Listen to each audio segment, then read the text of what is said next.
Nominot! What's it doing there? Wait, that's one of Arthur's. Actually, it's a copy that Lafy made. Lafy made a copy of the book. He transcribed it all by hand, and then he sold it, just to buy me that comb. There was something here for us after all.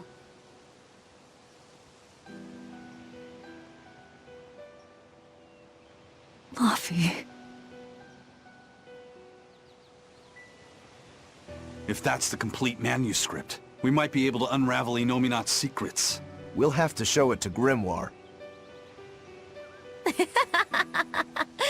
Pulling one over on the old man, are you? Never a dull moment with Lady Calamity around.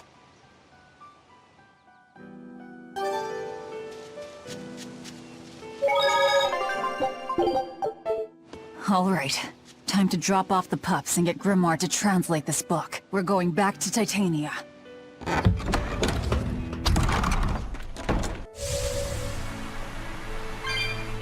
horned monster. He was with Melchior. There was something different about him. He wasn't a Moloch, though, right? Yeah, I'm pretty sure he's a demon. But why would the Abbey be working with a demon? He could be a theion, maybe. I mean, there was Medissa and Kamoana. No, I don't think so. The Abbey keeps their therions behind barriers and bound to Earth Pulse points. A therion can't send malevolence to Enominat while walking freely. That's correct. And besides, Orthrus was already here. In any case, now we know Melchior has a mean-looking bodyguard in addition to his illusions. It'll take quite a lot to stop him. Aye. That's a fact.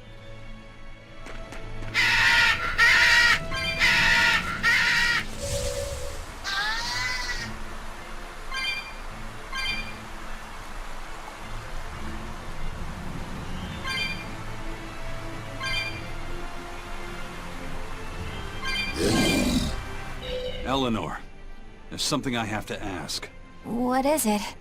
Did you leak our plans to the Abbey? Eleanor hasn't done anything like that.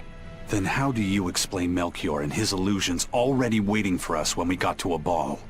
I promised you that I would work together with you until I found the truth for myself. I'm not up to any tricks. It's far too late for that now. Exactly what a guilty party would say. If anyone's suspicious here, I'd say it's you, Magilu. No tricks. I don't even know what a trick is. Enough. If Eleanor was leaking information, then Titania would surely be under attack by now. Right. I'm sure the Abbey would love to have those therions back. But the enemy was in that village waiting in ambush. The Abbey isn't foolish. They figured out by now that we're rounding up the therions. They'll have left traps for us with each remaining one. It's the obvious move. All right. If that's how you see it, I'll stand down. So you trust me then? No. I'm saying that anything the Abbey tries, I'll be ready for it. Oh, such a brave, determined soul.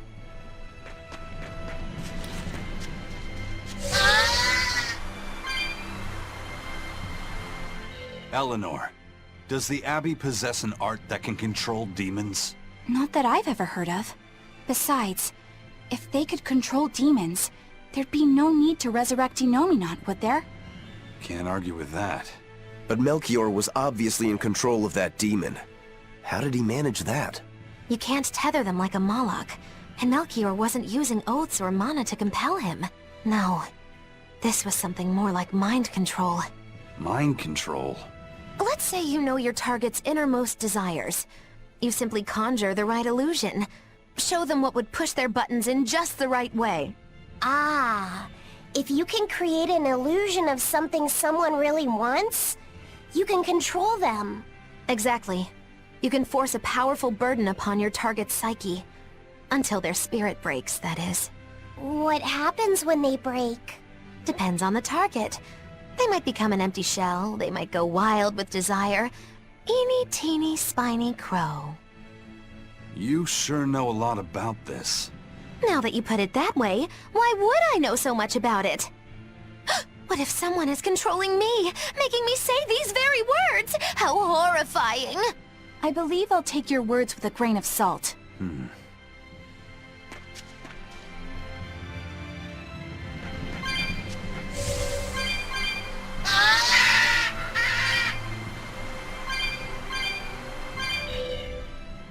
Listen, Eleanor really isn't spying on us. I was with her almost every minute, and when I wasn't, Velvet was watching her. And she's a woman who keeps her promises. She wouldn't lie to... Lafy said. We understand, Lafy said. It's Eleanor. If she were lying to herself to somehow keep spying on us, the guilt would fill her with malevolence. I see. You're right. The fact that I haven't turned into a dragon proves that. Thank you. Both of you. I didn't think you were giving them information intentionally. But there are illusionists like Melchior out there. That means we can't rule out someone recording your thoughts in secret. I don't think we need to worry about that either. Not with you and Lafy said always near. Now that that's settled, it's time for you all to testify to my innocence. That could be difficult. What? Well, okay. Why don't you start off by telling us all about the time you sold us out to Teresa back in Helives? Oh, why bring up that old yam? You're a very vindictive man, do you know that? You're just figuring that out? Well, there's your proof at least. You wouldn't make much of a spy. She really wouldn't. Hey, that's not what I meant! You were mean!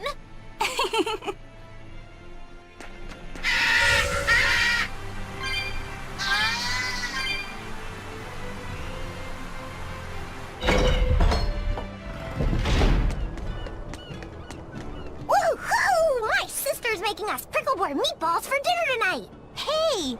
What did I tell you about bothering travelers? Sorry about that. He's totally obsessed with food. That's alright. Prickleboard meatballs, huh? Sounds delicious. They're really super tasty, but Sis says that they used to taste even better. Why's that? We used to get deliveries of fresh, delicious prickleboar meat from the nearby village of Abal. But in the Advent 3 years ago, demons attacked the village, and now it's gone. It's such a tragedy. If they only could have held out for just one more day, I'm sure Lord Artorius would have saved them. Artorius. Right.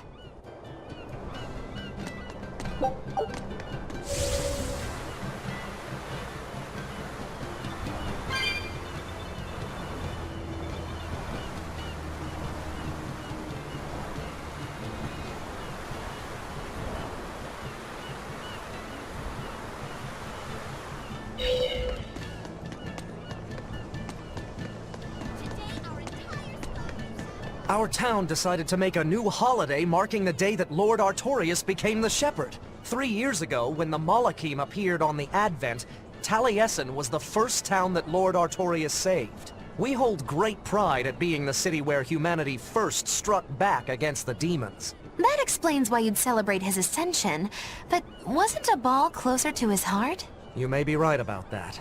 Not being able to save Abal was a terrible agony for Lord Artorius. Even though he killed the demons that destroyed the village, he couldn't bring back the lives that had been lost.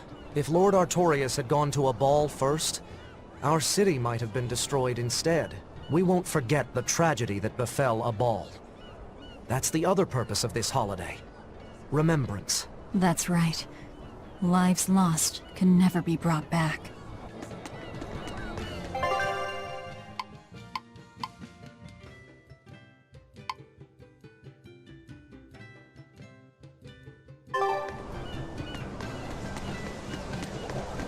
Wow, the weather's just swell.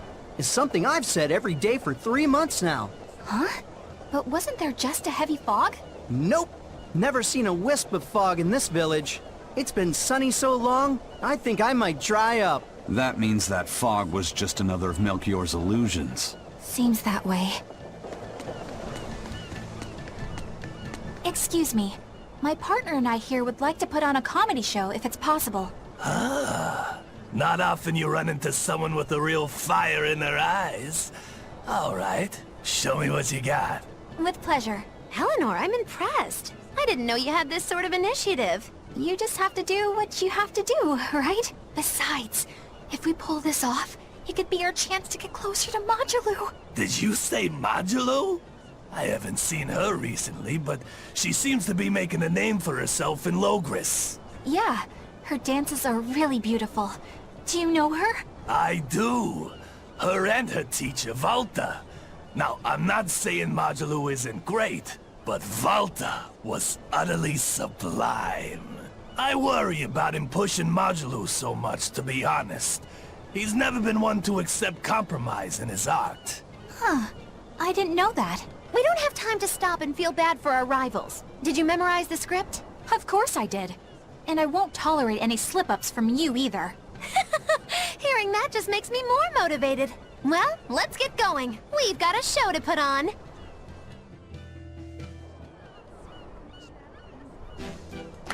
Hi there! Thanks for having us again! The Bienfu Keepers! Magic Azam! Whoa, back it up. Again? If we're supposed to be regulars here, then why does everyone look like they've never heard of Bienfu? And what's with this Magic Azam stuff? Is that some kind of spell? Gosh, it's really been getting cold here lately. Are you just going to ignore my questions? What does it matter? Aren't you too cold to worry about things like that? Does this feel summery to you? I can be cold and ask you questions at the same time. Actually, it is rather cold. See? I said it was cold! In fact, I've been so cold lately I even set fire to my clothes! Isn't that going too far? No, that's how cold I was. In fact, that wasn't enough, so I set the house on fire too! Your house? Why would you do that? Oh, don't worry. It doesn't bother me at all. And who said it was my house? The one I set on fire was yours. That's a crime, you know. Huh? What's wrong? That's not in the script. Arson is a serious crime. Well, yes, but... In the script, the punchline was supposed to be, but when I saw how much it would cost to replace them, I got the chills. Yeah, but I got into the moment and thought I could ad-lib something better. You're advocating something morally abhorrent. Change it back. What's the big deal? You're getting worked up over a joke. Crime is not a joke. Even speaking as a normal citizen, I can't condone speech that promotes such a horrifically antisocial act. Oh, now you've got me all mad. I give up. For good. No, it's bad. I said I give up. For good. No, it's bad. My deepest apologies for putting on an act about something so terrible today, sir. Well, the whole thing was meant to be about morals anyway, so how did we do? Can I just ask you one question? Are you for real? Yes, I am. I should have known.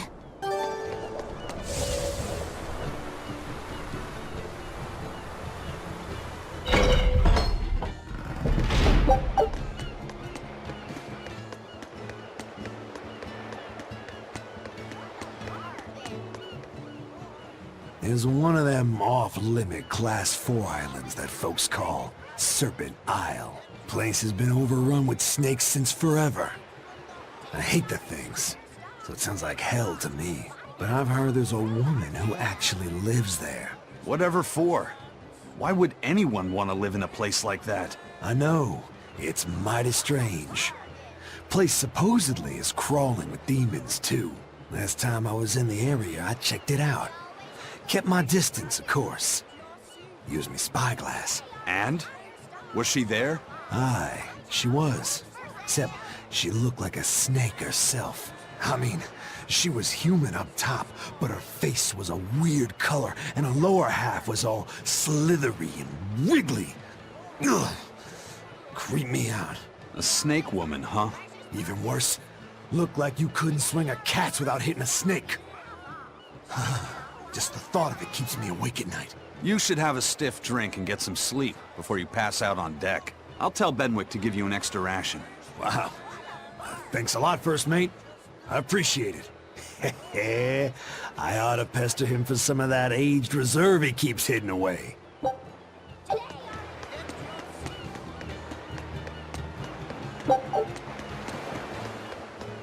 Welcome back. Did you find the theion? Yeah. We're bringing these two back to Titania. Dogs? Look, lizards, no problem. Walking hunks of armor I can deal with, but dogs? On my ship? You're not a dog person. I was, bit by one when I was a kid. Then you've got nothing to worry about. If they're biting anyone on this ship, it'll be me. Are you okay, Velvet? Oh, sure. They're just dogs. No, I mean, in general. Fine, they can come aboard. I'll take us back to Titania. We have to take good care of Orthy and Russ. That's on you. They won't let me near. Yeah, well, what do you expect? You only killed their master. Don't worry. I'll take responsibility. You mustn't! They're quite vicious, you know! I just asked them if they wanted to be friends, and they suddenly bit me! I'm sure you said something to irritate them, like, I'll make you my minions! You had it coming. She knows! But you have therions to find, Lafy. You won't be able to look after them all the time. I suppose... What should I do? You could ask Kamoana and Medissa. Kamoana said she once had a dog. Even if they get a little rowdy, Medissa will be around to keep them safe. That's a good idea. I'll go ask them. Thanks. We can't be killing off therions. Besides, they remind me of Nico. Velvet. You want a pet dog, Lafy? You should go to the Abbey, then! Why the Abbey? Because the place is full of the shepherd's lapdogs! Get it? Lapdogs! Yeah, I get it.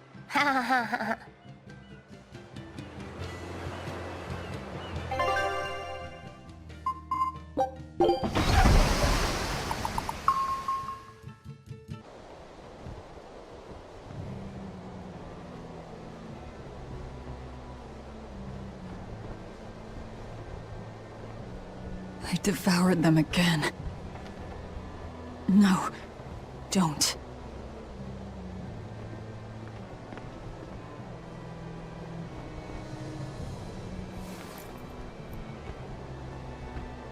So, you said your little brother made this copy. He could read the ancient tongue. That's amazing.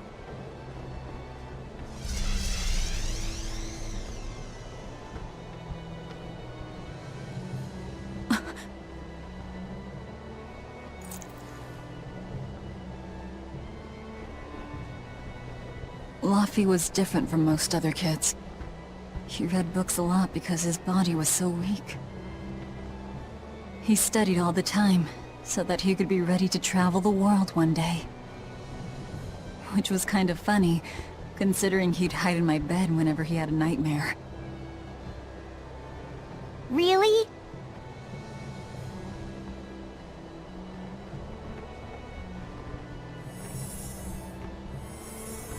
But I don't care that he got scared. I just wanted him to live. That's why I have to... Velvet!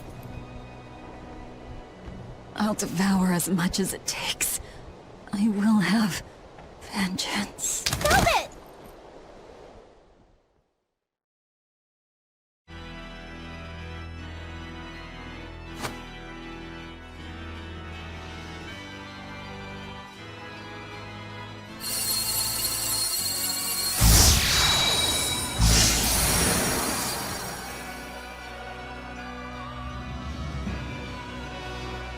Done.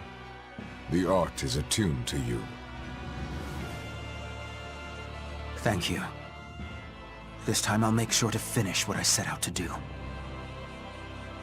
I've gotta say, I didn't think you had it in you, Oscar. I don't believe I asked for your opinion. Lord Artorius!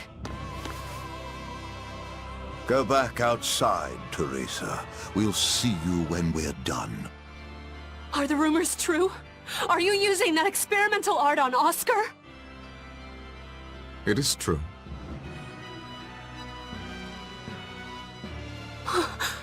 I was under the impression it was still incomplete, sir. Yep, there's still a potentially fatal weakness for its channeler. We've taken the theory as far as it will go. The next step is to learn its control and actual practice. Don't tell me you intend to test it against that theion!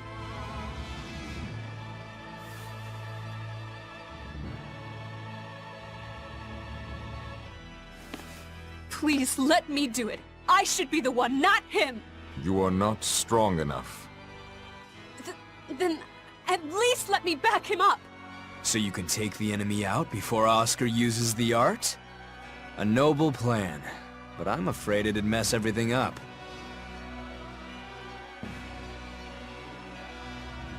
How so? It was my idea to volunteer, sister.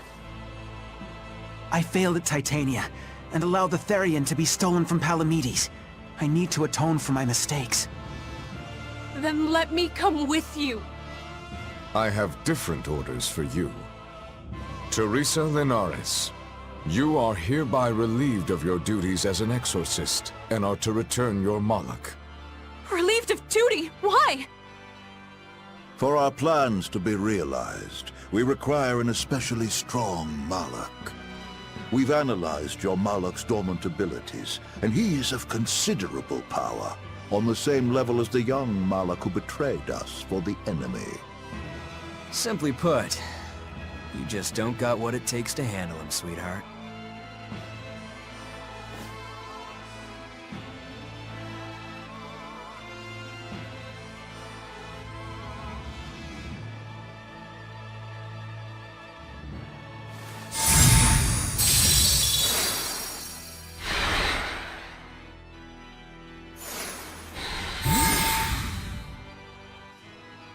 How could you?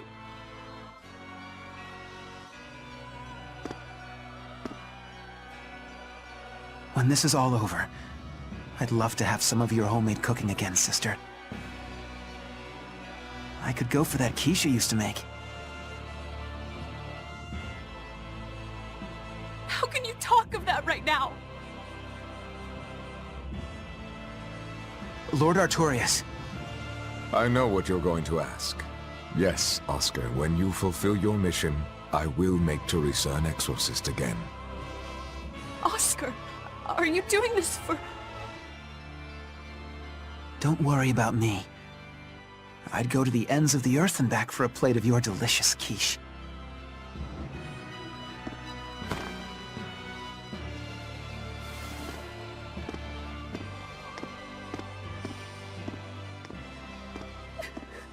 No! Oscar, don't go! Oscar!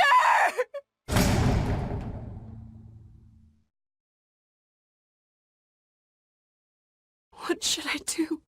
If I don't do something, he'll...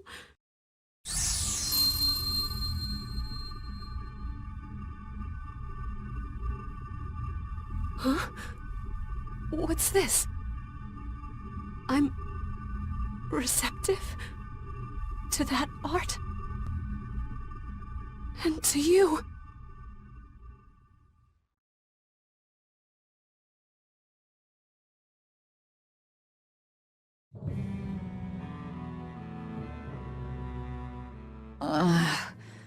Where am I?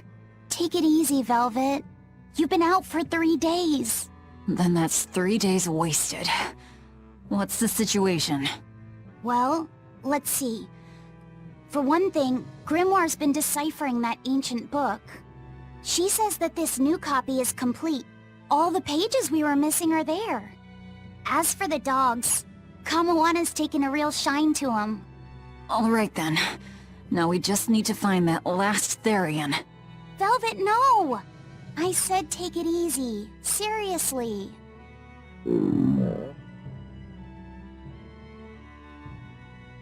Oh, hold on. Have you not had anything to eat? Well, I just thought, since you hadn't either. Are you serious?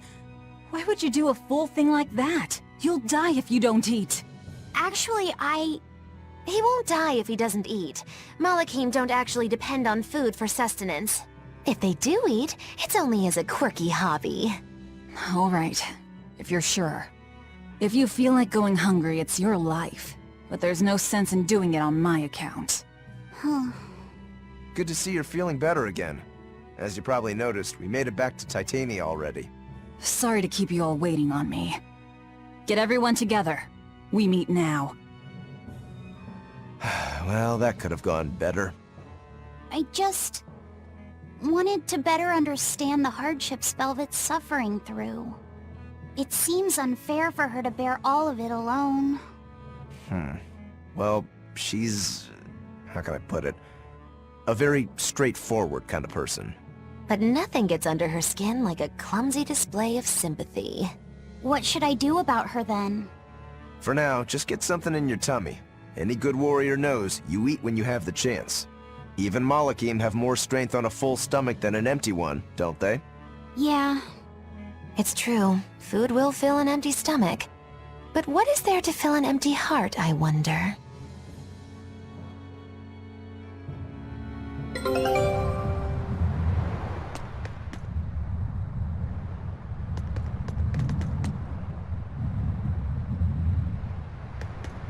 Time for some grub, Lafy said. What are you hungry for? I'll have some stuffed giant squid. Or prison crab dumplings. Or sea snake bowl!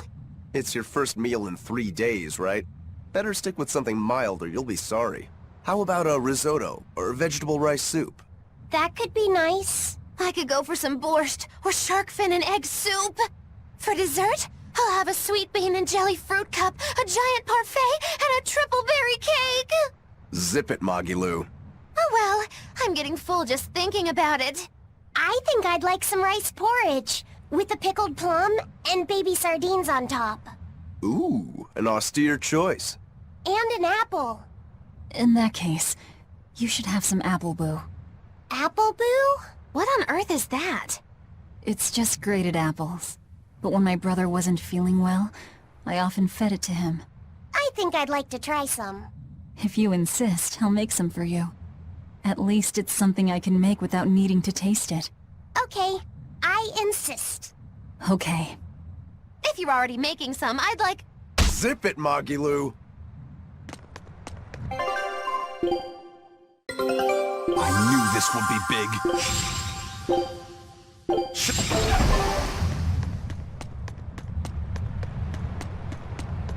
I haven't seen many Abbey patrol ships around here of late. I noticed that too. Do you think something happened? The Bloodwings said the Abbey's been quiet everywhere. Apparently, some bad demons and a cursed pirate crew have been giving them trouble, and they can't spare the men to patrol the outer seas. That's Eifried's pirates for ya. Always gathering information and keeping on their guard. A cursed pirate crew? Isn't that us? If the info's sound, we've really made a name for ourselves.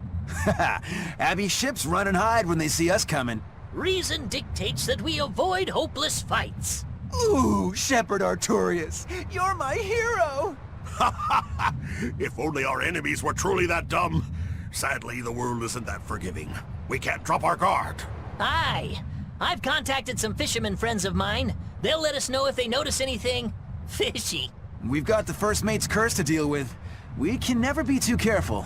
Yeah, with that Reaper's curse hanging over us, we don't have room to relax. Well, at least they're not too bothered by it.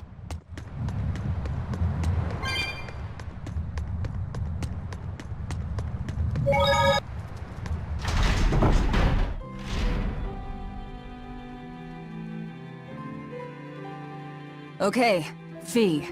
I need you to find us our next Earth Pulse point. I found one, but it's really far. Way up in the northeast. If it's that far out, it has to be an Engand. Endgand is a collection of small islands. There's a comparatively bigger one called Lionel Island, but that's the exception. Yeah, I think the Earth Pulse point's probably out there. Endgand, huh?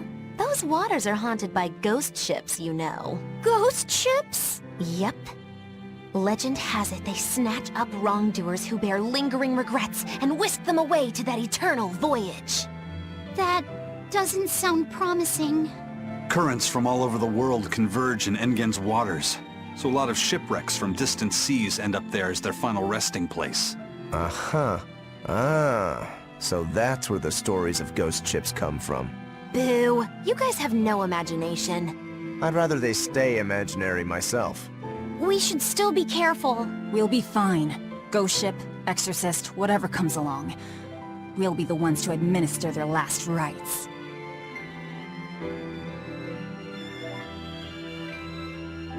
Just one therion to go. When I escaped, Ceres told me that Artorius could still be killed. That means she must have known everything. That Enominat is incomplete. How therions work. But why did she betray Artorius? Why did she give me her strength? I know that try as you might, some fires can never fully be extinguished. But what made you go so far as to feed yourself to me? Tell me, why did you do it, sis? Ugh, what am I saying? Ceres was a Moloch. Just a Moloch. Just focus on what has to be done. Once the therions are all together, I can end this. That's all that matters. That's all I need to think about.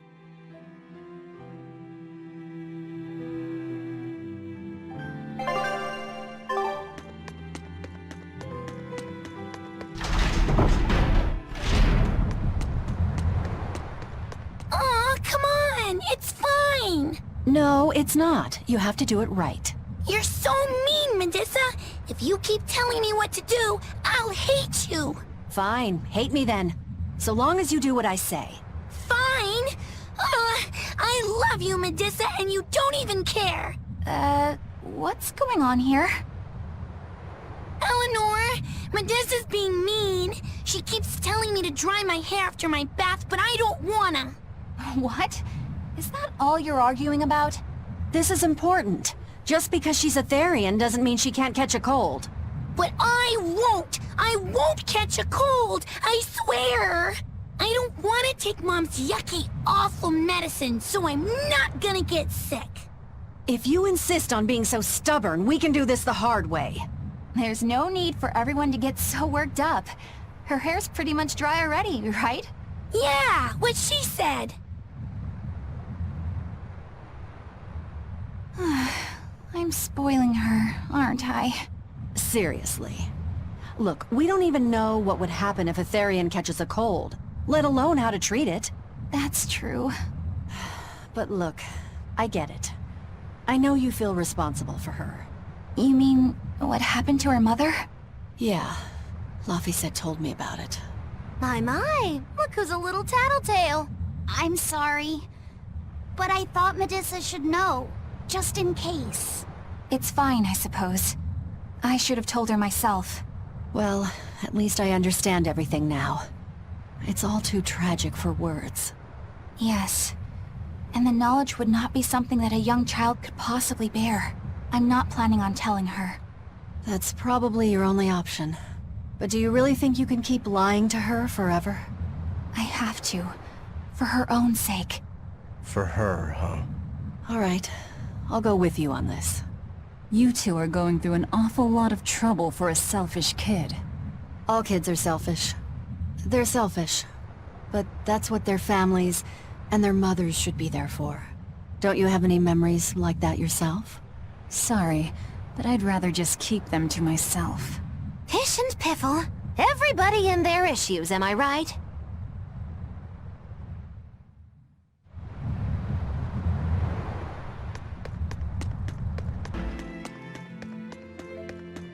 That prince you brought back is one interesting guy. He's happy playing with the dogs, right?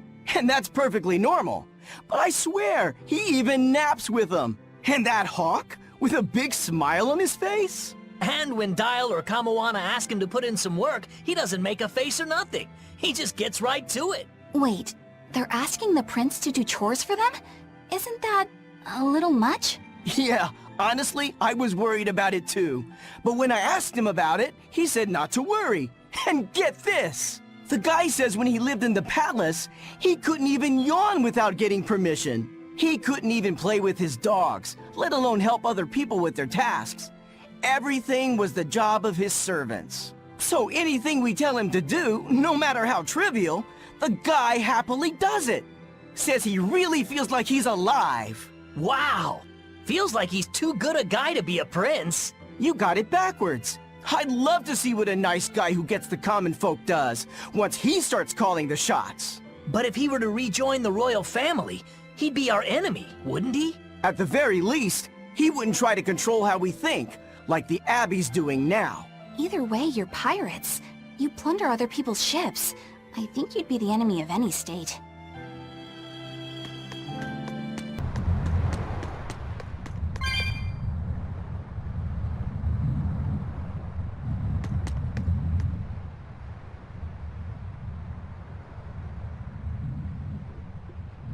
Huh? Kamoana's not here, is she? No, she's not. Are you looking for her? No, the opposite actually. I'm hiding from her. Kamoana saw my tail fall off and now she's absolutely obsessed about it. I'm worried that if I'm not careful, she'll try to sneak up on me and give me a big scare, and I'll drop this new tail after it's just regrown. Is dropping your tail such a big deal? Well, if I need to make a quick escape, I can't exactly drop my tail without having one to drop. Oh, I see.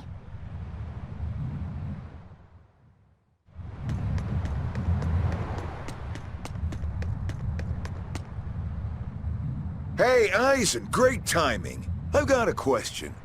What would you say the 4 great wonders of the ocean are? Far as I know, it's the Phantom Fleet, Dragon Island, the Big-Hedian tribe, and the Kraken Queen. Ha-ha! See? I'm right. But this scoundrel insists he knows better than me. What else could the 4th be but the Kraken Queen? The colossal upright eel! Besides, the Kraken Queen is just a fantasy cooked up by girl-starved sailors. What's the Kraken Queen? What do you mean, fantasy? It's not just a fantasy, boy.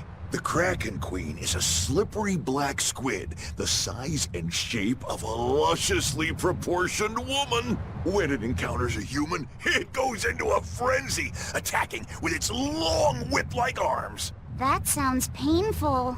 Real painful. Mind-numbingly painful even. But here's the thing. At some point, the pain turns into pleasure. You mean it feels good to get whipped? You see, boy? That's why we call her the Mystery. Hey!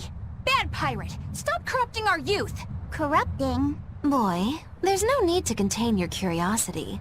When pain turns to pleasure, you've truly become a man.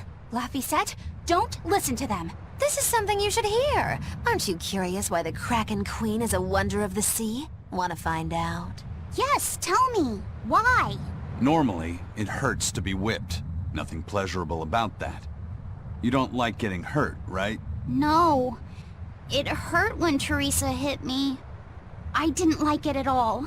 And yet the Kraken Queen grants pleasure through pain. The Kraken Queen's tentacles secrete some sort of unknown, pleasure-inducing substance. When they touch you, the pleasure is beyond. Alright, we're done here. The Kraken Queen is no longer allowed to be the 4th wonder. It's now the colossal upright eel. Argument over. Tell Lafy said about this eel, and keep it wholesome. Sure. The colossal upright eel is as big as a whale, and long and straight like a marlin's bill. Cut it open, steam it, then baste it with a special sweet and sour sauce, and grill it twice over charcoal, and it's heavenly. Or so I hear. That does sound really good. I know, right? The problem is, its name is an apt one. Colossal. It's too big to catch? No, the upright part. When people try to catch it, it stands up on its 2 legs and zoom! Off it goes, running on top of the water. It's a fish? With legs? Now that's a wonder, right, kid? Well, at least it's a wholesome one.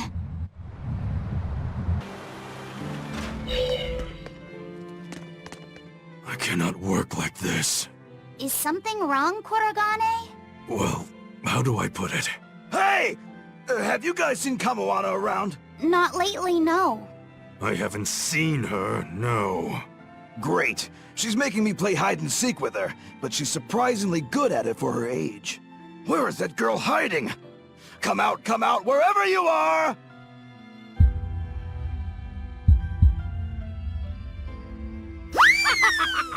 It worked! Whoa!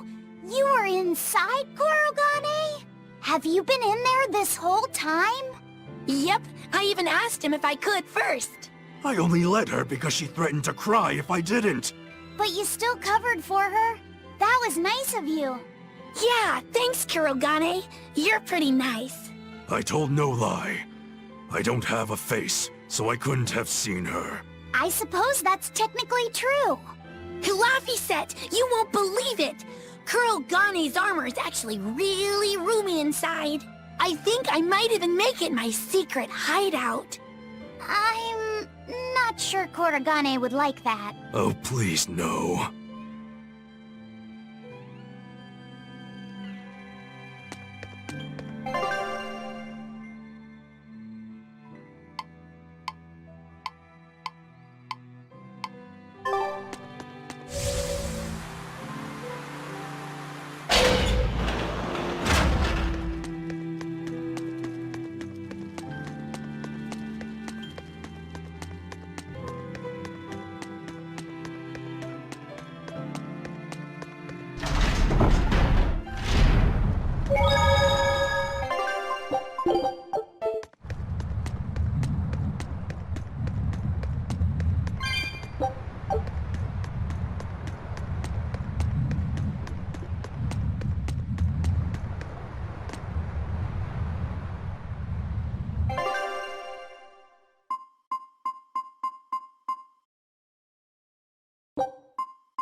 We're coming up on Lionel Island. So much for the ghost ships. Should we expect another welcome party waiting for us again? No. I had the Bloodwings spread a rumor that we were raiding an Abbey compound far, far from here. As far as plans go, that's better than nothing. All this cloak and dagger. Give me a good old frontal assault any day. First mate, sir. There's a ship drifting ahead of us. A ghost ship? It's an Abbey ship. Their flag. It's a distress signal. Understood. Commence approach. Are you actually going to help an enemy ship? A ship signaling distress has neither allies nor enemies. That's a code all seafarers abide by. It's an obvious trap. Not even pirates would use a distress signal for a surprise attack. Of course, after we rescue a ship, we still strip them of everything they've got. Anyway, if it's a trap, we'll kill everyone on board. Simple. A waste of time if you ask me.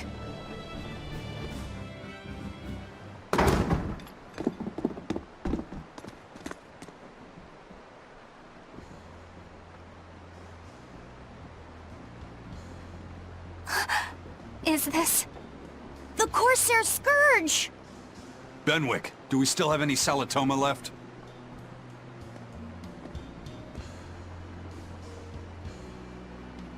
Yes, sir. If this is their full crew, we should have enough on board to treat them. Now that you mention it, don't Abbey ships usually have a bigger crew? These were all who were aboard when I hijacked the ship and made them set sail. Teresa! I knew I was being reckless, but I never expected we'd run afoul of the Corsair's Scourge. But you know, I'm glad we did, since it brought me to you. You seriously plan to fight in that condition? No. I know you've won this one. Use me as you will. Use you? Don't bother asking. It's a trap. Lionel Island is where you'll find Dees. A therion. My brother Oscar is guarding over it. We can handle him just fine. You should know that Oscar's acquired a powerful new art. Its formula developed by Lord Melchior. The art heightens a Moloch's power far beyond its normal limits. The effect is incredible. Normal arts don't even compare. Even were you to win, you wouldn't come away unscathed. Why are you telling us this? The art is still untested and imperfect. There's no guarantee its caster will survive the effects. I don't want anything to happen to Oscar. If I'm your hostage, Oscar won't move against you. This will afford you a window to snatch the therion and make your escape. You're willing to betray the Abbey? There's nothing in this world that could ever replace Oscar.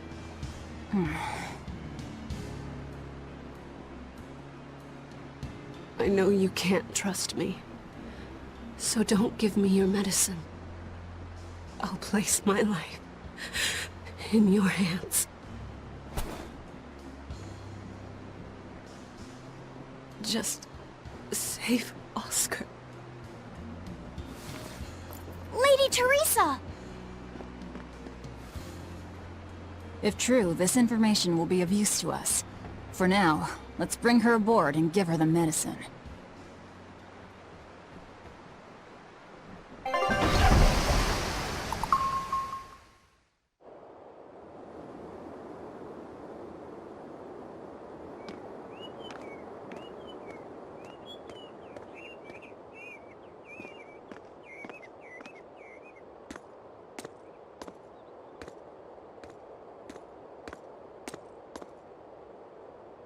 So, you're going to believe her story?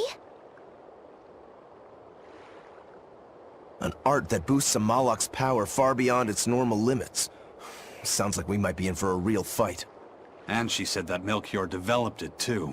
Maybe this explains why he was so intent on acquiring that Siegfried relic. If this is all true, a frontal assault might not be the best idea. But why do you think Teresa is willing to go so far to protect Oscar?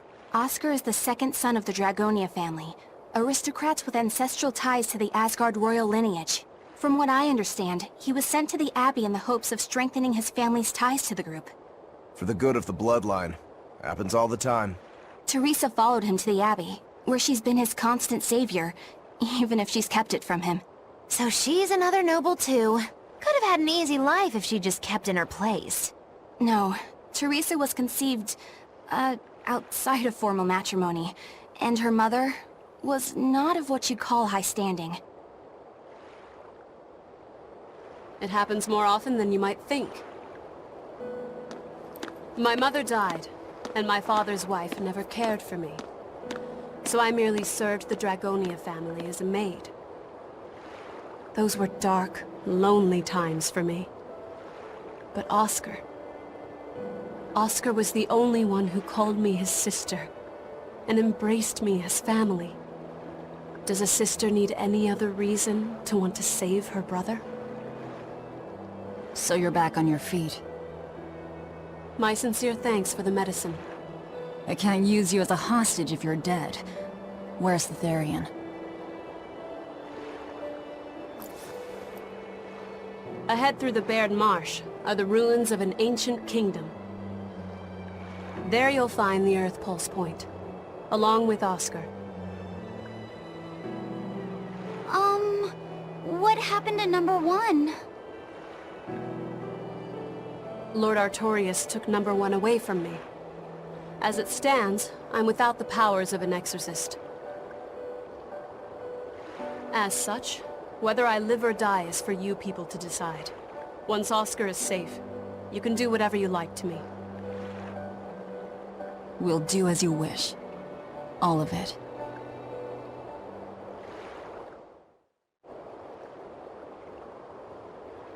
I know you know this, Fee, but don't let your guard down for 1 second. I won't.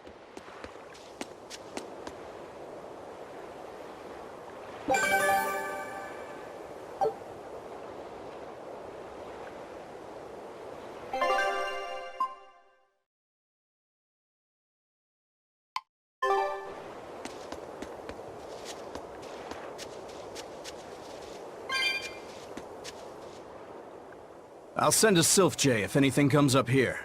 Have a safe trip. Thanks. Still, why would the Abbey build anything all the way out here? Teresa, what do you know? This island may be uninhabited now, but judging from the ruins, we can tell that civilization has flourished and fallen here many times. This island lies at a focal point of air and sea currents, as well as the flow of the Earth Pulse. That means that malevolence gathers here too. Is that why civilization has risen and fallen here before? It is. Furthermore, the malevolence of those long-dead people still lingers here, lost and unfading. Even after so long? The more they prospered, the greater the loss of life. Normally, this sort of thing could not be ignored. The malevolence here should have been dealt with in haste. But because the Abbey is scheming to resurrect Enominat, there's no way they'd want to waste such a bounty. Bursting with malevolent juiciness, and no meddlesome people around to cause trouble. There couldn't be a more perfect spot. If there's one place they'd put a theion, it's here.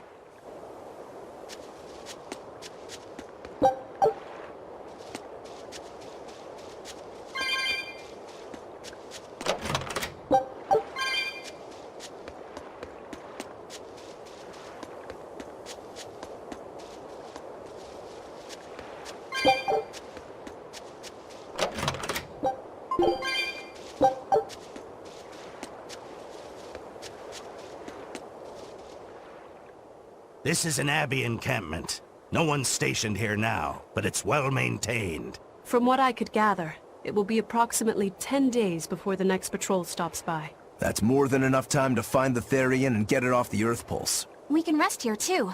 No need to rush things. We'll find the theion, but let's do it right.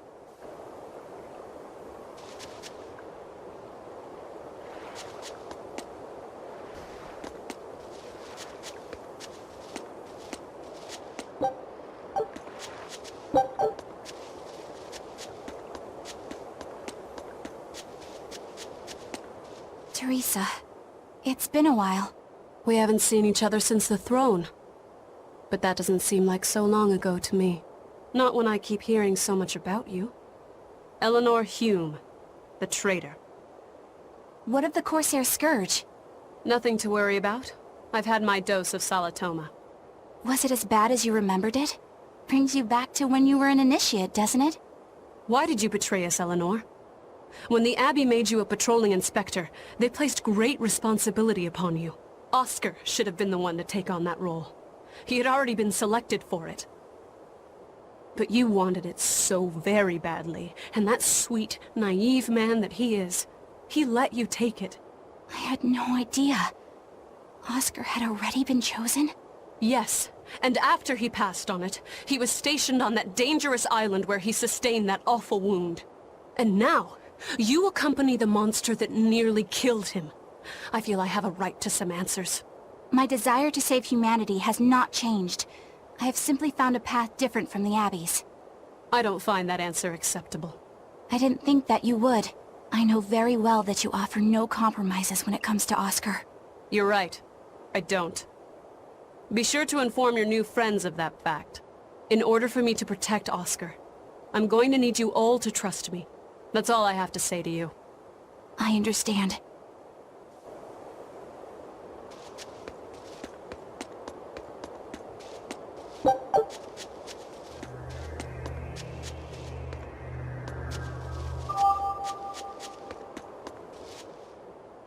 I heard that they use this island to hold exiled prisoners.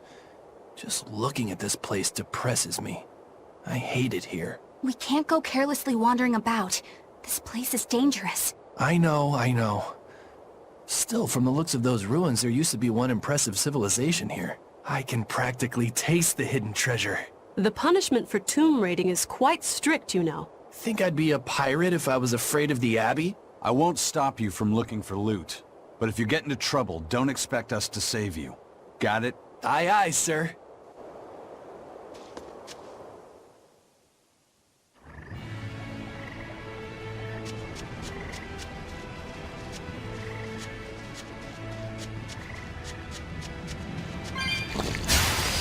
I don't think we have a chance!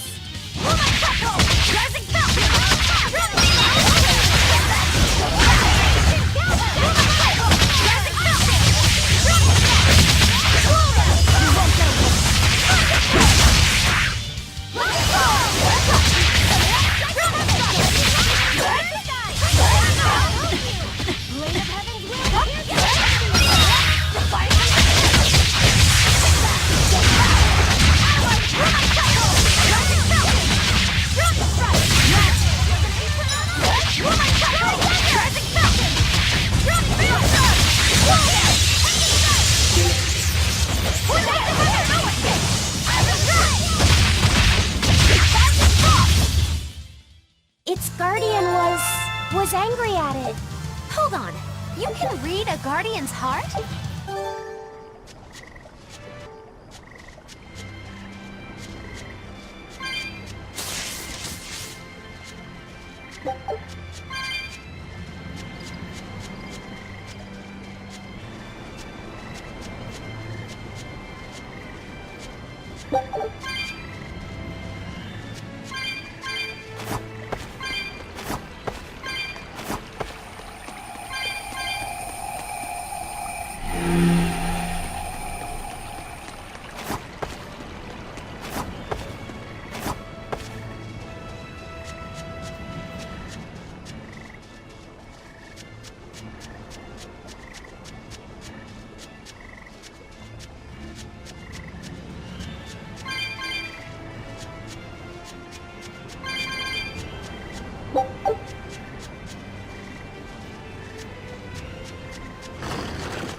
I'll cut down anyone in my way!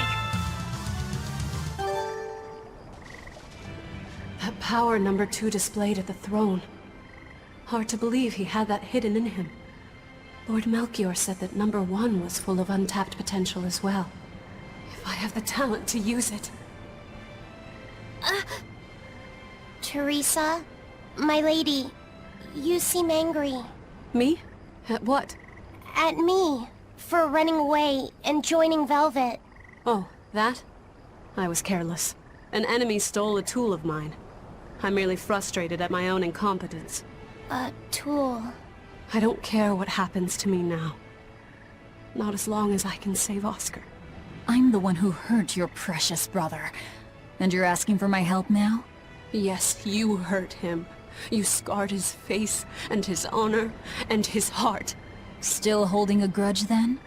Well, at least you won't be able to kill me in my sleep. With no Malakim, I'm an ordinary woman. How could I threaten the Lord of Calamity? I'm painfully aware of my own weakness. Good. Try to keep out of the way then. Lady Teresa, Velvet isn't so different from you. She had a little brother, I know all about the Lord of Calamity, but none of that matters to me. As powerless as I am now, this is the only path for me. It's the only way I can save Oscar. Lady Teresa...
You're not hurt, are you? No, I'm fine.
Malakim are just tools.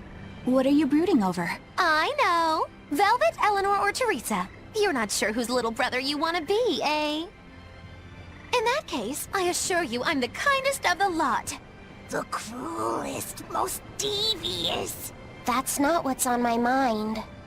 There's something I need to say to Lady Teresa. Something you wish to say? Then speak, number 2. That's just it. I'm not number 2. I'm Lafy. Lafy? It's the name Velvet gave me. It's very important to me. Something can be important to you? Yes. I have feelings. You see, Malakim are not tools. Very well. I shall call you Lafy from now on. Thank you, Lady Teresa. You're kinder than you look, my dear Teresa. Thank you, Teresa.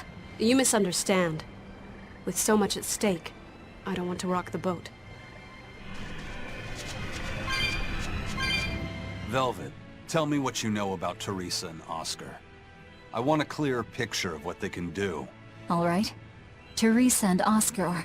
I can give you the lowdown on everything Abbey. Lady Teresa and Oscar are the best of the best, even among the praetors. Some call them the consuls. There are only around 100 praetors in the world, so we're talking very elite. Anyone called a consul is going to be adept at both fighting and leadership. They are key figures entrusted with responsibility for major cities and institutions. The fighting part is all we have to worry about. Are they better than you, Eleanor? Yes. I was a primus, which is a full rank below them. I could never overcome Teresa's arts or Oscar's swordsmanship in our practice battles. When they were still trainees, they worked together to wipe out dozens of demons in a single night. After that, Lord Melchior kept a close eye on them. Appreciated. I'll be on my guard. Together they sound like a real threat. Thankfully, we're only after Oscar alone. But Oscar has mastered a new art developed by Lord Melchior. You can count on it being a nasty one. You really do know a lot about this stuff. It's a little suspicious. You think so? Well, I was at the Abbey, so... Why don't you call him Lord Oscar? That's what's bothering you? It's because we're both so popular with the ladies. I consider him a rival.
It's a beetle.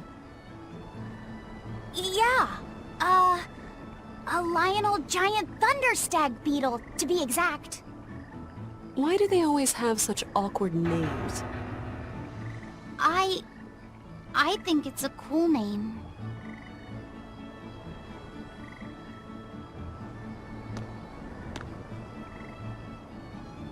I've never been able to figure out why boys are so drawn to these things.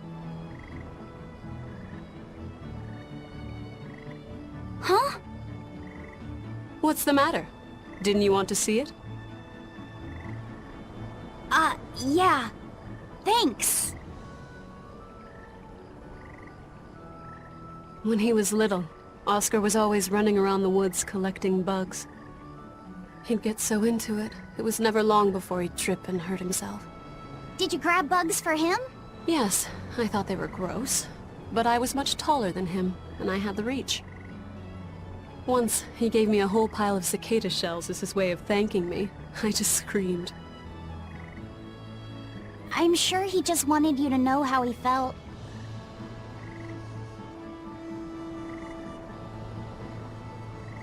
I can relate to that.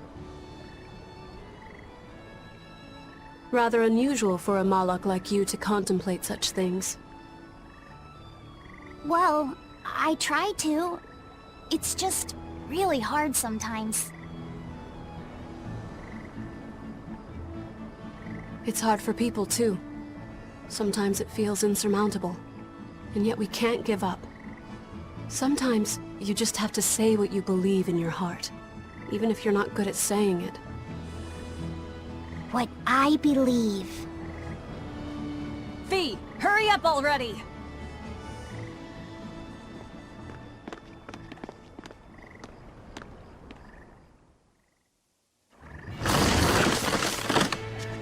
What were you two talking about? Nothing.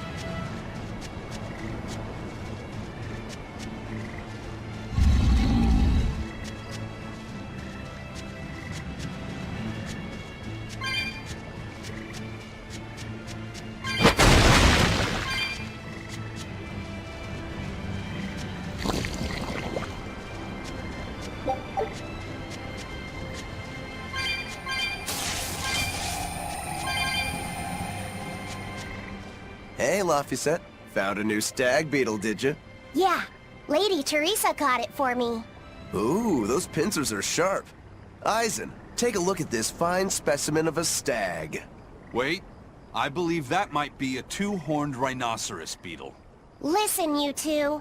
If you're gonna get in another fight over this, I'll just say it's a new type of drone beetle. You wouldn't. You've really figured us out, huh? Eleanor, you didn't make him say that just now, did you? I did not. I've made a pact with him as a vessel, but he isn't tethered to me. A Malak, acting so human. I used to think that way. Malakim possessing free will just like humans? It was inconceivable. But meeting Lafy and Eisen taught me the truth. They laugh in joyful times, and cry in sad times. Their stomachs even growl too. Their stomachs growl? Now I take it as a matter of course that not only Malakim, but demons and therions too, have their own thoughts and feelings. I thought you hated demons. I certainly still do, but now I feel something besides just hate. Malakim with free will? Demons and therions as well? You must have sensed that in Lafy, or you wouldn't have caught that beetle for him. When you saw his beaming face, it must have reminded you of when Oscar was a young boy. Am I correct? This conversation's over.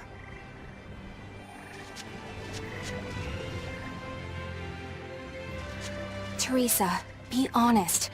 Isn't there something wrong with the Abbey using a dangerous experimental art out in the field? Oscar's the one who decided to go through with it. Don't presume to know anything about who he is.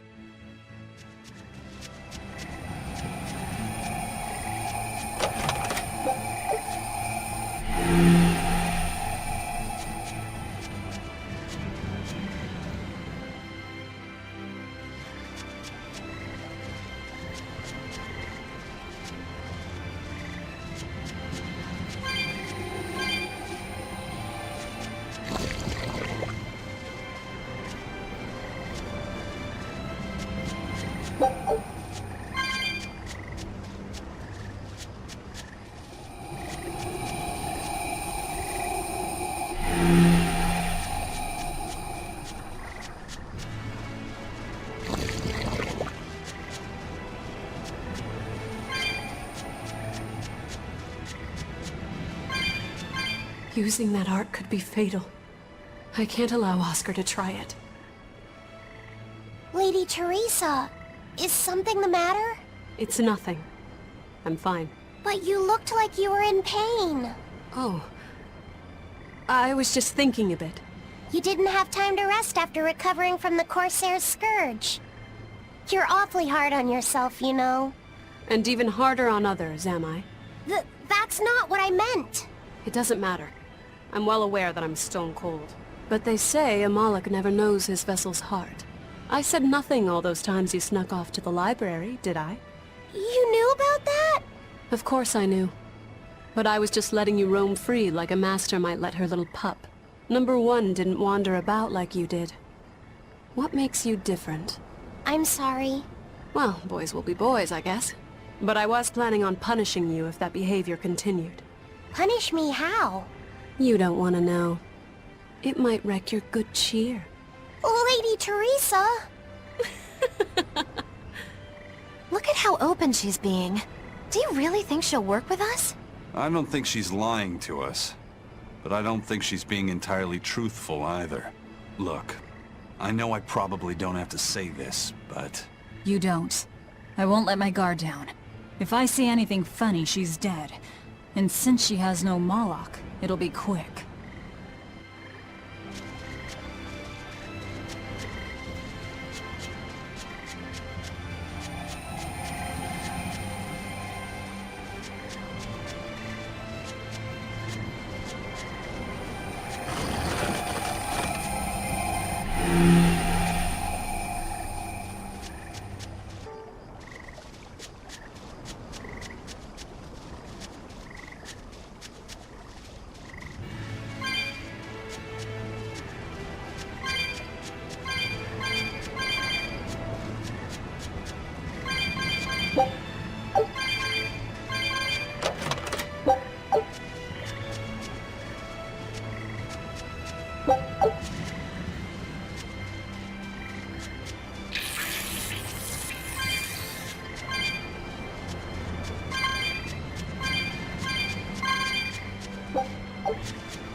Are we ready for this? Rolling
Teresa, let's review our plan before we go in.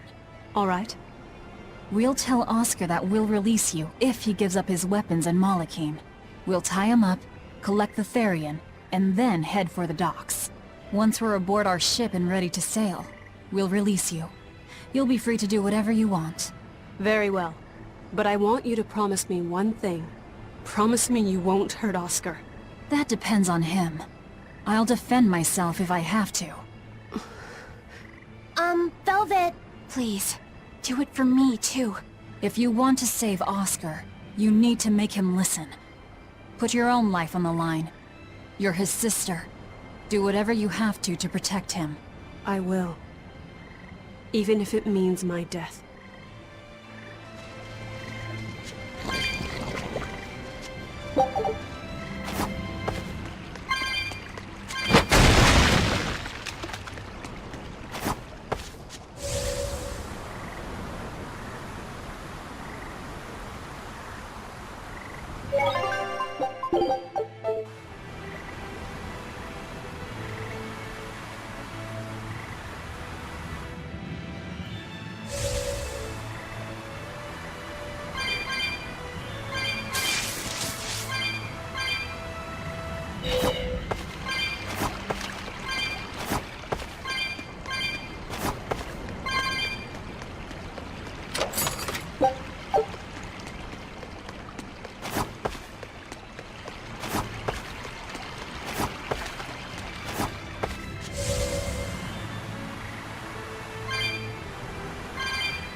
Are we ready for this?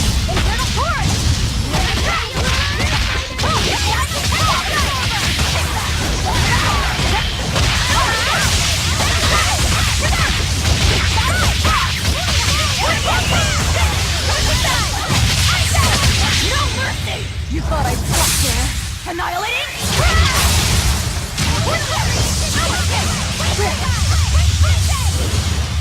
Is it her or is it just me?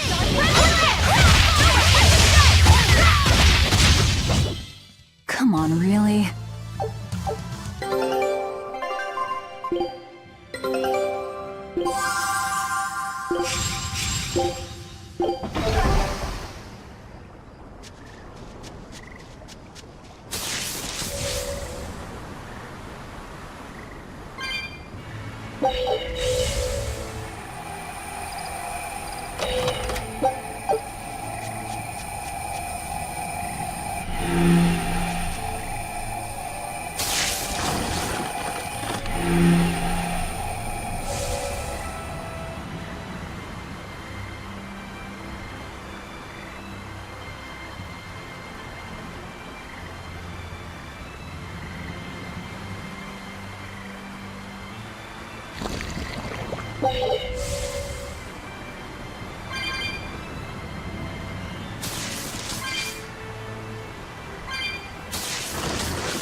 We're almost at the Earth Pulse point. You all know the plan, right? I'm using you as a hostage to keep Oscar from doing anything stupid. And don't you try anything funny either.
I knew you'd come, Velvet.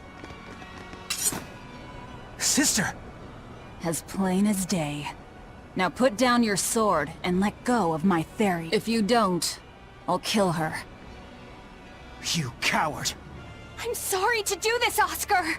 I'm searching for the truth behind the Abbey's talk of so-called reason. And your idea of reason is to threaten my dear sister's life? I'm sorry, Oscar. I've become nothing but a burden. Teresa, no. It's not like that.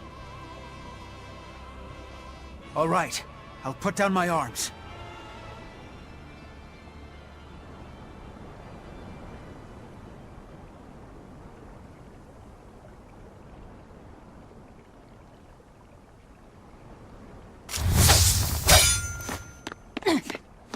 Teresa, get back!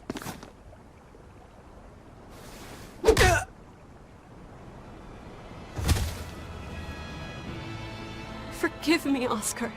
This is the only way I can protect you. We've kept our end of the bargain. Take him and get out of here. I can't do that. It will reflect poorly upon him. Lady Teresa? Have you forgotten? You're just a powerless human. You're right. I am a weak, worthless human. But he has shown me the light, and it shines. My body is receptive to Enominat's power.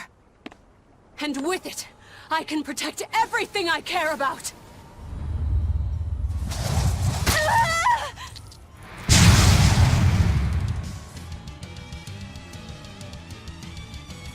She turned into a therion? No, she fused with it! I'll kill you all! Anything to protect Oscar! Merging with a therion. Do you realize what you're doing, Teresa?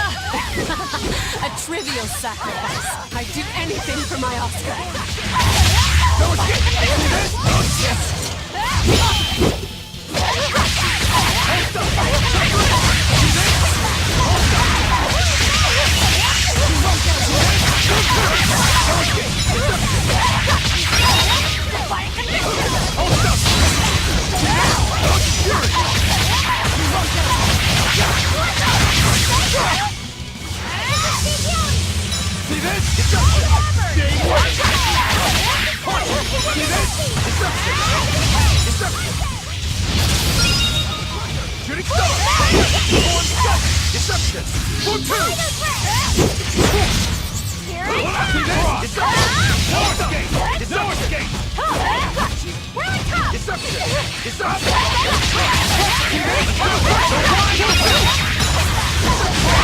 Teresa, stop this already, please!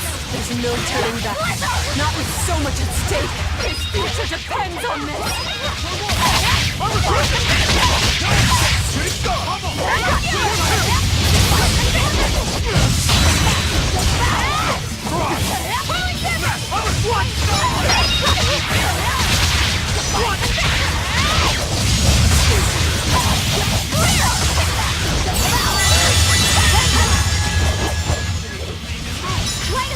Illuminate us!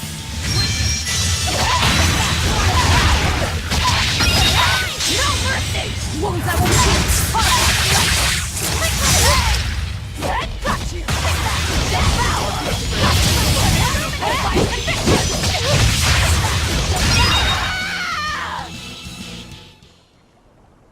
I can't lose.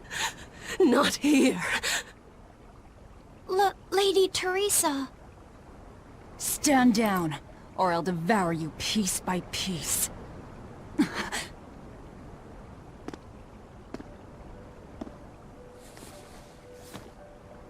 It's okay, sister. You've done enough. No, don't look at me!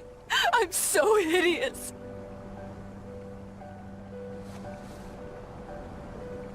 When I was growing up, the only one my mother and father ever paid any attention to was my older brother, the heir. But you, Teresa, you noticed me when they didn't. You looked after me, supported me, smiled for me.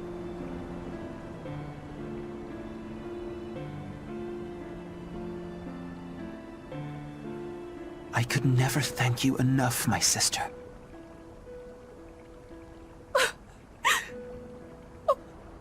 Oscar. Now, keep watching over me, Teresa. As long as you're looking after me, I can vanquish even the Lord of Demons.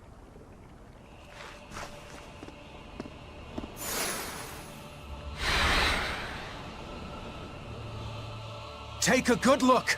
This is armatization. Here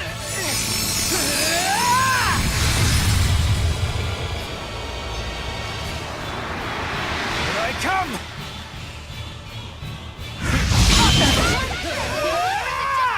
What's happened to him? He merged with his Moloch? That's one hell of an art.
This isn't over yet. Don't give out on me yet, Armatus! Jay, wait! I don't think it's over!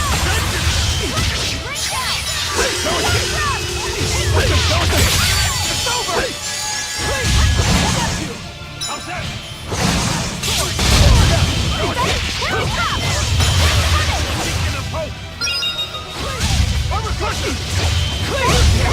Painful to feel. You will not fall that easily.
Oscar, stop! This has gone far enough! No, it hasn't. You people hurt my sister. losing control of the Moloch! Damn it! It's turning into a dragon! Velvet, quick! Devour that thing! Stop! He's still...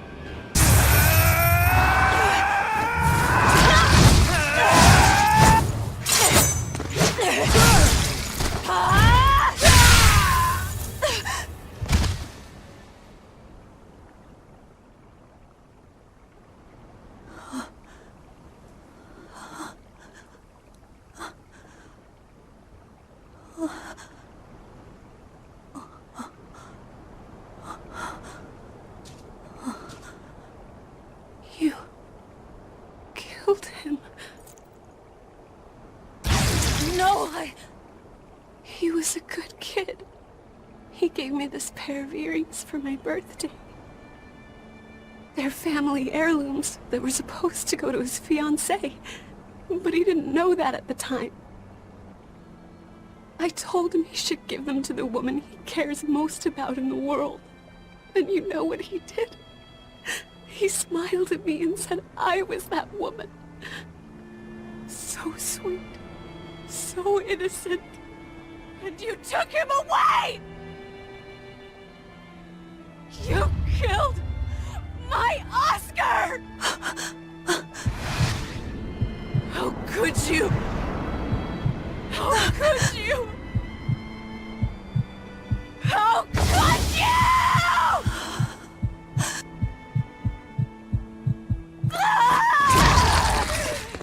No! Don't do it!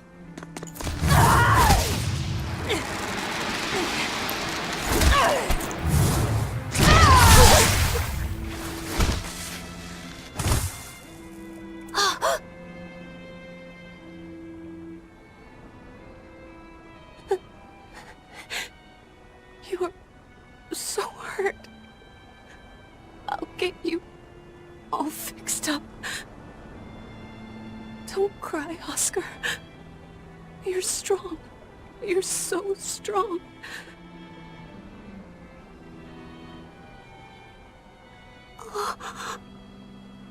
Oscar.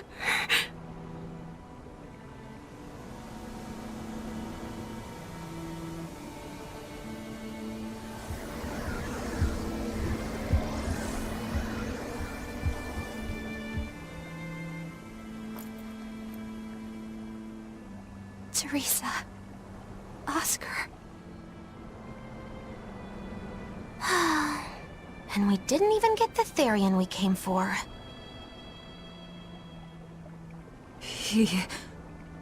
Oscar came at him first. I had to. It was for Lafy. For my little brother.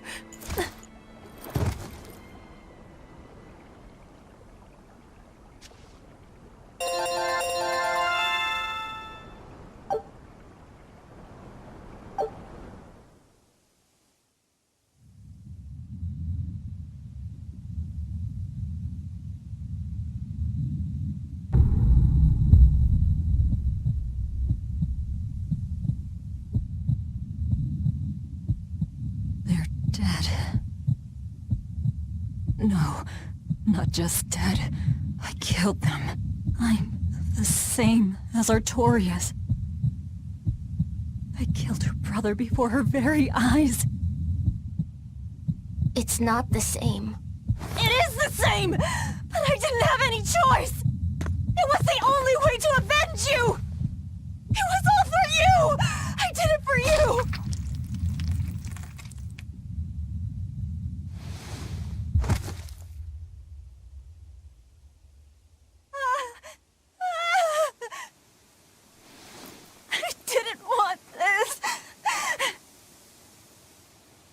There's nowhere left to run. Nowhere for you or for me.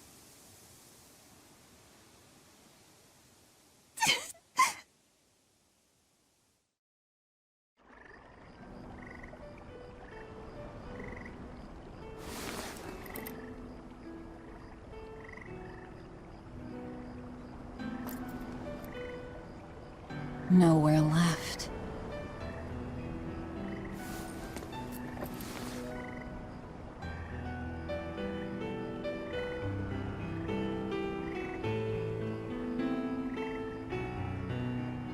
You alright? I ate too much. That's all. They were close. They supported each other ever since they were children. I just did to them what they were going to do to us. And who will killing them save? The soul of my murdered brother. Oh. Whatever the case, we messed up the therion part of the plan. They're probably making a new one as we speak. There's no time to waste. Let's go back to the port and start our search. Yeah.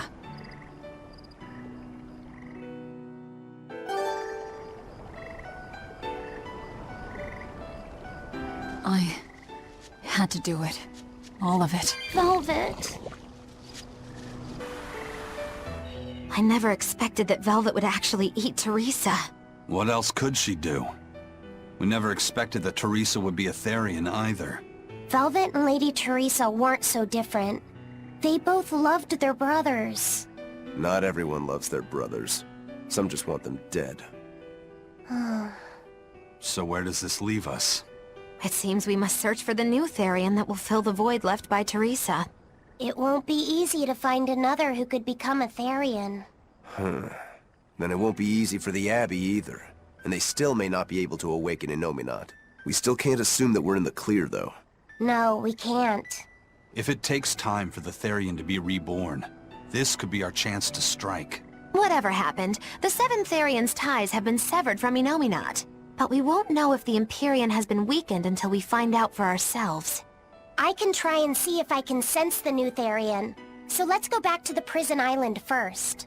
But I think Velvet needs time to rest. Right. If we're gonna take down Artorius, she has to be there with us. Yeah.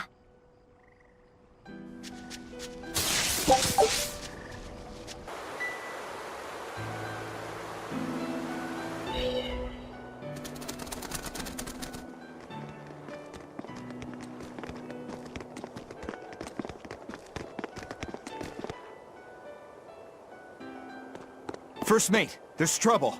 We got an emergency message from Port Zexon. A ship carrying dozens of exorcists just set sail for Titania. They have orders to eliminate the Lord of Calamity. Yeesh. Looks like the hideout's not so hidden after all. It wasn't me. I didn't tell them anything. Then you won't have any problem helping us. We're rescuing the therions. Of course not. I won't let them take Kamoana again.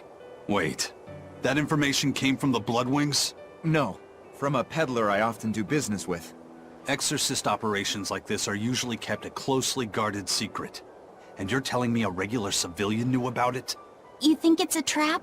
Trap or not, we don't have a choice. Our enemies know the odds. If they've set a trap for us, that means they think they can win. The Armatus! Yes. They're likely to throw armatized exorcists at us. Even your demon arm can't eat Armati. You might just have a real problem on your hands. If I can't devour them, then we kill them. Yeah, if we overcome the Armati, we can win. Like with Oscar. But his Armatus was still incomplete. From what I could gather, if the Exorcist remains armatized for too long, their Moloch will turn into a dragon. But to prevent these dragons from running wild, Melchior embedded a self-destruction art in both Exorcist and Moloch. To think they would go that far. This is all just conjecture, of course, but we should prepare ourselves as best we can. Just make sure not to leave any regrets behind.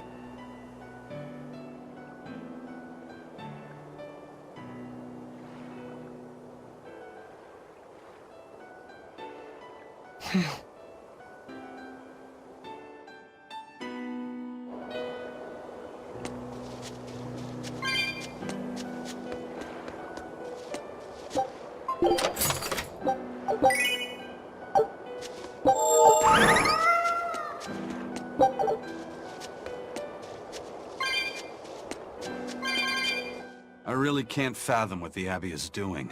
Even if they did let us know on purpose, why would they leave us be?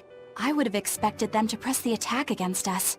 Even if their aim is to capture our allies as some kind of leverage against us, their plan is too many holes. What if we decided to abandon Kamoana and the others?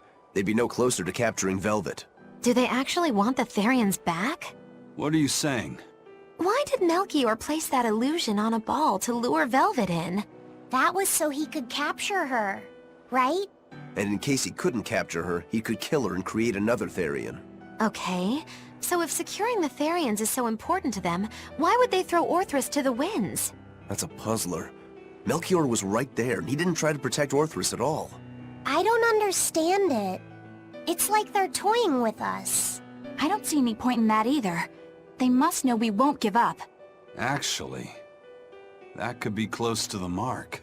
What if they're just trying to rattle us?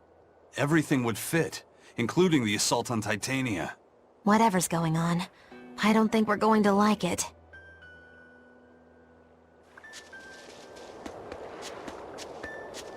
So, Eleanor, about that armatus Oscar used, was that something the Abbey has been working on for a while? I was never involved in weapons development or anything like that, but I did hear of a secret research division.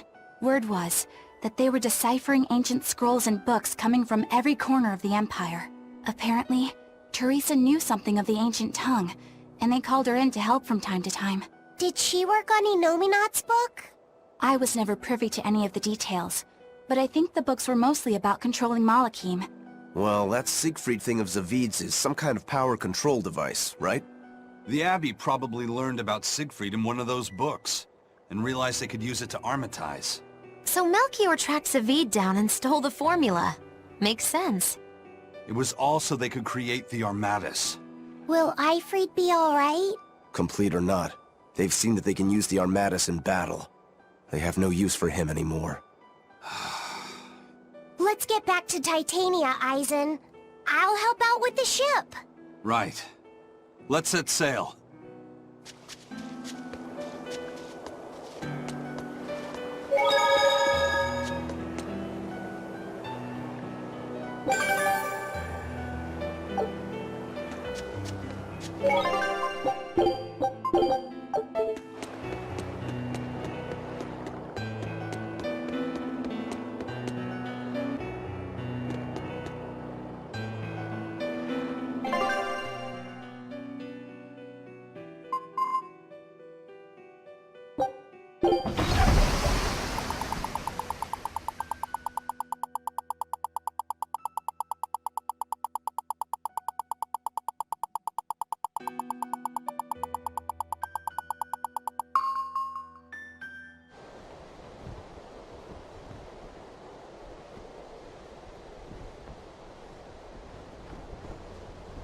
It's an urgent message. Let him know that they'll be arriving at Titania within a few hours. So it was you all along, Bienfu. Miss Mogilu!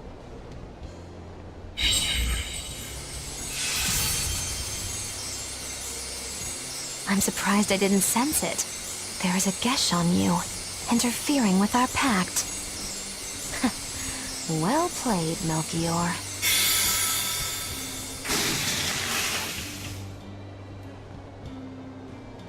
Impressive. That old man must have planned all of this, from the very moment you escaped me. Even my imprisonment in Titania and my encounter with Velvet. All calculated down to the minute. Huh, nice. Forgive me, Miss Mogilu! There was no way I could fight against Lord Melchior's arts! I don't care.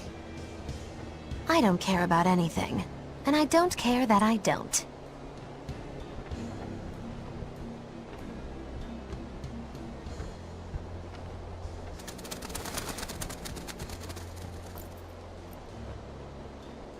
Oh no! You've caught me red-handed! I've been in league with the Abbey this whole time! That's not true! I'm the one you want! We were listening. We heard it all. Oh, boring. Fine then, do with us what you will.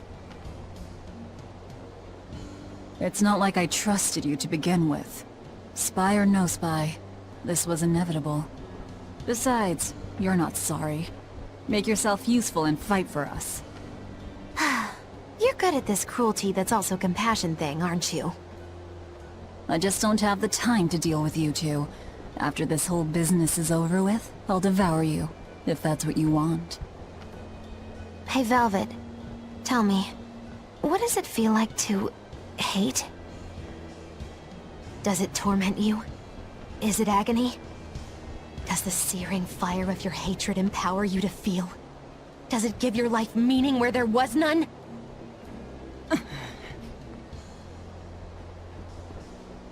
Land ho! Titania! There's an Abbey ship in the front docks! Take us around back! If you want your answer, fight by my side. You'll see it the very moment I kill Artorius.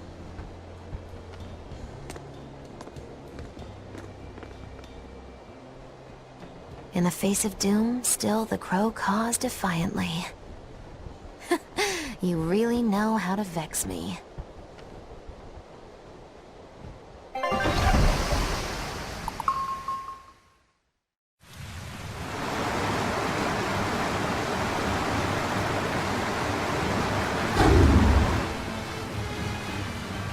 So, you're using the forbidden arts.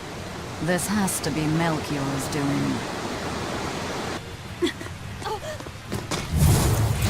Stop! I'm the one you want! The Lord of Calamity. That again? What a melodramatic name. It's what you're called by the scores of citizens whose lives you've ruined. Face the enormity of your sins. What idiocy. Huh! We'll carve the weight of your sin from your flesh! We are the wings of the divine will!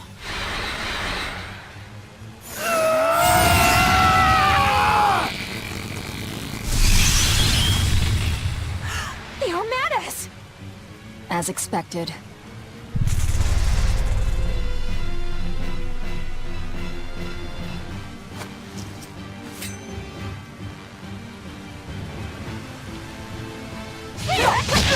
Please, stop! Do you not understand how dangerous an Armatus is? Fools! This is a battle of life and death!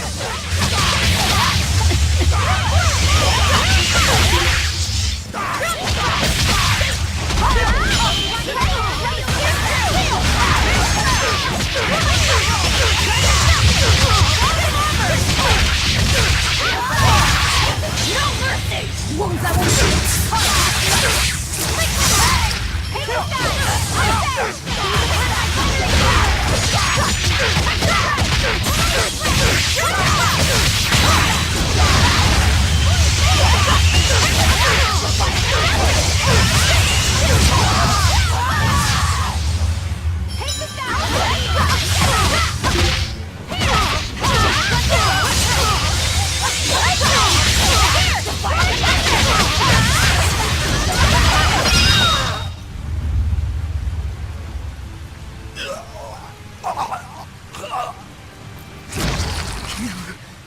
Them. I have to kill.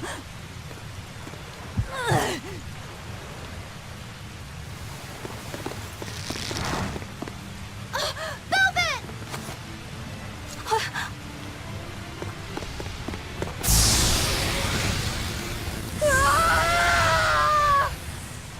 So this is it. They destroyed themselves. Just as I expected. The Abbey. They know exactly what they're doing.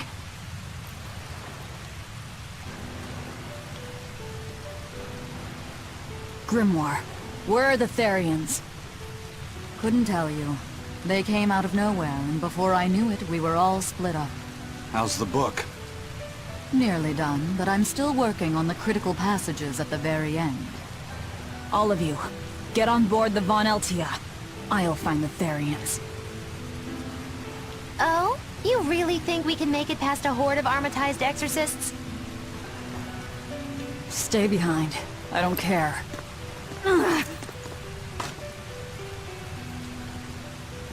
Don't touch that!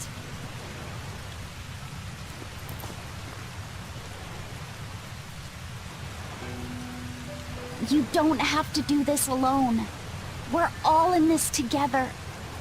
And I promise I'll protect you, Velvet. You'll protect me. Long ago, Lafy said the same thing. But that sort of idealistic drivel will kill you. Make your worthless promises. They won't change reality. Look what happened to Lafy. Dead. Murdered.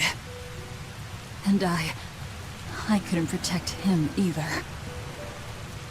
In the end, no matter how much he cared for me, my only brother, his life torn away from him. Oh, it must have hurt. Velvet.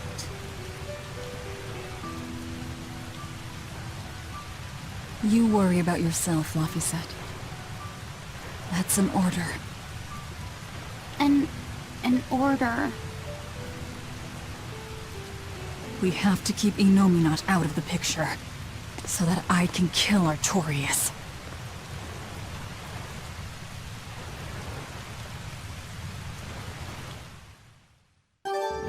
Let's go! We'll push the enemy back and keep an eye out for the Therians.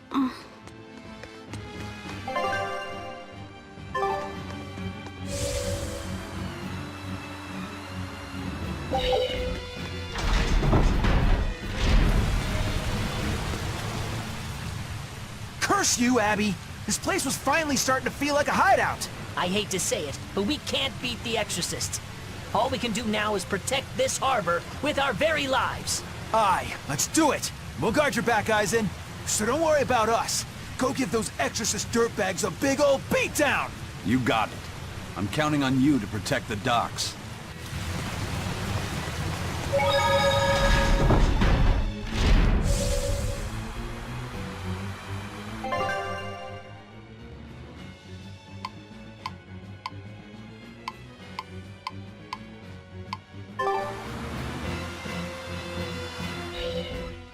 I know this isn't the best time, but I have something to say.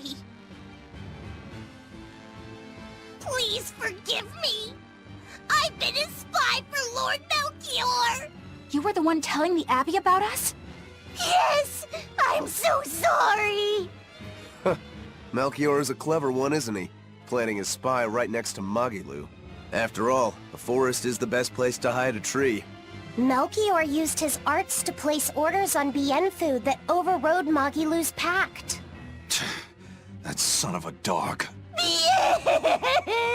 Please don't hate me! I meant Melchior, not you. Really?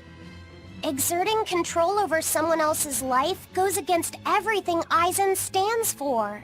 We know you were forced to do it against your will. But my spying put everyone in serious danger! That's still a fact. The Bloodwings also knew what we were up to. The Abbey would have figured it out with or without you. What'd you tell them anyway? That Velvet is actually pretty good wife material? And what fishing rods Eisen prefers? And what Miss Magilu says in her sleep? And how fast Dial's tail regrows? What? That's what you told them? It's done. Pay it no more heed. But things must be set aright. Alright. How?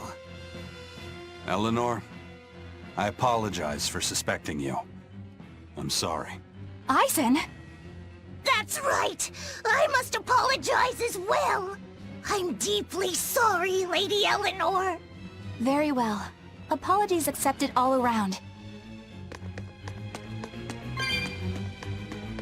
Are exorcists using armatization aware that it could cost them their lives? I'm sure they are. If I were still with the Abbey, I would likely be using an armatus too. Endangering one's own life in order to save the many? It's the logical choice. But using something that dangerous so frequently in battle is absolutely wrong. The Abbey must be starting to feel the pressure too. Even so, the losses are unacceptably high. That's how badly they want the Therians, and how big a threat we represent. Or it could be that it has nothing to do with us and the real point is to test their new weapon. That can't be. It's all an experiment?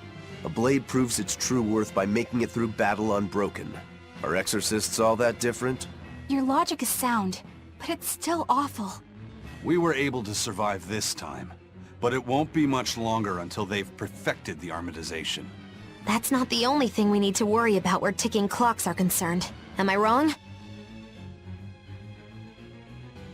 Velvet. It doesn't matter. We kill whoever gets in our way.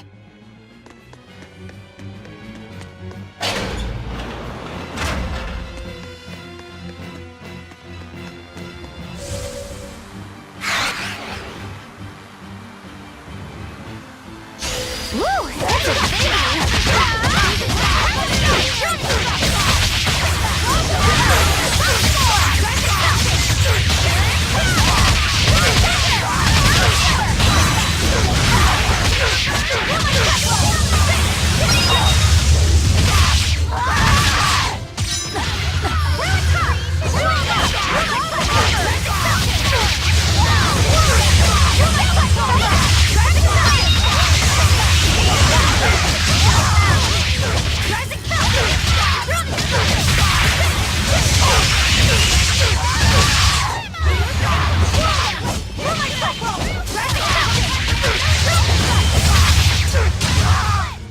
Well, that about does it.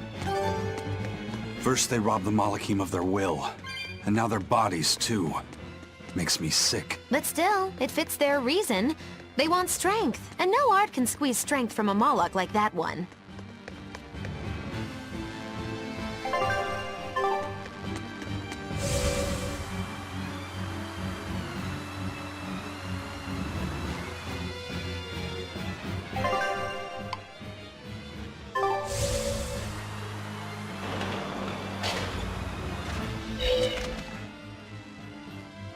So, you all got away. It was all I could do to flee. I have lost face. You don't have a face! I was so scared. It's okay now, dear. I won't let them cause you any more pain. Medissa was the one who saved us. Thank you. I could never forgive them for involving children. That's all. Kuragane, head to the rear docks. Keep them safe. If you find the Prince and Griffin, take the Von Altia and escape. As you wish. Rokuro, take the Stormquell. I made it with the orichalcum you gave me. You actually did it! I abandoned all desire and forged it with a clear mind. You will find no harder sword in all the world. Stormquell. Made from orichalcum. I'll use it well, Kurogane.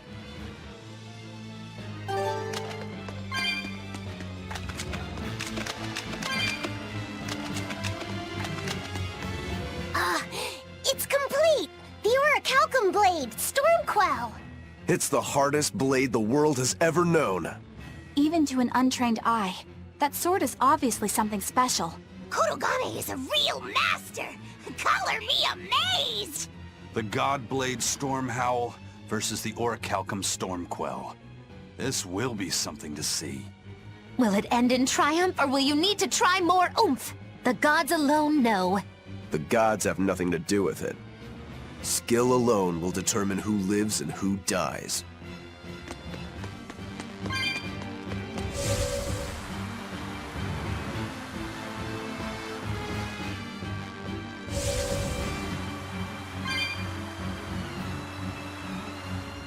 Managed to avoid capture, huh, Prince? As did you.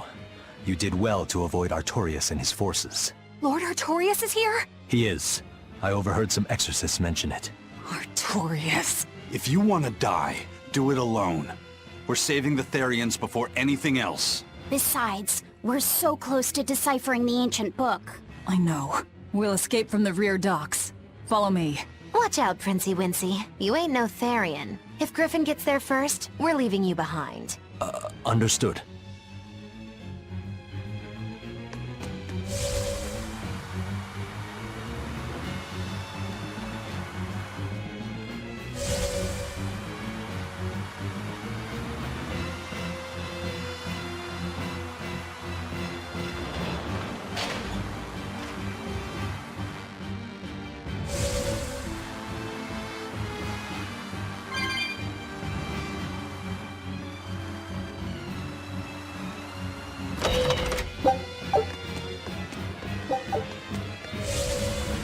Will Artorius use an armatus as well? I don't know. It's hard to believe that the Abbey's leader would risk using an art that could end his own life, but... The Shepherd's reputation would be ruined if he self-destructed over some botched formula. On the other hand, if the risk is based on the user's ability, then the legates might not have any trouble. So if Artorius were to try, he'd armatize with Innominat. Can an Empyrean be used as an armatus? I'm not even sure Artorius can handle that. He'll do it. Why else would he try to revive Innominat? But we're talking about an Empyrean. He'll succeed. I'm certain of it. This is the Shepherd Artorius we're talking about here. Whether God or devil stands in his way, he won't be swayed. That's who he is. Velvet! But it won't save him. He'll die by my hand. Empyrean or no Empyrean.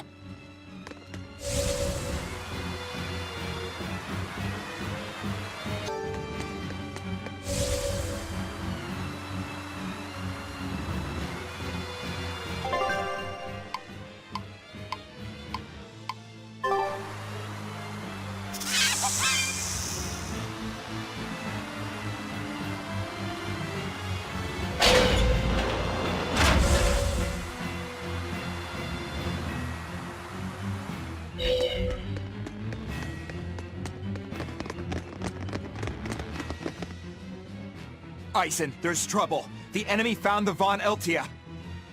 Several enemy ships are heading this way right now. Set sail, now!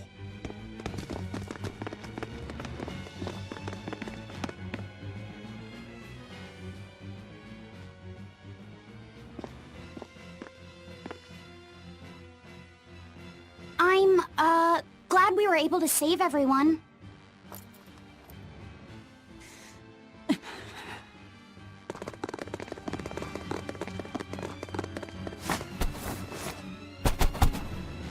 There's no escape, Lord of Calamity!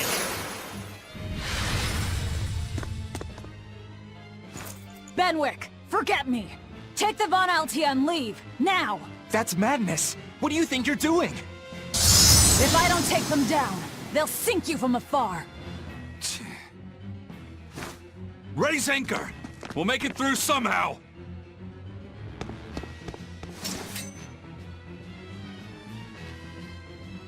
Aye, aye. But don't die. You hear me? Crazy kids. We're not going to die. We're going to kill.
What do we do now?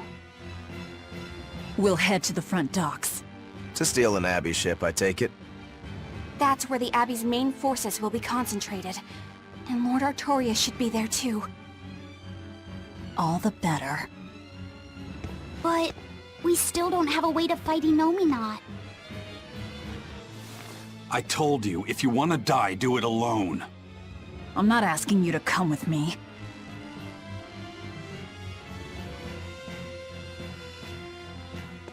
Use me. Percival. Don't worry. Griffin got away. If you use me as a hostage, you should be able to steal a ship. I owe you one for this. But don't expect gratitude. I don't. Looks like this is our best and only bet.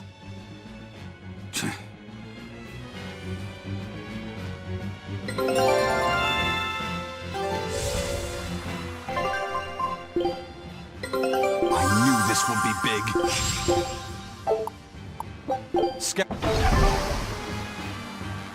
We're going to the front docks to escape. Don't forget that. I know. Arthur's first maxim, right?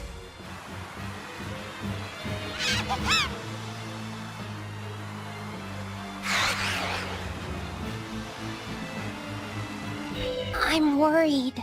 About this whole hostage thing, you mean? Yeah, that too. But Velvet's acting really strange. And that's unusual how? Moggy Lou! Yelling at me won't change anything. Her thirst for blood knows no bounds, and she's got all the self-control of a wounded beast. With the way she's acting, I'm not sure she'll be able to escape. She's cut her way through all her problems before. She can do it again. I hope so. But everything has its limits. There's no blade that will not break. Nor is there such a heart. When the time comes, you'll need to make a decision. It's best you start figuring it out now. When the time comes.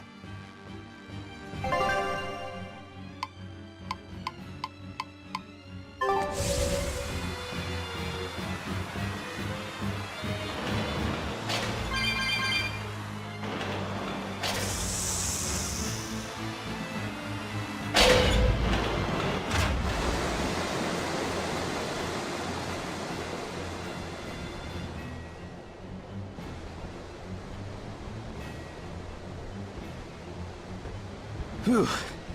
Well, looks like we shook off our pursuit. Of course we did. This is the Von Eltia. No, it can't be.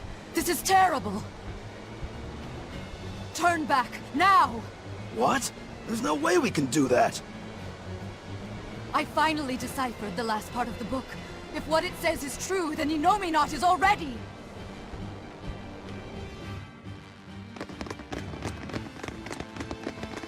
The coast is clear! All right, let's make a break for the docks. You're running.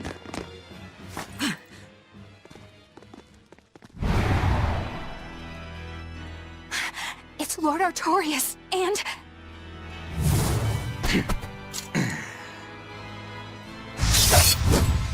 Sigurd! No, stop! Please, now's the time to negotiate for safe passage. Step back, Your Highness. The girl before you wants nothing other than to kill me. You better believe it! This is a trap. We're leaving. Let me go! I have to save her! That ain't gonna happen, kid. Don't forget you're my ticket out of here, too. I'm not your tool! Try to stop me and I'll take you down! Even you, Eisen!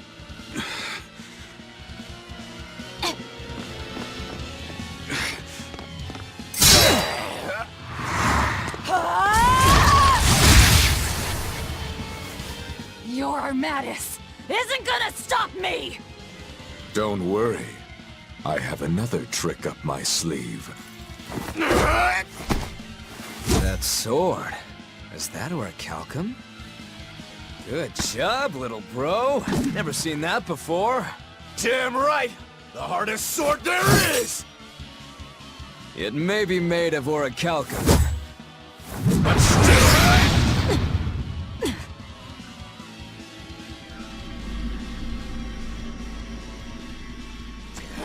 It's time. Stand down, Shiki. Don't be a spoil sport. I'm just starting to have fun. Get caught in the middle of this, and even you won't survive unscathed. The one to face Velvet will be Enominat.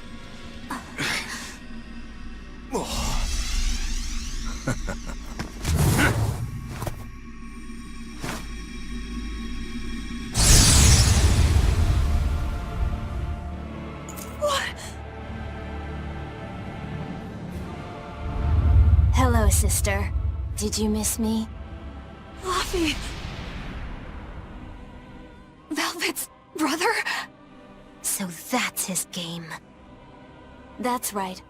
I am Lafy Crow. And more. I am also Empyrean Innominat, the Suppressor. No, that's... Innominat? If you're gonna do this, you gotta commit. He's our enemy. I know!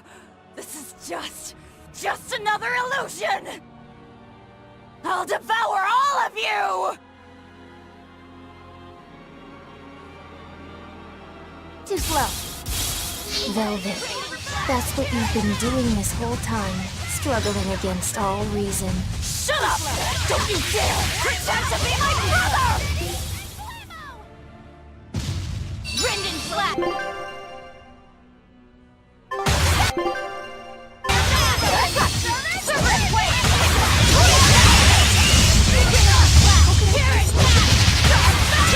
Your struggles are over.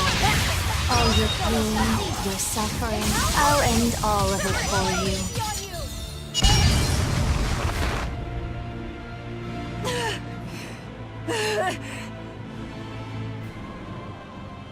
Is this the power of an Empyrean? Exactly. This boy is Empyrean Innominat the Suppressor. But how? We took away his strength! By kidnapping the Therians? Sorry to burst your bubble, but you were a wee bit late. It was never about the amount of malevolence the Therians devoured. What we needed to awaken him was 8 different types. Greed, conceit, lust, cowardice, selfishness, obsession. Those 6 Innominat had already obtained by the time you managed to tear the Therians away. That leaves just the 2 that Velvet carries inside her. Once Innominat has them, he will fully awaken. And I don't even need an Earth Pulse for that. I can eat them right here. Like hell you will!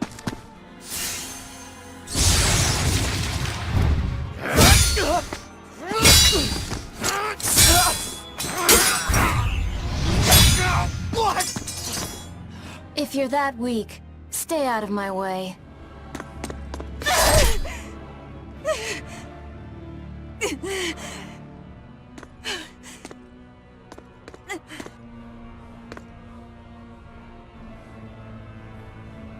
Ow. It's all an illusion. That hurts, Velvet. Shut up! Shut up! Are you going to kill me, sister? Go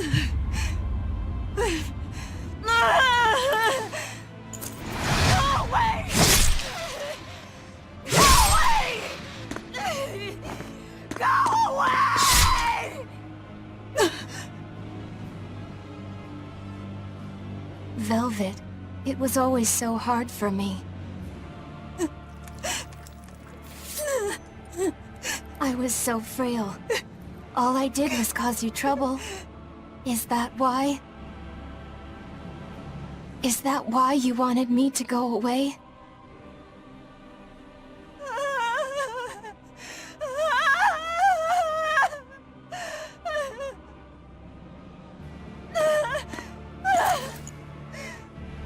I never wanted you to go.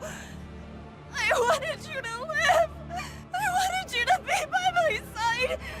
But in the end, I couldn't protect you. All I could do was avenge you. To get my vengeance, I devoured. I killed. Of course you did. I'm sorry. I'm sorry, Lafy. It hurt, didn't it? Fee! Kill him, please! But... please? It's Lafy said! He's my brother!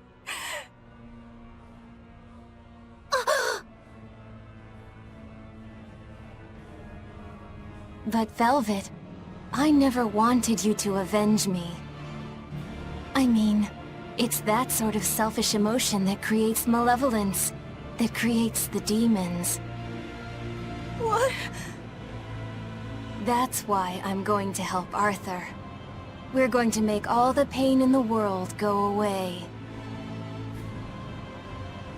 Including that hate, that ugly malevolence in you. Ugly malevolence? The awakened Enominat will suppress all negative emotions. He will remake humanity into beings free from sin. You take away all their sins, and people aren't people anymore! I think that's just what they intend. Like how they steal free will from the Malachim. It will be a peaceful world, free from pain. So your goal this whole time was to rob people of their free will? If even an exorcist like you can let your emotions tempt you to betrayal, clearly it is the only way.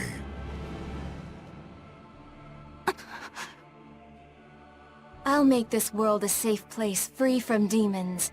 That has always been my dream. Don't worry. My wounds will heal. Once I have eaten you, sister.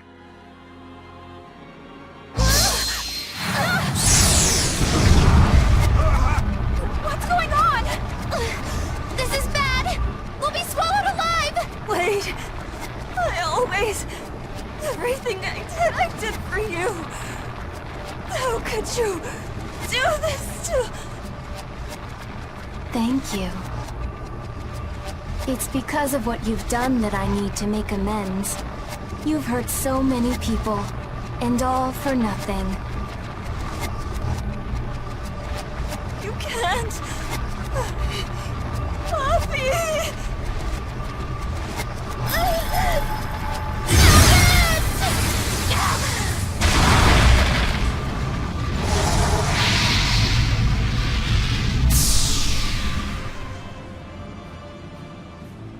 Unfortunate.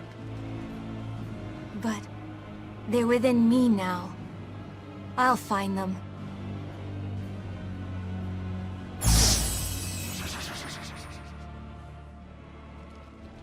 A weapon can't just be hard, you know. It's gotta be flexible, too. Or it'll snap. If you're addressing me, do you care to test that out? Nah, think I'll wait on that. At least until you and Enominat finish up your armorization. Shepherd Artorius! What have you done? It's all according to my plan, Your Highness. Let us return to the capital.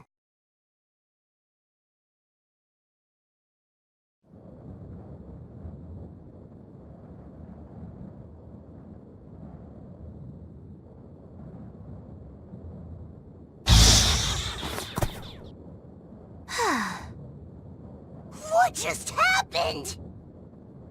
We were eaten by an Earth Pulse. This happened to you before, didn't it? It's different this time. It looks like our awakened friend Enominat is using the land as his vessel. In other words, this Earth Pulse is now part of his body. I was able to flee him only because I found a rift in the Earth Pulse as it formed. So, Velvet and the others? I guess I won my bet. Took long enough. Bravo! You do have a talent, if nothing else. Oh, Melchior. If you're here, this place must be more important than I suspected. Move aside. I must close this Earth Pulse rift. Bienfu, protect the rift! Do well, and I'll forgive that little betrayal of yours. But if you run, my curse will follow you for eternity! You got it! It looks like I just won my bet. If I let you seal this rift now, I'll never collect.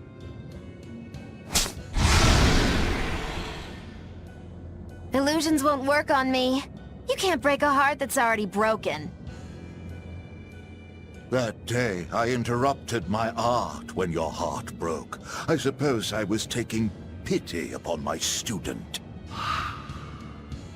But this time, know that I won't hold back. I will grind your heart into dust!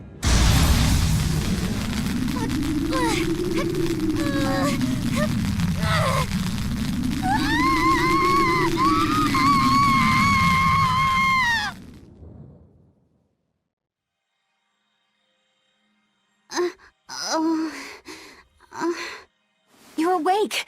I'm glad to see you're okay. It looks like we got sucked into the Earth Pulse. Are you alright, Eleanor? What about everyone else? I'm fine, but...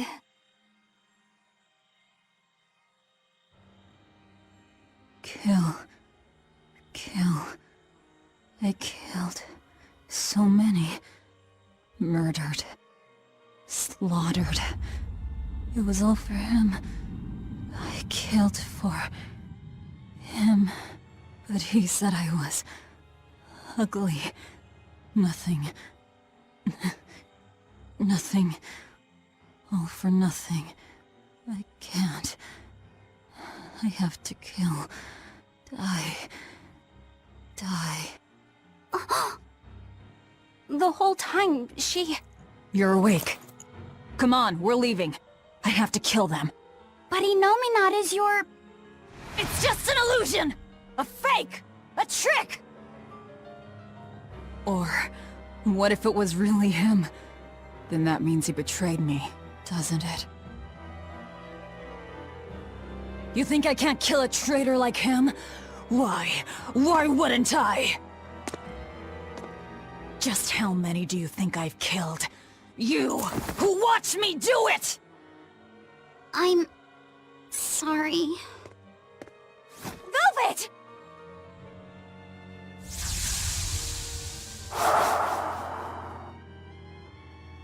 Lafy, time to wake up.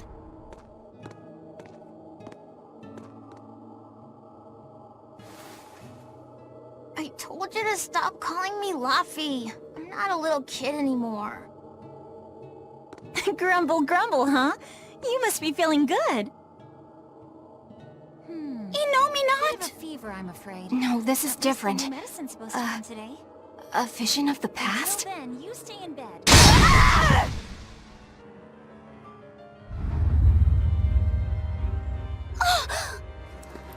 See? I killed him! It was easy! I'm used to it by now. Alright, we're getting out of here! With your power! But... Now! We've gotta find Eisen and the rest. I said now! Enough! Stop it! They're the ones who need to be stopped! Isn't that right? I'll kill them! I'll kill them all! You must calm down.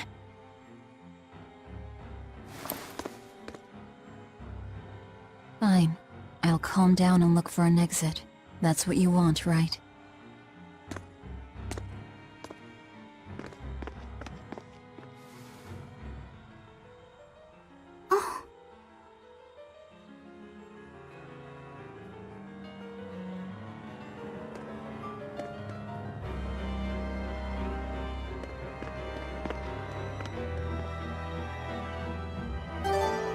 Whatever the case, we have to get out of here. Let's keep moving for now. Yeah, I guess so. Are you alright, Lafy said?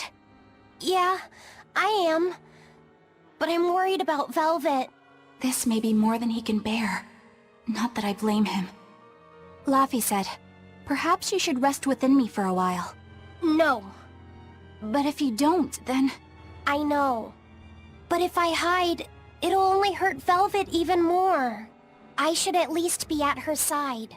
You really have become stronger. But I haven't. I hate it. But there's nothing I can do to help Velvet now. Of course there is. Having someone nearby can be all the help you need sometimes. Like when I lost my mother. Eleanor... So, let's keep an eye on Velvet while we search for the others, alright? Just remember that I'm always with you, Lafy said. I know. Thank you.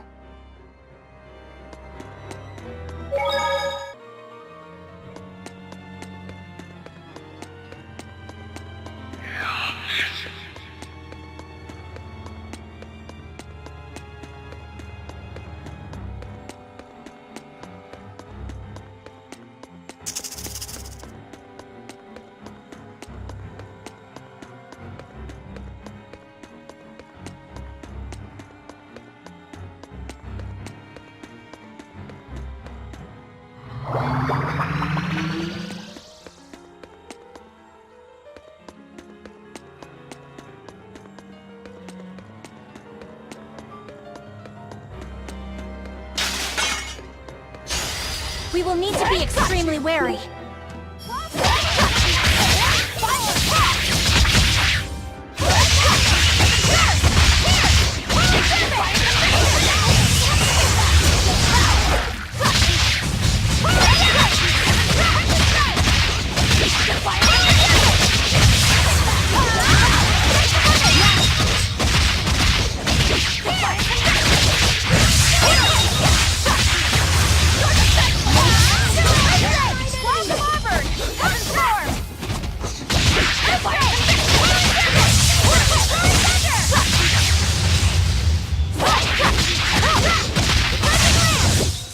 Come on, really?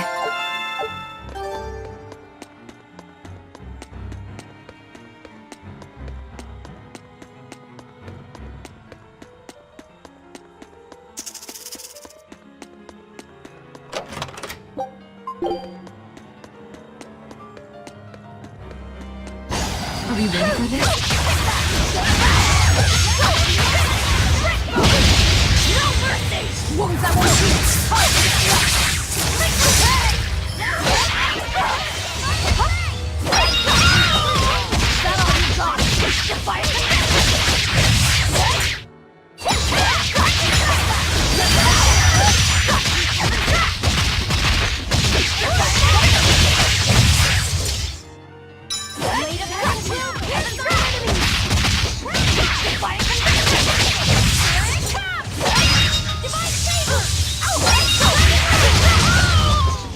We won, right? Right?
That boy who called himself Enominot.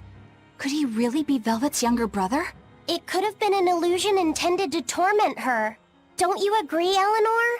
I do. Velvet's objective is avenging her brother, after all. We've all seen how strongly she feels about it. I find it hard to believe that the one so dear to her is still alive. I don't know what powers Enominot possesses, but I think that really was her little brother. Velvet was able to see past Melchior's illusions. But look at her now. I just don't want to believe that the real Lafy could do such a thing. Could it be possible that Enominot was reborn into her brother's body? I don't know. But if that was the case, I'm not sure Velvet would be in so much agony. Yes, I guess. Enom not actually being Velvet's brother. It makes a twisted sort of sense. But it's too awful.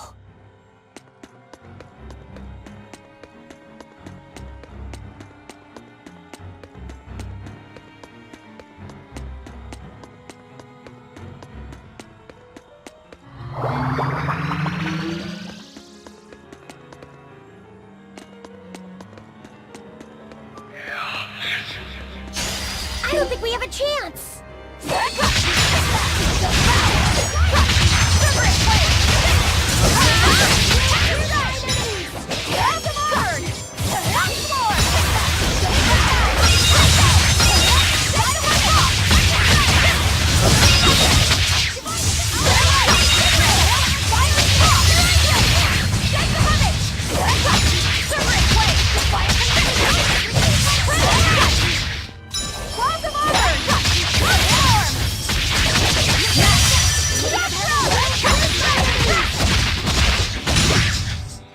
We're finished here. Let's go.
Is this? Look!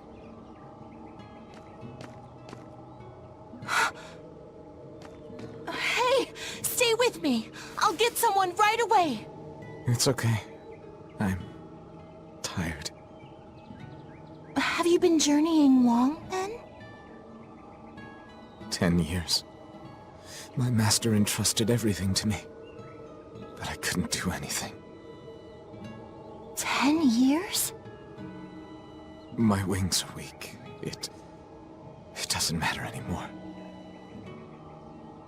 I see.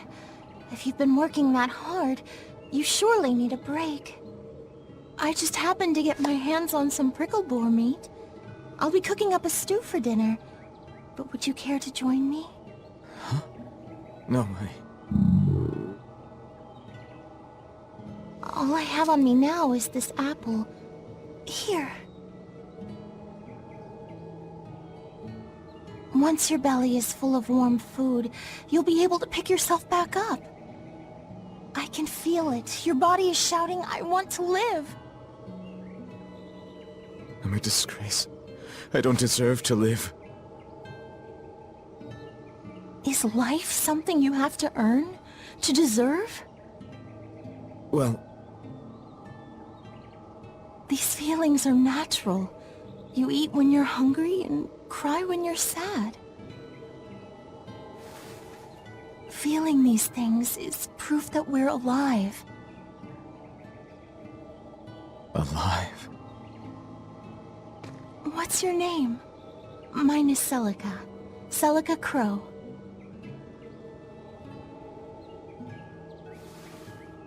I'm an exorcist.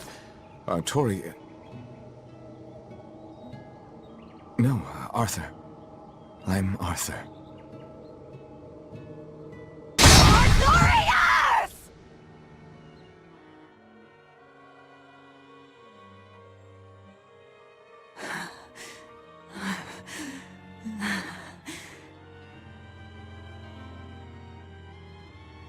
What in the world was that? Rokuro! Aizen! You saw it too, then? Sure did. Artorius. And he called himself Arthur. I've heard of this. The Earthen Historia. They say that events on the world's surface cast imprints on the Earth pulse that runs below. In other words, an illusion of the past. It's not an illusion. That was my sister. So, he managed to fool her too, is it? Yes. Yes, that must be it. That's why she freed me from the prison. Rokuro, have you recovered from your wounds? Yep. Tough as nails, that's old Rokuro. I'm more worried about Velvet. Is she okay? How could she be okay? Inominat is reborn, and it's her little brother. A blade can't just be hard. It's gotta be flexible, or it'll snap the first time it meets an unexpected force. I misunderstood the true meaning of strength, and so did he. Let's just worry about ourselves for now. This Earth Pulse is completely under Inominat's domain. We can think of it as an extension of his body. Yeah, which means my power won't get us out of here. Be wary. Inominat may be the one showing us these memories. Remember, he's after Velvet. And the two types of malevolence inside her. True. And we may be able to use that against him to get us out of here. What are you saying? Just use her? If it's necessary. We have to keep moving. Nothing will be gained by staying here. And we ought to look for Magilu. Even she doesn't deserve to be stuck here forever.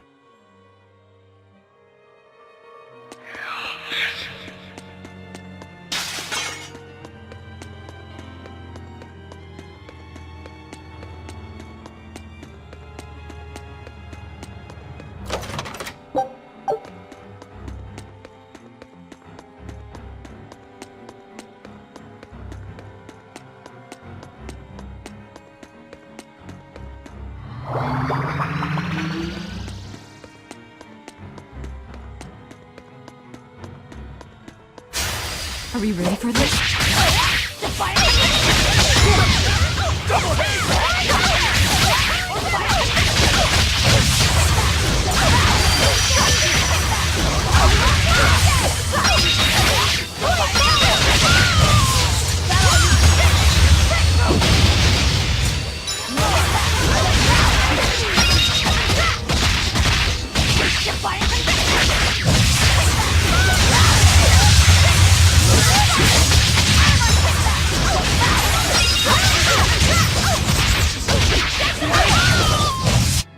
No problems here.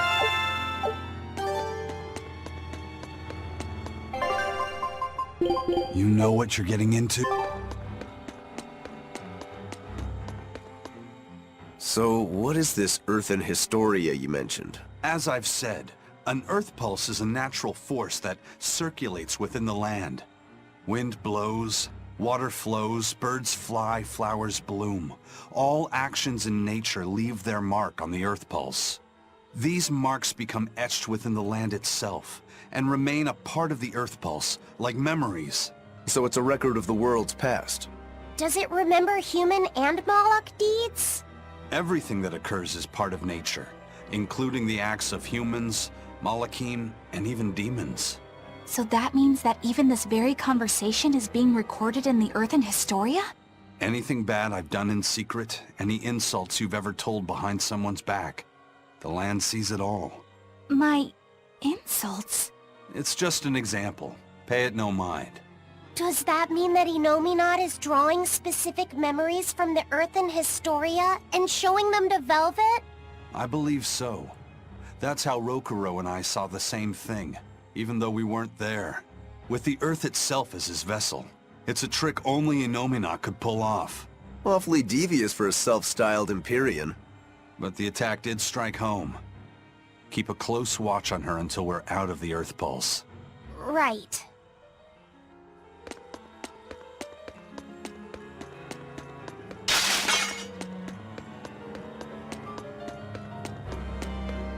Velvet's psyche took a heavy blow there. Yes. She's in rough shape. How long do you think she'll last? What do you mean? Just what I said. Remember, hardness alone won't save you from breaking.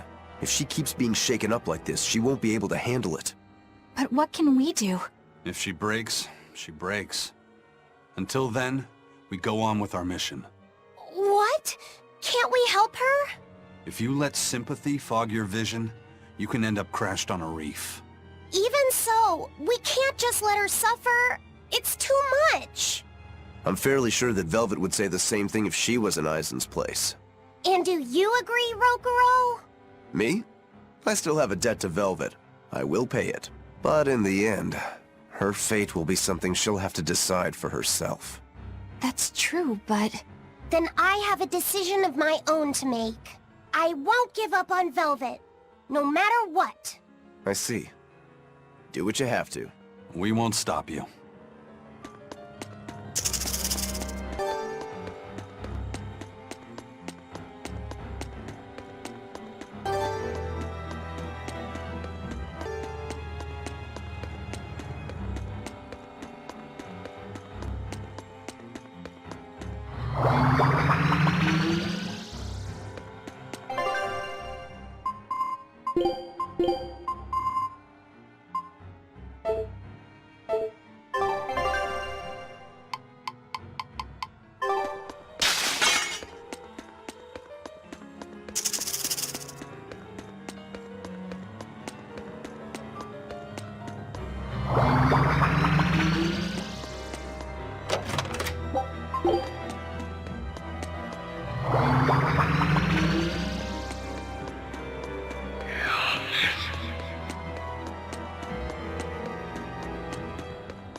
Welcome home, Arthur.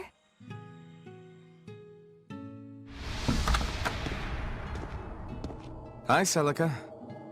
I fixed the fence around the house. Oh, thank you, sweetheart. With the brigands stepping up their attacks, the town elders have been worried. But this should put their minds at ease. No. If the brigands turn into demons, a mere fence won't stop them. Nothing. Don't worry about it. I'm pretty confident in my carpentry. And the other two? Probably at the Cape again.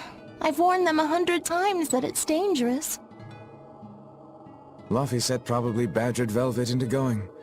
Don't worry, she'll watch out for him. Yeah. I can only hope that this little one grows up to be as strong as she is one day.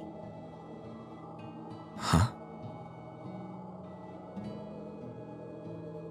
You're happy, I hope. Of course I am. I never thought I could ever be this happy.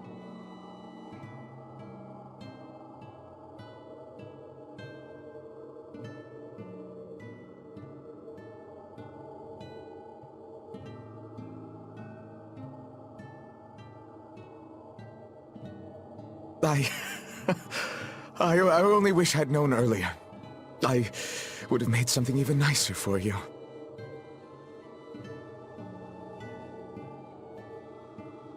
Oh, you made this for me? Yeah, I put all my heart into it. I'll cherish it always. It'll remind me of this happy day. Let this serve as proof of our love. This I swear. I swear to protect you both with my life.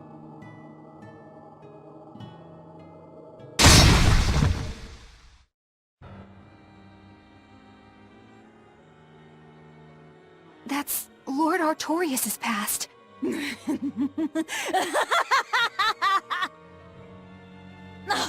that's rich! You mean you believe that tripe? It's all a pack of lies. His smile, his promise, everything.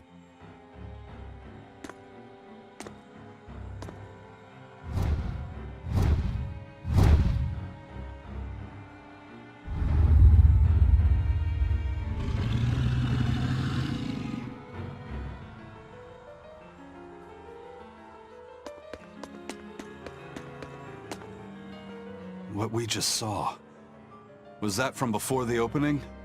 Yeah. Celica was there, and Artorius still had use of his arm. It didn't look like he was an exorcist either. I never would have thought Lord Artorius could smile so tenderly. But he's since become an exorcist, taking on the mantle of shepherd and the weight of the world. All because he lost his beloved wife. I'd understand if you wanted to back out, but at this rate, I think the time is coming. Not much longer now. It's coming. To think I ate up his lies without questioning a word. What a joke.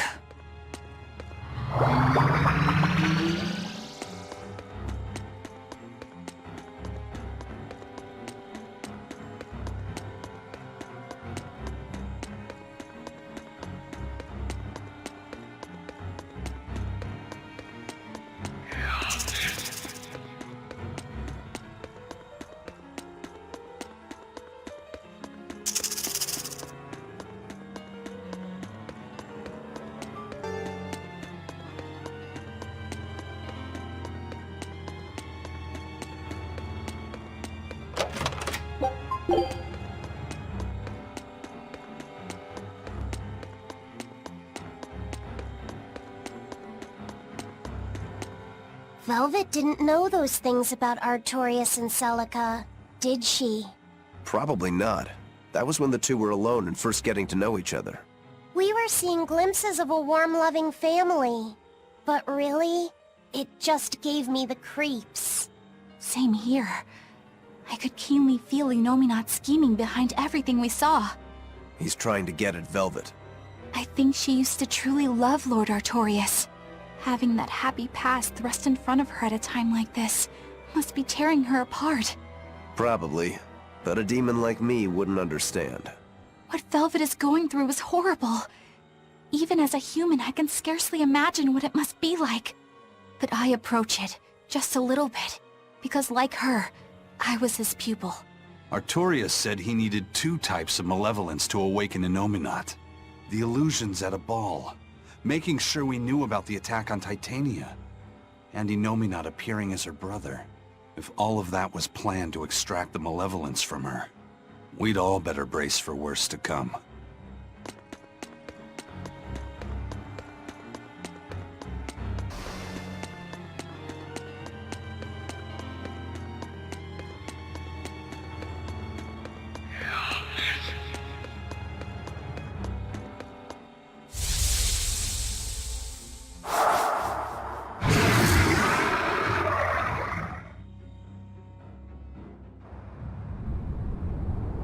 The Scarlet Knight?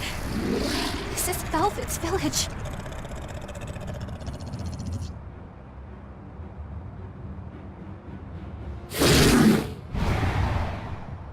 Damn! So many of them! Celica, I'm coming! It's too late! Take Velvet and Lafy and run! I can't do that!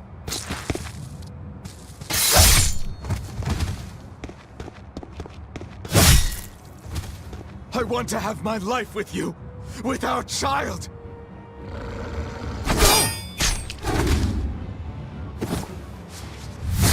Arthur! Celica!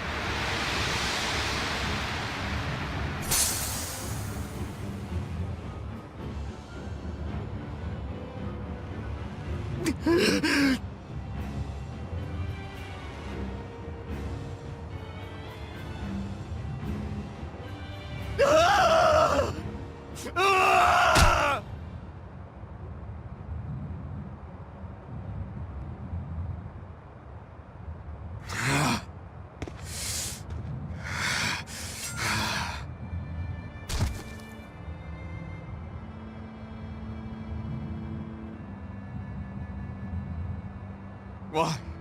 Why?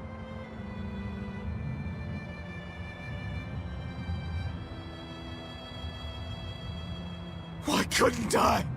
Why couldn't I protect my own family? Remember this moment well, Artorius. Humans are weak, filled with sin.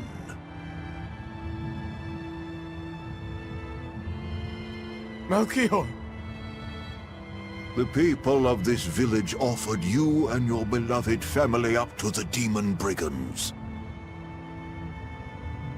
A sacrifice, so that they could escape and hide. No, they wouldn't. It happens often. The reason people act on is burdened by the weight of their sins. However,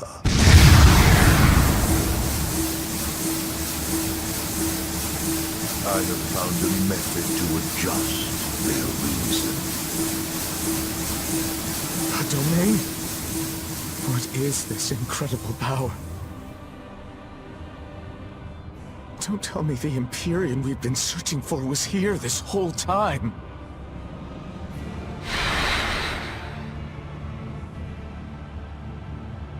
These Malachim.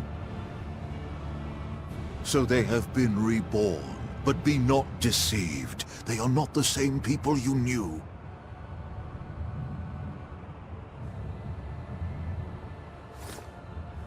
Why? Why must fate be so cruel? It appears that Enominat's resurrection is incomplete. We must guide him until we understand why. I'll be taking these Malachim. Wait!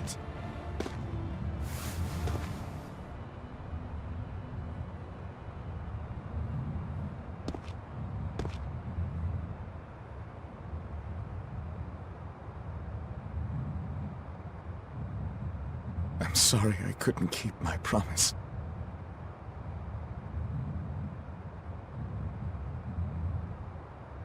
I'll make things right. I'll abandon who I am.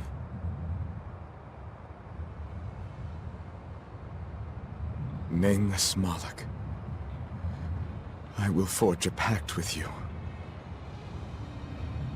I will put an end to all the pain in this world. Do you have it in you? You who abandoned my friend's ideals and fled. On the souls of my dead master, wife, and child. This I swear. My name is Artorius Colbrand. I have inherited the will and the strength of Claudin Asgard, former head of the Exorcists. Very well. Let tonight's tragedy change fate and birth salvation.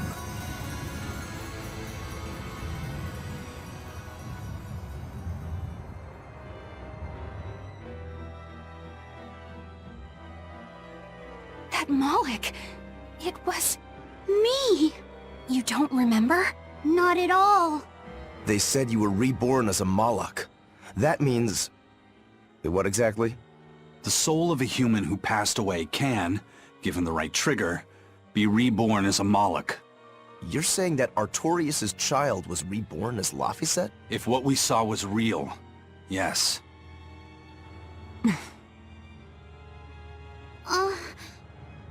So the female Moloch that was born along with him was... My sister's reincarnation.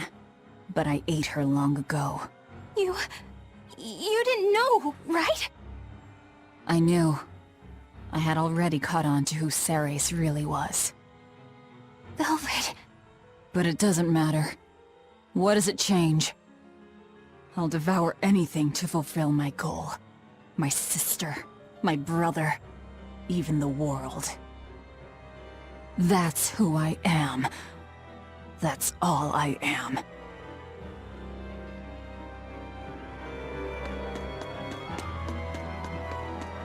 That was the day all of this started, wasn't it? Yeah, the opening. Inominat was halfway revived and demons became visible to all. His power also robbed almost every Moloch of their free will that day. I never imagined that Lord Artorius' quest to change the world was so steeped in tragedy. The villagers should have never sold them out to those bandits. It was cruel, yes, but nothing remarkable.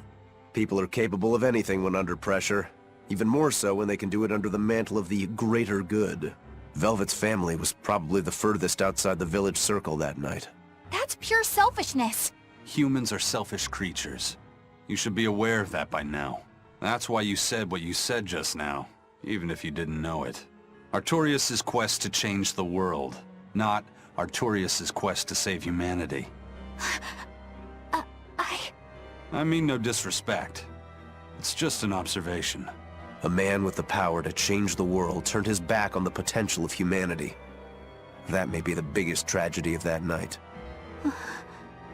The savior of the world lost all hope in its people.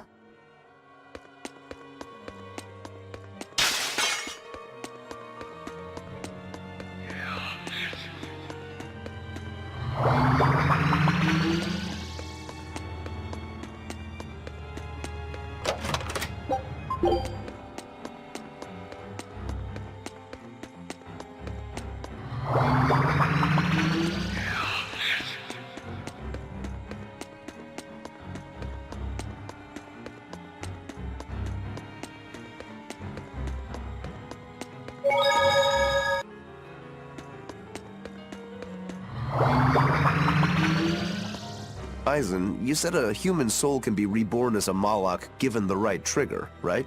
Is that something that happens frequently? I'm afraid I don't have an answer for that. We know that humans are sometimes reborn as Molochim, but not how or why. It's more likely among people with greater resonance, but the process is still a mystery. Huh. So it's not something that happens, or that can be made to happen easily, ordinarily at least. But Velvet's sister was reborn as Ceres, and her unborn child came back as Lafy said. What are the chances of that? It might not have been chance. They both died on the Scarlet Night. Their rebirths may have been influenced by the sacrificial ceremony. Are you saying that Inominat made it happen on purpose? Call it an educated guess. But I don't think even an Empyrean can control the lives of humans or Molochim at his whim. If it wasn't chance, it might have been destiny. Velvet said she ate Ceres, her own sister reborn as a Moloch. How could such a horrible thing be destiny? Sorry. I didn't mean to make light of a tragedy, but our fates intertwine. The good and the bad, whether we like it or not. That's what makes it destiny, right? True. But this... Get a hold of yourself, Eleanor. Velvet and Lafy are in rougher waters than any of us. They'll be looking to you to light their way. Yes. I must remain calm and steady.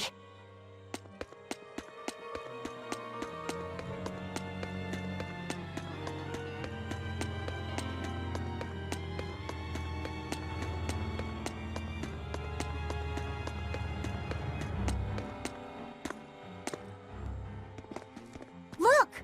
Over there! An Earth Pulse Rift. We may be able to get out from there.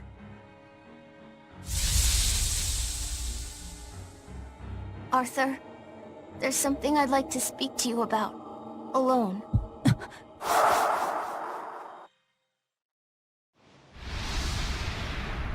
Two souls possessing powerful resonance and free of malevolence. These must be sacrificed on the Scarlet Night. Ah, yes. The ceremony to resurrect Inominat. You read my book. I haven't fully mastered the ancient tongue yet, but I have read your notes. You wrote that if Inominat is resurrected, we can make a world free of demons. 7 years ago, a soul with strong resonance, my own unborn son, was sacrificed for that purpose. Now, Inominat's resurrection is half complete. Because of that, everyone's resonance has grown stronger. enabling them to see demons. Yes. That's the truth behind the opening. So, if one more person is sacrificed... Enominat's resurrection will be complete, and his power will spur the creation of many new exorcists. And there is another Scarlet Knight very soon. Arthur, I must ask. Lafy said? Can't I be the sacrifice? Tell me, why do you think that birds fly? I think that birds fly because they must. Why else would they have wings, if not to embrace the sky? I have wings too, weak as they are. That's why I must fly, now! If we miss this Scarlet Night, the next won't be for another 3 years. By then, I won't be alive. Lafy said, why would you say such a thing? The 12-year sickness. That's the name of my disease. So you know. I'm not afraid of being sick. But I don't want to just be a burden on everyone until I die.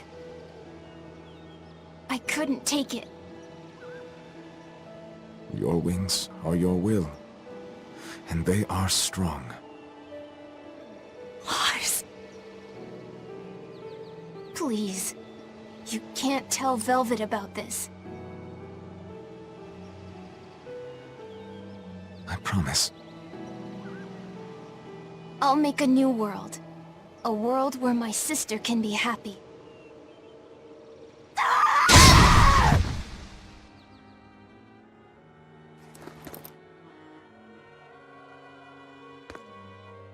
Don't talk to me about will!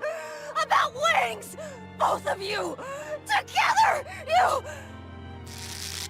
betrayed me! Whoa, hey! What's everyone apologizing for? We're a family, right? Hurry back. I'll make you a quiche, just the way she taught me. No kidding. I think you'll be an exorcist to rival even him. Shut up! He fell further than this back at the shrine. I will have my revenge. Revenge for Lafy! Lafy knew so much more pain than I ever will. And still, I couldn't do anything for him. I'm sorry. I'm sorry.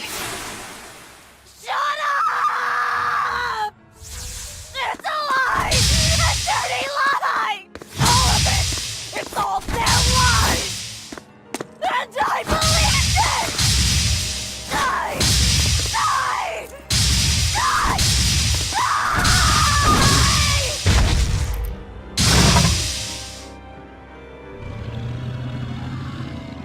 Get out of my way, you disgusting monster!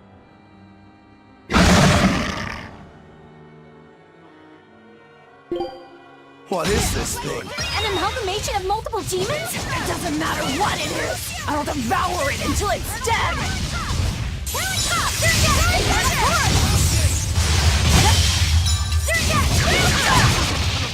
How could this happen?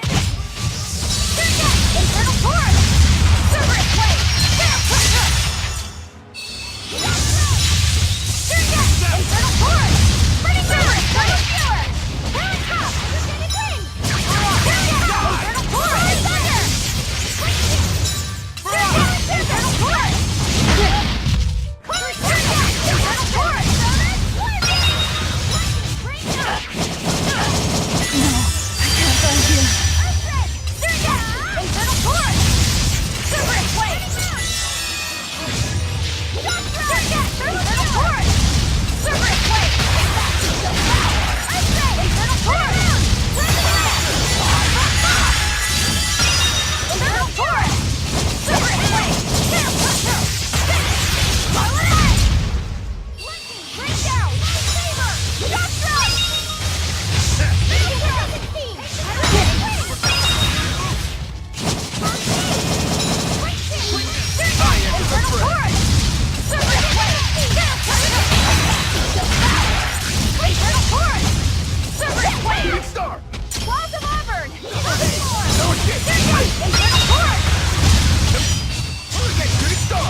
I'm dead. I'm dead. Calm down, Velvet! This farce is just another of Enominat's illusions! Farce? How callous. That farce is the true face of my sister. She hates, resents, devours, and kills. She tramples people, cities, everything, living only by her emotions. What an ugly, tainted soul. It's not like that! Nothing you say will matter. She knows. She knows if it's the truth. He's right. Just think. Everything I did was baseless, arrogant. And even so, I still... You hurt so many innocent people, didn't you? More than I can count. I devoured and killed so many. Without even knowing Arthur's true aims. I destroyed people. I destroyed whole towns. And worse yet, you didn't even show mercy to your own sister's reincarnation. I ate her. And despite all of that, I still love you, Velvet. That's why I chose to become a sacrifice. For you, sister. But think, if you try to stop the resurrection, wouldn't my death be all for nothing? To tell you the truth, I was terrified of dying. It was so dark. I'm sorry. I'm so sorry. You'll accept it then? That everything you've done up until this point, all of it. Yes. It was all for nothing, and for no one. I hurt so many people, all for no reason. I'm a monster. If you've accepted it, you have to atone for your sins. Once I eat the final 2 malevolences inside you, I'll fully awaken. Give them to me. Give me your hatred, your despair. If you do, I can cleanse this world of all its pain. I had hoped that you could live in a world without pain and sadness. But you're a monster now. You don't belong there.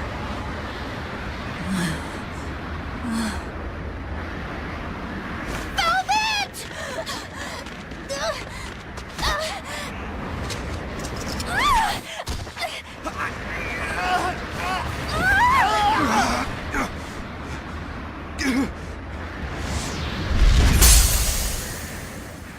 Let me go. I have to go. No! If you don't, you will die too for no reason. No! A twisted monster like me doesn't deserve to live. Don't you understand? You're the reincarnation of the first sacrifice. Part of me. Don't worry, I'll devour you too.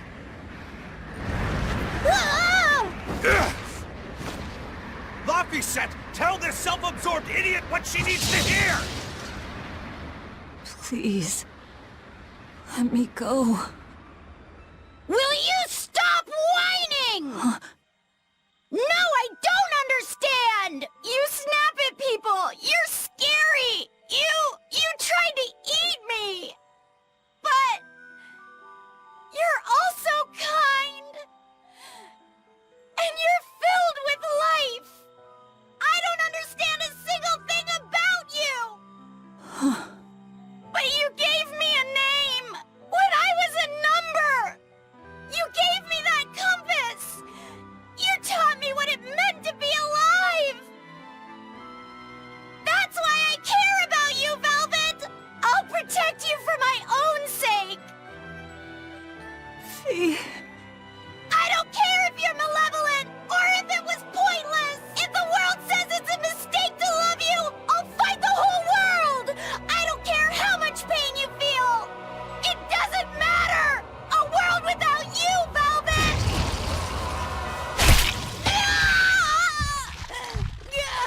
Is the one thing I couldn't bear! Let me go. My hand will... Eat my arm! I don't care! Just leave me the other one! I needed to clobber the jerk who made my Velvet cry! I love them all. I loved Lafy, and Celica, Arthur, everyone. To have it all stolen from me. Why them? Why not me? It hurts so much! Your despair. How is it gone?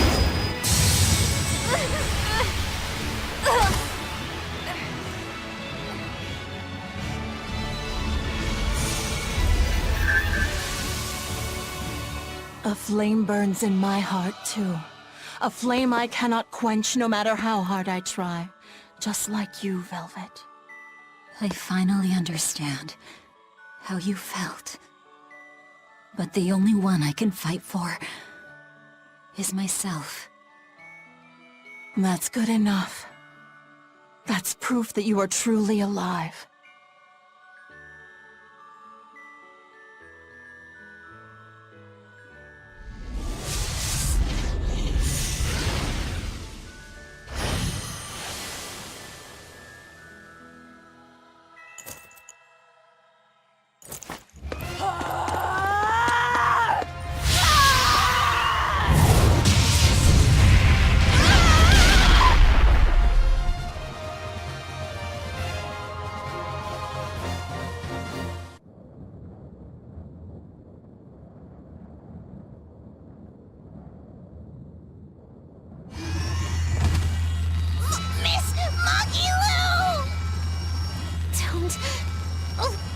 Don't worry. If Velvet could do it, there's no way I can't. How many times do you plan to destroy and rebuild your own heart, Magilu? We're on 107. Or was it 108? I lost count. Not that I really care. Pathetic fool. Did I not tell you it would require an iron will, as indomitable as the very trees that live and die across millennia?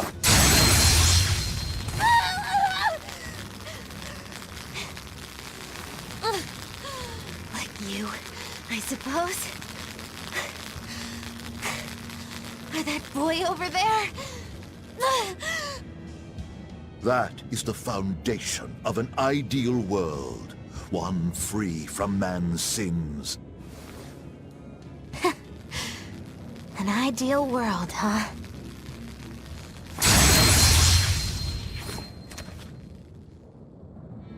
You, kid. The boy who was your companion, Lafy said. He's alive. Chasing a terrifying demon girl, he has learned the immensity of the seas and weathered the dry wastes of the land. Those people, they're different from us. Despite the pain, the anguish, they embrace the life they've been given. They live, undaunted by the ugliness of the world!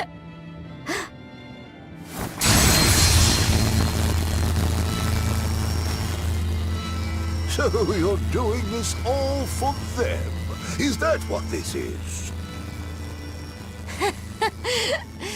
Not even close. They aggravate me to my wit's end. Like stabs in the chest, over and over and over. And that's exactly why. That's why I intend to see how all of this ends. I won't be satisfied until I do. Words bereft of meaning.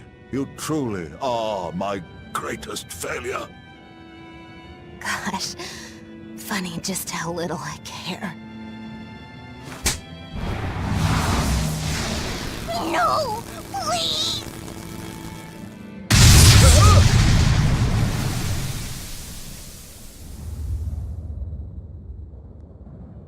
Let me guess. We came at a good time? You're late. Because of you, I had to have a really boring conversation. So, you came face to face with Enom.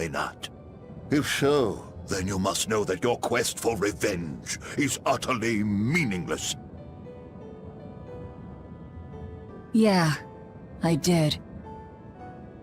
I know why sadness fills the world, and I know how deep are the burdens of sin.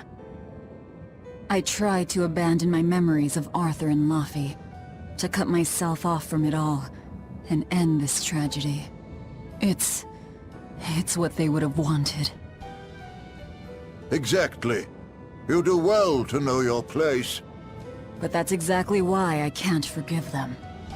Not Artorius, not Enom. I know my heart is ugly and full of contradictions, but those days we spent together in familial warmth, they're proof that that all of us, were truly alive. That's why, no matter how hard, no matter how sad it gets, I will take my vengeance to the very end! Velvet! Don't be a fool. Just give up and die like you ought. It is your destiny to wallow in despair. You take my family, turn me into a monster, and you want my soul too? Now who's being the fool? Remember this well.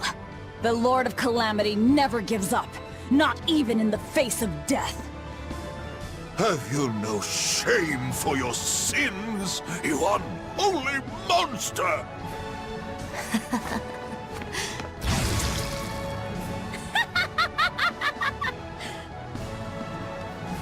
Let me in on this. I lost a bet and I've got some anger to work out. You sure you can fight in your condition? Who do you think I am? Ooh, I thought you'd never ask. I am the dastardly witch Magilu, scourge of self-righteous exorcists! Now face the wrath of Magilu Maven!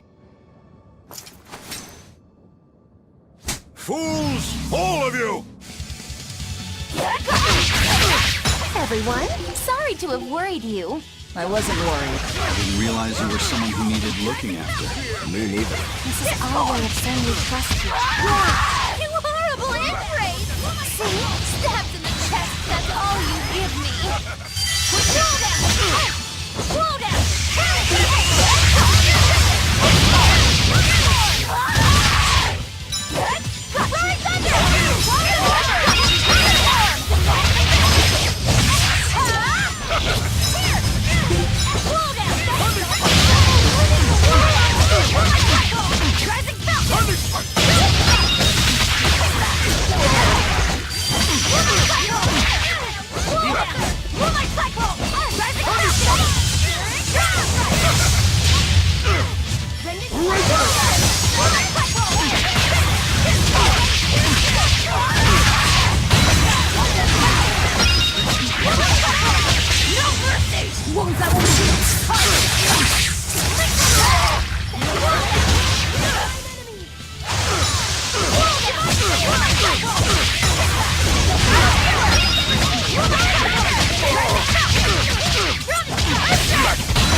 Tell Artorius and Enom not. They took something precious from me. I'll never forgive them for that. The annals of history are stained with evil people like you! You spread havoc and destruction, all to satisfy your own ends! A dark font of malevolence! You're a demon lord, the irredeemable embodiment of sin! The Lord of Calamity. It is the Exorcist's duty to destroy you! You talk a lot. How about you keep talking and tell us where Ifrit is? You'll regret this. I can feel Enominat! He's coming! We can fight here no longer! Bienfu, close the rift! I can't! Come forth!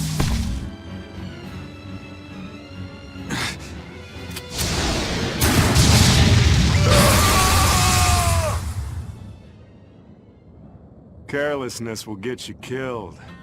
Savid! You ruined the moment. Huh? Don't you mean, thanks for saving us, Savid? You're my hero and role model?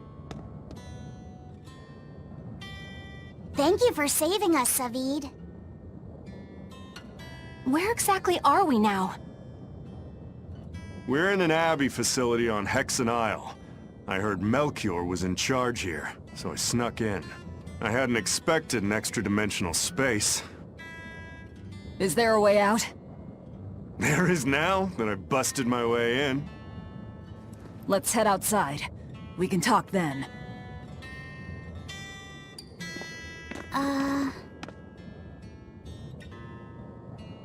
Who's that?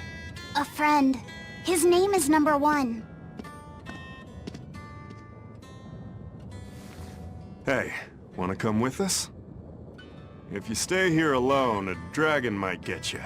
I bet you wouldn't like that. Yeah, that sounds scary. Great. Come on, kid. What are you doing?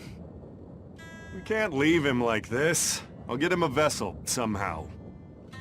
Do what you like.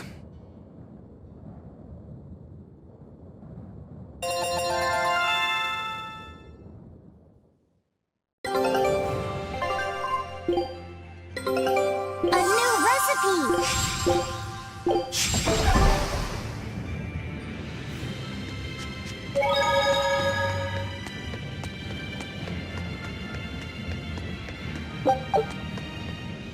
You seem awfully chipper, Velvet. I'm fine. And I guess I have you to thank as well. Perhaps. But gratitude doesn't suit you. Now, say ah. Huh? I need to see your teeth. I made a 100 gold bet that you'd break, remember? So, I need to see if you've broken anything. Let's start with those teeth. Help us out, kiddo. All right. I just need to check our front teeth, right? Front teeth, canines, whatever. Just get in there and take a good hard look. You didn't mean that literally, did you? Why are you making Fee do the checking? Acting the innocent maiden, are we? Well, I suppose that some say that showing the inside of your mouth can be more personal than being seen naked. What? Seriously? Magilou, you're only making this even more awkward. Come now, will you cooperate or not? We can't settle the bet until we know the tooth. Fine, but let's check the ones in my left hand first. Good. I believe Bienfu can assist with that. Why me? Leave me out of this! Bien! She's squeezing me! Ouch! Those things hurt! Looks like Velvet is just fine. Yeah, the sparks returned to her eyes. But, is showing the inside of your mouth really that embarrassing? What? Keep your intrusive questions to yourself!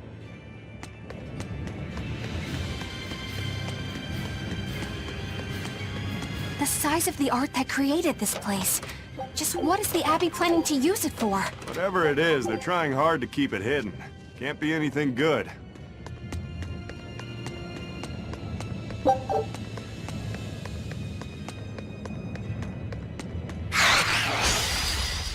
don't think we have a chance!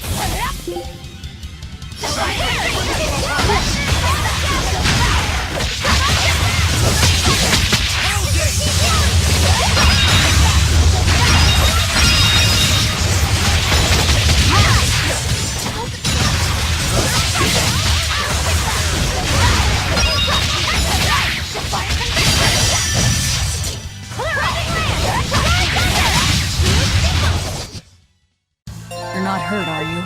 No.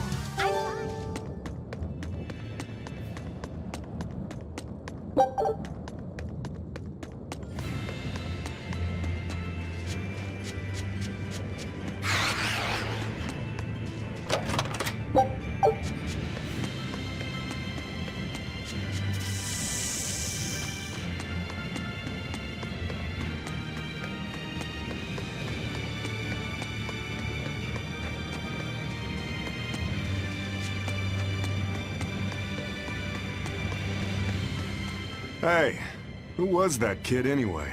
He and I used to be tethered to an exorcist named Lady Teresa. He was number 1, I was number 2. Oh-ho, a friend of yours then. So he went feral after that Teresa lady fell. Yeah. I found Velvet and the others, but he probably had nowhere to go. A stray Moloch stripped of his free will won't go much further than a demon's belly. Anyway, seems like the only people I run into these days are kids. I'm more in the market for an unattached woman with a pretty face. Sorry? I'm just fooling around. Grow a sense of humor, kid. Anyway, relax. I'll keep an eye on him until he's in command of himself again, alright? Just one more reason to bring the Abbey down. Right. Thanks, Savid.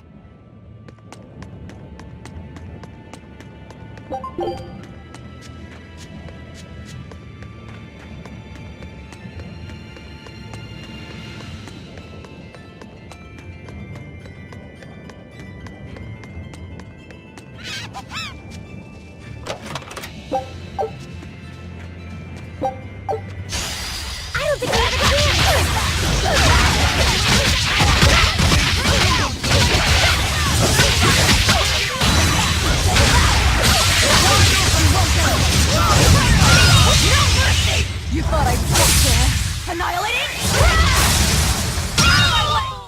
Did you think you could escape me?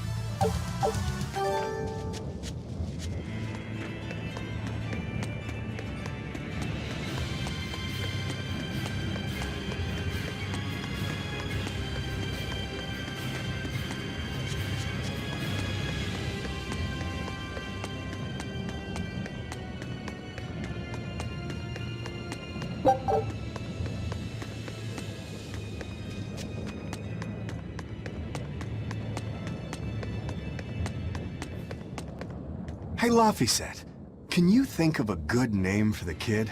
You're giving number 1 a name? Yeah. He says he can't remember his true name, and calling him by a number seems mean, you know? Yeah. I was really happy when Velvet gave me my name. Hey, I've got this. How about Hajime? It means the first, and he's number 1, right? In that case, why not just go with Ichiro? No way. That was Shigure's childhood name. Why should that matter to us? It should be softer. How about Ichi? Or maybe something like Numbi? Numbi? Where'd that one come from? It's like number, but, more cute. Let's just forget that one. I don't think we should reference his old number at all.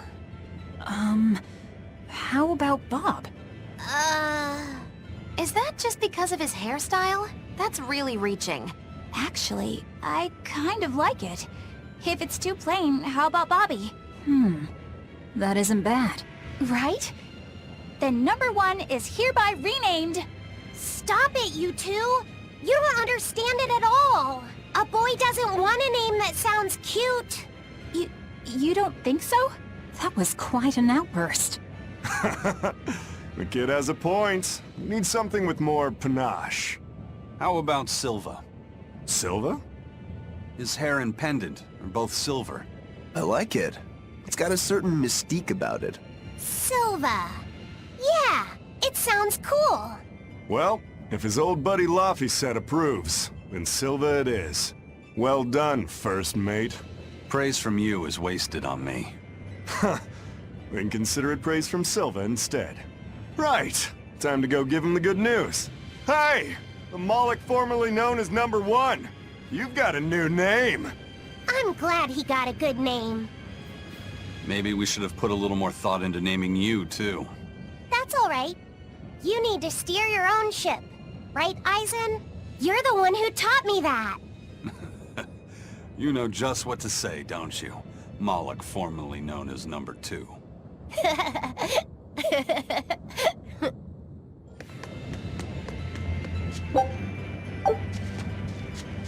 Magilu, what were you up to while we were lost in the Earth Pulse? I was ringing the bell. The rift was open the whole time. Couldn't you hear me? I don't remember hearing any bells. She was fighting with Lord Melchior. She really gave it her all. Bienfu, don't give him the wrong impression. But you endured so much. It was so moving. Yes, I did endure. It was so hard not to laugh. Did the old man tell you a joke or something? It was a staring contest, and oh, the faces that old man can make. I kept picturing him as a young man, but with that same wrinkled face, and it was so hard not to crack. I needed to keep myself in check. My desire to laugh was only broken by the ringing of the bell. Clang! Crash! What a thrill! Wait, was that the only thing that broke Magilu? Are you asking if he broke my heart? Like I'm fishing for sympathy? That's not what I meant at all! You stood watch over the Earth Pulse Rift for us. I didn't say that. Stop trying to give me a participation medal. Just take it. After all, you don't care either way, right? True that.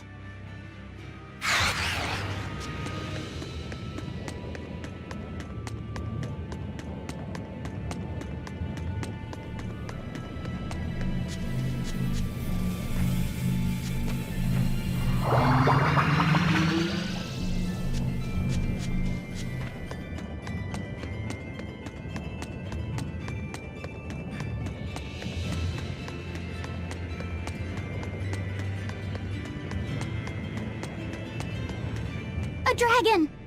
It looks like it's been captured. Just like the Therians. But why would they hold a dragon captive? An art connects this place to the Earth Pulse. That's probably why we were taken here. Earth Pulse. So it's got something to do with Enominat? That would be the obvious conclusion. I don't get it. Explain. Small words. Very well. You're part of all this, too. Velvet. I'm fine now. I promise. All right.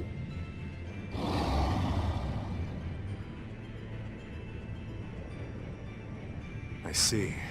You found out Enominat's true identity. So, now that you know, can you still fight him? It's only given me more reason to kill him. And the Shepherd. You're one ice-cold girl. There's still one thing bothering me. Enominat needs to eat malevolence to awaken. Once he does, he'll use his power to suppress negative emotions.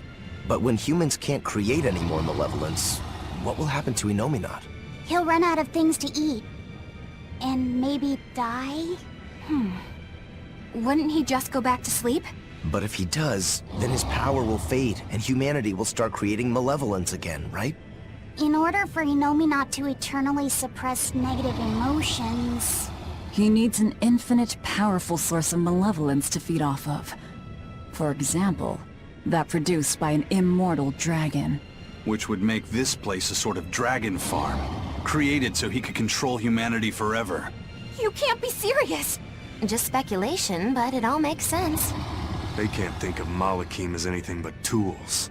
Just how much will they sacrifice for their ideal world of tranquility? We don't dare free it. It'd be too dangerous. I know. Damn the Abbey and their twisted morality. What was it that I believed in all that time?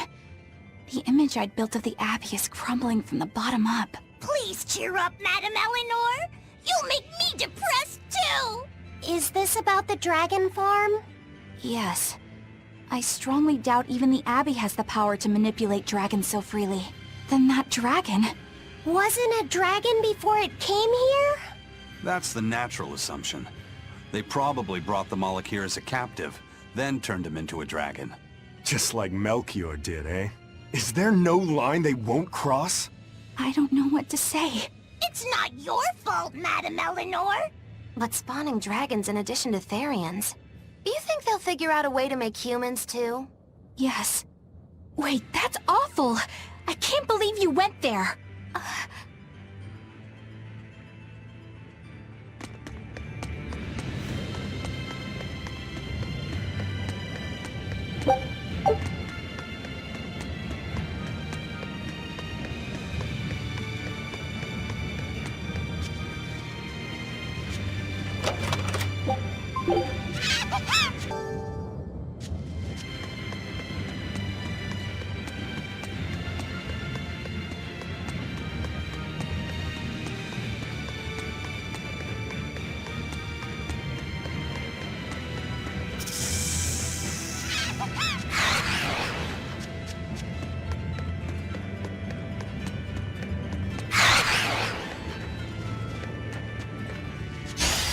We will need to be extremely wary.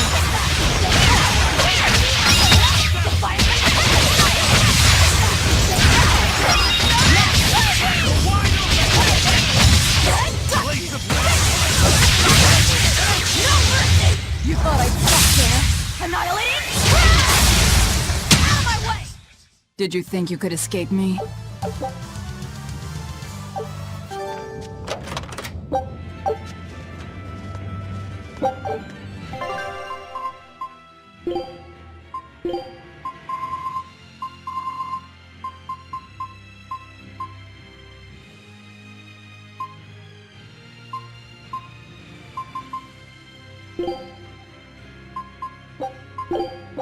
I had Fee taste it, so I know it's good.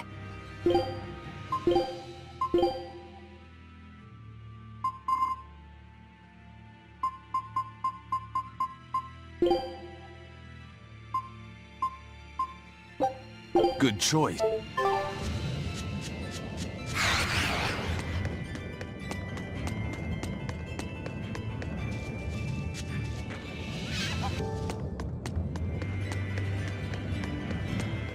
Velvet, What is it?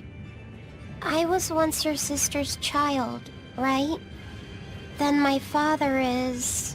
Look, you were reborn, right? Yeah. Honestly, I really don't know anything about how being reborn works. But to me, what you see, what you hear, and what you feel, that's what's important.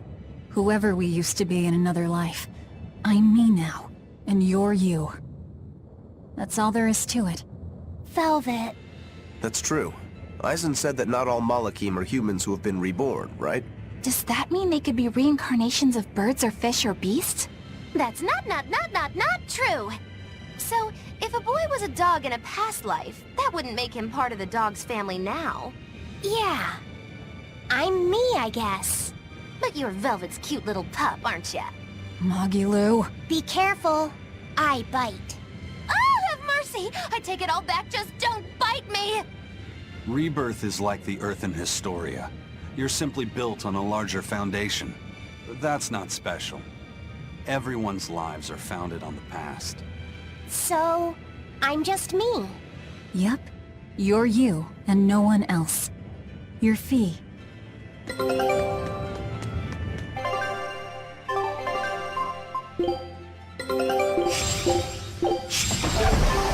Hey, first mate. Who was that horned demon with the old man? I don't know. I thought I felt something different about him. If only for just a moment. Did you feel it too? I said I don't know. I see. You're impossible, you know that? We've come across him before, but we never really fought him. My guess is Melchior is controlling him with some sort of illusion. I see. Then it's probably good you didn't fight. A straight battle against him wouldn't be an easy thing. How do you know that? Intuition. I have a nose for these things. There's something fishy about him. That scar on his face. He couldn't be. What's the matter, Eisen?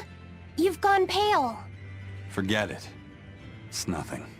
We need to get out of here. Let's go.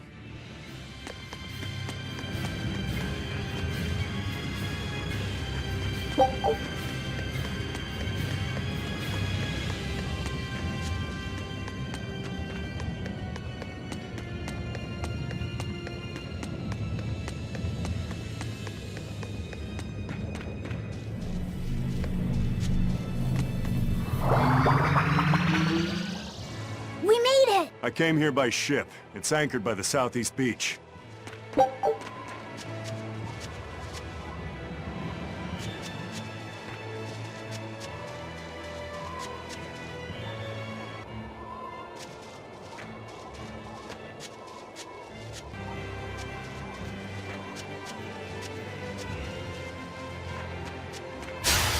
we ready for this?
What happened?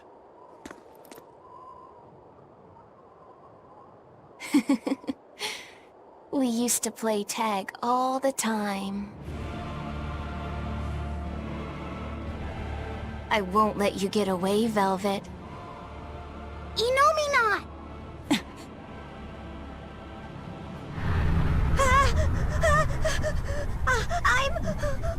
I'm scared! Stop it! You're turning him into a dragon! That was the whole reason I took him from Teresa. It's just another necessary sacrifice for peace.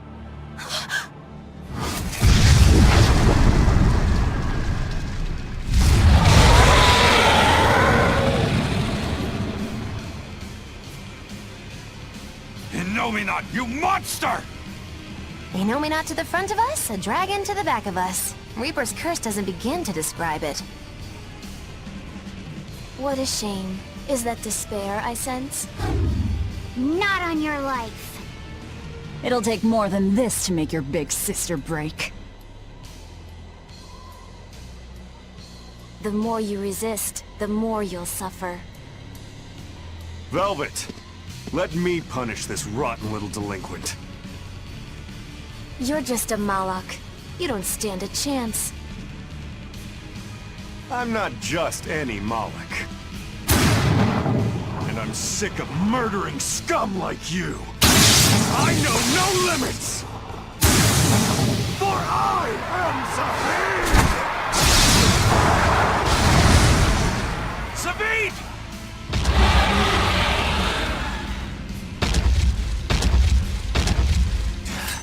This is officially too damn much. We'll be fine. Take them out one by one! If only I'd been a larger vessel. Save your regrets for later. We're dead if we don't focus. Aye.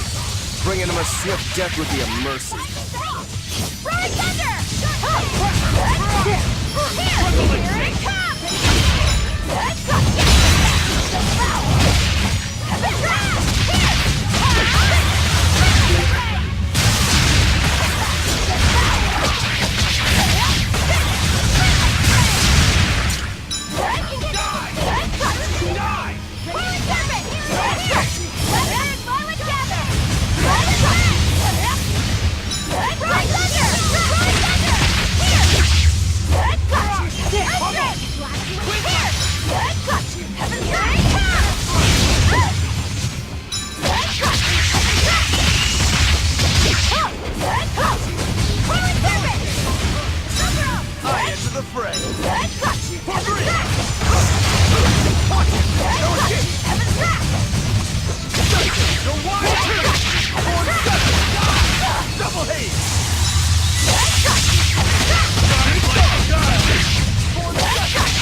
He's healing himself! Stop that, dummy! We need to bring him down in one push.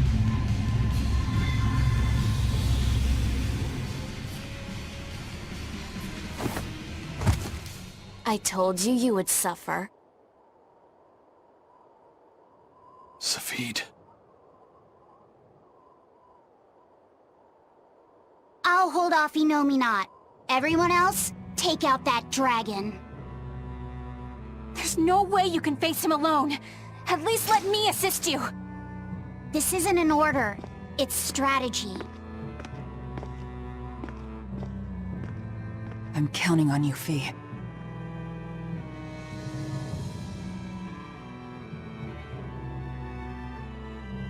For something that's a mere part of me, you're awfully uppity. I am the Mala Lafy set. I am my own master! I miscalculated before. I won't hold back this time.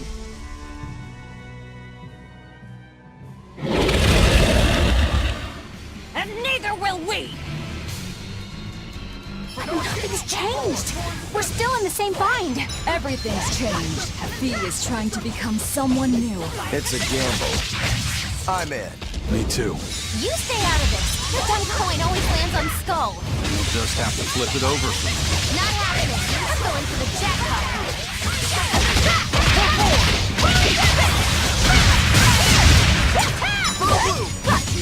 See this? See this?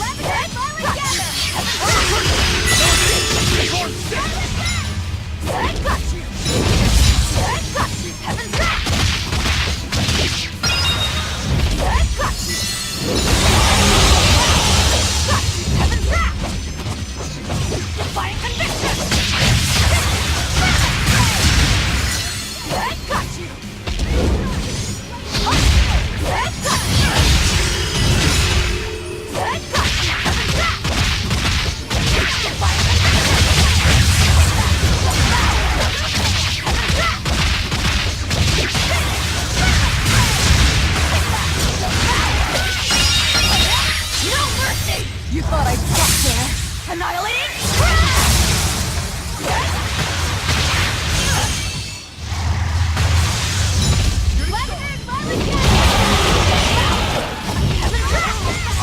I'll finish this.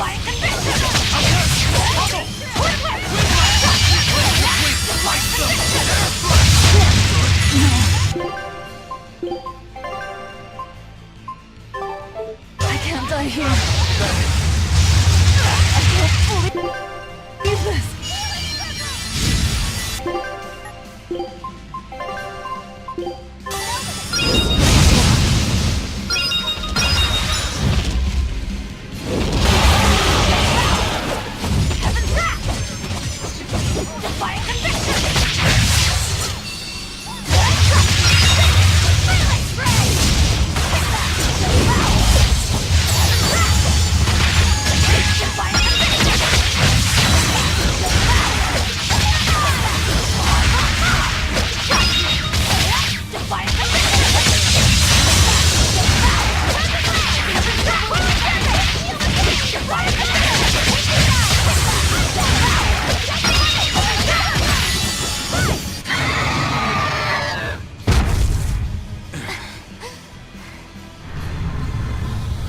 It's healing again!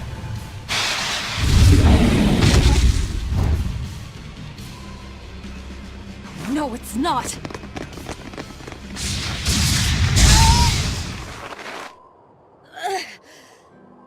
You talk big, but you're struggling even to protect yourself.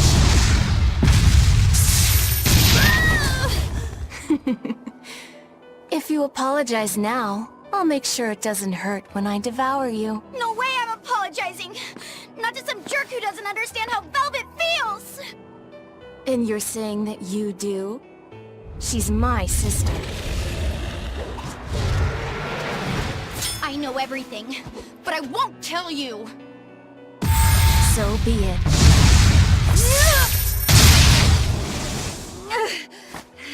If I devour you, we'll be one again anyway! The compass! She isn't yours!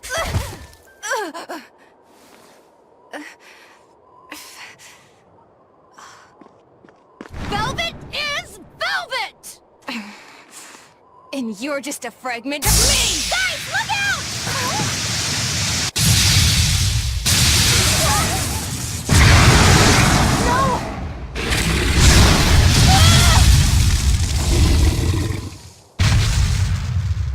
So that was your strategy. Hey! Give us more warning! You almost roasted us alive! You really... done it now. I'll turn you into a dragon. See who's laughing then!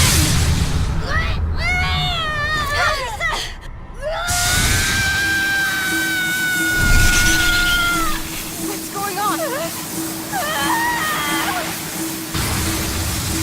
The malevolence burned away? We're leaving! Hurry!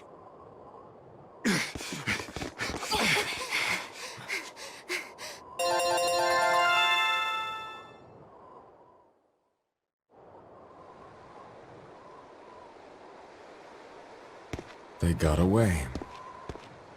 A silver flame. A strange art that Malak used.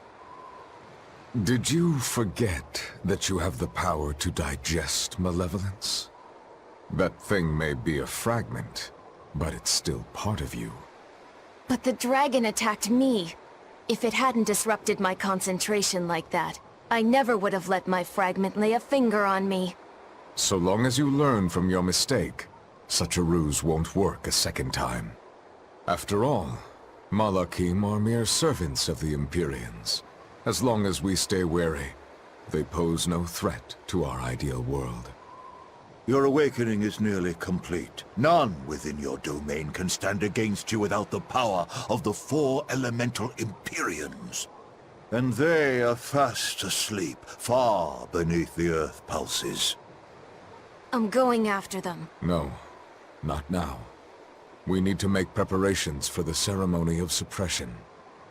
We'll send this one after them instead. A demon? Will he be reliable? True, he can be hard to control. Even after he succumbed to demonhood, he withstood my illusions for 7 days and nights. Even now, he resists on an instinctual level. However, he used to be known as the most fearsome pirate in all the seas. His strength is equal to any legate's. You, capture the theion Velvet. Do whatever you have to, as long as you keep her alive. Wait. First, kill him. Kill Lafy before my sister's eyes. He's the only thing keeping her from falling to despair. It's true. Demon or not, he still possesses an odd sort of pride. I'll have to relieve him of such a meaningless burden.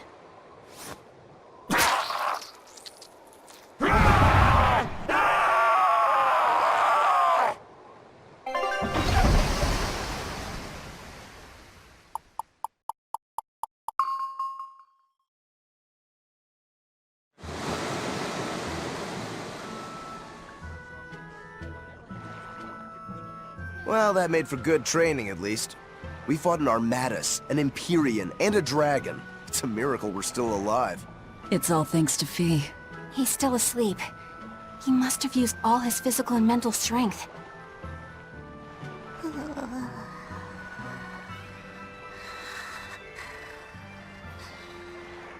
A fire that burns away malevolence. That's quite the talent he's got there. Is it because he's part of Enominat? Sure could be. In one sense, that's a lucky break for us. But on the other hand... Anyway, I lost that bet, and I was so sure I was gonna win, too. Awful lot of drama you're making over 100 gold. Don't you dare laugh off 100 gold! One with no respect for gold will be by 20 lions mauled. Everyone knows that. Right. Anyway, what do we do next? Nothing's changed. We seal Enominat away and kill Artorius. Even if Enominat has awakened, there must be a way to seal him back again. Our best lead is still Grimoire's ancient book. We should meet up with Benwick and the others. Are you sure you want to stay with us? I don't know if it's the right choice or not. But I refuse to believe Lord Artorius is right. That sacrifices are inevitable bumps on the road to a better world. That's why I'll do what I believe is right, and fight him. Even if I'm wrong, I won't have any regrets. Do you have any idea how frustrating you are? You're one to talk. Eisen, get in touch with Benwick and the others. That demon. It had to have been. Eisen? I think we need a break more than anything. It was a long stretch of battle. Seconded. Besides, the boy and Zavid aren't waking up anytime soon. Let's find a place to sleep for tonight. Eleanor, look after Lafy said. Maybe you ought to carry him. He did all this for you. Please. Very well.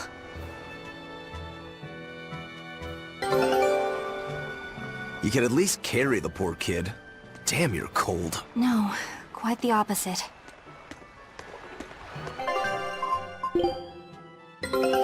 I knew this would be big. What a treasure! Scout.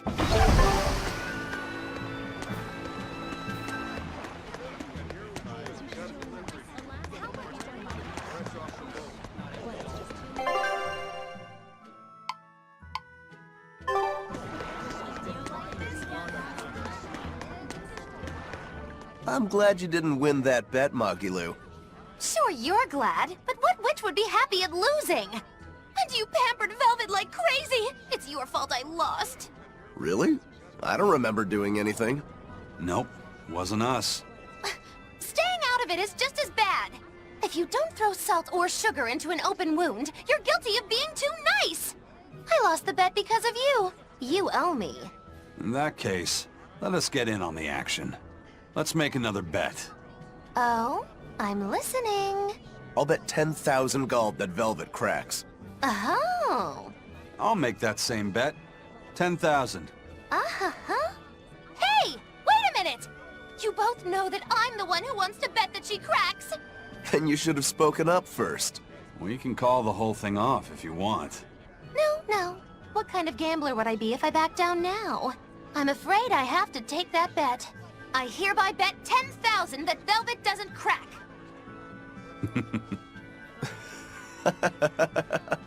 What's so funny? For someone so stubborn, you can be surprisingly cute sometimes. You're calling a witch cute? That's slander! You both owe me the money you bet as reparations!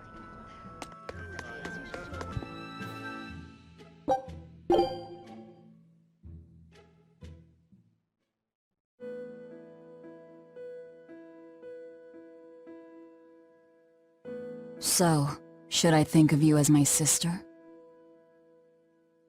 I'm a Moloch named Ceres. I've inherited Celica's memories, that's all. And that doesn't make you the same person? What exactly defines a person's identity? I may have her body and her memories, but... You're right. If your soul has changed, you're not the same person anymore. Even if I were Celica, I don't have the right to be called your sister. I followed Artorius' orders without question, sacrificing my own flesh and blood. What about me? I devoured you. I have no right to condemn you for what you've done. There's a difference, Velvet. I wanted you to do it. Even had I survived, I would have given myself to you before long. I wanted you to have my power, no matter the cost. But why? Right after the Advent, Celica's memories returned to me. It was then I understood what exactly it was I had done. Arthur, kind and caring, transformed into the cruel Artorius he is now. Why did your memories return? I don't know. I've heard that very rarely Malachim can regain the memories of their previous lives. Or perhaps this is my punishment for the pain I brought to you all. The stronger I feel my love for Arthur, the less I can forgive Artorius. My hatred of him has grown so deep, I'm not Celica anymore. As Ceres, I can never bring back the Arthur that I loved. Neither do I have the power to defeat Artorius. But you can. You're a therion. You fully absorbed my power. You can face the Shepherd. I know. I will stop him. Forgive me, Velvet. I've pushed everything onto you. My hatred, my determination. I wanted to apologize one last time, at the end. I'm glad I had a chance to know you. I'm glad that once I could be Lafy's sister. And Celica and Arthur's sister as well. I was happy.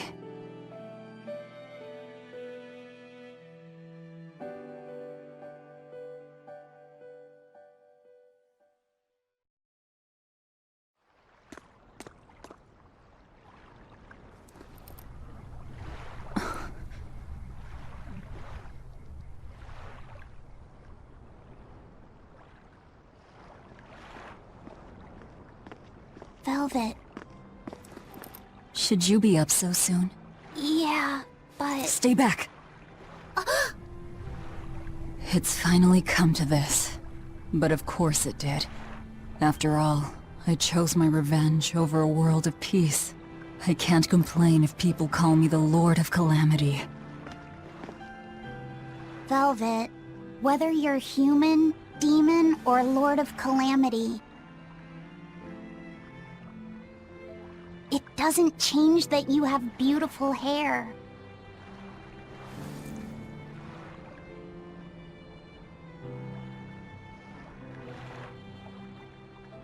Lafy said the same thing to me a long time ago.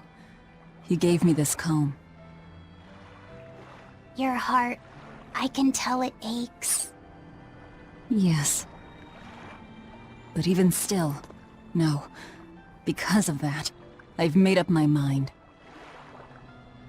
I'm going to settle things with Artorius and Enom, once and for all. It must be done. For my sake, and for the sake of those I loved. I will too. Even without my compass, I'll place my hand on the wheel and chart my own course. I will defeat Artorius. But if I kill Enom, Lafy said, and me and the other Therians, they'll all...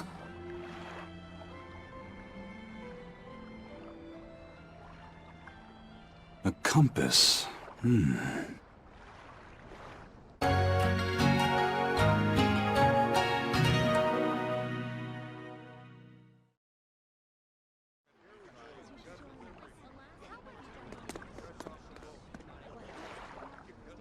Eisen! Why the hell didn't you say something? Calm down. You were passed out at the time, okay? I'm going. I've got to stop him! What's going on? We got a message from the Von Eltia. That's great. Is everyone okay? Yeah, for now. Huh? While Benwick and the others were making their getaway, they got word that Eifried was spotted in Endgand. They said they're on their way to Lionel Island to meet him. That has to be... Yes, a trap. No doubt set by that horned demon, who may even be Eifried himself. Eifried is a demon? Are you serious? I said may. Let's head to Lionel Island. Whoever it is, it's a lead. Besides, we can't afford to lose the Von Eltia. How will we get there? Zavid probably sailed off with the ship we came in on. We'll steal one from the harbor. I may be a calamity, but I'm frugal.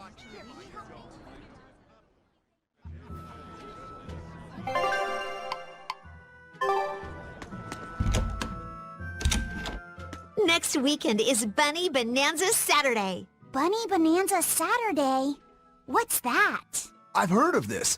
You eat a hearty, healthy meal of rabbit meat to help you get nice and strong. You eat rabbits? No, silly. The night of the third Saturday of every month, lonely people go to sleep hugging a rabbit. Huh.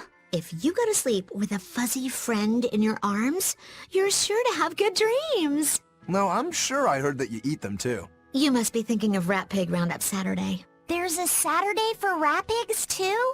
Yup. On the night of the third Saturday of every month, people who aren't lonely eat rat pigs to get nice and strong. Makes sense. Rat pigs are great sources of nutrition. An amazing choice for anyone, lonely or not. The secret to a happy family is Rat Pig Roundup Saturday. That's what I always say. I feel bad for the rat pigs. Curse it all. If only I'd noticed sooner.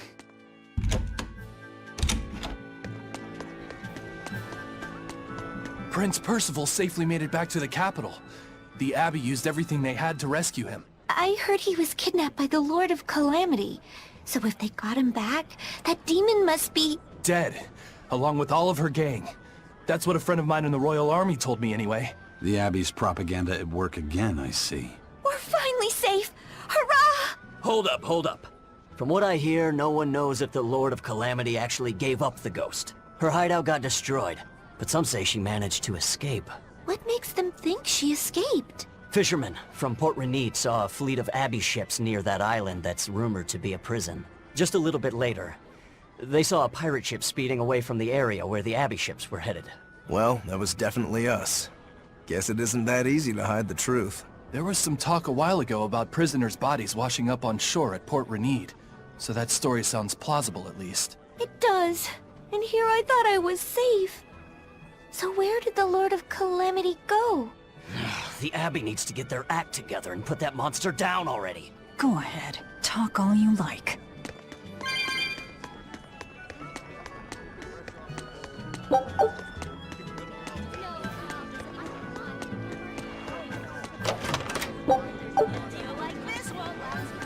I saw an Abbey ship heading toward the Sea of No Return.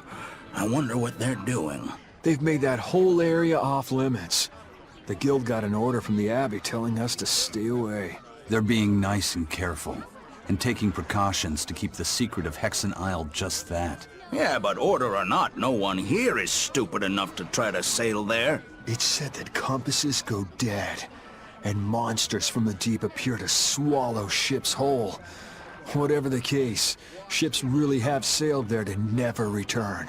Everyone knows that the Sea of No Return is bad news. Come to think of it, I heard a ship from some other town strayed into those waters and got attacked by a dragon. A dragon?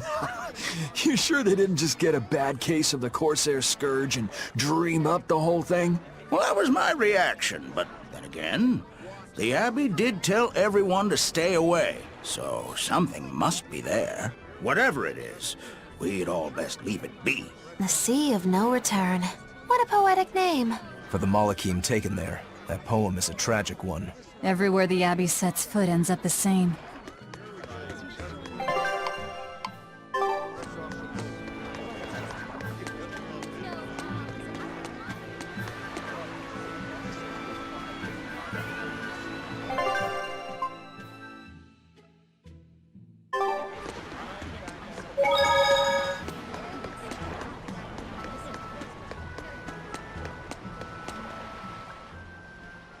How about this one?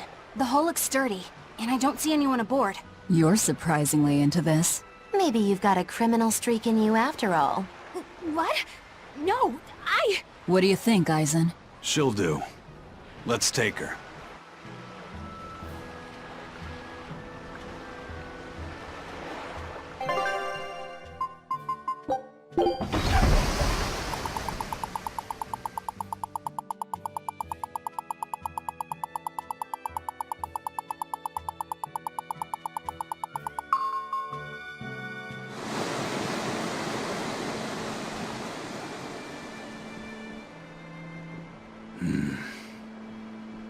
Eisen, everything all right?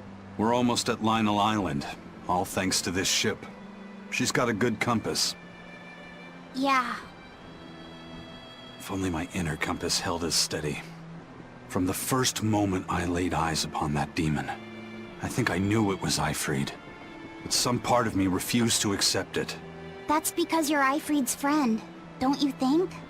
After all, he taught you that the Reaper's curse was part of you. Part of your creed. We were lost at sea once. 20 straight days we floated together, close to death. And all he says is, you sure know how to liven up an adventure. He sounds like an incredible person. You did the same thing for Velvet, you know. Only because you taught me how, Eisen. Your wheel is yours to hold, right? That's right. That's what it is to live by one's... Look! It's Lionel Island! Not good. The Von Eltia's already there.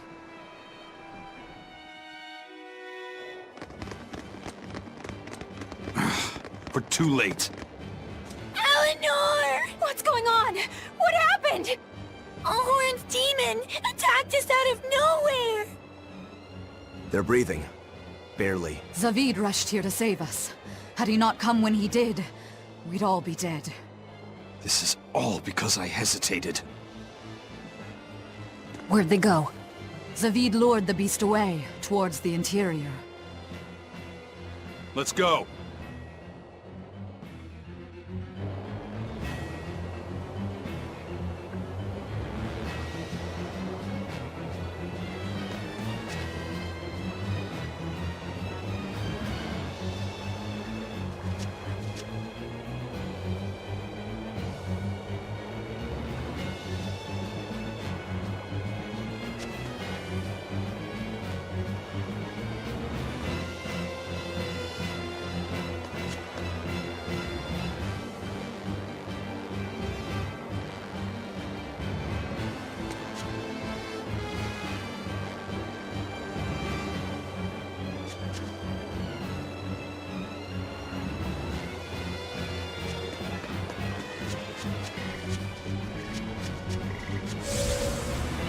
Is that demon really Ifried? Eisen would know better than anyone, so I'd take it as a fact. But I thought when people have a strong will like you and Kurogane, they don't lose themselves upon becoming a demon. From how Eisen talks about him, I'd say his strength of will should be considerable. Even if you don't lose yourself, a demon is a demon. When you change, you're no longer human. I don't remember how I felt as a human, but I bet the human me would have thought I'm a real monster. But would the old part of Ifried allow him to be so obedient to the Abbey? No. He didn't seem to be following Melchior of his own free will. I imagine Melchior's illusory arts are at play. Like what we saw at Loringen and Abal? Is that enough to control a demon? They would seem so. But more importantly, someone with a psyche resilient enough to impress Eisen should be extraordinarily hard to turn into a demon. So Melchior must be using a particularly nasty illusion, eh? Ifried, Eisen, please be okay. We have to hurry! Zavid's all alone! Well, he's not exactly an ally. He's got his own creed. Remember the White-Horned Dragon? He might try to protect Ifried. So Eisen might too, right? This is Ifried we're talking about, so... He's a demon now. He's not Eisen's old buddy anymore.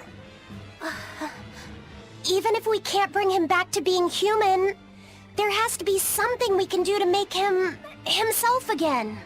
If he's a demon, he'll never be himself again. He attacked Benwick and the rest of his crew. The old Ifried's gone. So... what does Eisen plan to do? I don't know. That's up to him. Worst case, we might have to fight him too. It's best you prepare yourself for that possibility. But...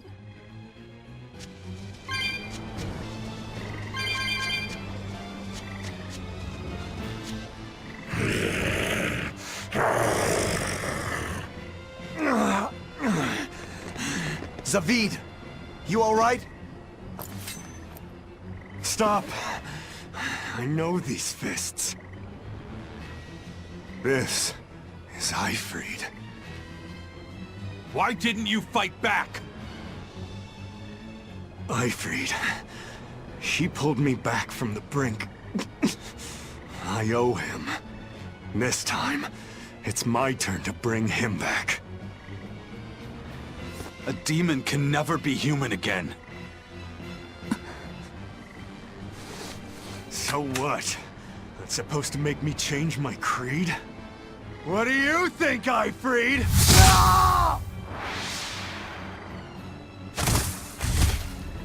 Zavid!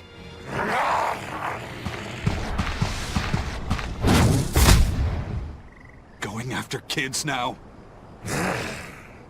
Benwick and your crew risked their lives by your side. Zavid's an idiot, but he stands by his beliefs. I won't let anyone trample their creeds. Even you!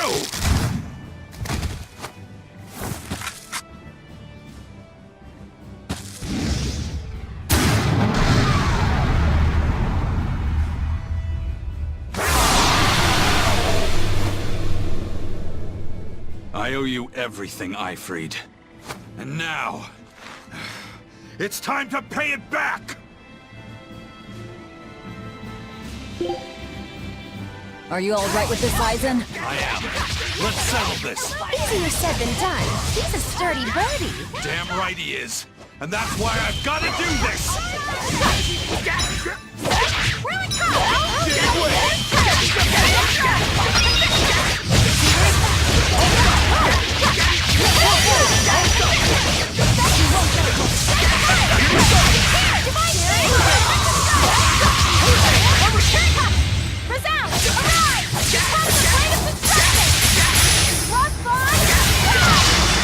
Blade of Heaven!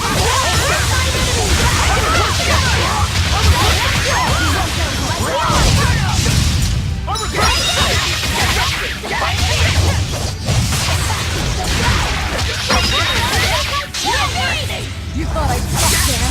Annihilating! Walls them over!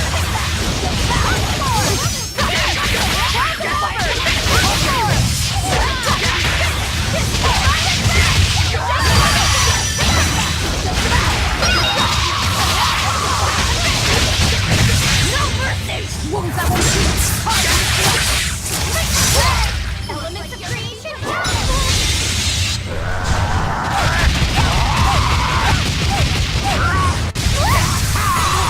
Like me. Clear way! Invigorate us!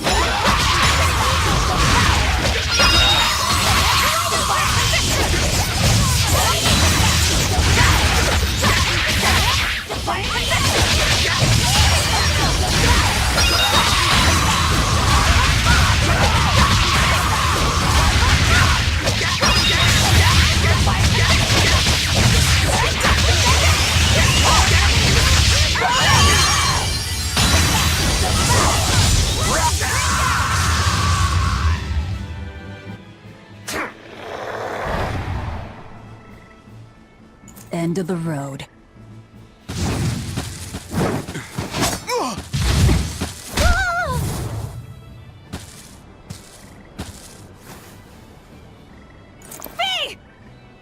Taking hostages now.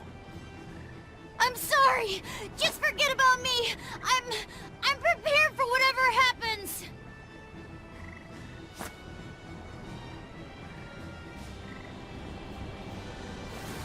All right. You've grown. You're a man now.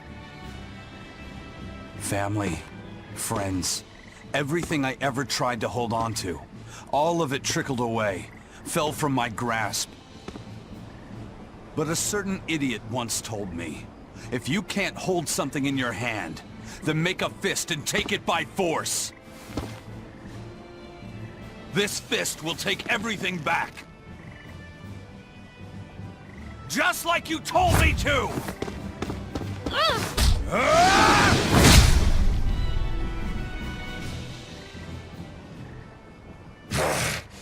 I know this fist. It's you. Sorry. Caused you a lot of trouble, didn't I? Don't worry about it. We're friends, right?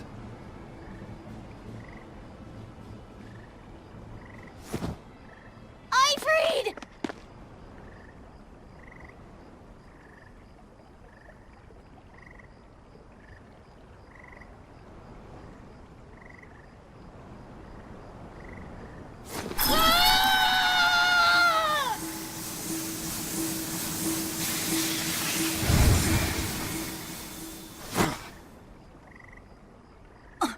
A demon changed back into a human?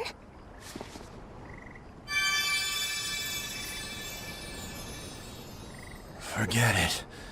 It's too late. I'm sorry. If I only knew how to use my power. Stop crying. Didn't you say you were prepared for anything? But, Aizen, you were searching for Ifried for so long. You're still as soft as you ever were. Boy, I'll let you in on little secrets.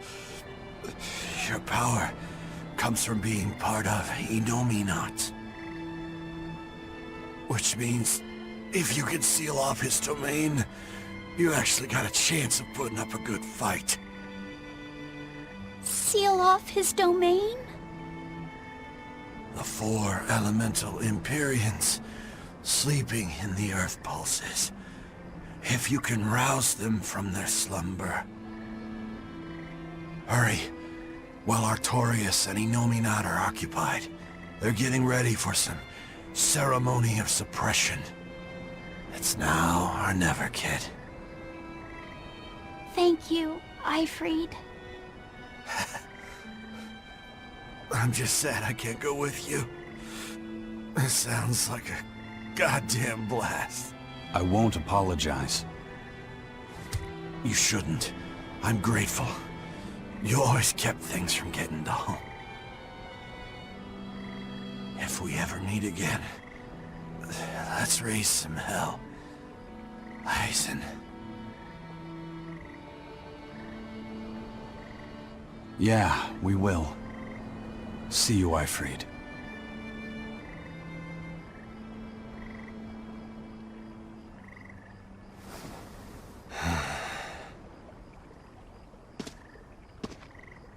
I owe you one, Zavid. We had a chance to bring him back, but you went and killed him. Next time I see you, we'll settle the score. Between me and your creed.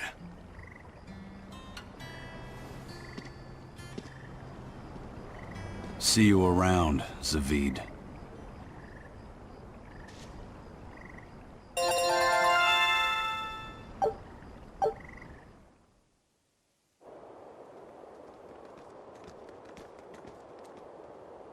So, we need to wake the 4 elemental Empyreans?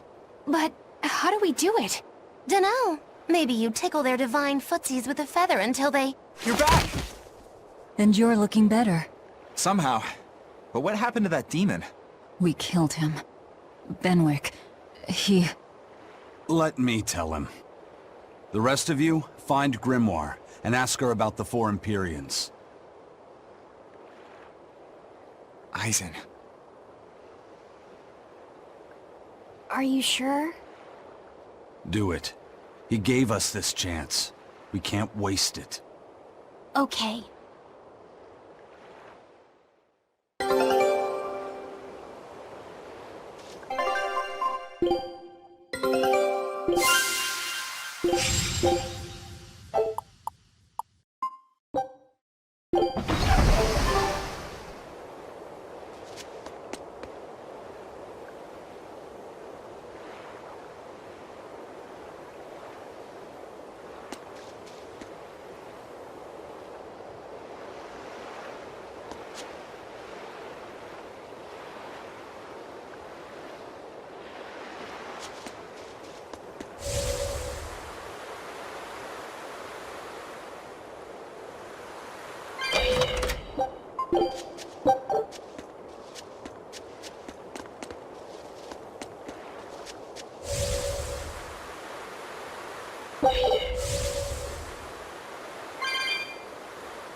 Resurrect the elemental Empyreans.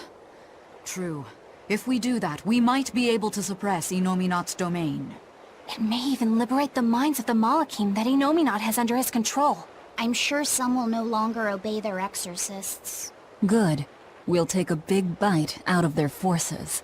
More importantly, Enominat will lose the ability to enhance the resonance of his exorcists. Most exorcists will no longer even be able to perceive Malakim at all, just like before. Of course, anyone as innately gifted as me is another story. Will I... become unable to see Lafy? We won't know until we try. Eleanor... Then let's give it a shot. I'll accept whatever happens. But these elemental Empyreans, they're gods, right? You sure it's okay to disturb their beauty sleep? They control the 4 elements. Waking them is likely to upset the balance of the world quite a bit. I'll take that as a no, then. We don't even know how to revive them. At worst. If it's anything like the opening, then we need to offer a sacrifice at the Earth Pulse on a Scarlet Night. We have to kill someone? The act of killing is not essential to the ceremony. All that's needed is a soul free of malevolence. If that's true, then doesn't Velvet already have a whole belly full of them? The exorcists I devoured. It's perfect. You're a therion. You're capable of releasing the power you absorb. The souls of the high-ranking exorcists you ate should do nicely. Use Oscar and Teresa's souls to resurrect the Empyreans? It's worth a try at least. When's the next Scarlet Night? 3 years after the Advent. In other words, soon. Do we have enough time? The 4 Empyreans are asleep in different places, right? Correct. 4 Earth Pulses for 4 Empyreans. But if you use a life pool, you may be able to awaken all 4 at the same time. A life pool? Earth Pulses normally flow horizontally, but in exceptionally rare cases, they can flow vertically. This causes energy to collect at the Earth Pulse's base, forming a life pool. Though sometimes the energy flows the other way, upward, into what's called a life spring. Ho-ho! So if we make use of one of these life pools, a single sacrifice could reach all 4 Empyreans. Where are they? There's a life pool in the northern reaches of Midgand, but I heard a large temple was built over it recently. That's the Empyrean throne! We can't go there, it's Enominat's home base! Ah, most unfortunate. Couldn't we use a life spring? It all connects to the same place, right? We'll have to go against its flow, but... We'll force the soul right down its throat. Where's the nearest life spring? Our best bet would be Mount Killerhouse. Eisen? I'm fine. What's done is done. Killerhouse? That's the volcano on the northernmost tip of Northgand, but it's a hellscape of ice and lava! Naturally. Killerhouse is the most powerful life spring there is. So, in short, we shove the souls of the exorcists into the molten core of that volcano. That should awaken the 4 elemental Empyreans. Together, they will seal off Enominat's domain. It's just a theory, but... It's one I'll put my money on. Me too. Then we're off to Northgand. Mount Killerhouse is north of Helives.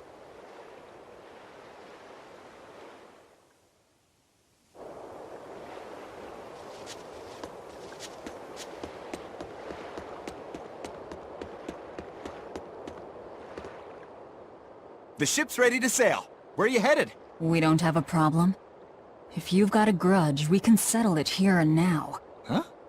Why would we have a grudge against you guys? The first mate fought like the first mate. The captain died like the captain, right? I suppose. Then no swabby here can blame you for what happened. We're Ifrit's pirates, and don't forget it. We're not so pathetic that we need pity from some Lord of Calamity. All right. The ship's in your hands. Aye aye. You can count on us.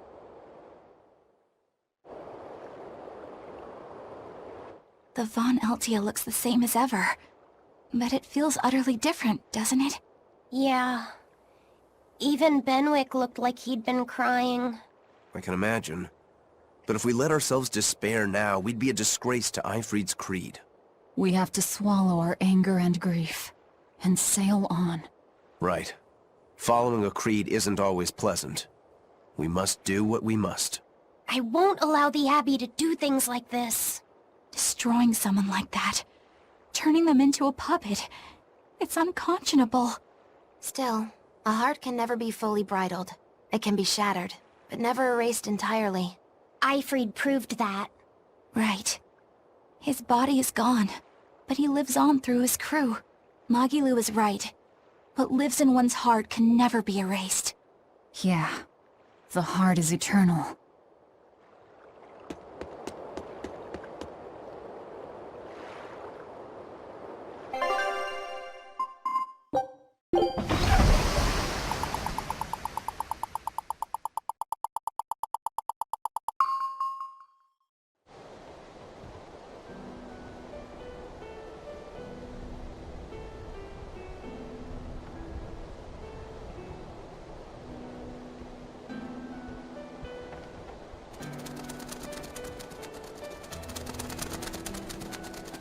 I see.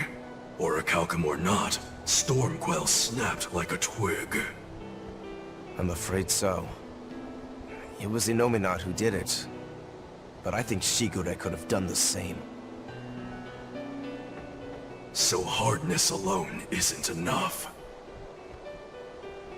Forgive me. I thought I had found clarity, but it was only foolish pride. You should be proud. You are, without a doubt, the greatest swordsmith in the world. I'm looking forward to your next blade. Even now, you would still place your trust in me? Of course. Is there any other swordsmith who could craft a blade out of orichalcum? You're a master of your art. A visionary who spent centuries working to forge a blade of legend. I'm honored to know you. I don't know what to say. Unless, of course, you've given up on making a sword to surpass Stormhowl. Does this look like the face of a man who's given up? Not in the least.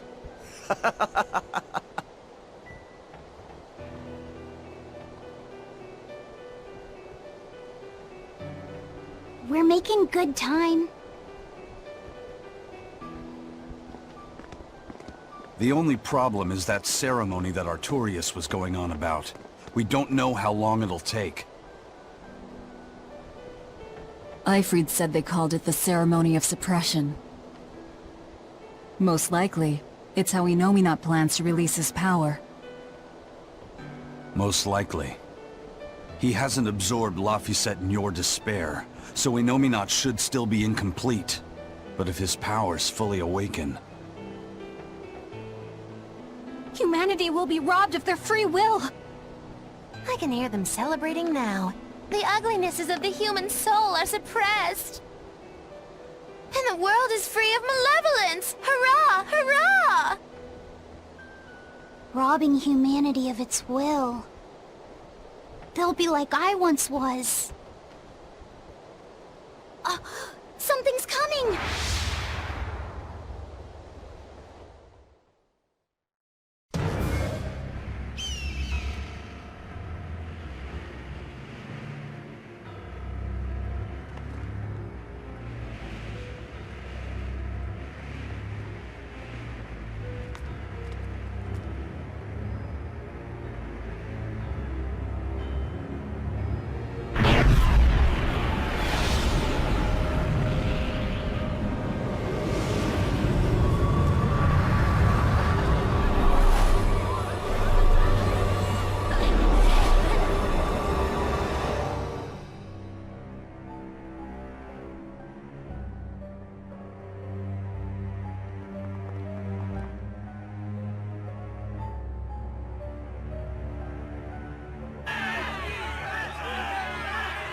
Hey, please guys, let's not fight!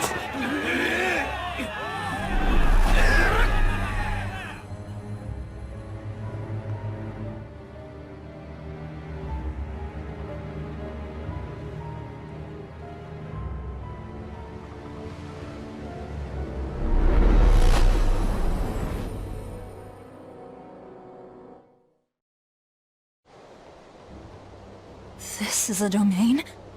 Inominat's domain.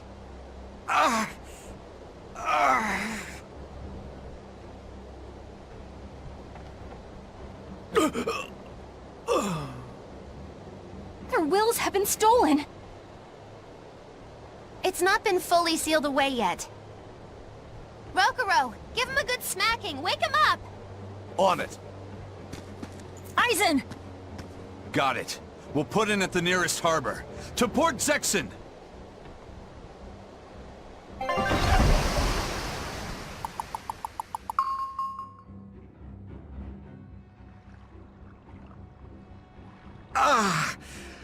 I feel like some jerk played tug-of-war with my brain.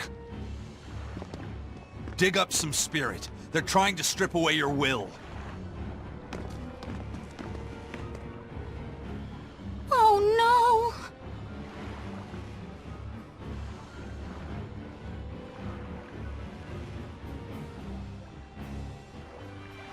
no! Look! Look! It's that merchant! You're all right! I do not deserve to be all right. I used people. Stepped on them just to make a profit. I even aided wanted criminals so that I could expand my business. My soul is black with ugliness and can never be forgiven. No, wait!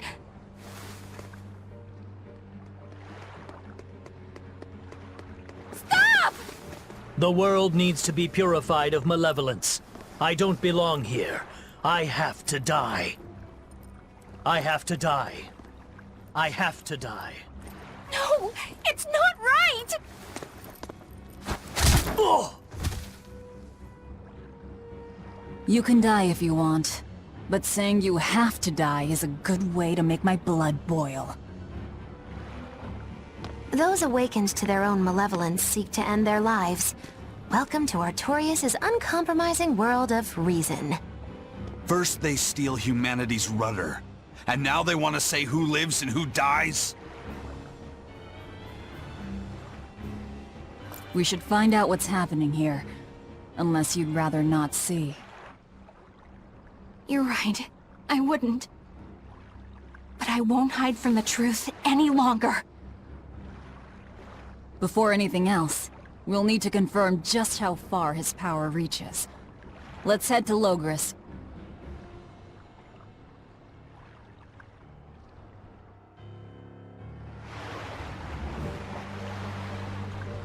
So this is the result of their ceremony of suppression. Seems that way. They've brought their peace to mankind.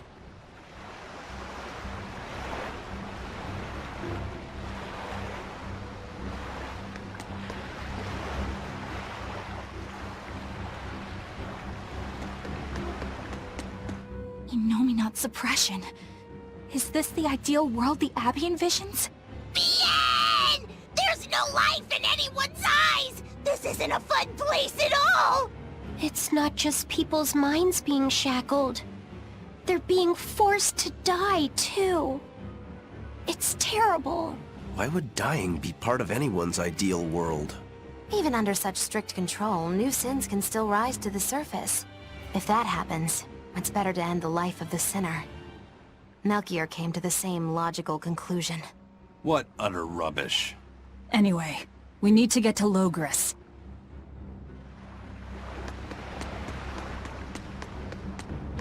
What's going to happen to the world? How far will Enominat's power spread? When his domain expanded, I felt a faraway power suddenly come closer. It was enough to blot out the whole sky. I'm sure it's covered other towns too.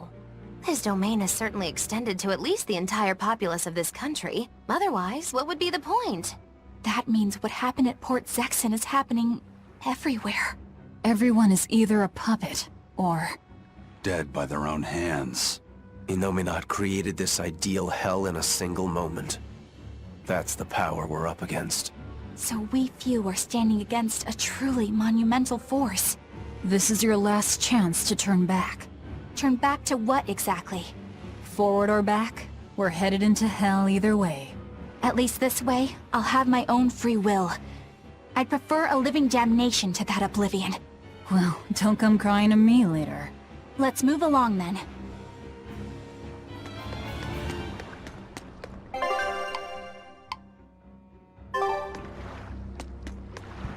I was a fool for trying to sell commemorative chalices to the people visiting the Empyrean's throne. Happiness can't be bought with ill-gotten gains made through deception.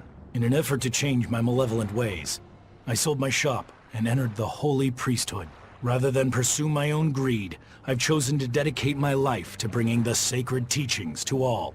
Wow, look how shiny and pure he is. So this is what happens when Enominat suppresses all of someone's sins and desires. How nauseating. And this is the kind of world they're trying to create.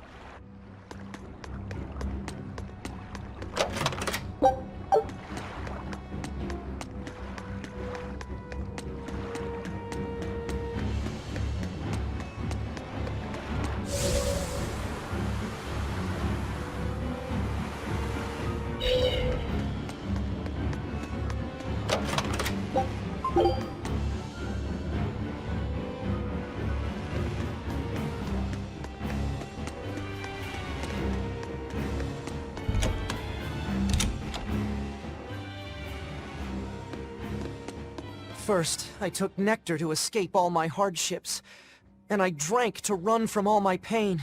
Even if I resisted, endured the pain, nothing changed. I've spent my life running. I'm pathetic, but I won't run anymore. I'm disposing of all the drinks in town. What the world needs now isn't dependence, but freedom. And I'll see that we have it. Hey now, that's the kind of repentance that should only come the morning after a night of fun and too much drink. And if you're afraid of losing yourself, drinking is a far better option than falling under Enominat's control.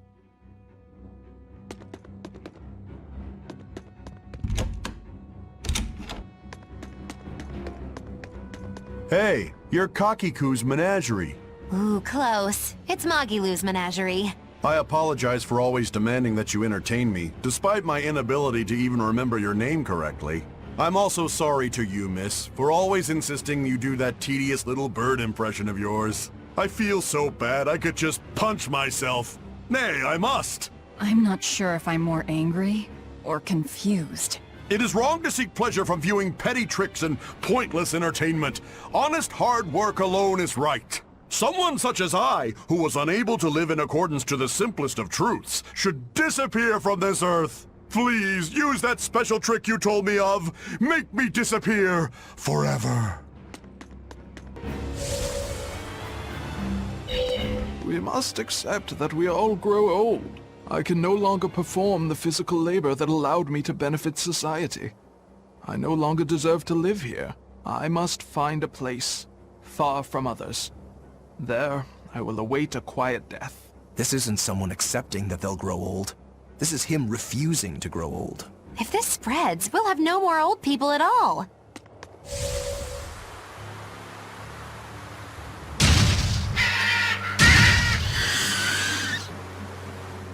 Pets consume precious resources and grant no tangible benefit to society. That's why I say we should throw them all back outside. It's only right. I threw away my friend's entire pet beetle collection. They have been purged. This is all for the new order. But I want to keep my rhinostagros.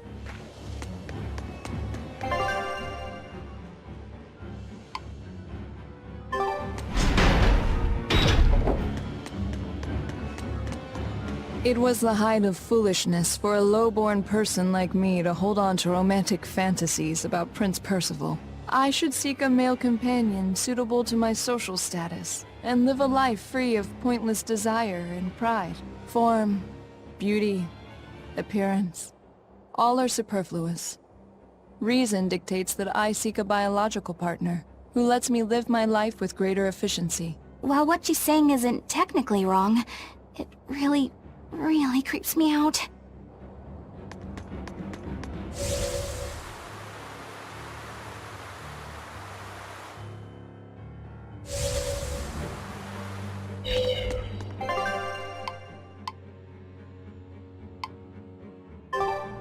Even the capital is silent as death. Enominat's power did all of this.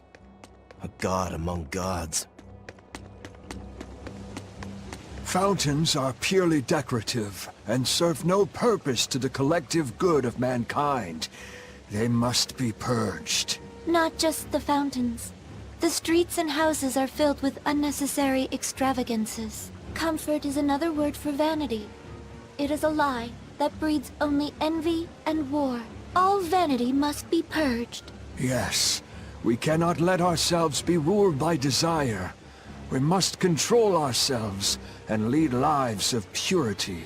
If they keep abandoning desire after desire, eventually they'll abandon even their desire to live.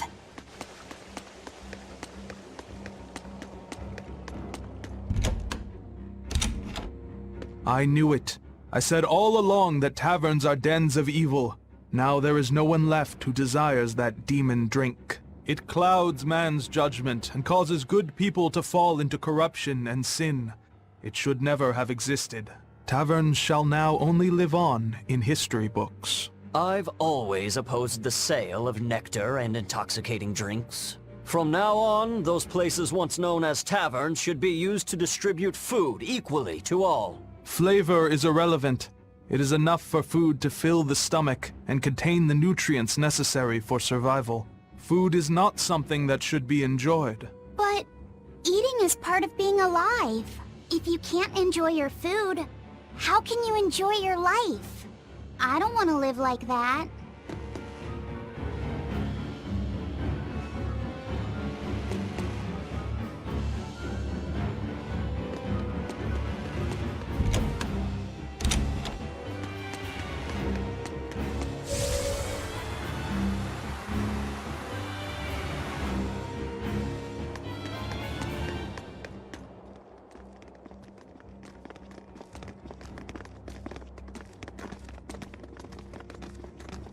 Isn't there anyone here who still has free thought? I hope so. There has to be.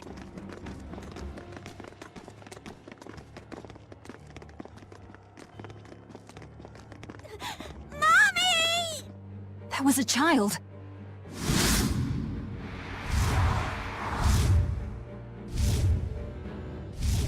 Mommy! I'm scared! Mommy! Don't show any feelings, dear. If they spot you, they'll...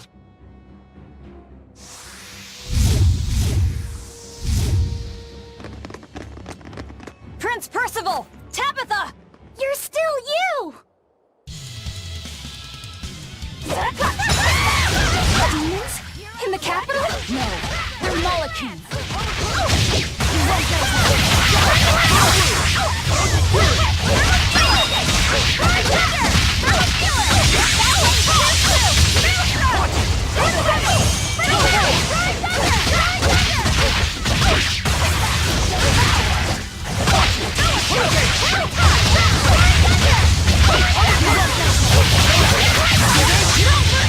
You thought I'd get there, annihilating? Did you think you could escape me?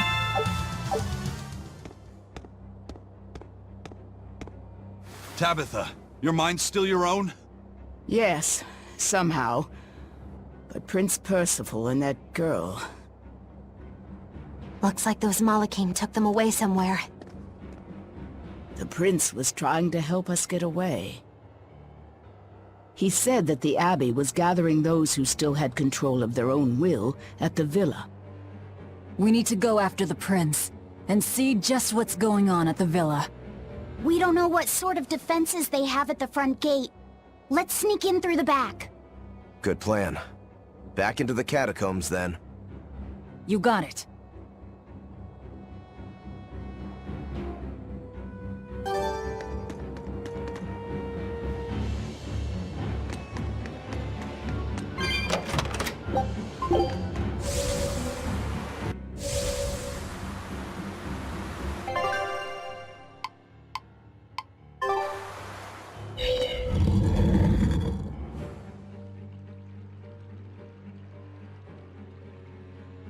So those weren't demons. They were Malachim.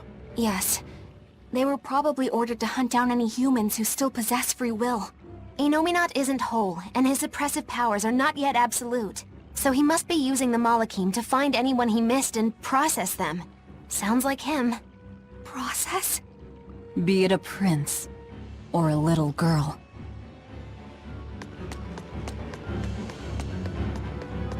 I wonder if Tabitha's alright. I don't think she'll be suppressed so easily. Aye. She's got more grit than the average soldier. But even if she resists suppression, if the Abbey finds her, she'd stand out even more with us. She ran an entire shadow network. Finding a place to hide will be child's play for her. Maybe she was just pretending to be an old woman. Huh?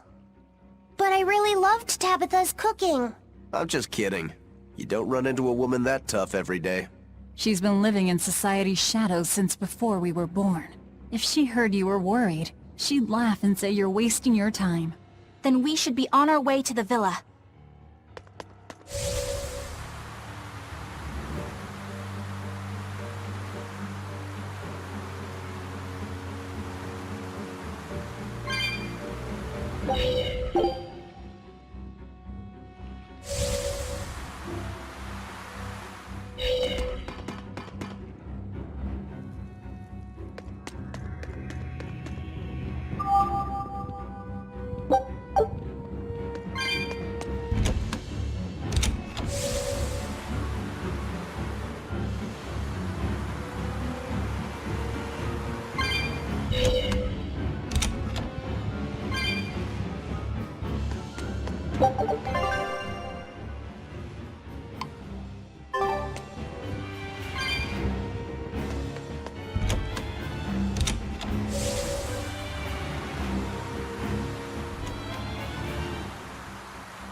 Save me!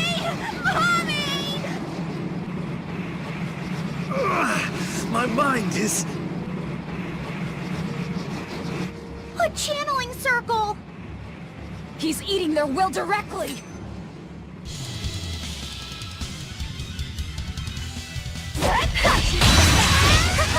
With an entrance like this, it's almost like... Like we're a bunch of heroes. Hey, not fair! You were supposed to say, like what? I'm a viewer! I'm a viewer! Hup!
Prince Percival, are you all right?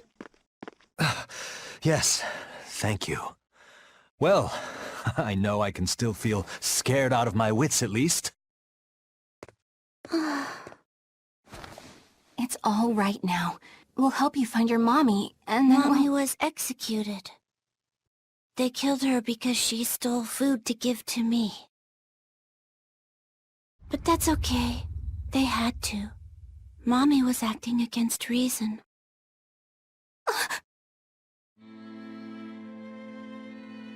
So this is the true face of their suppression. Yes, this is the ideal world sought by Shepherd Artorius. As long as malevolence gave rise to demons, this was the only way. That's why the Kingdom of Midgand consented to his plan. But I will never consent.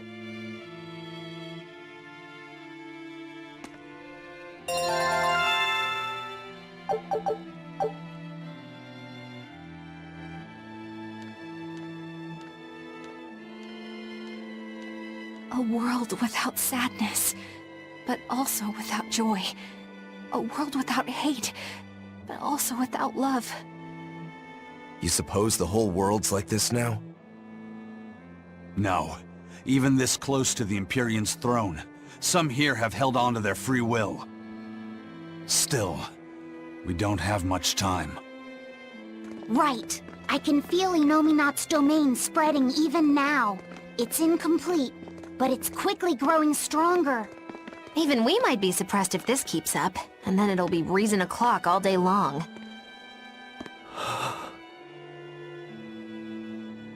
Prince, Griffin is doing well. Good. That's good. I'm happy. Truly. Until now, I thought I was just a tool to serve my country. But when my feelings were being torn from me, I felt myself want something. No, I thought. I don't want this. I don't want to lose who I am. I understand the true horror of this ideal world now. I know it's selfish to put this burden on you, but I beg you, stop all this. Stop Shepherd Artorius.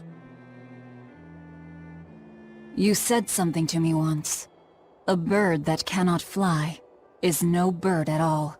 And now I say this to you. People stripped of their feelings can never truly be alive. Yeah, that's how I used to be. We're going to defeat Artorius. We're going to make this world one where we can be ourselves. We're doing it for us, not for you. You've changed, haven't you? You really have. You used to be a sword wielded by your own hatred. But now, you're in control. You're the one who swings the blade. Even if I still don't know when to sheathe it. Don't worry. When danger comes, I'll be there to protect you.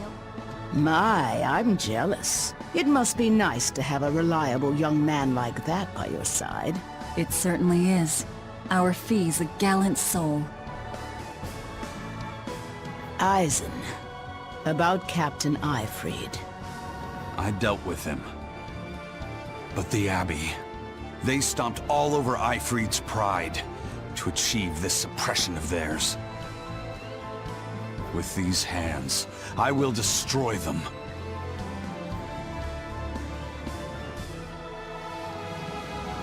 Then I'm going to be selfish too. And as just another flawed human being, I will offer a humble prayer that you succeed. Well, I'm pumped. Who wants to go cut our way into this throne of theirs? We can't just barge in, sword for brains. We gotta prepare. We stick to the plan. Wake up the four Empyreans and take Enominat's domain away from him. Artorius said the ceremony wouldn't be complete until the Scarlet Night. Will they complete the ceremony first, or will we awaken the Empyreans? It's a gamble. Well, moping won't get us anywhere. Let's head to Mount Killerhouse. Right. It's time to suppress the suppression.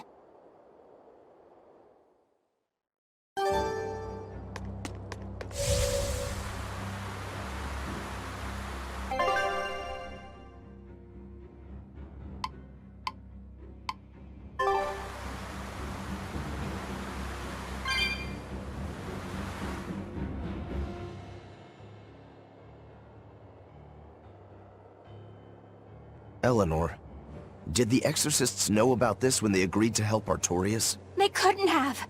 The exorcist I know fought for a world where people could live their lives in happiness and peace.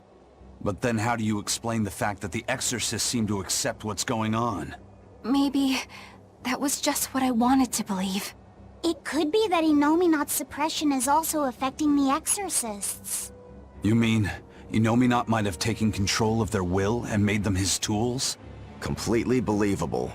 Exorcists are too hard-headed to be open to much persuasion. If I stayed with the Abbey, I might have accepted this world too. Thank you, Lafy. It's your strength that protects my heart from wavering. You really think so? Of course I do. Have a little more self-confidence. Guess it's a good thing I captured you then. That's true. I owe you my gratitude as well. Thank you. Seriously? Quite. To be able to express what's in my heart is a wonderful thing. You still drive me mad, but I can't disagree there.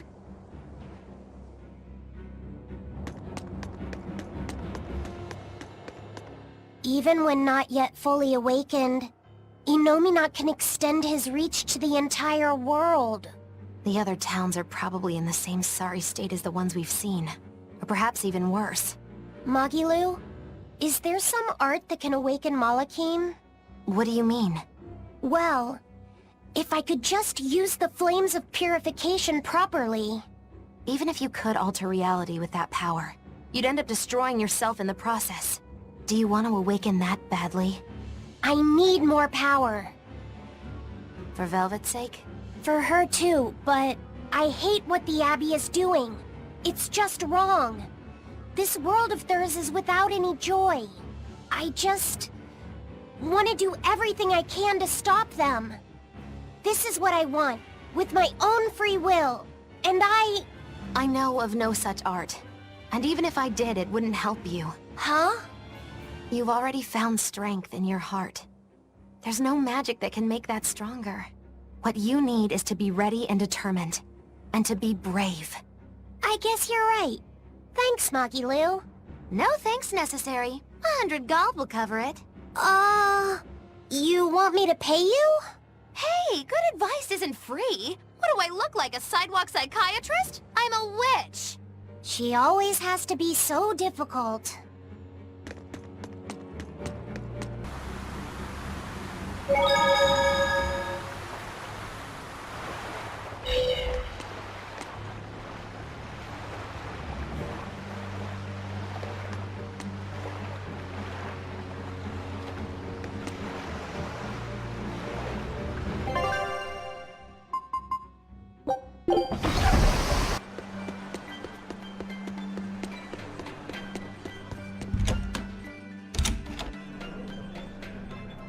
The Abbey is telling everyone to stay away from the Palamedes ruins, because a vicious demon has settled in them. It's a real nasty piece of work. Likes to call its buddies over just to devour them. And it's only getting more aggressive over time. Not even the exorcists have been able to keep it under control. If you know what's good for you, you'll all stay away from there too. A demon that devours other demons and gets more brutal. That sounds like venomization. If it's bringing in other demons just to eat them, then yeah. I'd bet it's acting on instinct. Trying to live and be strong, even if that means eating its fellow demons. Why, that's positively alluring. And how is that exactly? You know how when it's late at night and you just know you shouldn't have that snack, but there it is and it's so tempting? If it's been at this for a while, I bet it'll make for a pretty tough opponent. Yeah, and if Velvet devoured it, she might become a lot stronger. It sounds dangerous to me. To feed or not to feed? That is the question.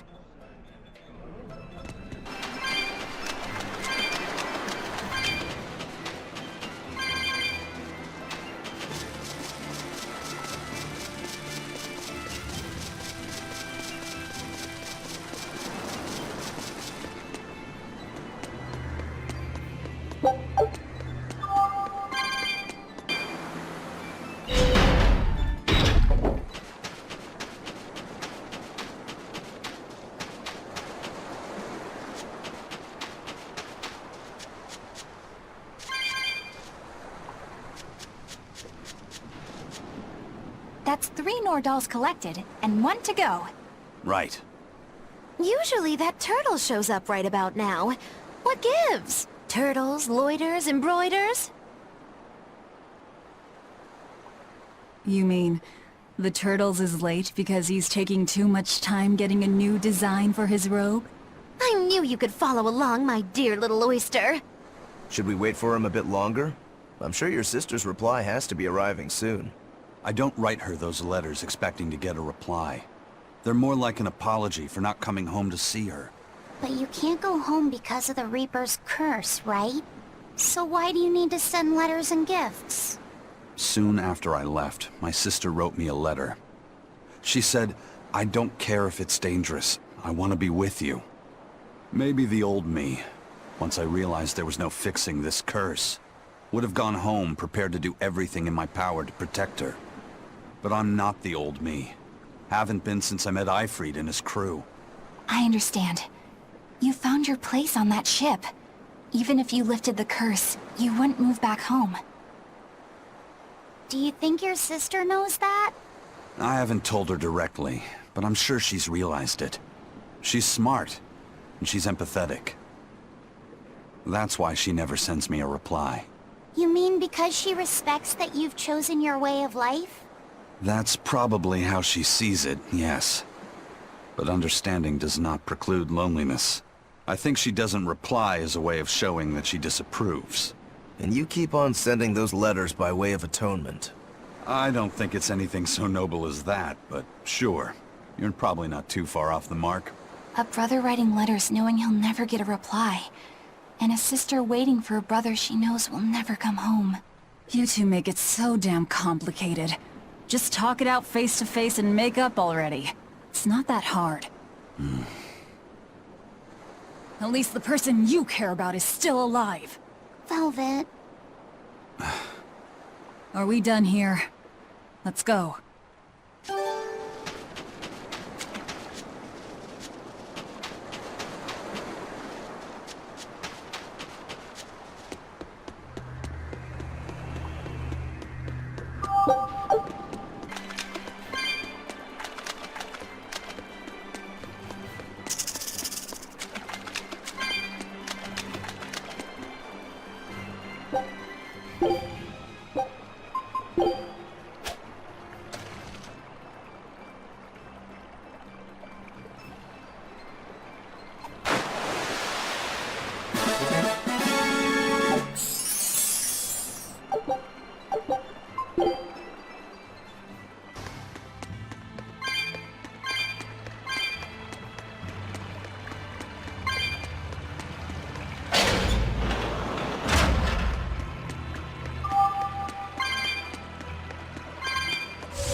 Good at beating up the weak ones. It's the demon-eating demon. The more it eats, the more ferocious it gets, right? I'd rather not find out. Let's take it down, fast!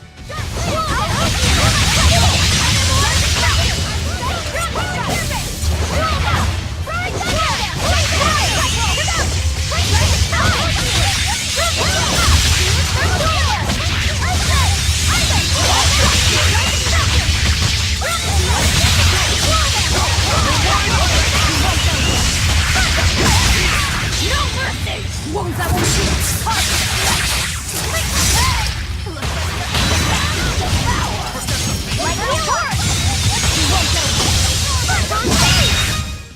I'll cut down anyone in my way! Whew.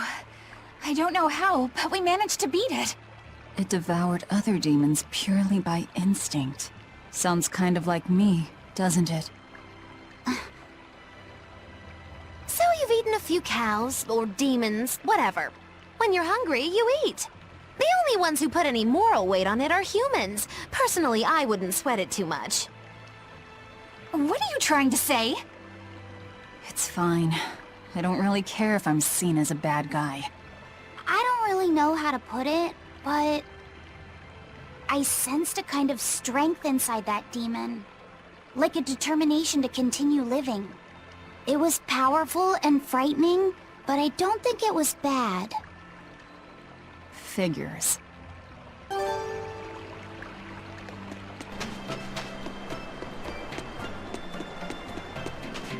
Wow, Eisen. Your palmiers are every bit as delicious as the ones you can buy from a baker. It takes a lot of time and work to get that good.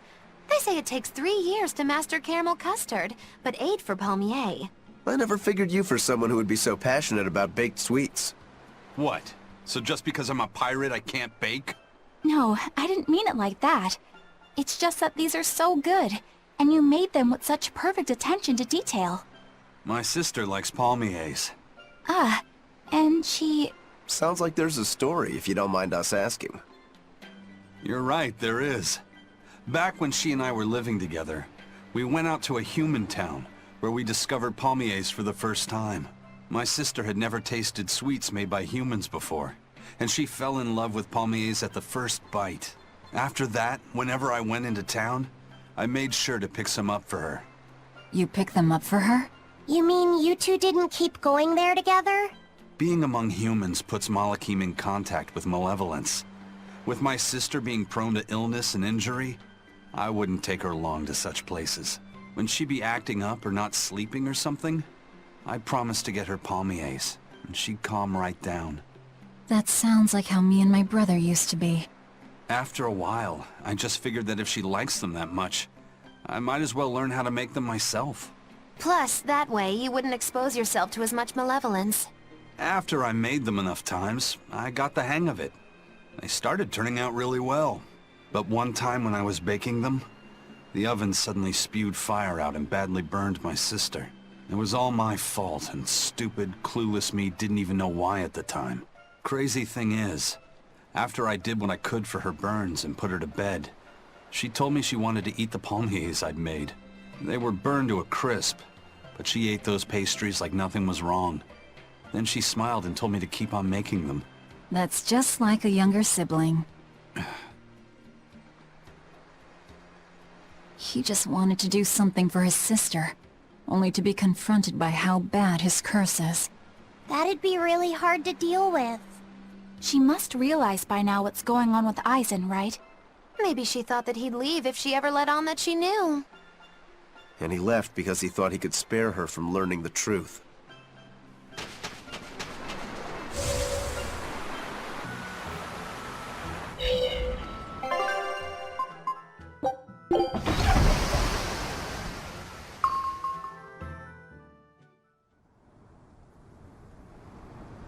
Oh, good. It seems you're both still here inside me, then. It is not as though we desired these circumstances. We're only here because you ate us. I'll make no apologies. You wish to sacrifice us to the 4 elemental Empyreans, is that it? Yes. I won't apologize for that, either. It matters not. Your sins are nothing a mere apology could ever absolve. I know. At least you're aware of how selfish you are. Good for you, then. Remember this well, Lord of Calamity. No matter how many times I am reborn, I will act the same. As will I.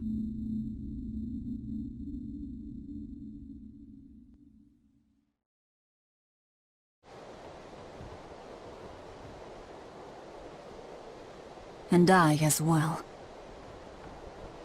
Did you say something? Just dreaming is all. But I know now how deep my sins run.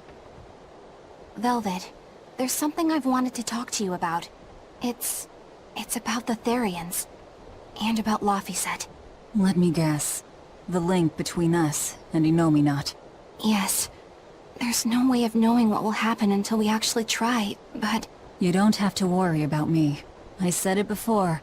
Best just to blame all the wickedness of the world on the Lord of Calamity. Don't you try to shoulder all of this yourself! We exorcists are just as much at fault for letting things come to this. So let me ponder what to do about Kamoana and the rest, but you need to think about Lafy.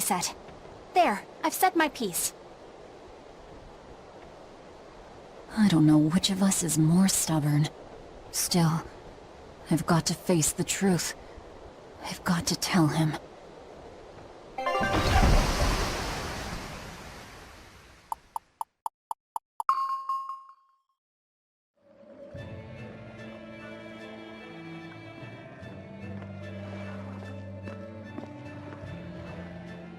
Oh, good. This place hasn't been suppressed yet. We're unloading! Give me a hand, will ya?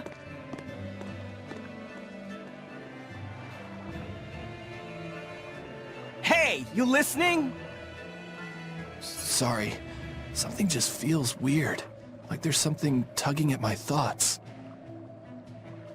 Yeah, I've been hearing a lot of that lately. But pull yourself together. Yeesh!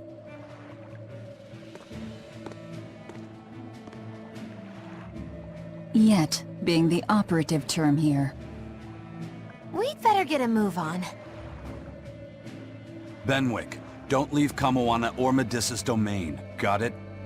The Therians are part of Enominat. They should be able to resist suppression to some extent. Aye aye. You watch yourself too, First Mate. Mount Killerhouse is at the northern edge of Northgand. Bit of a trek. It'd be nice if we could resupply along the way. There's a town, Mercio, near the foot of the volcano. It faces the sea, but the currents lately have been too strong to approach it by water. However, the land route should still be clear. The whole continent has been getting colder of late, not just Northgand. Cold colder. Could it have something to do with Enominat? Or maybe it's because the elemental Empyreans are asleep. Both sound possible. But think too hard about the cold, and it'll give you the shivers. Yeah, but even so... Whatever the case, our course remains the same. We'll head to Mercio and work from there.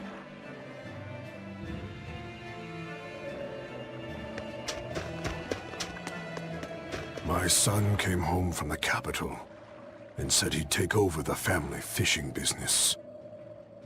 That was always my dream. But is it really best for the world? For him to waste his talents on such a primitive activity? Dad, what are you saying? I thought we talked about this. You should use your education to help the country and people all across the world. That is the way of reason. That guy is acting really oddly. Wait, we talked about this? Yeah, you agreed that I should use my knowledge to advance fishing technology and stabilize the world's food supply. Remember? Oh. Yes, that's right. Shape up, Dad. What's the problem? Drinking too much? Just a nightcap before bed. If you need some rest, I'll take the boat out myself today. That'd be the day. Like I'd put you in charge. You're not ready to take the boat out by yourself. An ill-fated fisherman's fortune. His memories are muddied. But is it divine will that dulls his wits, or drink? A sailor who can't handle his drink is just as shameful as one who gets seasick.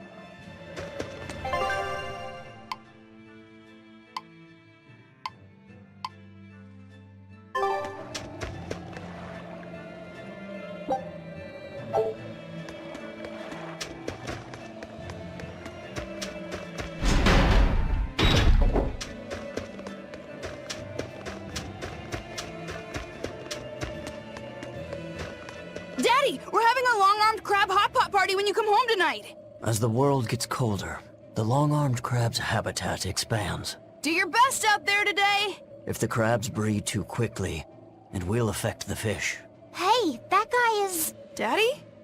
You're acting weird. Oh, sorry about that. My mind just wandered away from me there for a second. If you do that on your boat, you'll fall into the sea. Yeah, that's right. I'll be careful. Good luck out there! That boy's father, he was acting strangely. The suppression is starting to affect people out here, too.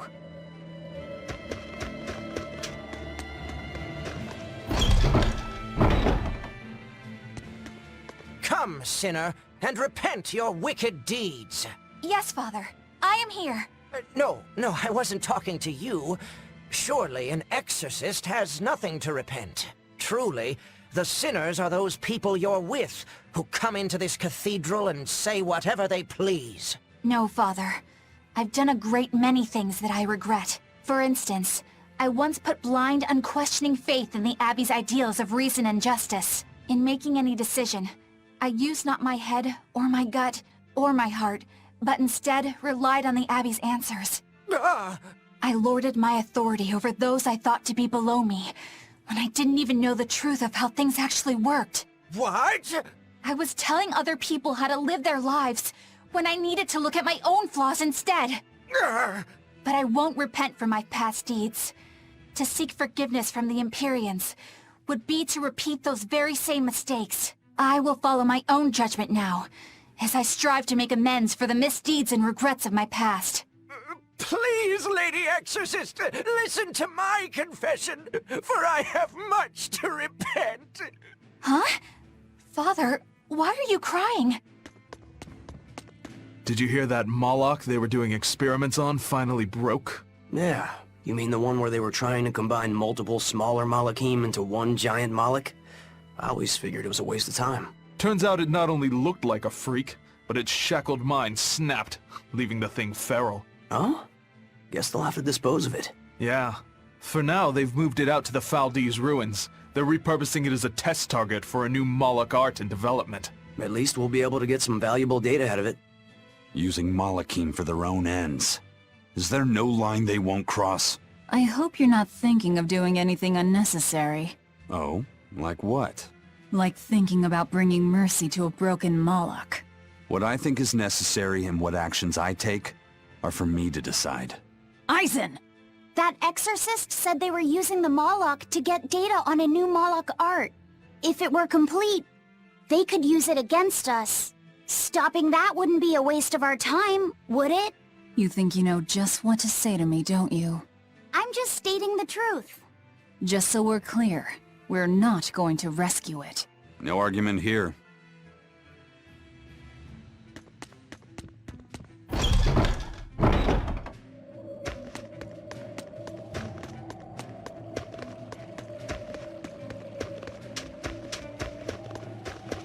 We opened our arms and welcomed that vagabond into our town. But despite our kindness, he robbed us, started fights, caused trouble. Then he stole a boat and escaped. But I was the one that let him go. I'm guilty too. We have to be strict with criminals. Rogues always seem to drift into Hellevese, don't they? Huh? Were we talking about something? Wait, did you forget what you just said? Yeah, I hope I didn't say anything strange. We were talking about how nice of a guy you were. Huh? Don't be so hard on yourself, okay? Huh?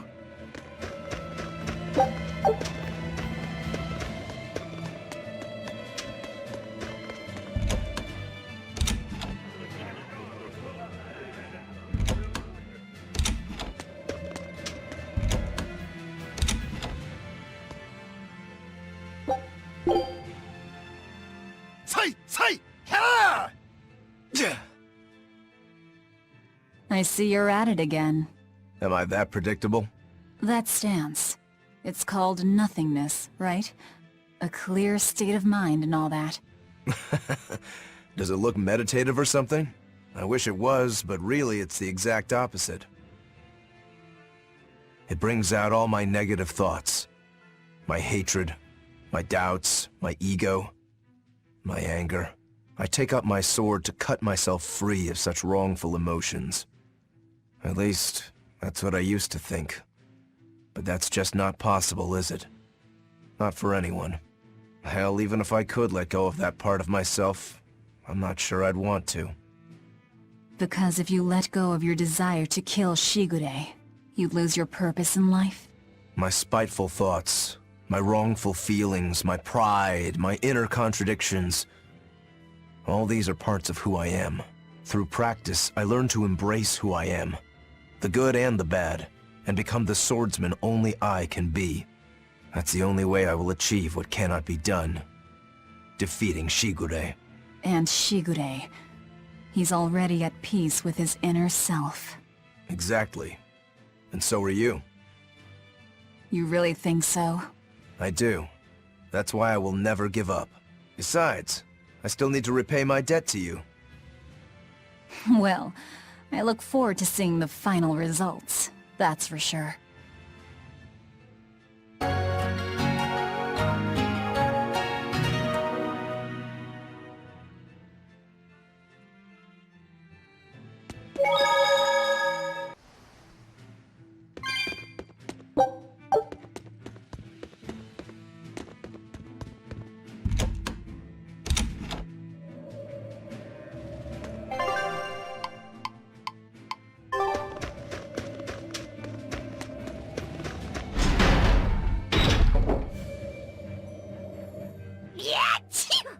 It's even colder here than last time.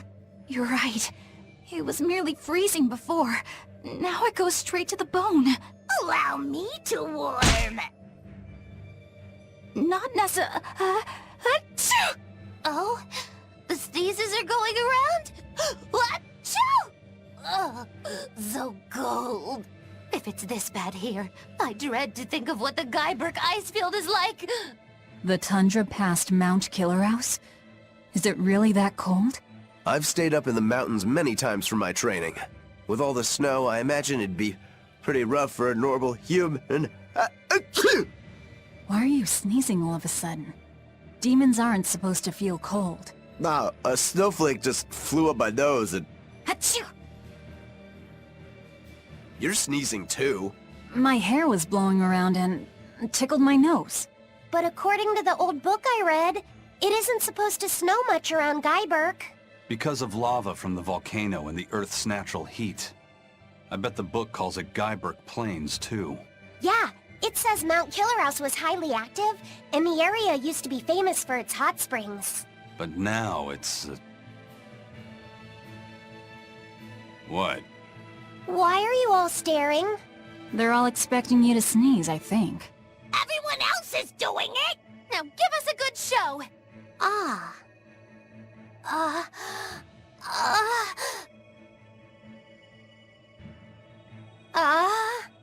Sorry, everyone. No sneezes here. I'll practice for next time. Good grief.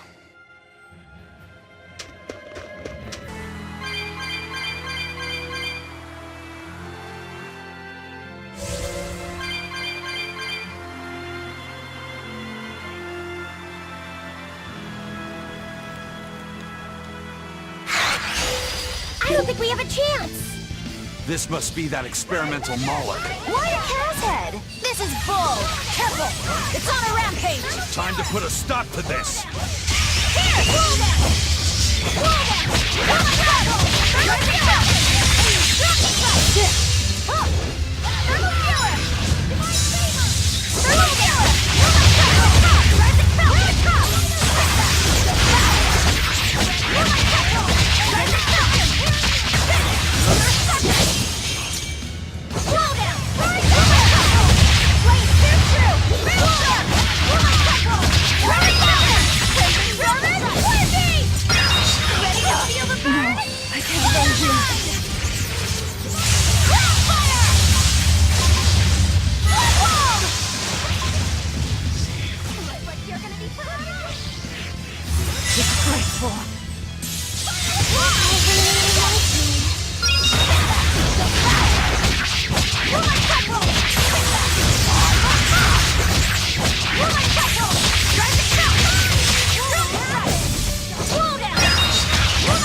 Here. Right away! Illuminate us!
Burning rounds! Here! Cleansing lance!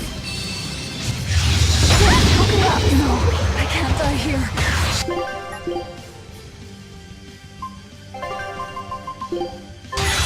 Disgraceful.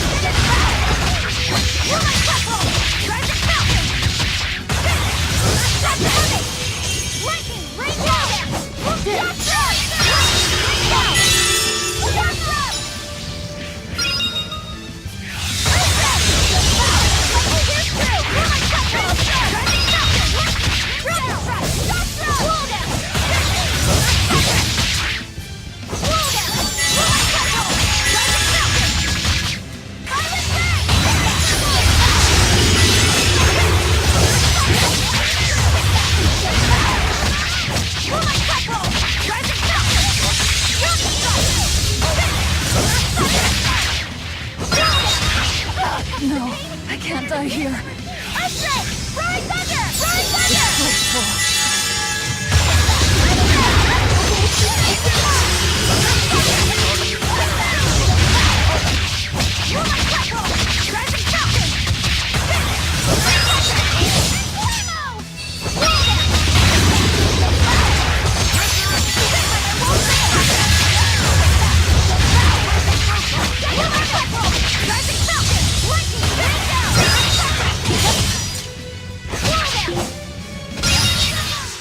I refuse to fall here.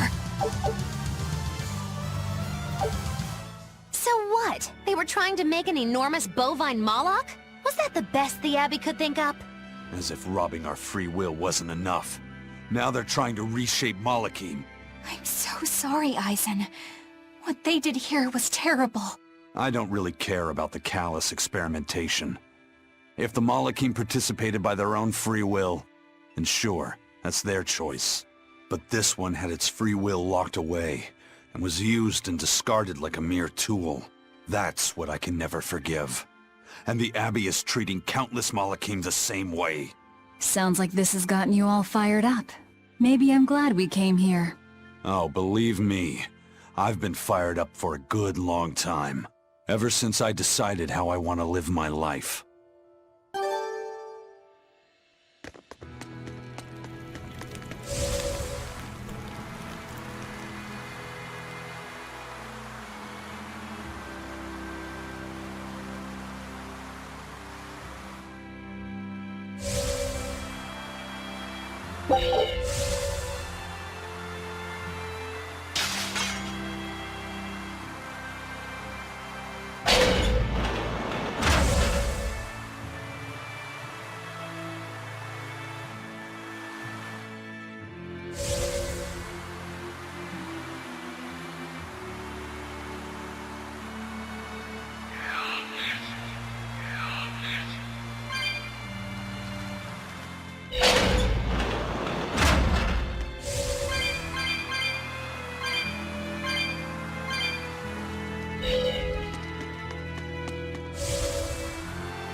It's only a bit further to the town of Mercio.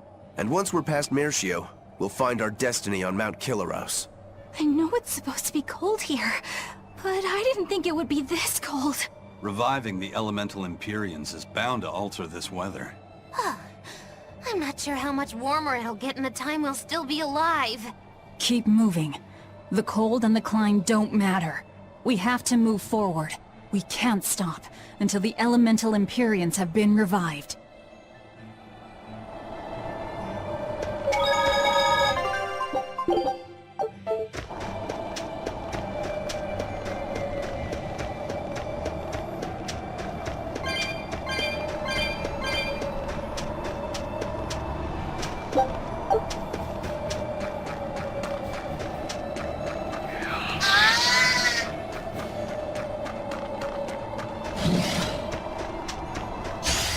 Everyone ready to play?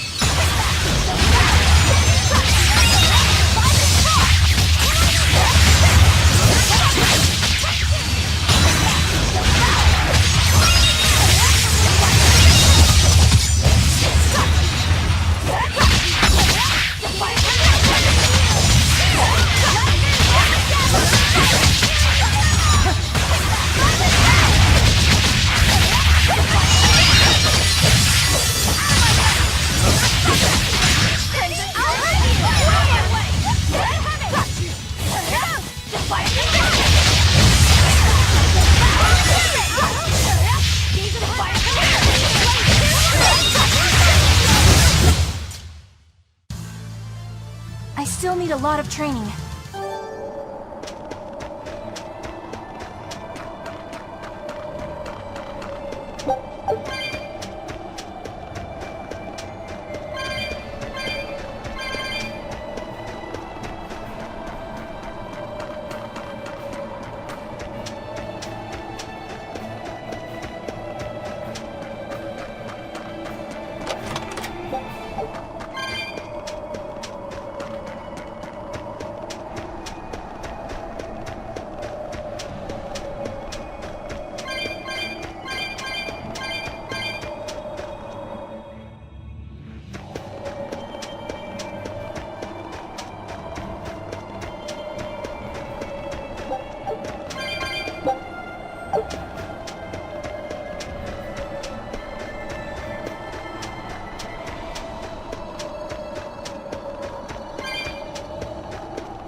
don't think we have a chance!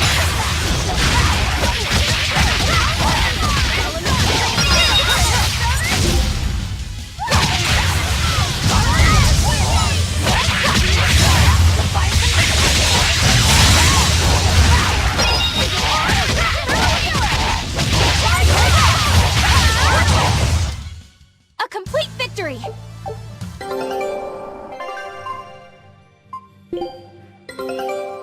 I knew this would be big. What a treasure!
ridiculous! Is this Mercio? 3 days on watch with no sleep? I was 10 frickin' minutes late! It's not like the mine is gonna fall apart! Hey, Sure, whatever! If you got business here, go on in! yeah, we'll do that. They'll pay for this!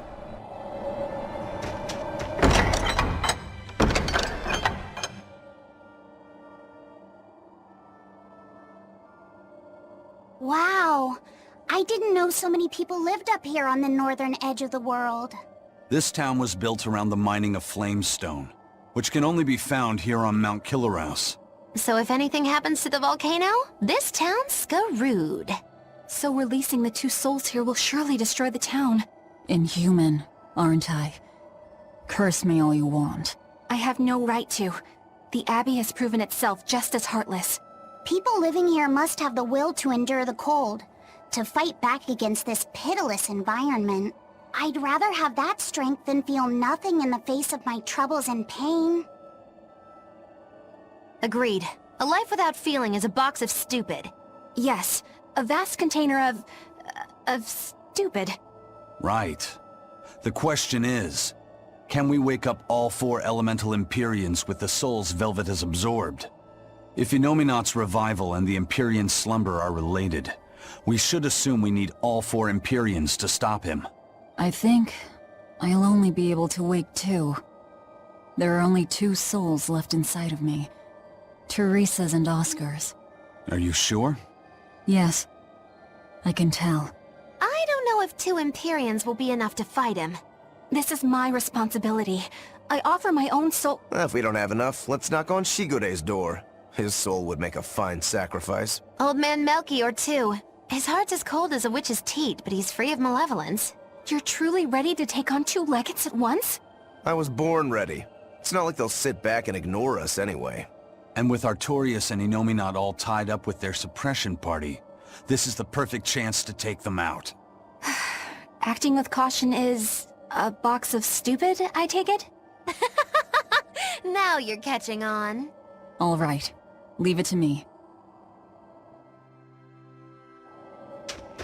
So, I'm all stoked for the god waking, but what's the plan? The road to the volcano is on the other side of town.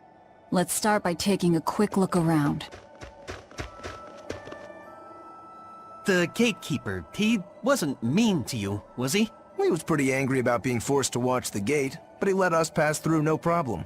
I know that being forced to be on watch for 3 days straight is excessively harsh, but still. He wandered here from another town one day.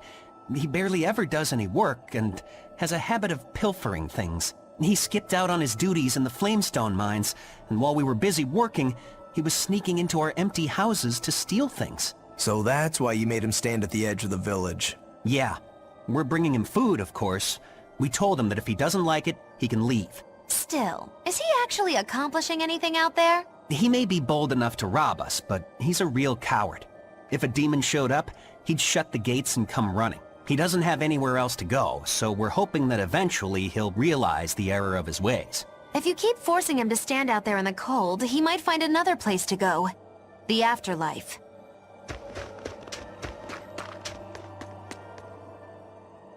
Have you heard the rumors about the Lord of Calamity? No. What rumors? That deadly demon whose rampage began in Helaves. The Abbey finally got her. I heard that she bites anyone who meets her gaze, that she devours humans as a snack, and that she has the head of a wolf. I was terrified of what might happen if she showed up here. Now, I can finally rest easy, knowing that she's gone. Yeah. You wouldn't want to get bitten, that's for sure. I know. I'm so relieved. I don't want a demon to kill me. Definitely not.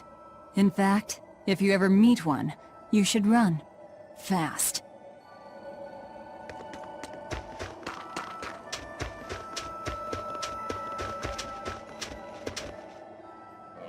Mercio has been getting colder every year.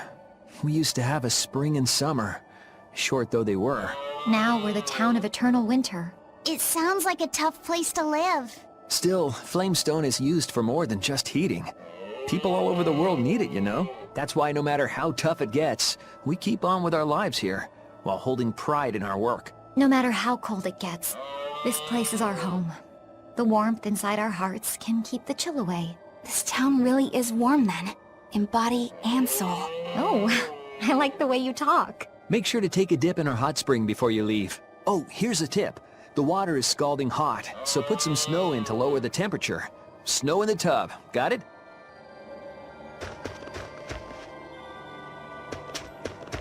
What a peaceful, serene place. You sure it isn't just the snow? But doesn't it look pure and beautiful? Well, I think it's pretty too. But that doesn't guarantee the citizens will be. Not you too, Eisen. Well, they're kind enough to let a shirker stand out in the cold for 3 days. He might have been up to no good. Every town has sunny spots and shadows. I'm well aware of that, but... This discussion isn't leading anywhere. We'll know once we go see for ourselves. Just think of it like your old job. Investigate and find the truth. Yes, I believe I shall.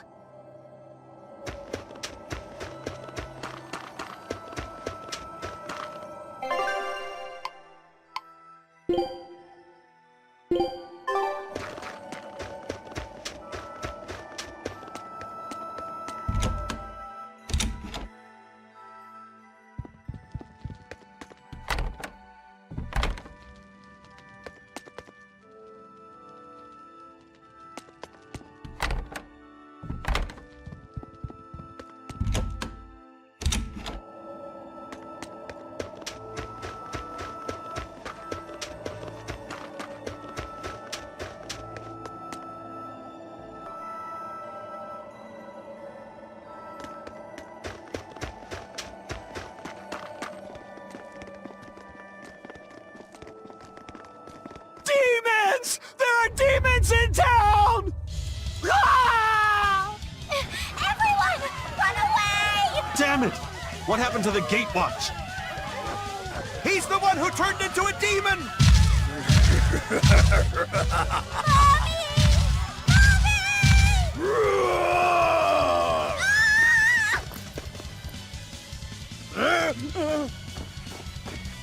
Now's your chance! Run! Sorry, but you're going to help me. Cleansing lance!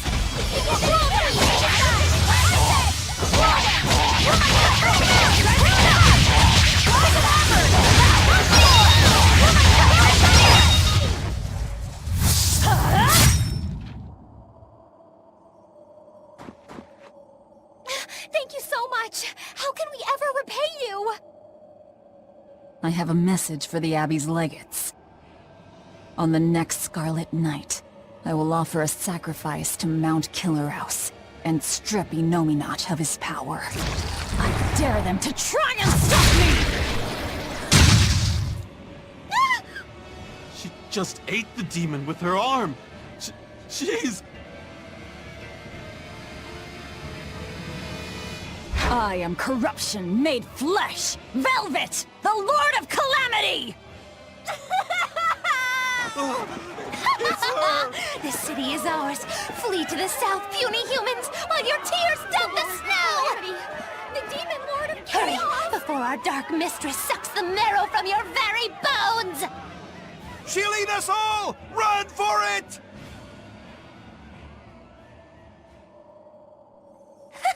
That was splendid. We should do this more often.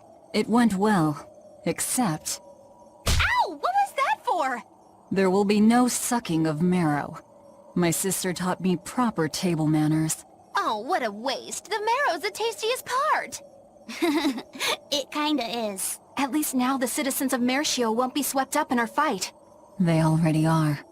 We just tore their homes and livelihoods away. This wasn't for them. This was to summon the legates here. That's all. Even so, I thank you for what you've done, O fearsome Lord of Calamity. I'll pretend I didn't hear that, O exalted praetor of the Abbey. A whole crowd of people were fleeing south. What happened? Benwick, why are you here? I had a delivery for the first mate. Kurogane and Kamoana are here too. You brought Kamoana? She absolutely insisted on following me. Poor kid said she had a dream that you died, Eleanor. Kamoana. How long do we have until Shigure and the others get here? Given the distance, my guess is they won't show up until the Scarlet Night. Then I think I'll make use of that time. Kurogane wanted me for something, I take it? Aye, that's what he said. All right then. Everyone go rest up. Good idea. We've got a battle to prepare for. This may be the last breather we get. As always, better make sure you leave no regrets. Fee, anything could happen. Don't leave town. Can I stay with you, Velvet? I don't mind, but... you sure? Yeah. Do what you like then.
Writing another letter to your sister?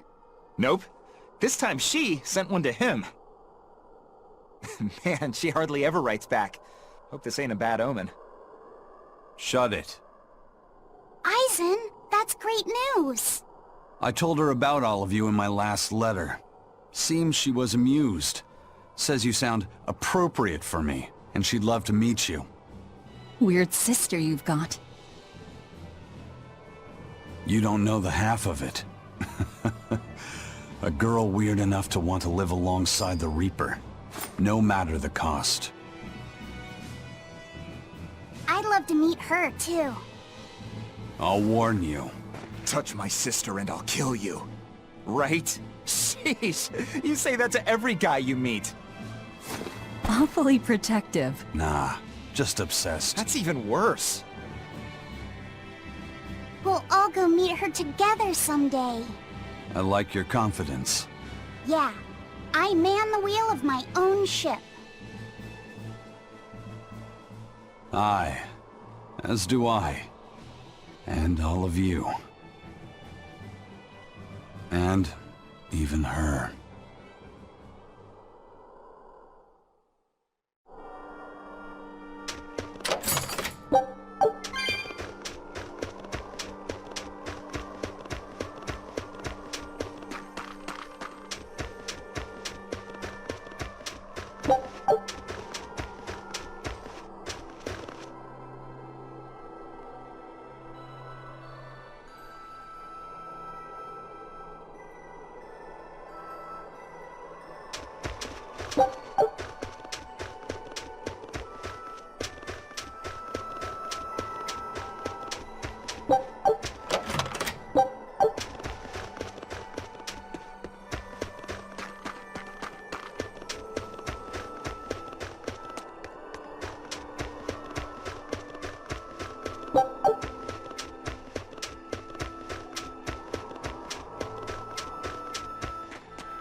What's that sound? It's Kurogane. He must be forging another sword. He certainly is. The old fellow's forging himself into a blade. He's turning himself into a sword? He can do that? Is that possible? Who knows? Either way, it's what he decided to do. We had one last drink together. You'd go that far to defeat Shigure and Stormhowl. I would. I'll turn a friend into a sword to kill my own brother. I'm a jerk. I'm in no position to judge. I think you are. Whatever you may look like, you're human. You hate because you love, and feel as much hurt as you do anger. That's human. Kurogane is with me. He agreed to it. What our blacksmith friend feels towards Stormhowl is more than resentment. It's admiration, too. That's why he wanted to do it. He wanted to put everything he had into one final clash. Shigure's the same. He has that very human strength to take the good along with the bad, and just keep pushing ahead. A strength that I, as a demon, can never match. Brooding doesn't suit you, Rokuro. You wanted to be a swordsman greater than any other. That's why you fought and bled to perfect your skills. That's the sort of man you are.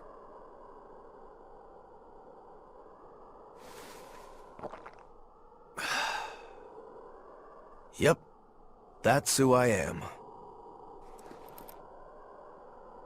I like that part of you, Rokuro. Me too. Thanks.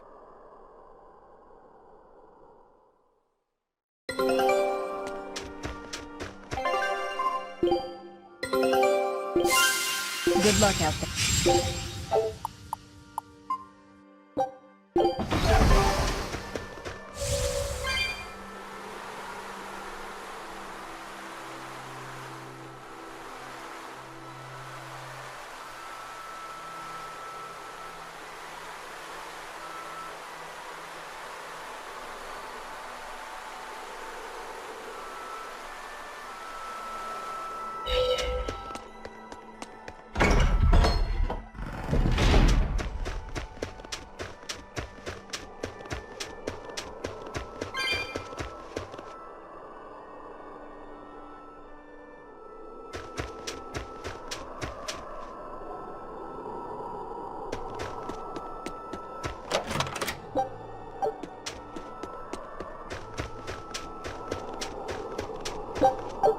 $98, $99, $100. Ready or not, here I come! Bring it on! Okay, gonna find you! Having fun? Kamawana insisted that we play, so... Madam Eleanor! I followed Kamawana for you. She's hiding right over there. Wow, cheating against a kid? That's low. I didn't! Bad Bienfu! No cheating! Huh? But when I play with Miss Maki-Lu, she always makes me do that. She's a terrible influence on you. Eleanor, why aren't you looking for me? I found you, Kamawana! And Dial! What? No fair! See? That's cheating! I didn't cheat.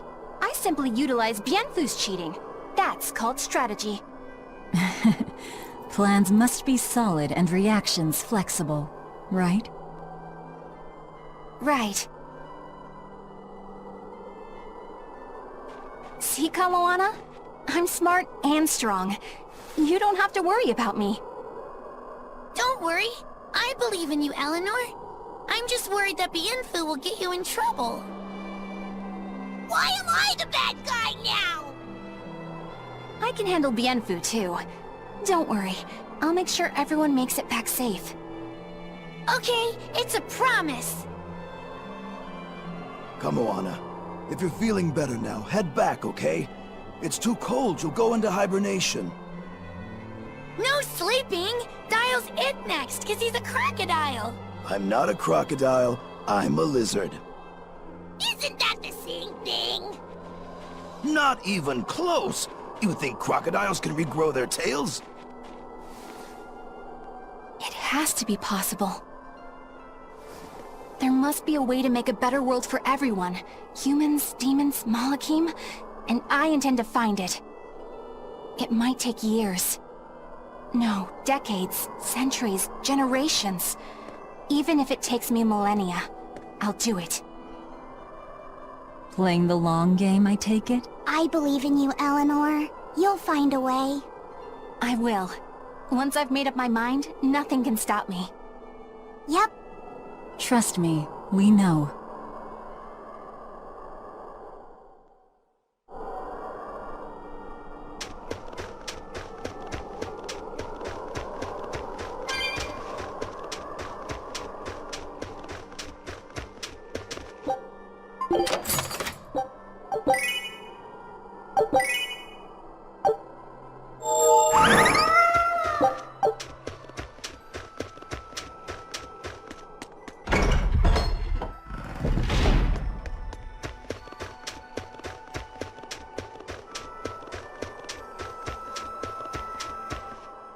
Lord of Calamity, your schemes are your own business.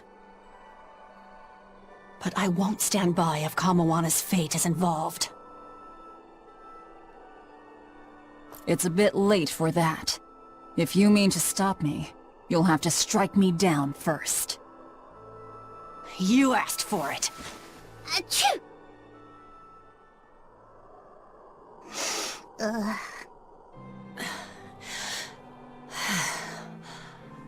I found an inn with a nice big hot spring. Warm yourself up before you catch cold. What a darling you are! I'll take you up on that. Gotta conserve my strength. Good idea. Fee, want to join me? What? No way!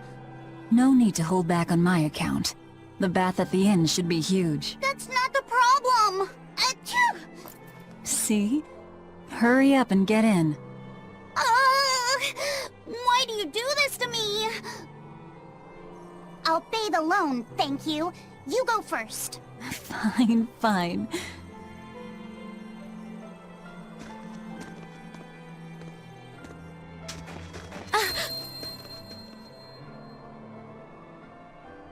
What is it? Just a little errand. Watch these folks for a bit, all right?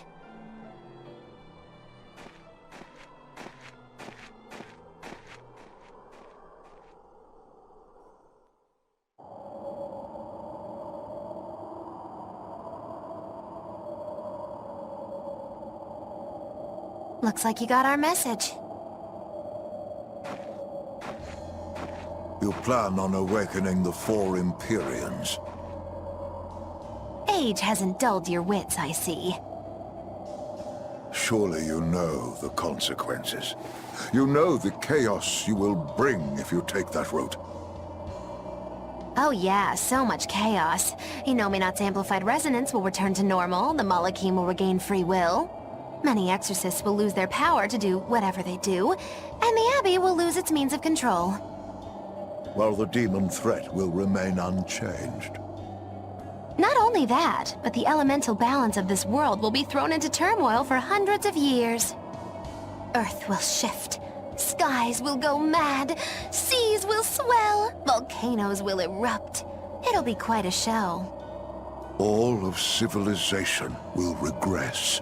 The eruption of Mount Kilorus alone will rob humanity of its source of flamestone, and consequently, of gunpowder. Sounds fun. Hey, don't worry about it. I'm sure mankind will think of something. Go humans, right? Just what do you think humans are? The wellspring of all malevolence. Thus must emotion be quelled, and reason bring order to the world. until the day that humanity can repent and overcome their sins. I get that right? You did.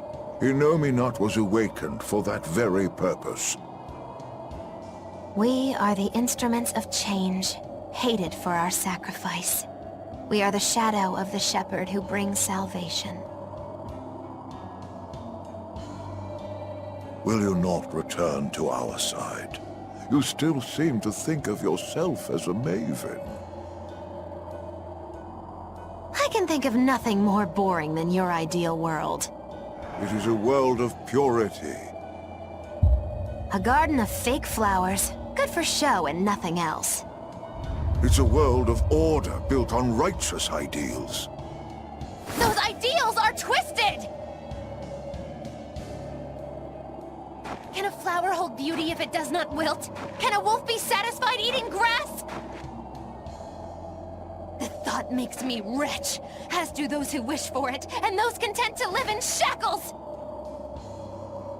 Let the biting bugs go ahead and eat what they want to eat. Let the weeds grow where they want to grow! Some may look down on them and scoff at their foolishness, but their unwavering wills are proof that they're alive! If that's what you call evil, then I will live and die with evil as my mantra! Then I have no choice but to crush you. Used to treating people as bugs, aren't you?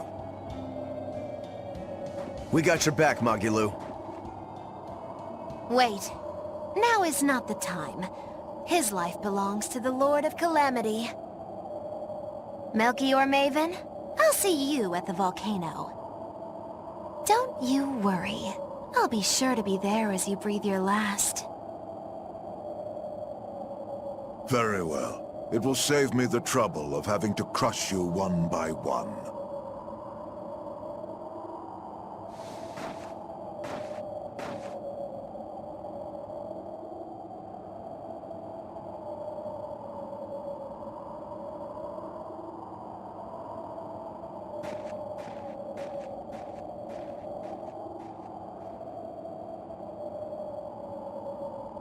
You haven't changed at all, Master.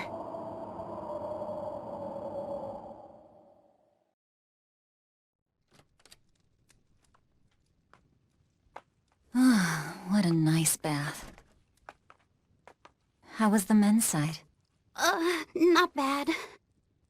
I feel warmer now. Hmm? Your face is all red. In there too long?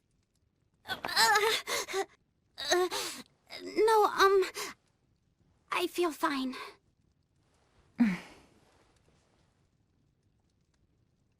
Oh. You mind? Help me comb my hair. Can I? Yes, please.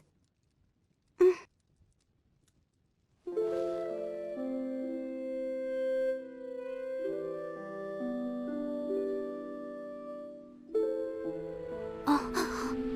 Be careful, okay? I can't contain it.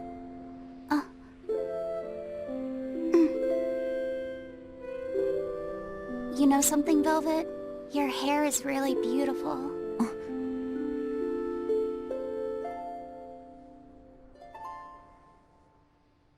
You know, that power that I have... If I could master the silver flame... I might be able to turn you back into a human. A human, huh?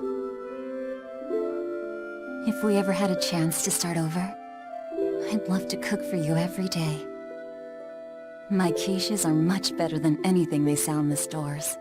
Okay, then I'll fetch the water and chop the firewood. All by yourself? Of course! I'm gonna get a lot taller soon, and I'm gonna get stronger too. Yes, you will. I know you will. Great! Then I'll start looking for a way to master... No. It's too late. I've made too many sacrifices. Too many to ever come back from. I can't. But Velvet... Even worse, I haven't stopped. I'm willing to sacrifice others to keep going forward. If we kill Enominat, What will happen to the Therians who are part of him? Will they return to normal? Well... It's likely that they'll all die. I know it. I dug my own grave. But what about Kamoana and Medissa? More importantly, what about you, Fee? You are connected to him. I know I might die if I go through with this, but still I have to do it. Even if it means I have to sacrifice everyone that I know. Even you who saved me. The Lord of Calamity isn't a demon lord.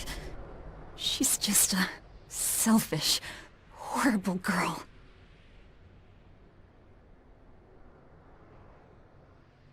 I have something to confess. I don't like being called Fee. I really don't. I think that name's too childish. Lafy said the same thing to me. I'm sure that he did. Velvet, you really don't understand boys at all. Yeah, you're right, I'm sorry.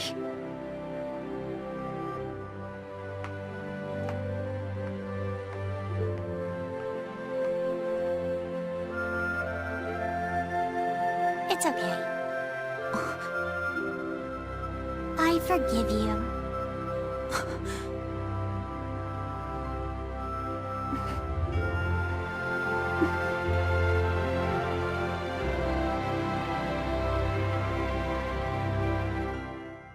Thank you. Lafy said.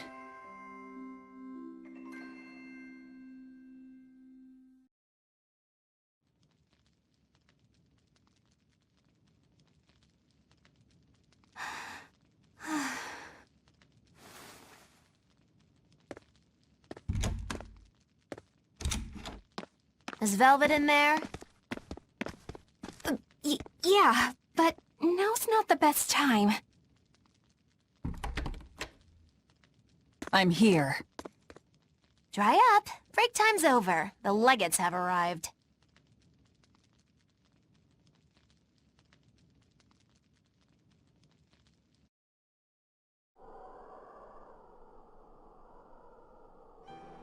Another scarlet night. Losing your nerve, Velvet? I think not. Don't worry. Leave Shigure to me. Where's Kurogane? Here with me. Kurogane and I will cut Shigure down. And Aizen. Sorry, but Melchior's mine to eat. Got it? Got it. But at the very least, you're gonna let me watch. Magilo, you do whatever you want. Go nuts out there. I'm always nuts! Benwick, when you see your chance, take the others back to the Von Eltia and await orders. Aye, aye. Lafy said.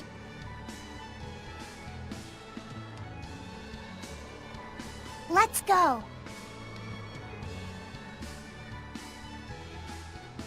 Eleanor, keep Lafy safe, please. I will. Worry not. Let's move. We go to kill the Exorcist legates and engulf this world in the flames of chaos! Have a good trip! See you soon, Kay!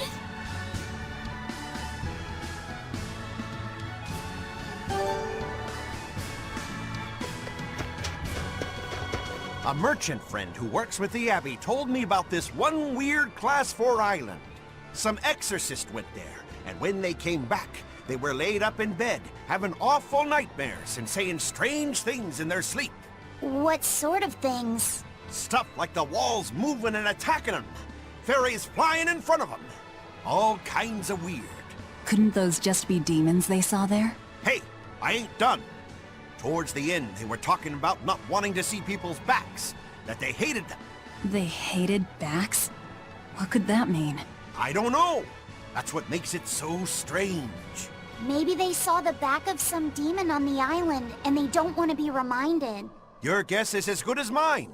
But if you do decide to go, you'd best watch your backs.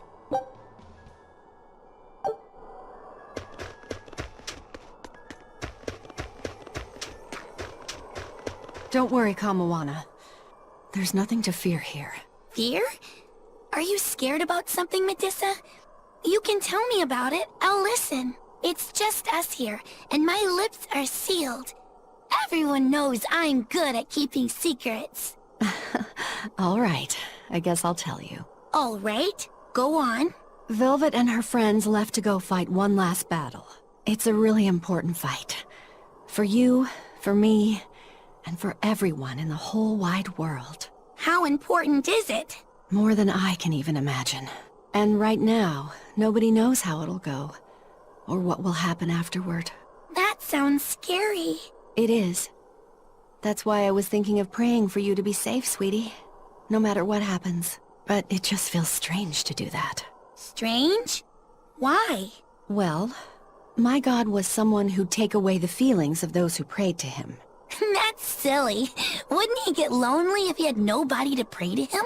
Yeah, I think he would. I think I understand. Something really big is about to happen and you're worried because you have no one to depend on. Don't worry, I'm right here with you, Medissa. And so are Dial, and Orthy, and Russ, and even the Rhinostagros. So you're not alone. Kamoana. Or maybe a kid, a lizard, 2 dogs, and a beetle aren't much to depend on. No, I think I can count on all of you more than I can that god at this point. Thank you, sweetie. Better than a god. I'm not sure I'd go that far. But if I'm ever in danger, I know my mom will come rescue me. I know she will, so don't worry about me. You're right. Your mother will protect you. I promise. Yep, I know it. Oh, Kamoana, Medissa. Surely there's some way we can save Kamoana and the others. I couldn't tell you. I just feel like I have to do something for Kamoana.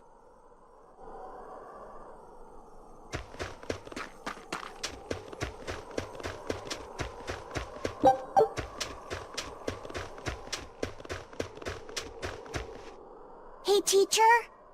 You managed to decipher what the ancient book had to say about Enominat's awakening, didn't you? Right after we escaped from Titania, yes. I'm just sorry it wasn't of much use to you. Oh, come on, Grim. I'd say it turned out all right. That's not for you to decide. You're not seriously blaming Grim for all that. No, I'm not. But I'd still like to know anything more specific about Enominat. Please, tell us what you've learned. All right. What Enominat needs to fully awaken isn't a large quantity of malevolence, but rather the quality of it, in 8 types. Specifically, he needs despair, hatred, greed, conceit, lust, obsession, cowardice, and selfishness. If each was assigned to a single therion, then Velvet would be hatred and Kamoana greed, right? Medissa would be conceit. Teresa is lust. And Orthrus, obsession? And cowardice for Griffin. That leaves the Rhinostagros with selfishness. But Artorius was trying to steal despair from me. How does that fit in? 8 types of malevolence and only 7 therions. It definitely doesn't add up. Whatever the case, it seems obtaining this 8th malevolence is the final obstacle before Enominat's full awakening. I see. That would certainly explain Artorius' behavior. His plan was to foster profound hatred within Velvet, before plunging her into despair. And he used her brother to do it. If that's true, gathering all the therions served a greater purpose. Right now, the Abbey has no means to collect despair. But with Teresa dead, shouldn't a new therion have taken her place? Yeah, but after we killed her, the Abbey still went out of their way to try to capture me. That must mean they haven't been able to secure the new therion. And even if they did, it wouldn't have despair. That's a good point. Artorius spent 3 long years trying to foster the despair within you. If that is indeed the specific type of malevolence Enominat needs, It must not be something one can find overnight. Right. We need to attack while there's still time. Indeed. Yet... Is something troubling you? yes. It comes down to the very idea of quality where malevolence is concerned. When you talk about the relative quality of something, what you're really talking about is its purity. That would mean that therions pick out and devour this pure malevolence. Yeah. But malevolence by its very nature is impure.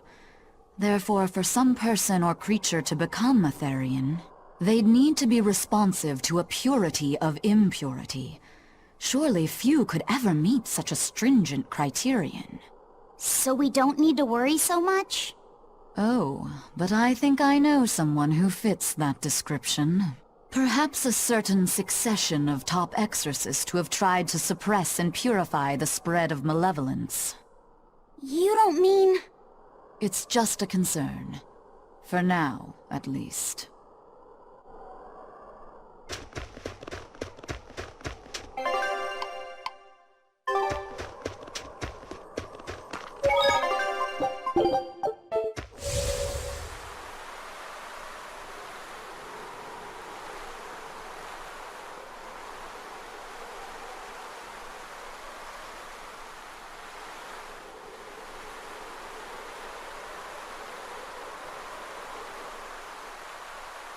If only I could just use my power to seal Enominat. Looks like you're raring to go, eh, Lafy? Just don't be too eager to help, okay? You've got a bad habit of trying to play the good guy. Oh no, I'm not a good guy. I'm a selfish, wicked little boy. Oh, is that so? But if you acknowledge your own selfishness, then it's something you've chosen for yourself, right? Yeah. Then we have that in common. Now, all that's left is to follow your own creed. Only that. Besides, I'm a demon. Even if you were the worst of the worst, I'd be like, cool. Thanks, Aizen. Thanks, Rokuro.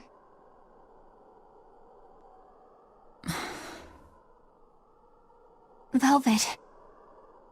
Don't give up on Lafy just yet, okay?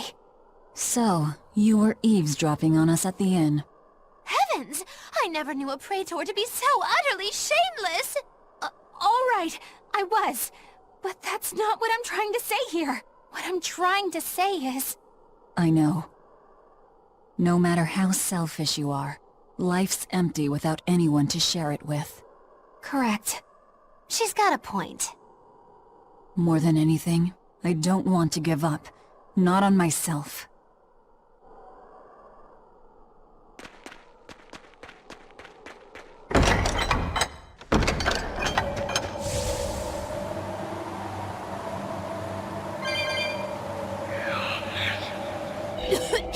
What is all this?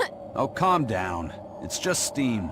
Really? Oh, I get it. Mount Killaros is melting the bottom of the glacier. Of course. The heat and the cold are engaged in a futile war. Just like someone I know. Why not worry about the path you're taking? The path I'm taking? Oh, hot! Wait, beneath this ice... Is boiling hot water. How can you be so calm right now? One false step and we're poached! Probably. If you don't slip, you won't die. For the Reaper, you're certainly optimistic. Where's that famous apathy of yours today, Magilou? Who cares about apathy? Especially when I got friends as depraved as you.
think we have a chance! Everyone defend!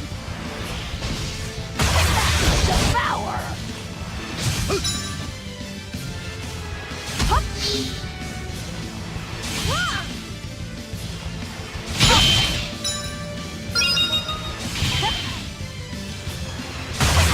Devour!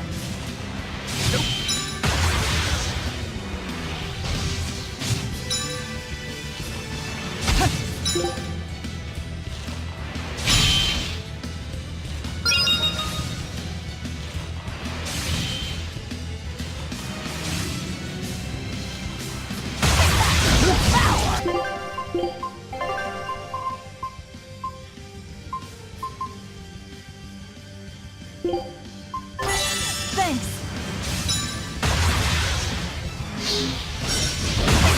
Devour! Devour!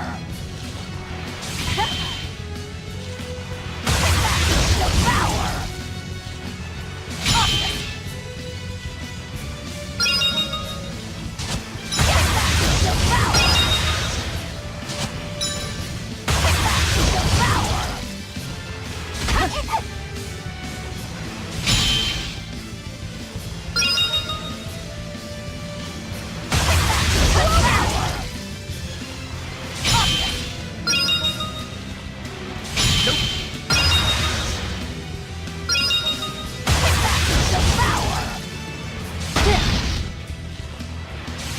Clear light! Invigorate us! Inspiration!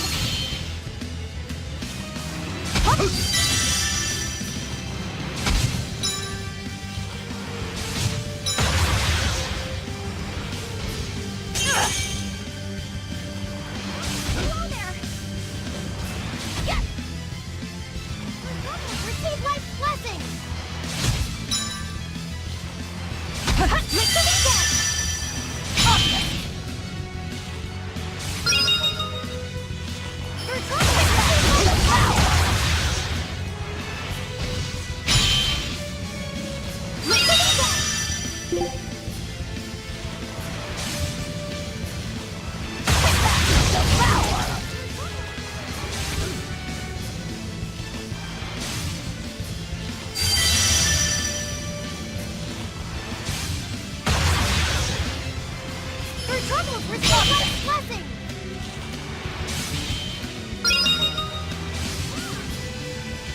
Light heal! Hello there!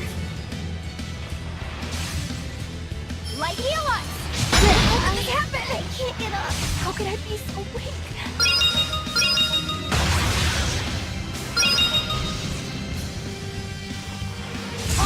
I'll finish this! Devour! Dark despair, kindle a beacon of hope!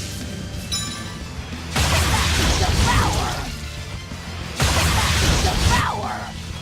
It's not over yet? Forget the I'll help and you! move! Dark despair, kindle a beacon of hope! Devour! Kindle a beacon of hope!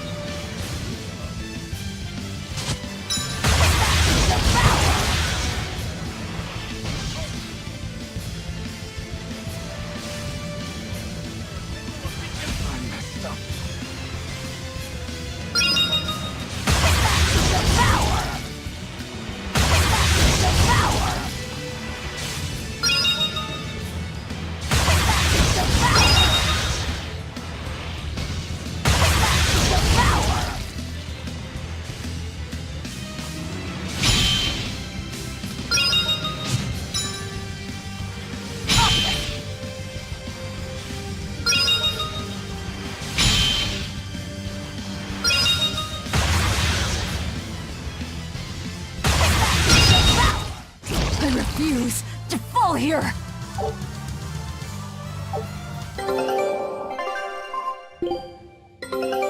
A new recipe!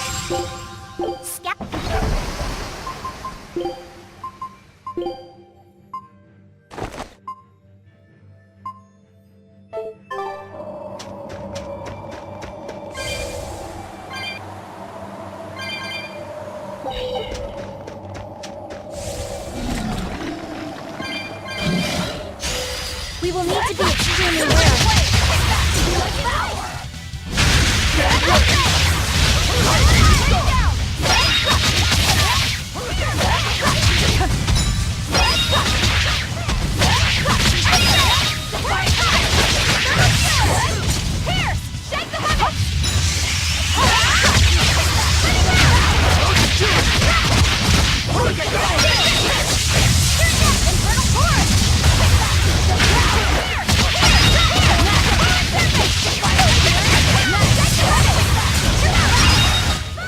Come on, really?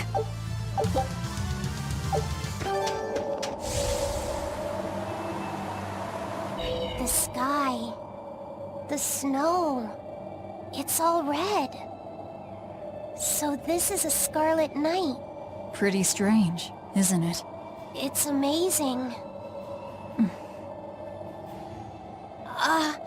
It's not like I'm happy about it or anything.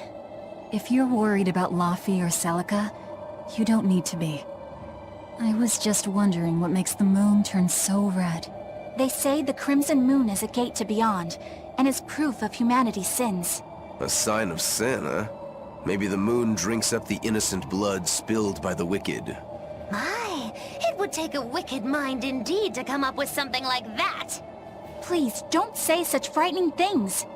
A scarlet night occurs whenever a full moon is in a certain position. The land and the moon pull at each other, and Earth Pulse energy spills into the sky, turning it red. Yes, and the amount of power is said to create enough mana to affect even an Empyrean. So that's why the ritual is done on a scarlet night. But the world of humanity is violent, and the Earth Pulse is stained with all the blood spilled throughout history. So Rokuro's theory might have hit a little closer to the truth than expected. Oh, a wild guess hits the mark. Don't get used to it. It sure does look grim, though. Yeah.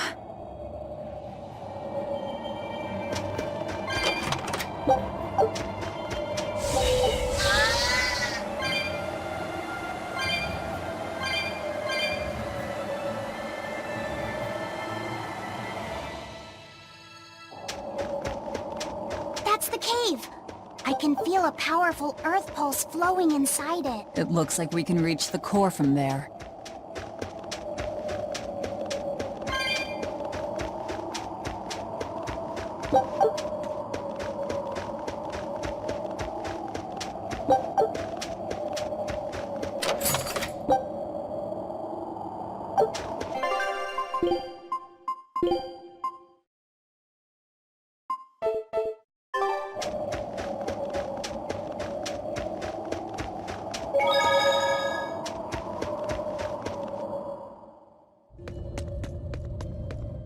All right, Velvet. I think it's time you let us in on your plan for how we escape if and when the volcano erupts. There is no plan. What? Then even if we awaken the Elemental Empyreans, we're still toast! I'm not going to die. Well, I'm super happy for you, but what about the rest of us? I'm sure you'll all make it. Don't you think you're being a bit blithe? I doubt there'll be an eruption at all. We'll only be using the volcano's life spring to push souls into the Earth Pulse. I don't think that should have much of an impact on the volcano's activity itself. Well, if you say so. That's a load off. Aye. But the ancients also say that when the four Empyreans awaken, there's a great shift in the earth. If they're angry about being roused from their slumber, I don't think a volcanic eruption is something we can rule out. See? What did I tell you? Really, I'm sure we'll be fine. If the volcano erupts, we'll just deal with it. You're starting to sound like Velvet. You look sure of yourself, but I'm still nervous. It may be best to write up a will. Eisen, do you have a pen and paper? Yeah, but I'm using them. That's enough. You already know how this will turn out, right? Oh, so you figured that out. It wasn't hard. Besides, it's not like you have anyone to give a will to. Oof, way to cut to the quick.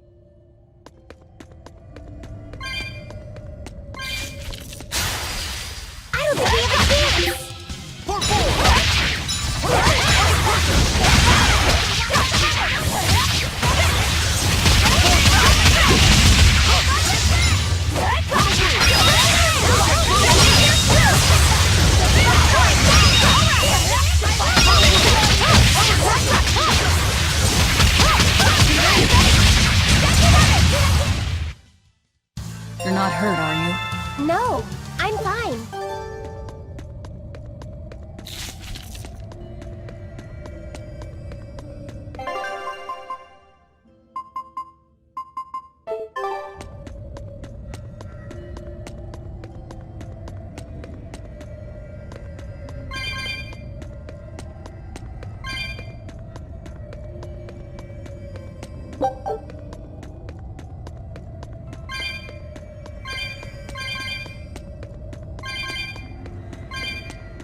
I'm freezing.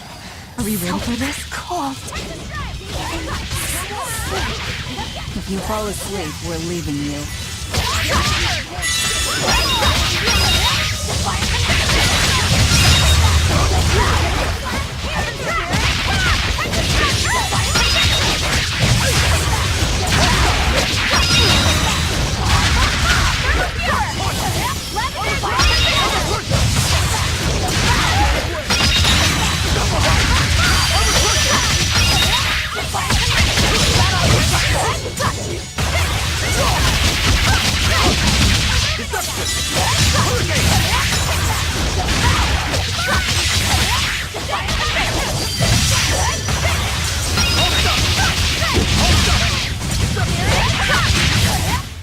Come on, really?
You'll be facing Shigure soon.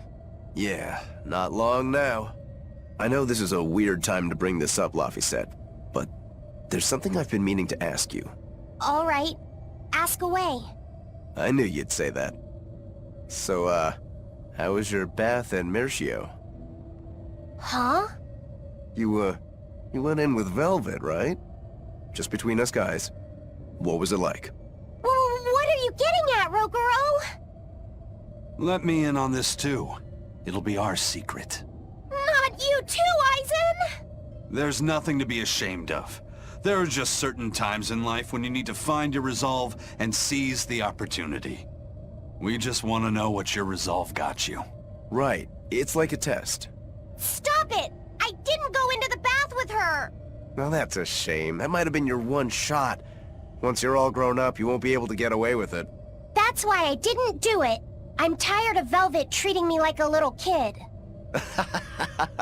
Bravo! You passed the test. Right. You don't need me to watch over you anymore. Why did you laugh like that? We're just happy that you're growing up. I don't understand you two. If you're just gonna pick on me, go away. We're sorry, but I really needed that. Laughter's good for the soul. Rokuro, were you feeling tense? You wouldn't think it, huh? But now I can fight like I always do. I owe you, Lafy said. Yeah, don't worry about it. Looks like the next test is yours. Yeah. Lafy said, Aizen, watch me prove myself.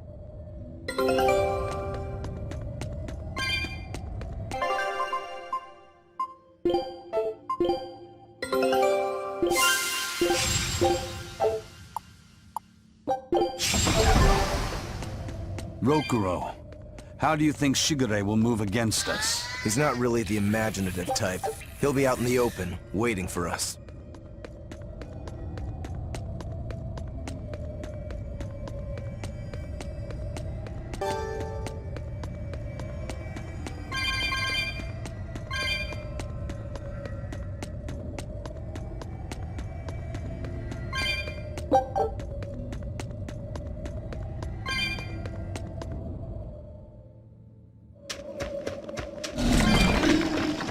Perfect place for a flanking attack. We don't need to worry about an ambush.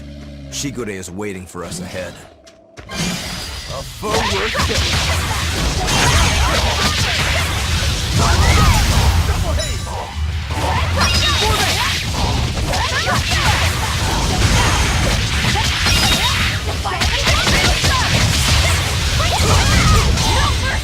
You thought I'd stop there? Annihilating?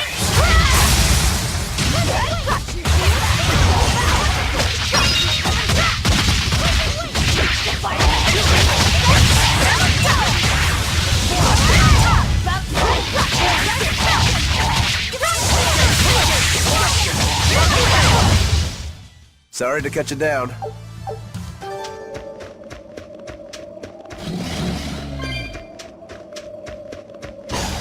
I don't think we have a chance! Here we come! Watch out, guys! I said! Calling Serpent! Heading straight!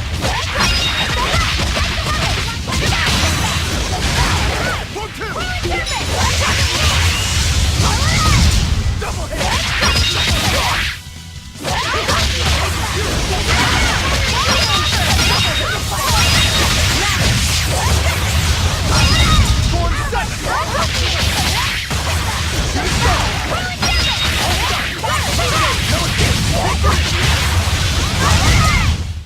Come on, really?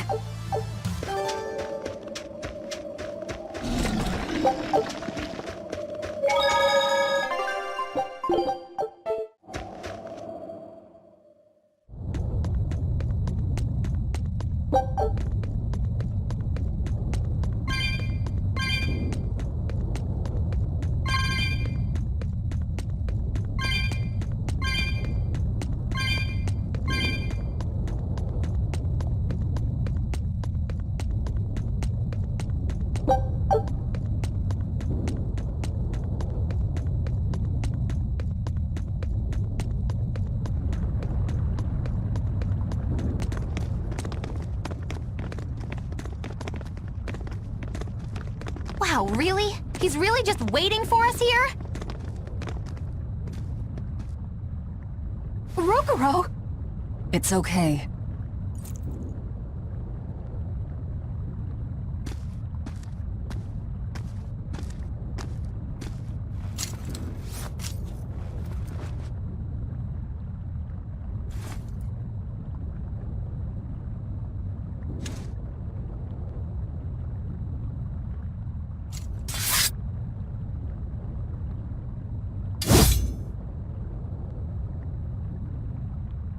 Incredible!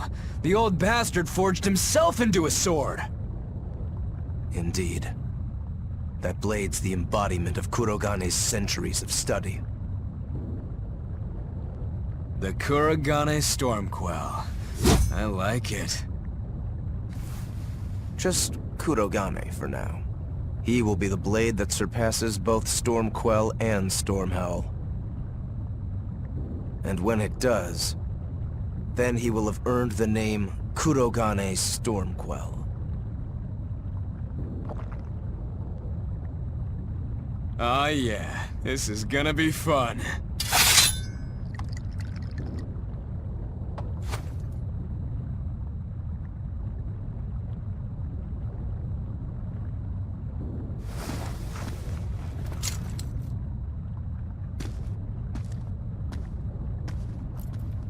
Sorry to keep you waiting. Watch out. I wouldn't be surprised if he used an Armatus. An Armatus? It's not my style to rely on anyone's help. Ha! Says the big bad exorcist. Look, you'll even ask a tubby kitty for help. Shut up! I'm totally not! He isn't. Quite the opposite, actually. Shigure asked me to restrain his power. Restrain his power? Wait, you don't mean... She does. It's for my training. At first I could barely even move my little finger. Morgrim, release my bindings.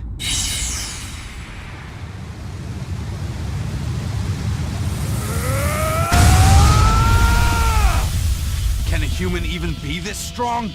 Kitty Wampus was holding him back? With enough will, humans can do anything. This was to be my secret weapon against Artorius. I'm impressed.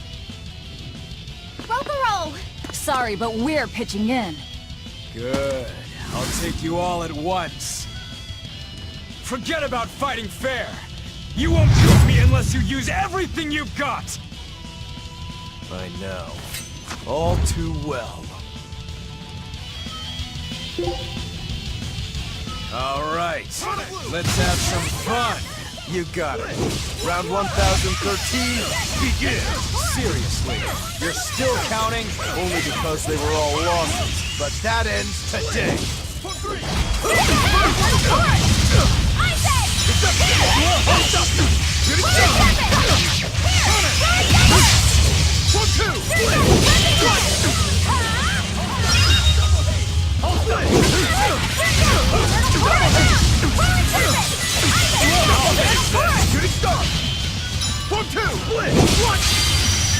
I don't even need to dodge.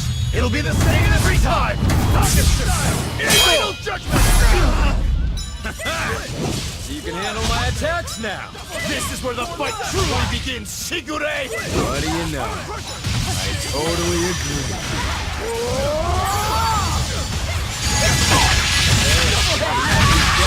No mercy! Wounds I will shoot!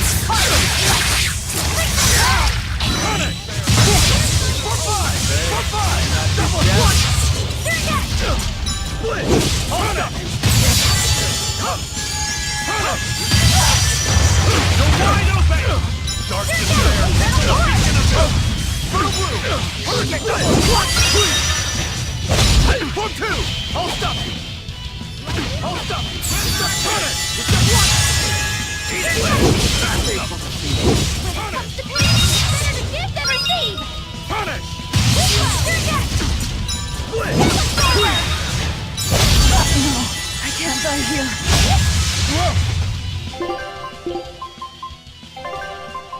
I can heal the wounds, but I can't feel the pain! Infernal Torch! Infernal Torch!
I don't even need to dodge. It'll be the same every time! Target style! Final judgment!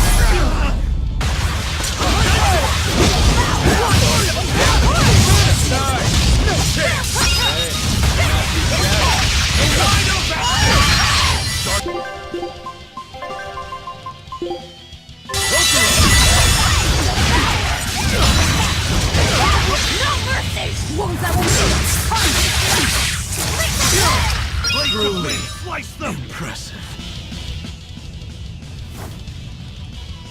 You people are really something, aren't you?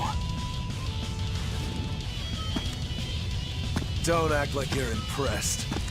I haven't even shown you my true blade. Your true blade? Well then, no time for me to take a break. Shigure! Keep out of this one, Morgrim.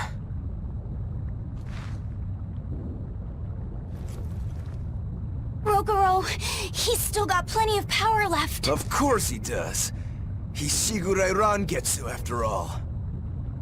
Two blades, you sure? Why don't you find out? It's your life on the line. The same goes for you.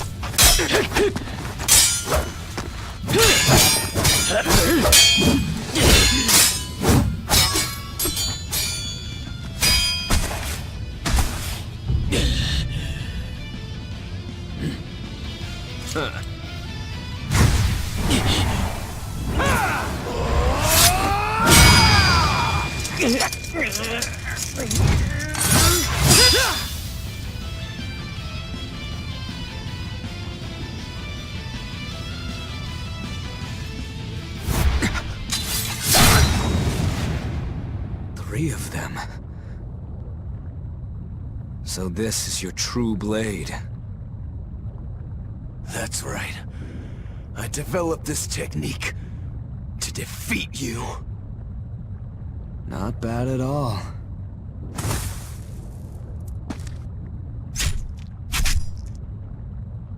This is my parting gift to Kurogane. Take... Stormhowl. One last thing. Please, let this fat cat go. Shigure?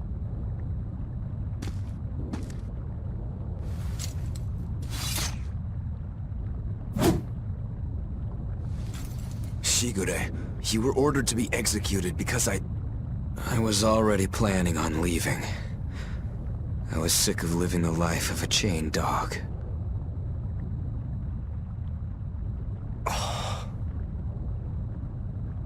Idiot. Stop worrying about the little things. Rejoice when your blade finds its mark. Seethe when it doesn't. Die when one finds you. That's all there is to it. The way of the sword is a simple one. That's what makes it so much fun. Yeah, it really is. That's the vicious face I'm looking for. If only Artorius' stony face could smile like that, he'd be a lot happier. Yeah.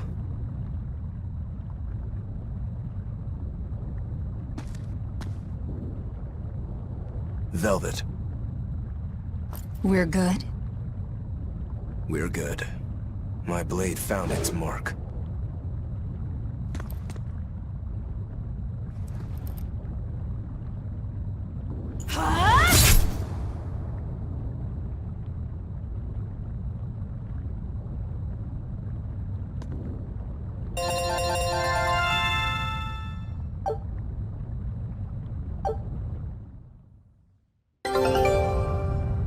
If you want to leave now, Rokuro, I won't stop you. Don't forget, my purpose here is to repay my debt to you.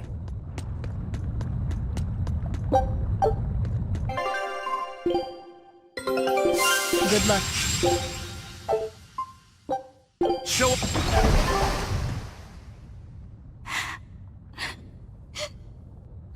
What's the matter? Why are you crying? I'm not crying. Okay. Okay? Is that all you have to say? What's wrong? You really are crying. You and Shigure.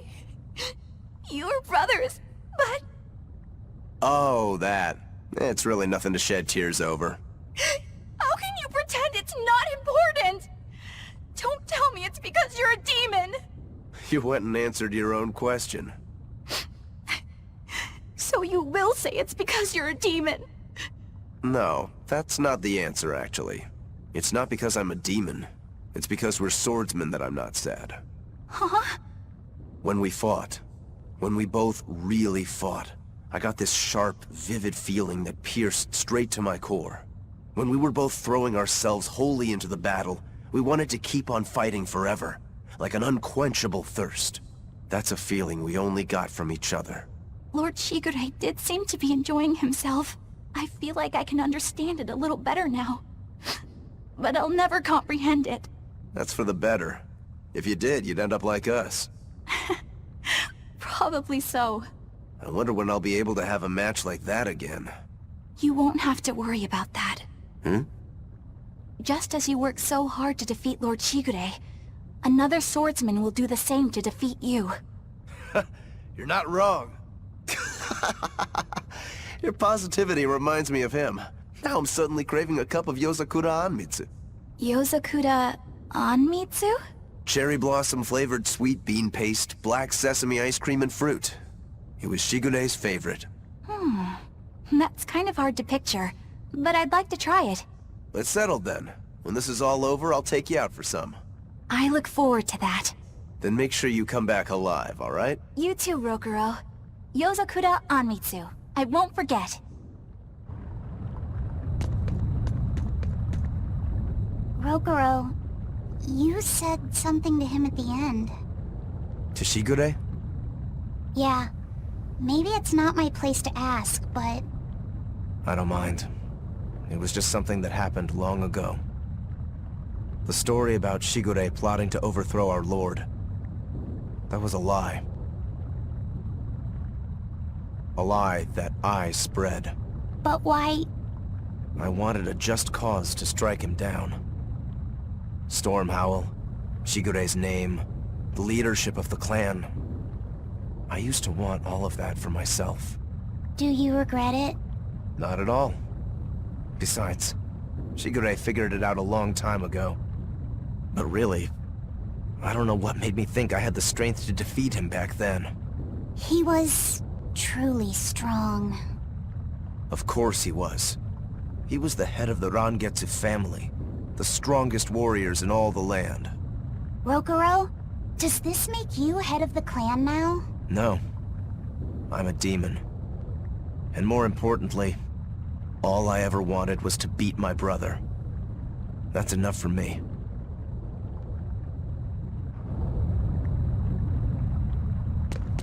You should get out of here while you still have the chance. If things get hairy, I'll run. But please, let me stay here a little longer. I owe Shigure for giving me back my free will. And he always did hate to be alone. I never knew that. You didn't? Weren't you his brother? We never had time to think about anything other than our training. I'm sorry. I didn't mean any insult. He lived and he died according to his own beliefs. That has to be good enough. Humans like that are not so bad. I suppose we aren't. You're a funny sort of Moloch, aren't you? Thanks for the compliment.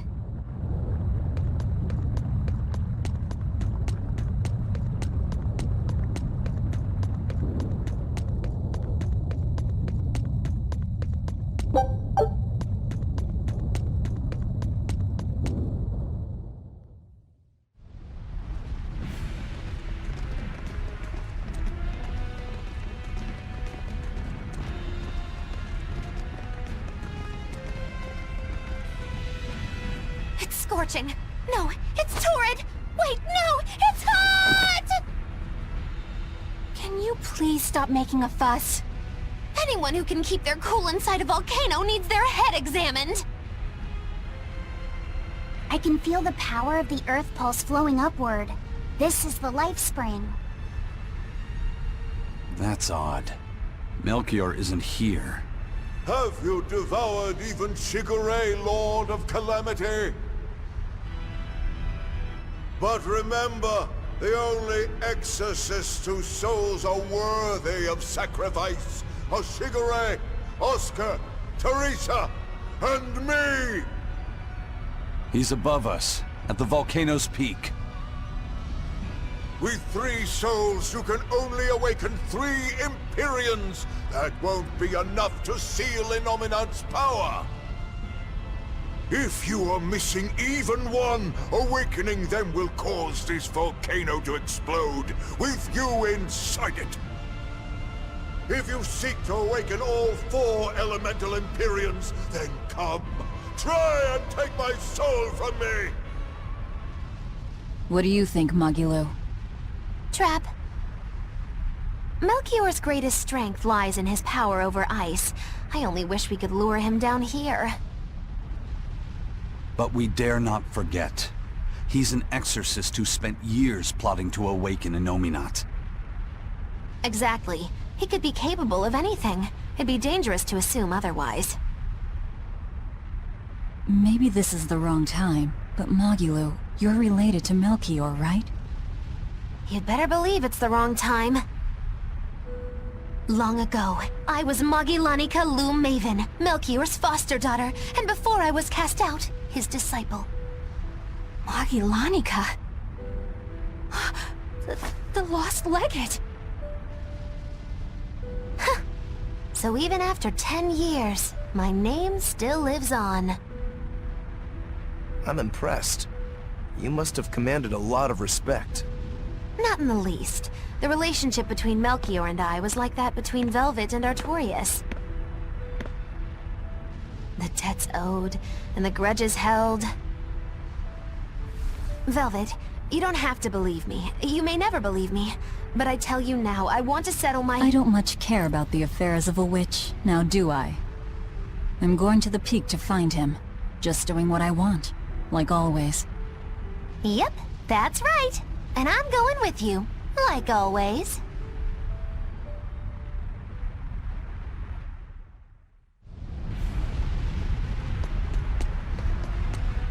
Piece of cake, it's a cinch, piece of cinch. It's scorching, it's freezing, it's scorching. What are you muttering about? You told me to chill out when I complained about the heat. Is that still bothering you? I heat up quickly and cool down slowly. I'm not bothering anyone, so go on, get lost! That's even more annoying. I mean, come on. If it's both hot and cold, it's not scorzing. It's freeching, clearly. That doesn't sound like me at all. Wait, that's not even my point! My skin feels like a frozen shell, but somehow my insides are boiling! This is miserable! It should be one or the other. I can't stand this fence-sitting! Oh? Well, so what about the pineapple and sweet and sour pork? Gross! A sweet omelet? A crime against nature. Chocolate-covered raisins? Whoever thought up dried grapes should be hanged! Well then, what about peach pie? I don't see what you're getting at! What about yourself? Utterly vile. Doesn't that make you a fence-sitter? That's why I'm having you eat that old man and shove him into the life spring. I hope you learn to like yourself. Don't try to embarrass me.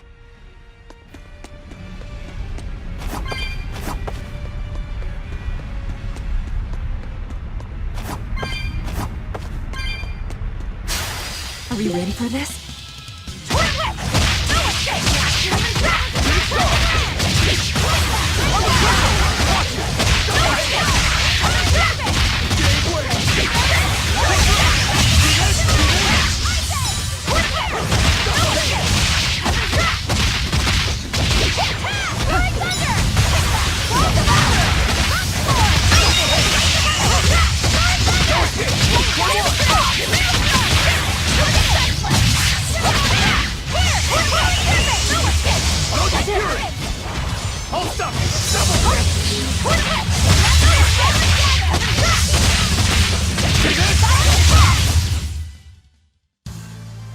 Are you hurt?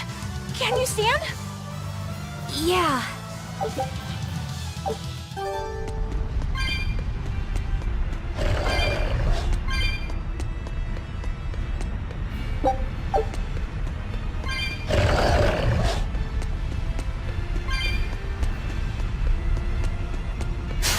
Are we ready for this?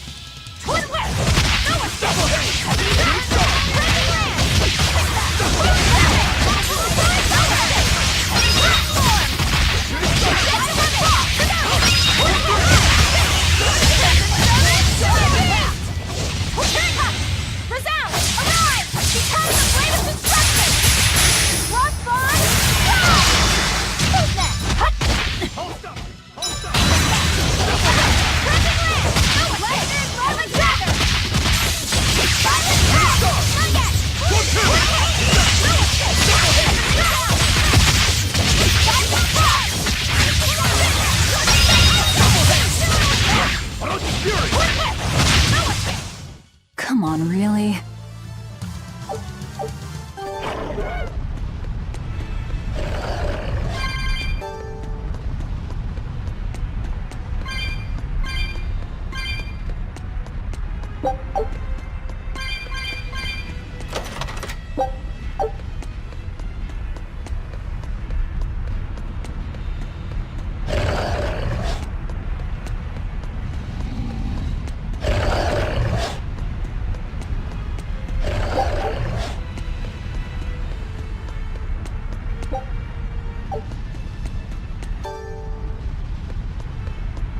Are we ready for this?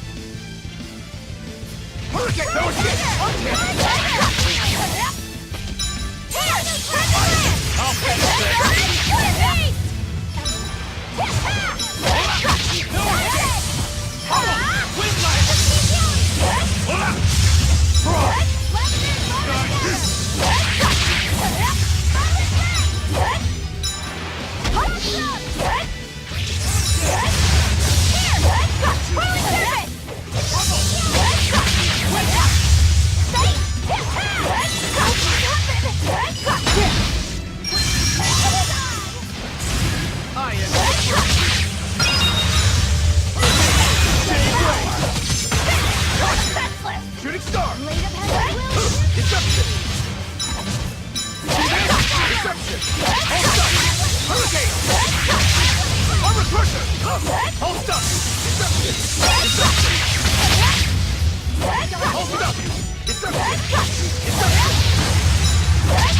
Hurricane double haze!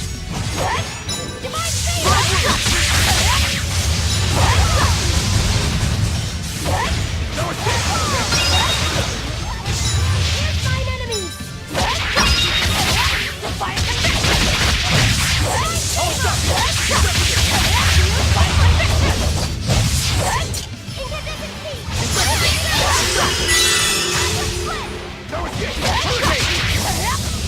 Hurricane! See this? Jade Way! Save for the beat. Dark and light!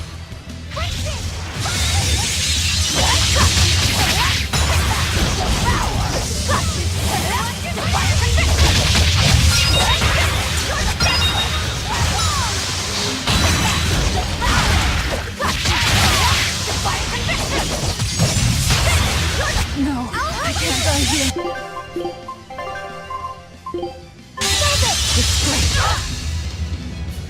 I can heal the wounds back.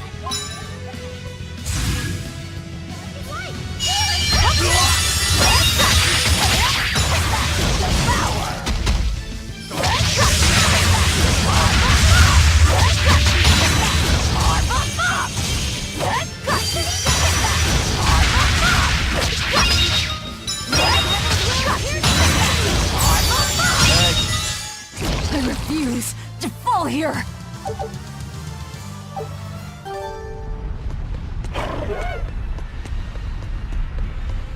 We just need one last soul to awaken the elemental Empyreans. Are you alright, Velvet? I'll eat Melchior, and our collection will be complete. I'm not worried about that. I'm worried about you. You collapsed after the thing with Teresa and Oscar, remember? Ah, you wonder if I'm fine after eating Shigure. It's not a problem. But wasn't Shigure a lot more powerful than they were? But look at me. I'm fine, right? Does it seem like I'm faking it? No. I think I'm just used to it. Both my body and mind. You're not just used to it. You've changed. Hmm? Just as I changed after finding my free will, you've gotten stronger through our travels too. You faced down many sorrows and hardships, and overcame them all. Did I though? You did. And that's why I'll make you a quiche later. Could you make pudding too? Sure. But are you just trying to butter me up so I'll cook for you? Well, I mean... yeah. How did you know? You really have grown a lot, haven't you? All right, let's go and find me some Melchior to eat. Yeah! A new recipe! Good luck out there.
I'm not sure what Melchior is really capable of.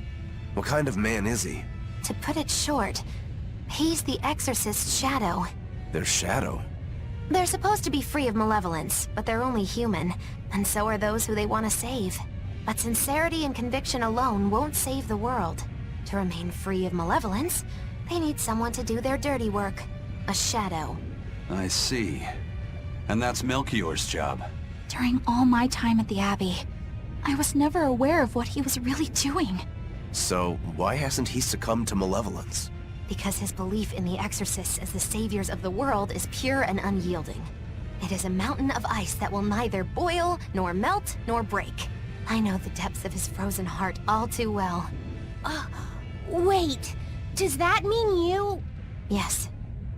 Melchior was raising me to be the shadow for the next leader of the Exorcists.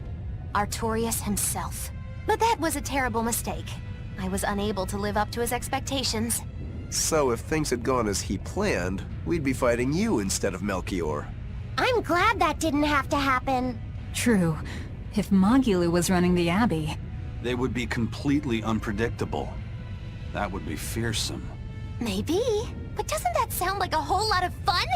So Melchior was my shadow too. Oh, feeling too sympathetic to fight him? I wouldn't say that. There's nothing to be sad about. Removing shadows is part of a shadow's job. Even if I'm a failed shadow, I'm still a witch, and I cast a deeper darkness.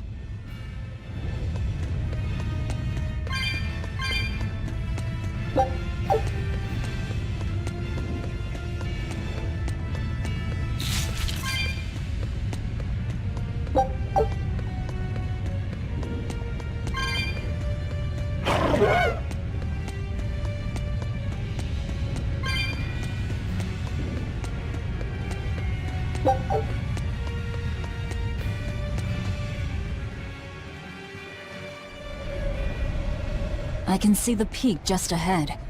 If Melchior's anywhere, he's there. Be careful. That crafty old buzzard is nothing like Shigure.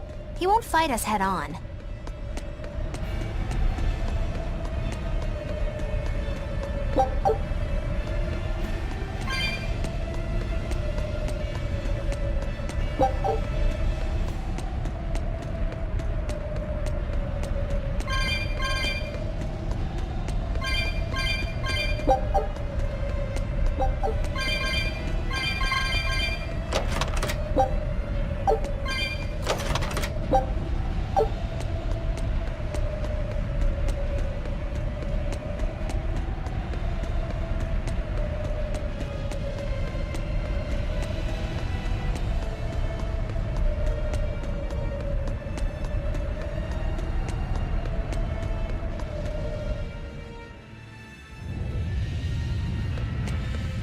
Is victory for us really possible?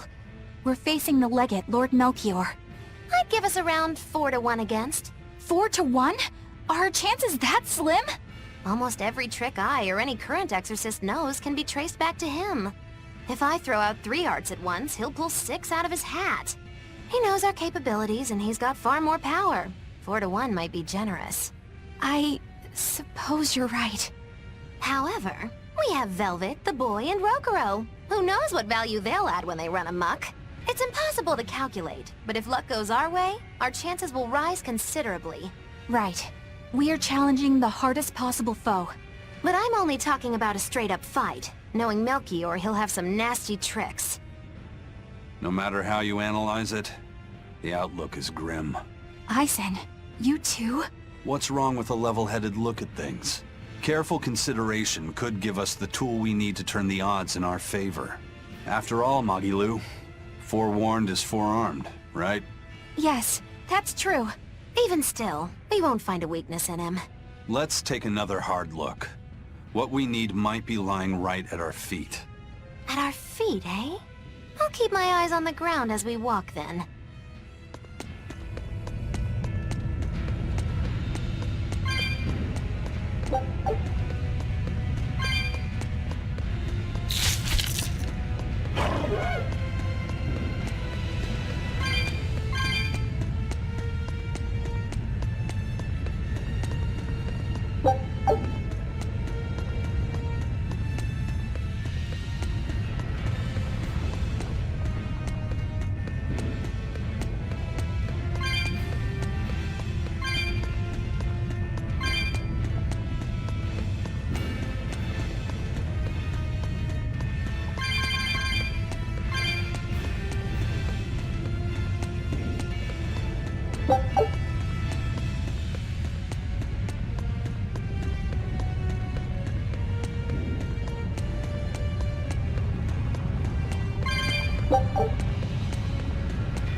The four elemental Empyreans are the beings that maintain the balance and harmony between earth, water, wind, and fire.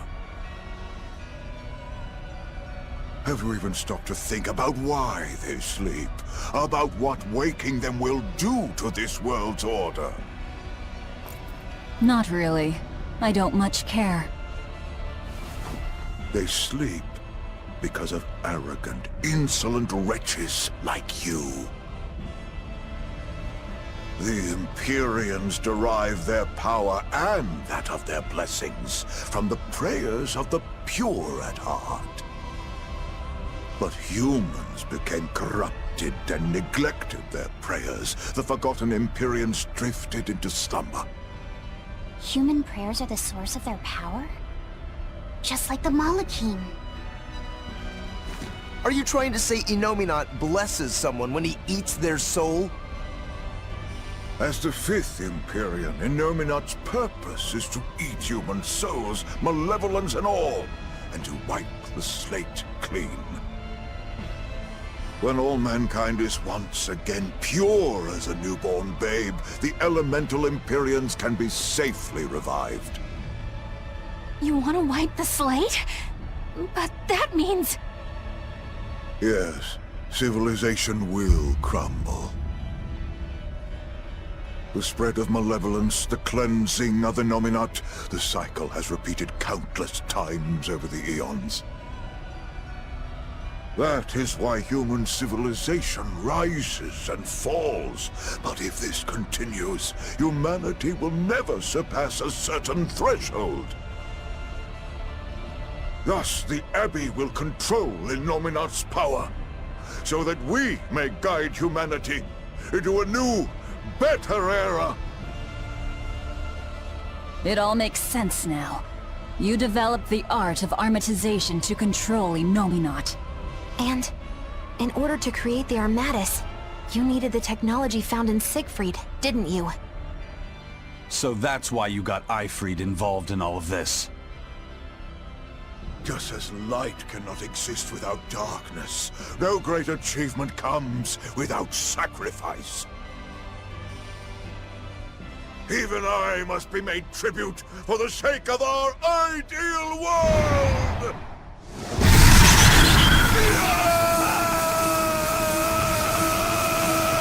Armatus! No, you don't! Eisen, stop!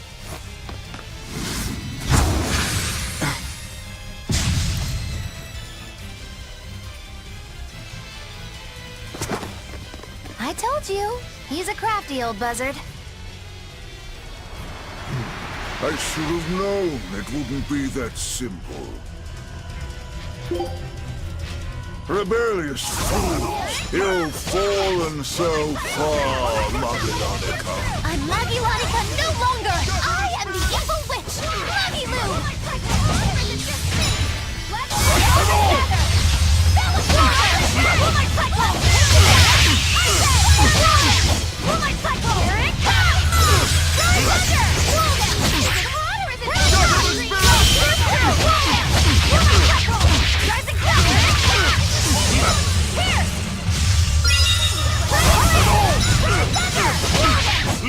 cyclone!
When it comes to pain,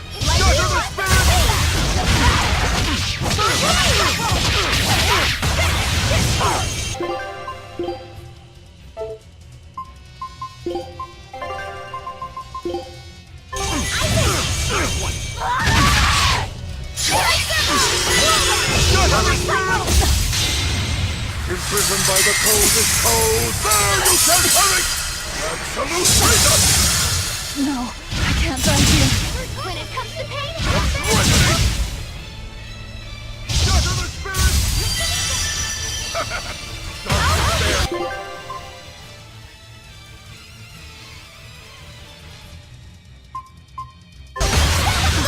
heal us!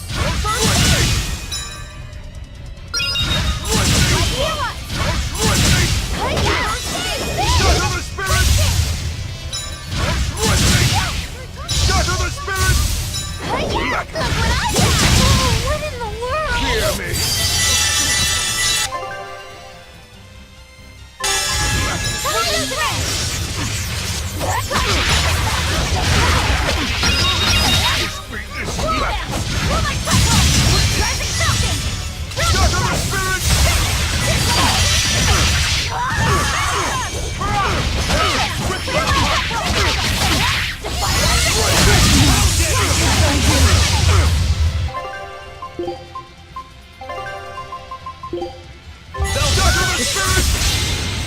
Imprisoned by the coldest cold, there you shall perish! Absolute freedom!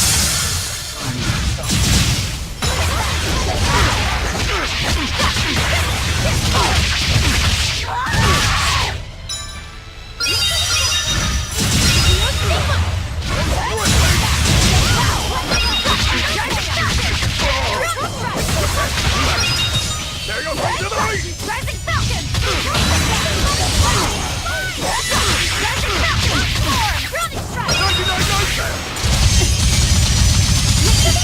Elements of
Blast away the shadows of darkness! Let me do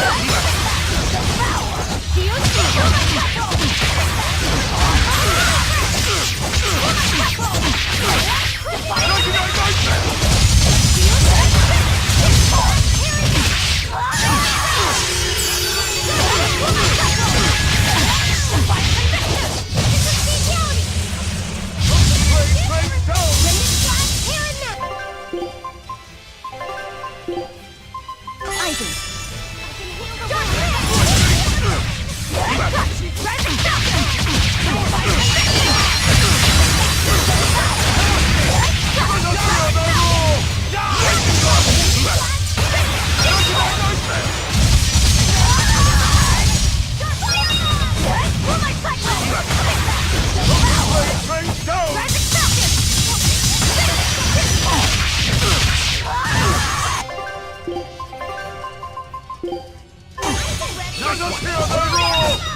was younger. 100? He's used an oath to add years to his life. Centuries, even. Is that what you call rational? Sounds like an obsession.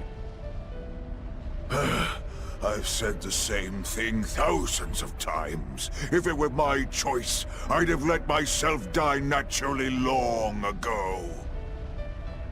But did he not say? Man can turn reason into disorder, but also can we surpass it. Our true power is in transcending the possible to achieve the ideal.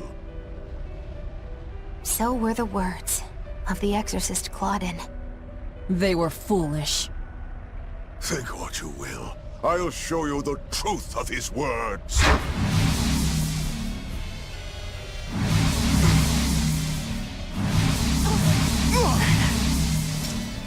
You think illusions will work on us now?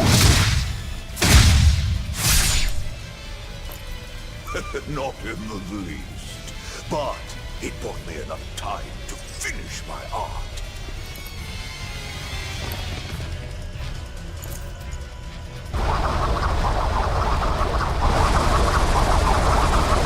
Are you trying to set off the volcano? You'll die too!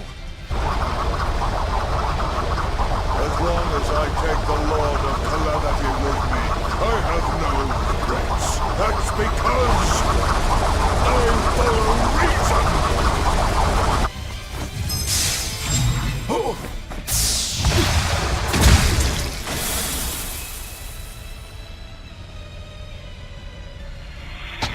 Oh! How dare you insult Claudin's ideal soul! Hey, Master.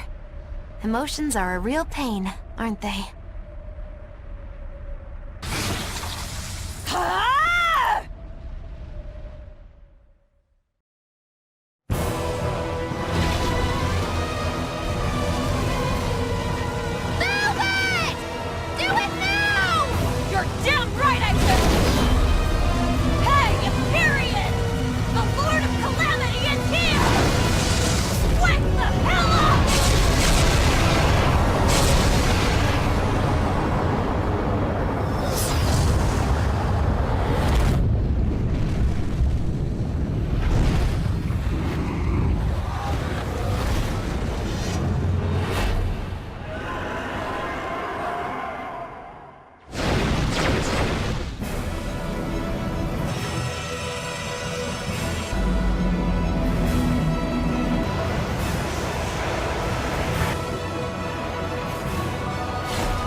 What was that?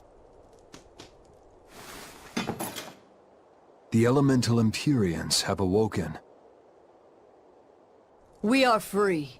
We will no longer be your tools. Oh dear, what's happening?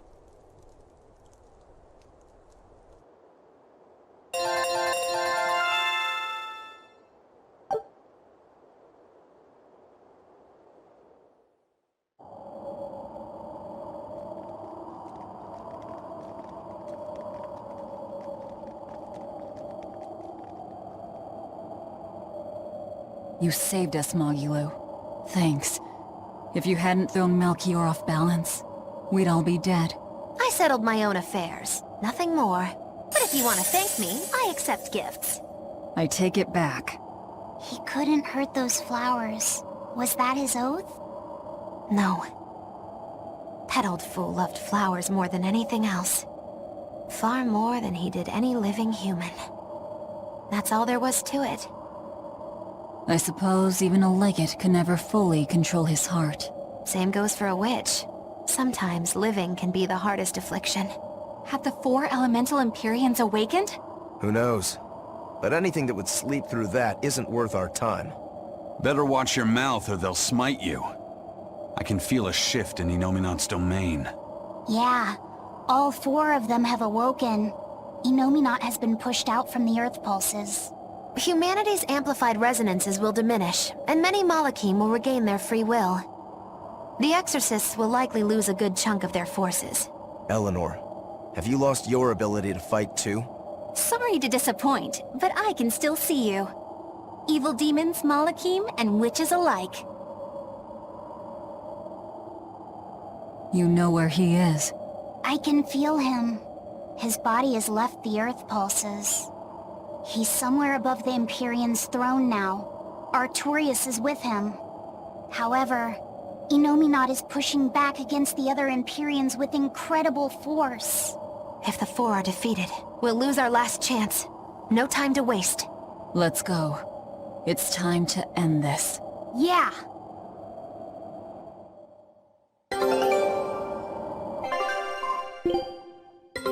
Good luck.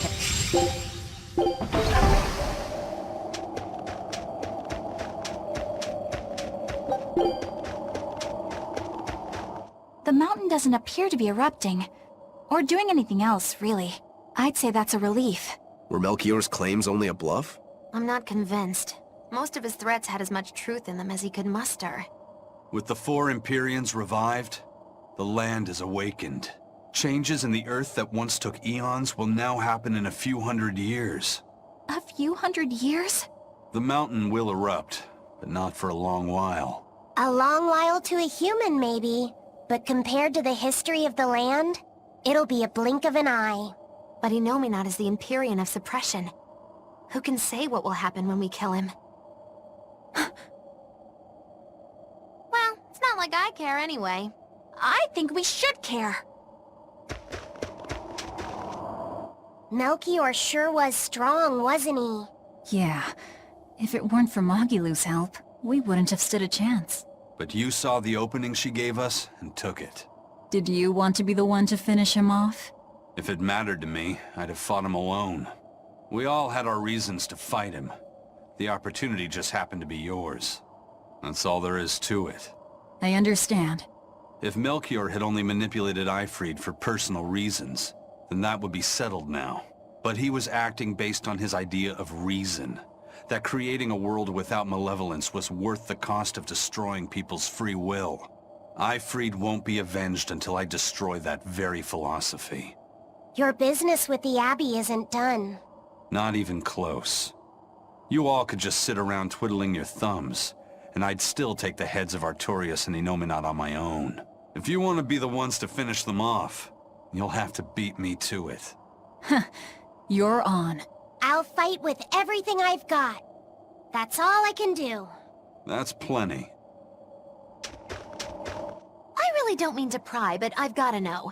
Does it feel good to pinch all those souls out from your stomach? That's kind of a gross way of putting it. I have to agree with Velvet. The way you put it sounds so inappropriate. I'm pretty sure that was her point. Oh, I'm sorry. Why so cranky? I was only asking to see if you were getting hungry or not. Then ask that in the first place. Are you? Hungry, that is. I do feel hungry, now that you mention it, but I don't think it has to do with losing those souls. Then why is it? Maybe my appetite is increasing as Enominat's suppression weakens. Yeah, I'm suddenly feeling hungry myself. My stomach could start growling at any moment. I have been thinking of nothing but delicious things to eat for a while now.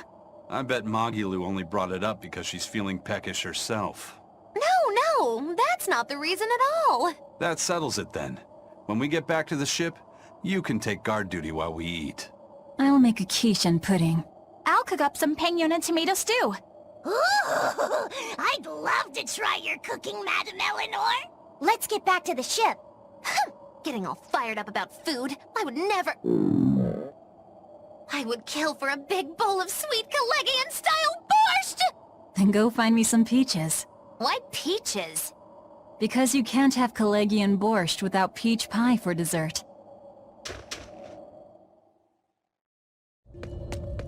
We've found quite a few geotrees so far. I feel like I've run 3 marathons back to back. I'm sorry, Bienfu. That's okay. All this exercise is making me nice and buff. You're right. You don't look any different, but when I touch you, I definitely feel muscles. I bet I could even take down Aizen and Rokuro with a single well-placed hit. I'm not so sure, but okay. Bienfu, I know we're placing a heavy burden on you with all this geoboard business, and I'm sorry for that. But we really appreciate it. You've been truly helpful. Aw, Madam Eleanor, you're too sweet. You're nothing like that mean old Miss Magilu. How are you coping with your fatigue? I'm kind of not, actually. In fact, I don't think I'll ever recover, unless you give me a nice massage, Madam Eleanor. I think I can manage that. I didn't think that actually worked. I'm quite good at working out those pressure points. I can really grind the butt of my spear in just the right spots and have you feeling refreshed in no time. But I have to warn you, it might hurt a little bit. What? You know what? Never mind. I'm good. And you don't have to push so hard. Okay, that is refreshing, but ow! Ow! Ow! Ow!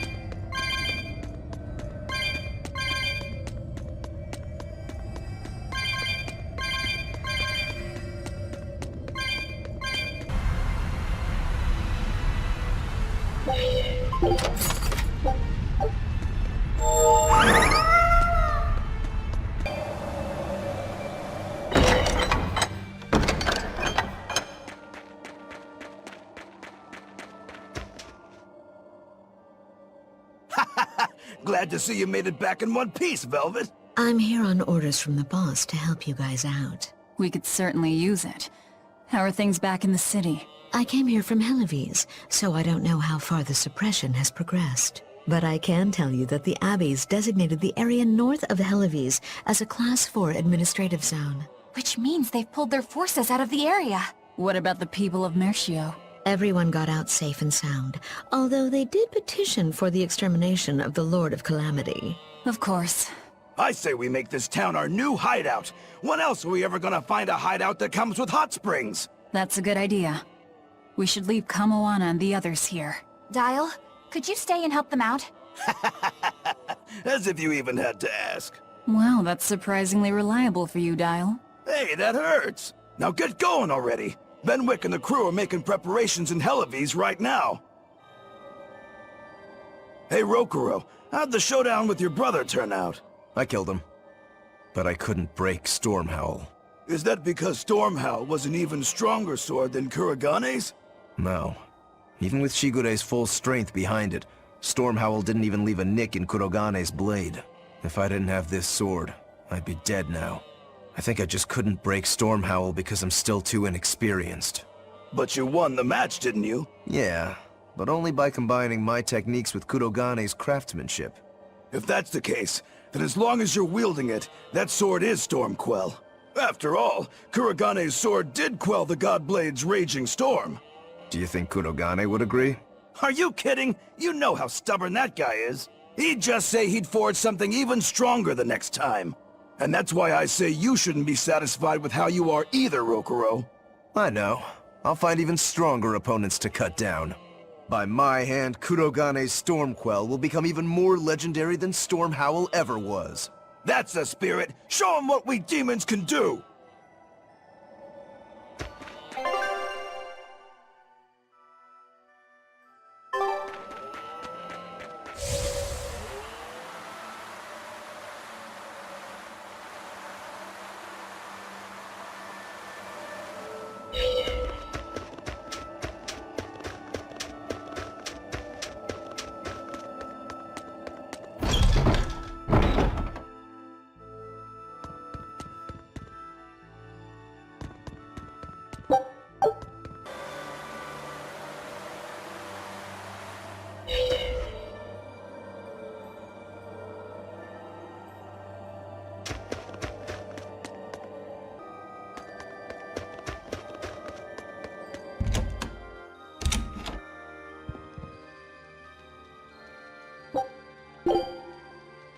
Grimoire, could we talk?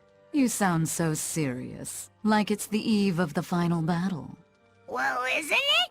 Can't you let yourself get caught up in the moment for a change? Getting caught up in the moment is for young, foolhardy lovers. So, what is it you want to talk about? I just figured I should drop by since, well, like I said, the final battle with Enominat is coming up and all. Ugh, you're talking like you're saying your last goodbyes. It's just that we're up against a lot. Even Miss Moggy doesn't know what the future holds for us, and she almost always has that stuff figured out. Whether she has it figured out or not, it is our lot in life to follow our vessels and fight to the very end. That's what I've always thought, so I just dealt with Miss Moggy craziness up till now. But she's never thanked me for it. No, good job, Bienfu. No, I'm glad I'm your vessel. Not even something like, I'll introduce you to a cute girl when it's all over. It'd be nice to hear a little gratitude from her, even just once. Surely you know she's not the type to do that sort of thing, though, yes? That's all the more reason to want just one brief glimpse at who she is underneath. If you're so unhappy, it's not too late to switch back to the Abbey's side and become an informant again. What's the point in that? I don't know anything they'd want, and they wouldn't have any use for me there. So you lack confidence in your own abilities. Miss Moggy has let me come with her wherever she went, and her talents have gotten us this far. But now that we have to fight Enominat, I'm worried. I don't know what use I can be for her, or if I can keep her safe. But you'll still go, won't you? Yeah, of course! Or else my name isn't Norman Brave! See, you can do this. You've been keeping Moggy safe this whole time. With all the emotional pain she's been through, she's needed someone as thick-skinned and tenacious as you. She may talk like she doesn't care, but she wouldn't have tracked you down and renewed your pact if she didn't. When you put it like that, bien! All right, you've convinced me! That's right.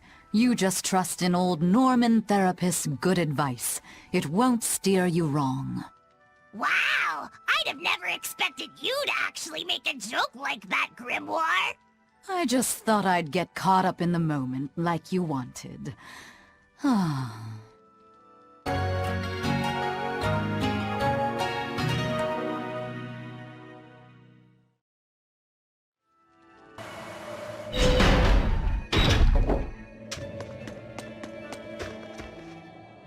You there, Exorcist! Do you know what happened to the Praetor, Lady Teresa? She used to be in charge here. Lady Teresa is the only one who can restore law and order in our town. Please, send a message to the Abbey. Tell them that the citizens of Helives are awaiting her return.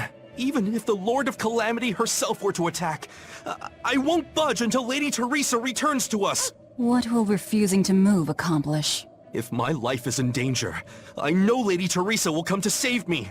Her, and that ice-cold glare of hers. Teresa won't be coming back. What? If you really love Teresa, you shouldn't rely on her to protect you. You should become strong enough to protect her. Whoa, that burning glare of yours. I think I like it. Wait, what?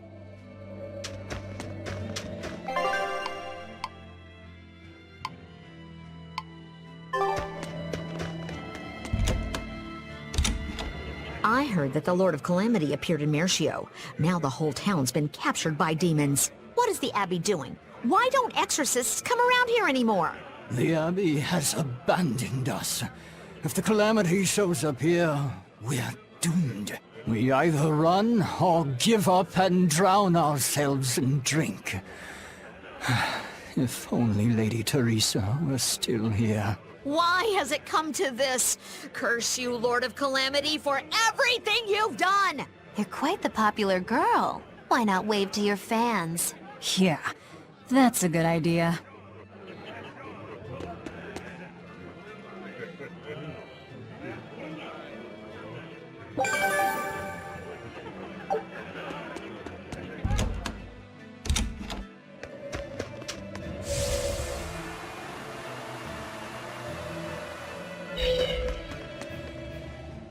We're planning evacuation routes.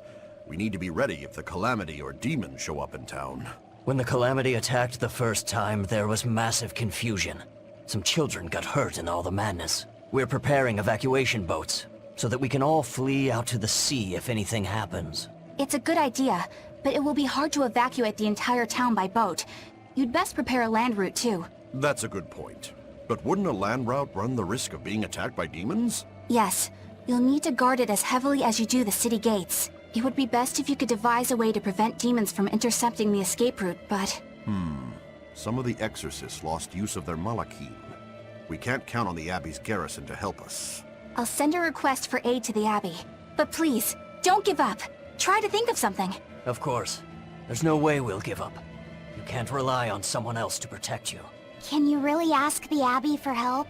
I can send a Sylvche to some of my old friends from when I was still in training. Even if they refuse to trust a traitor like me, they won't ignore the plight of the people here in Helives.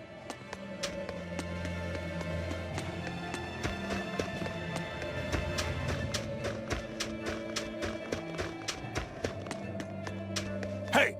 How long are you going to sit there crying? You can't be a fisherman if you're afraid of some Lord of Calamity. The demons that wrecked this town are still alive. Who knows when they'll show up again? How about right now? Sniveling idiot! Keep whining like that, and this Calamity whatever will keep walking all over you! But what can we do? We can't even defeat a single demon. That's why we take our boats, catch some fish, and make sure we've got enough food to keep on surviving. Didn't they drill anything into that fool head of yours in school? Ugh. Do I have to knock some sense into you? Get up and get the boat ready! That is one hot-headed dad. Too hot for any demons to get near. That's for sure.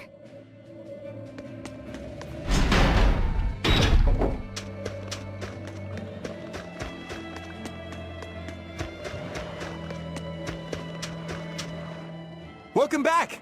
I take it you defeated the Legates. Yes, but that still leaves Enominat and the Shepherd. Onward ho to the last battle! Oh, I picked up something nice for you. Here.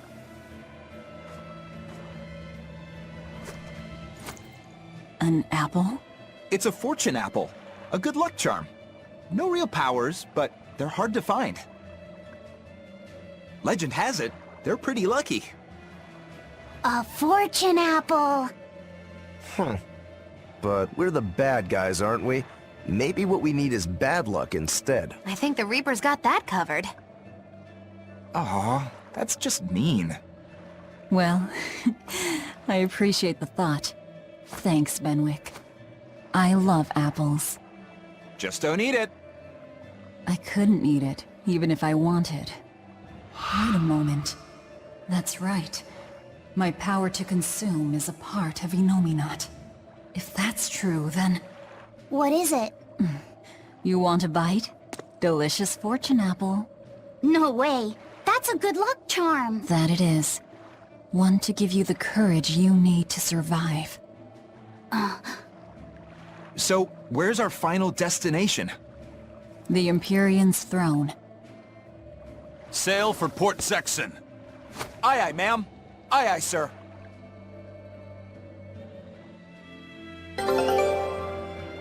Just don't eat him. Got it? I won't. Don't worry.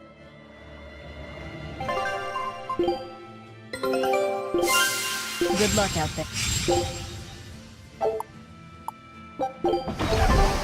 Do you think that with the Enominat's power waning, people will be free again? Well, the pirates are acting like pirates again. May take longer for others, but I think it's happening. What do you think of traveling around to see for ourselves? I'd like to know what's going on out there. I'd like to meet the elemental Empyreans, if I could. That's not a great idea. They're all in various Earth Pulse points, but where those are is a mystery. They could be very far off. And they might not view us as allies. Yep, gods live by their own rules. Our business with Enominat probably doesn't concern them. You're right. It might be wise to scope out the situation before our battle. As we go around, we might find out more about what Artorius is up to. Hey, Rokuro! I heard about a Class 4 island that sounds damn near perfect for you. An island that's perfect for me. Do the rivers flow with good drink? Now that you mention it. But no, different island. I'm talking about you as a swordsman. The demons there all run around the island in suits of armor and helmets and stuff, I hear. Armored demons are not unusual. Yeah, but what I heard tell was that all the exorcists who got sent there came back with their swords broken. I don't know if they've got swords too, or if their armor is just that strong. But I reckon your sword will be able to stand up to them. Well then, I've heard worse ideas. If you believe the tales, that island used to be a place where swordsmen and knights competed to see who was stronger.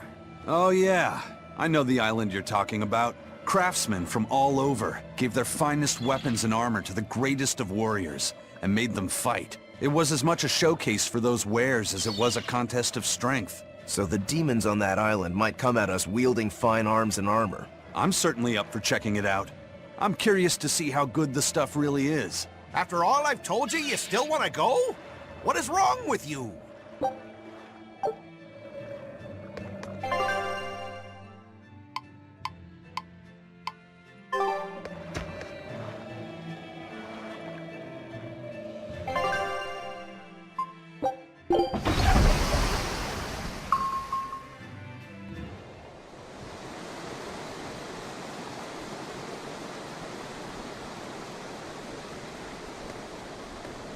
So, what was it you needed to say to me alone? Where's Lafy at? He wanted to stand watch with me, but I forced him to get some rest. After all this fighting, he needs it. I owe you. That kid always tries to play the tough guy. Just like the one who named him. He's nothing like me. His motivation comes from hope. Hope. The wind is nice. Yes, the world may teem with hardship and sadness, but it's also filled with beauty. The endless ocean, the islands in the south, even the frozen tundra and the mountains that spew fire. It is. And humans make their home among all that beauty. This is the world that Lafy always yearned to travel. I finally understand what he saw when he sat looking out over the ocean. Eleanor, I have a single favor to ask of you. If anything happens to me, take care of Lafy. What? Is something the matter? The power possessed by the Therians and Enominat is fundamentally the same. I have a theory. No, theory is too rational. A different part of me, something separate from my hatred, wants me to do something. It wants me to leave this world with hope. Wait, you don't mean... Humor me, okay?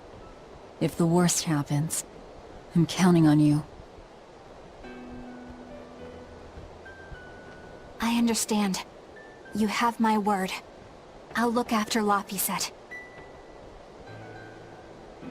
Well, I'd love to take advantage of this momentary weakness. I can't. My oath is to obey your orders until my dying breath. I'd almost forgotten about all that. Good thing I kicked your butt after all.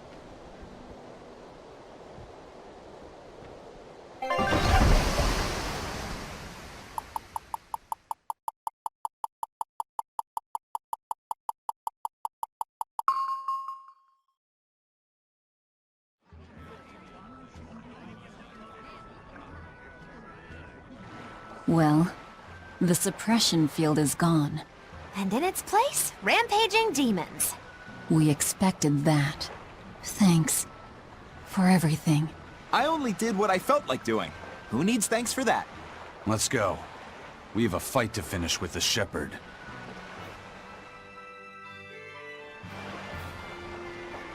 Inominat's power may have weakened, but I think that'll only cause more of a stir in the cities.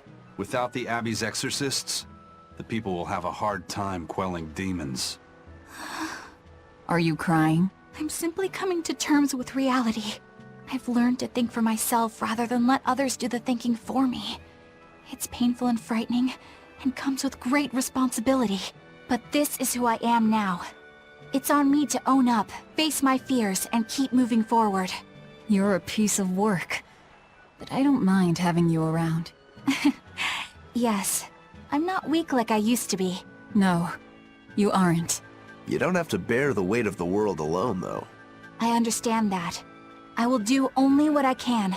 You always say that, but then you end up overdoing it, right?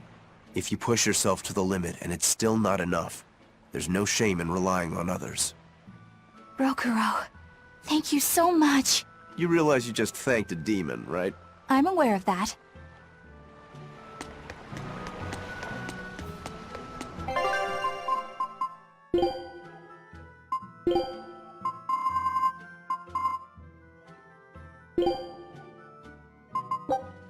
I guess you never forget how to cook. Yes, I think I've just about nailed the look and texture of how she used to make it. Oh, did you make a quiche, Velvet? Lafy said? Perfect timing. Would you give this a taste for me? Sure, I can do that.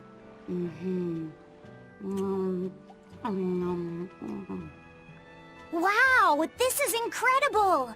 It's so soft and flaky. It's really delicious. That's good. I don't know if it tastes the way Celica used to make it, but I'm glad to hear that it turned out okay. Now I have to go see the dogs. You mean Orthy and Russ? Yeah. There's something I need to take care of. Like what? Eleanor, are you feeling okay? Why do you ask? You always seem to enjoy eating, but today you looked like you were struggling a little bit. Really? Well, I'm not sick or anything.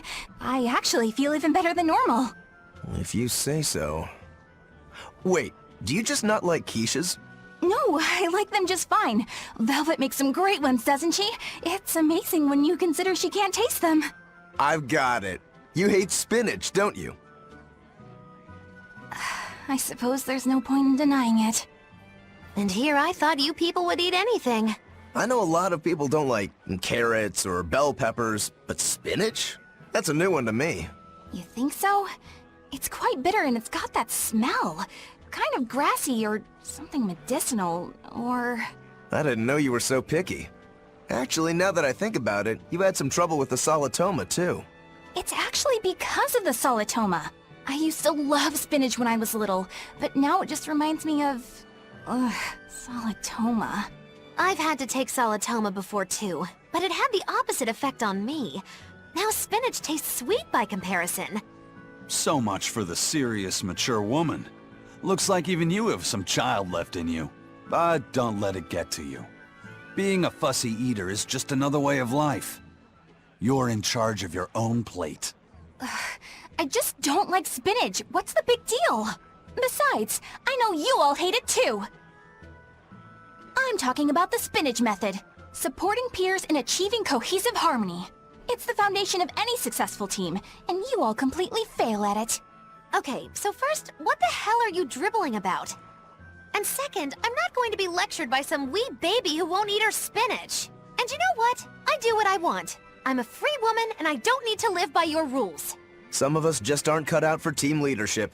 We'll leave that to you. You just let us each do our own thing. Am I right, Eisen?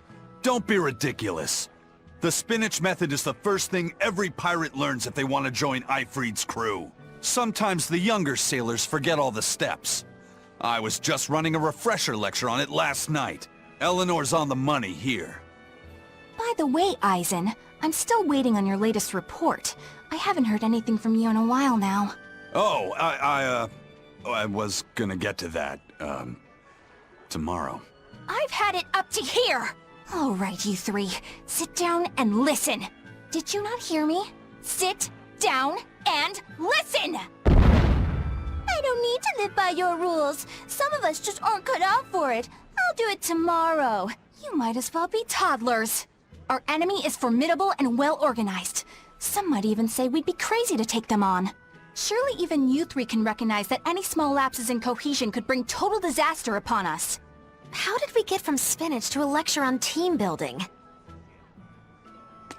We put all our faith in you because you said you could protect us. We endured all your harsh rules and laws. So how can you tell us you can't defeat the demons because you can't control Malachim anymore? We don't understand why we've lost the ability to control our Malachim. But even without my Malach arts, I will fight to my dying breath to protect all of you. So please, calm down. Ha! I'm not listening to anything the Abbey says anymore. What are you looking at? Yeah, you there. Mean-looking guy. Get over here. I think I'll pass. Thanks. Hey, Muscles! Get back here! I'm not through with you! Please stop. I understand that you're worried and upset, but now isn't the time to be fighting amongst ourselves. Please, let us all stand together. Help us fight off the madness and the demons that threaten our world. And if that's not good enough for you, you can face me instead. Guess I'm sorry. That exorcist has some serious backbone. Aye.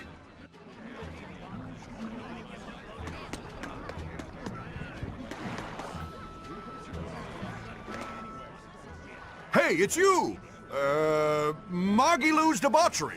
It's menagerie. I finally get a chance to see the famous Magilou's menagerie. I've been waiting forever to meet up with you again. Meet up with us? Why? Well, with my bad luck, I've always just missed out on seeing your splendiferous performances. So, well, I made my own menagerie. The Abbey is a mess, and people everywhere are scared. Demons abound, and, well, everyone's so gloomy. So I thought that this is exactly the time when people need something fun and happy to lift their spirits.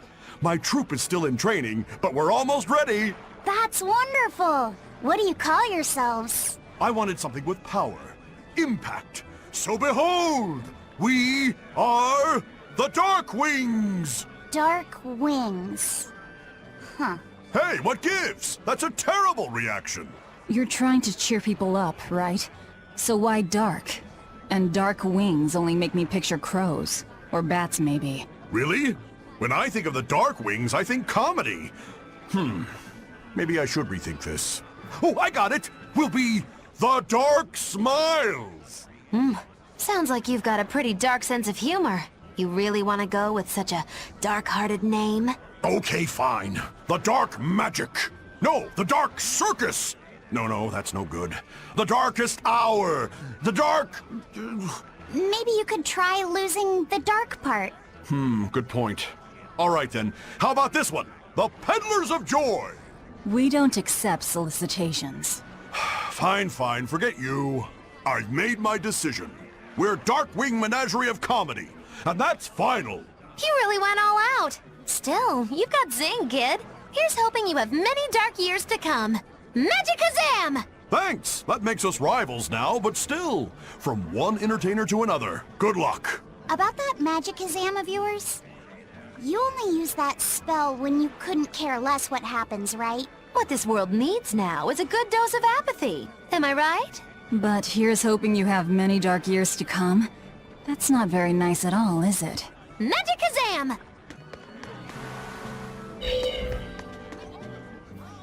I can't get my hands on nectar or a good drink anymore.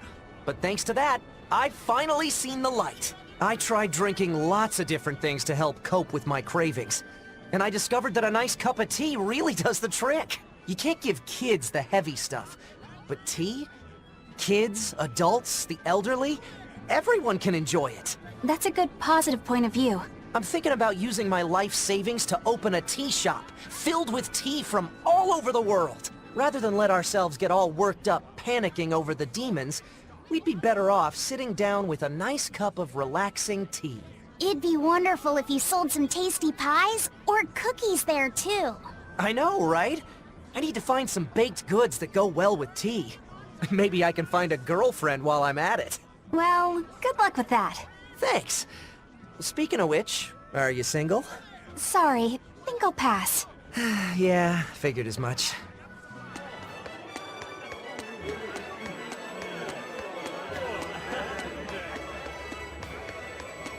I thought I could make things work out if I just got to the capital, but finding a job here isn't easy. We worked so hard and lived so well in that town.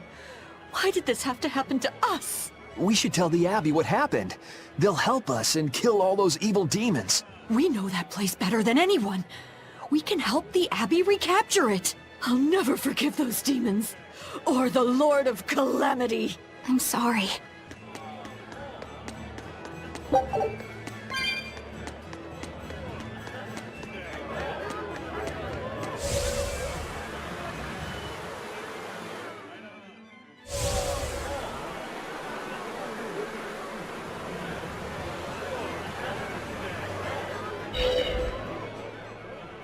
Hey, it's you guys. Remember me?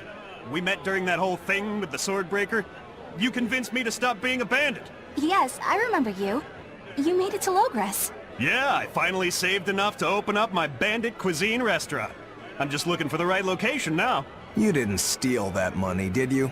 Hey, I said I stopped being a bandit, didn't I? I took on honest work to save up for this. Repairing roads, delivering relief supplies, lots of hard labor. You really did turn over a new leaf. I think what you've done is incredible. Really? All right. It was all worth it just to see that smile. Now that you've become a good man, I'm sure that even more wonderful things will come your way. Have you decided on your menu? Almost. I've got the eggless wild mushroom omelet and the highwayman's stew, but I feel like I need one more standout dish. There's a tavern in this town that has mabo curry that's just out of this world. I want to try to beat them. Do you have any good ideas for me? Maybe something that'll help me draw in the ladies? Maybe add a dessert menu? That might help. I know, like a theft by chocolate cake. Or a roasted pear creme brulee tart? Well, that's certainly aggressive. Yeah, those sound great. Now my menu's complete. Hey, when I'm a big success, you want to get hitched? You shouldn't tease an exorcist. I'm not teasing. I'm serious. Marry me. Well, good luck with your restaurant. Ooh, rejection hurts. Miss Holier-than-Thou delivered some just desserts. Sweet rejection.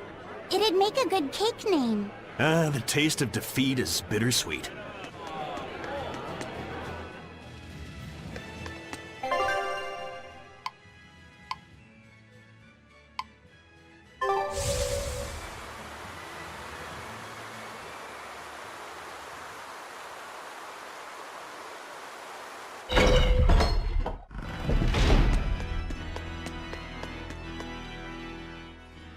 Come, sinner, and repent your wicked deeds. Why are you whispering? Because everyone else in your group has been nothing but trouble. Not a single one of them will truly repent. What kind of place do they think this holy sanctuary is? I don't know what to tell you. You'll have to take it up with them. I can't! You know what they're like, right? If I complain about it to them, they'll just beat the stuffing out of me. I wish I could tell you that deep down they're all good people, but... That's why you need to confess something. What? Why me? Please, I just want to hear a legitimate confession for once. If you don't hurry up, I'll put a curse on you. Oh, all right. I'm so sorry for all the trouble that my companions have caused you, Father. Forgive me. No, that's not going to work. I guess I'm not quite in the mood to forgive that yet. Yeah! Well, maybe you should repent for being such a petty, mean old priest!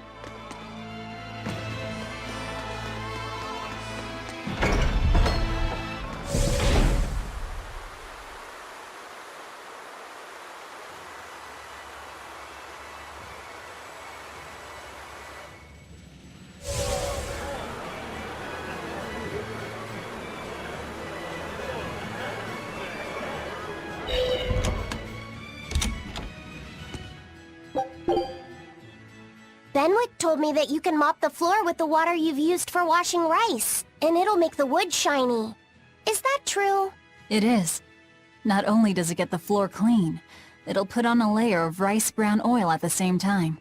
2 birds with 1 stone. Wow, that's awesome! I didn't know that. Yeah, rice water has a lot of uses. The first time you use a new earthenware pot, boil rice water in it, and you'll extend its lifespan. And if you use it when you're rehydrating dried fish, it'll tenderize it and take away the fishy smell too. And if you water plants with it, it acts as a fertilizer. It's really useful stuff. Wow, look at you, Velvet. Maybe I could see you with a family after all. You don't have to act so surprised. Still, I've never read that in any of my books before. How did you end up learning all that? I learned from Celica, who learned it from our mom. It's just been passed down across the family. Wow! What else did you learn from your sister growing up? Celica taught me everything our mom knew about cooking, from the basics to more advanced techniques. Speaking of which, rice water is really useful when cooking too. If you use it to boil radishes, it'll get rid of their bitter taste. When you use it to boil bamboo shoots or burdock roots, they'll soften and take on a nice white color. My mother taught Celica that anyone who threw away rice water wasn't qualified for housework, and my sister passed it on to me, too. You know so many cool things!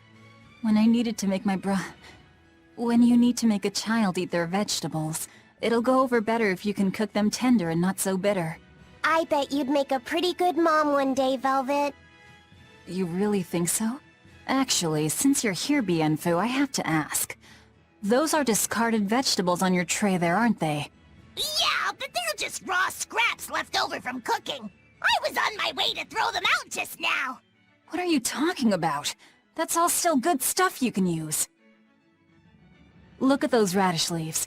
Dice them up, fry them in oil, add soy sauce, cooking wine, bonito flakes, and sesame seeds, and voila! A perfectly healthy topping for rice. And that potato skin? If you wipe the inner side on a mirror, it won't fog up. Put some salt on those lemon rinds and you can use them to scrub a wash basin sparkling clean. Holy cow, Velvet! You're a treasure trove of knowledge. You know what's been bothering me? These pirates are way too wasteful with their food. They leave so much garbage. You might be getting a little carried away here. Yeah, I think you've made the jump from potential mom to bothersome in-law.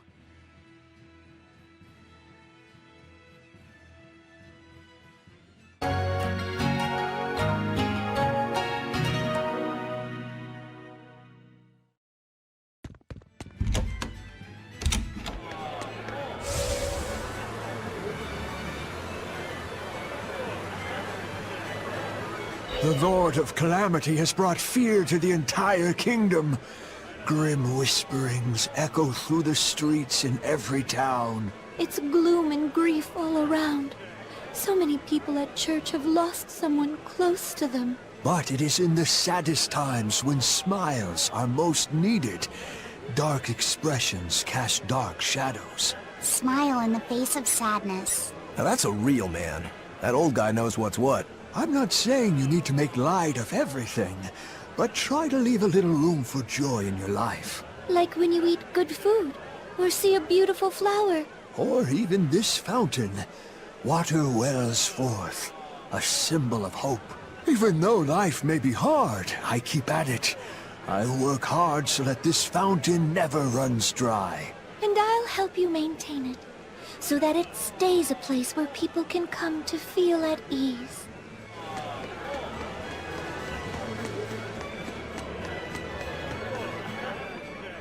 Now that there are less exorcists around, we can rely on the Abbey to do everything for us. We need to start by doing what we can do to make this world a brighter place. So where are you going to start? With everything as harsh as it is now, people feel like they need to sacrifice excess and live frugally.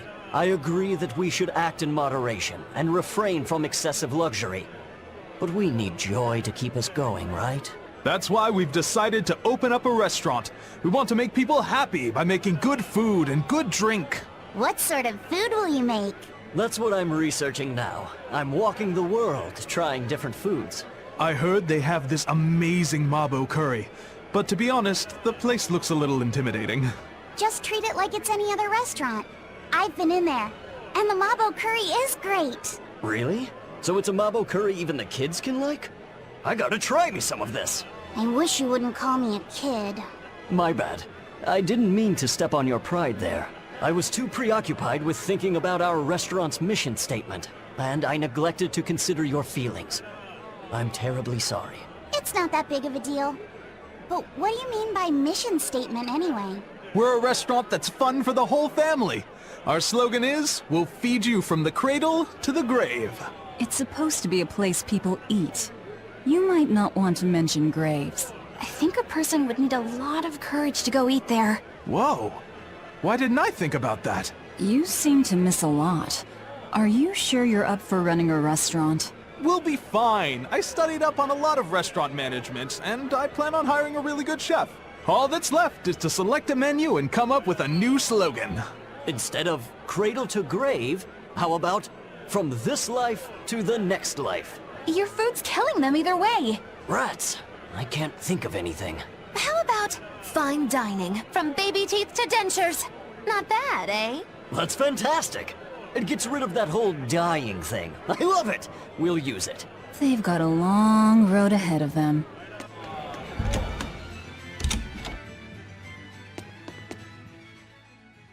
Welcome. You came back. I did. This place is important to me. Are you sure it's okay to be in a town like this? Don't worry about us. Besides, I'm more worried about the bar. I'm only away for a little while, and look at this place. The casks are empty and all the food tastes like dirt. Just a little bit ago, we finally got a delivery in. It was barely enough to open up shop. Do you have enough to make Mabo curry? I do. Great! Thanks for worrying about us. But leave the town to the townsfolk. You should just focus on what you have to do.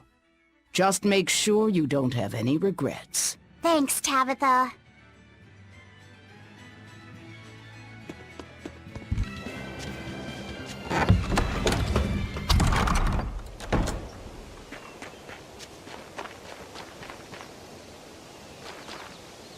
At last, the Nordal set is complete! Hooray! Go us!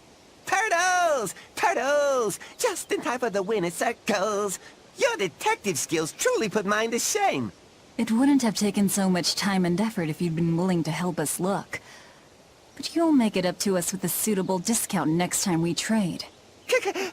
Can't you give me a break? Never mind. Do you have anything for us? I do mind that! But yeah, here's another letter for Eisen. Another one? I will keep this missive short as my patience with you has expired. Come to the prison island and face your judgment. I will not blame you if you run, but I will consider you a heartless coward of a brother. Oh, this sounds like a challenge to a fight. Now we're talking my language. Let's get going. Whoever this is, they're just trying to get under your skin. Why not let it go and move on? This is the third letter, not counting any that might not have reached us. I say we should go nip this in the bud. Yeah, I think so too. If we just keep ignoring it, something might happen to Eisen's sister. Exactly. I can't allow that. I want to head to Titania and settle things.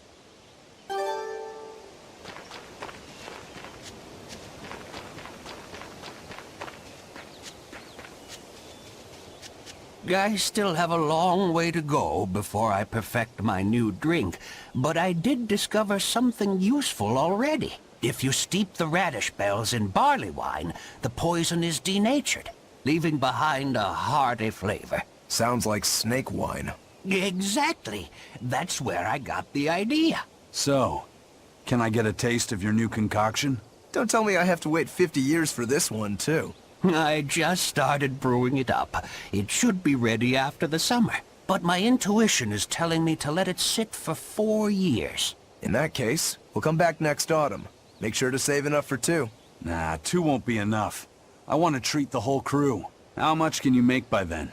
I've already prepped 3 large barrels. If I push, I could probably ready another 7. Great. Make them. I'll pay for all 7. And we'll split 5 barrels in the autumn.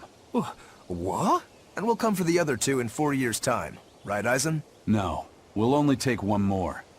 The last one is yours to sell as the town's specialty. Oh, thank you. I'll make sure it's delicious. Looking forward to it.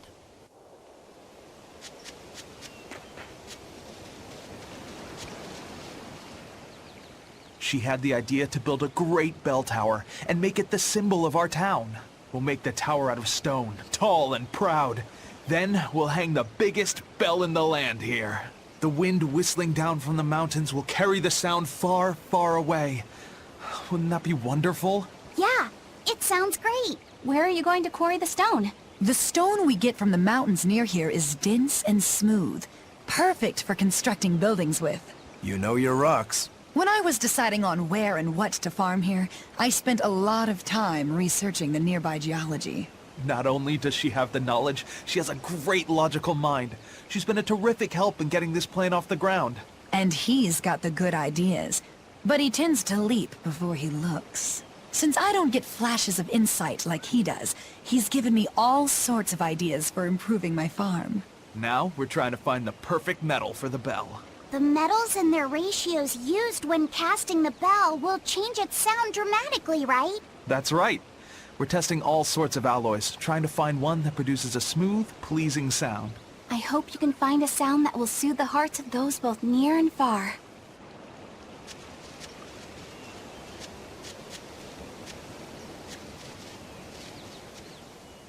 Hello. We were hoping we could put on a comedy act here. Sure, but who's your partner? Me. I'm going to be honest. I think you'll be the worst of any of them. You just underestimate me. I have my own sense of humor. Just act like we're both aboard the Von Altia. I already have a bad feeling about this. All right, you can play the strong, forceful type, and I'll be the dumb, slow one who... No. I want to play the dumb character. Are you sure you can handle that? I'll have everyone dying from laughter the way only a Reaper can. I don't think I like where this is going.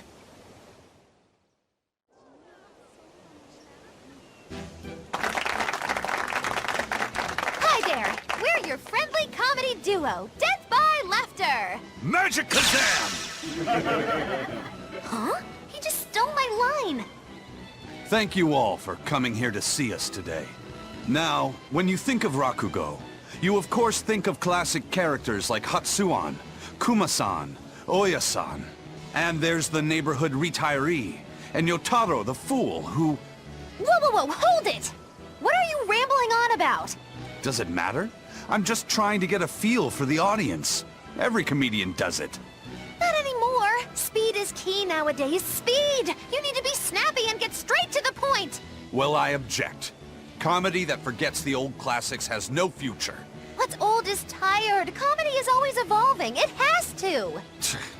You must be some new wave type then. Did you just click your tongue at me? No.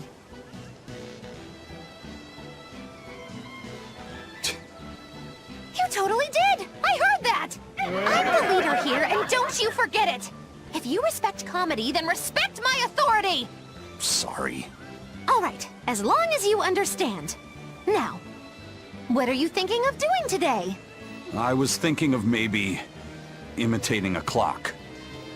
Cut that out! I can't take this anymore. You're impossible! Whew. It's been a while since I worked so hard. We really tried to practice so the jokes would land. How do you think it went? Your jokes were... okay, I suppose. But your partner was so intimidating. Whew. I couldn't laugh. Huh? Can't say I'm surprised.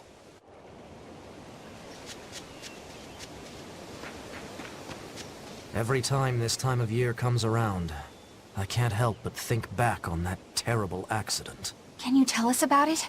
This was all quite a long time ago, but a carriage transporting suspects to a heresy trial fell down a ravine. I was the one who first found them, and let me tell you, it was a nasty sight. Oh, right. I remember hearing about this. Well, these were people who'd made a killing running dodgy shows, so their luck might have just caught up with them. Did anybody survive? Apparently not. But I heard there was one body they never found. Right. She was a girl they'd made a part of their show. I heard they really abused her and forced her to work for them. I hope she managed to escape, but I don't know. There were rumors that a strange spirit saved her life. As if anyone could believe a story like that. Yeah, I heard that too. But the crash happened in the deep mountainside wilderness. It's much more likely that she was eaten by a beast. I'm surprised you know so much about it. It happened when I was still young. Exactly how old are you, Magilu? As old as my tongue and a little older than my teeth.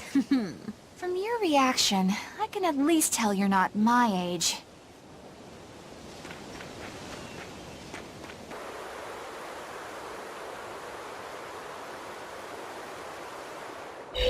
There's a Class 4 island that folks were too afraid to go near even before the demons showed up. If there weren't any demons, what was so scary? Well, the guy who owned the island was a real lowlife. They say he'd take a bunch of lawbreakers out there and make them kill each other. Bien. Crimes or not, that's terrible. The seas near the island ran red with the blood of the convicts. Hell, you could even smell it in the air. Folks say that even now, on nights when the sea turns red under the light of the crimson moon, the prisoners' spirits return to the island. You ask me? I bet that those demons are reincarnations of the dead prisoners. If you go there, you'd best be careful. I'd rather just stay far, far away.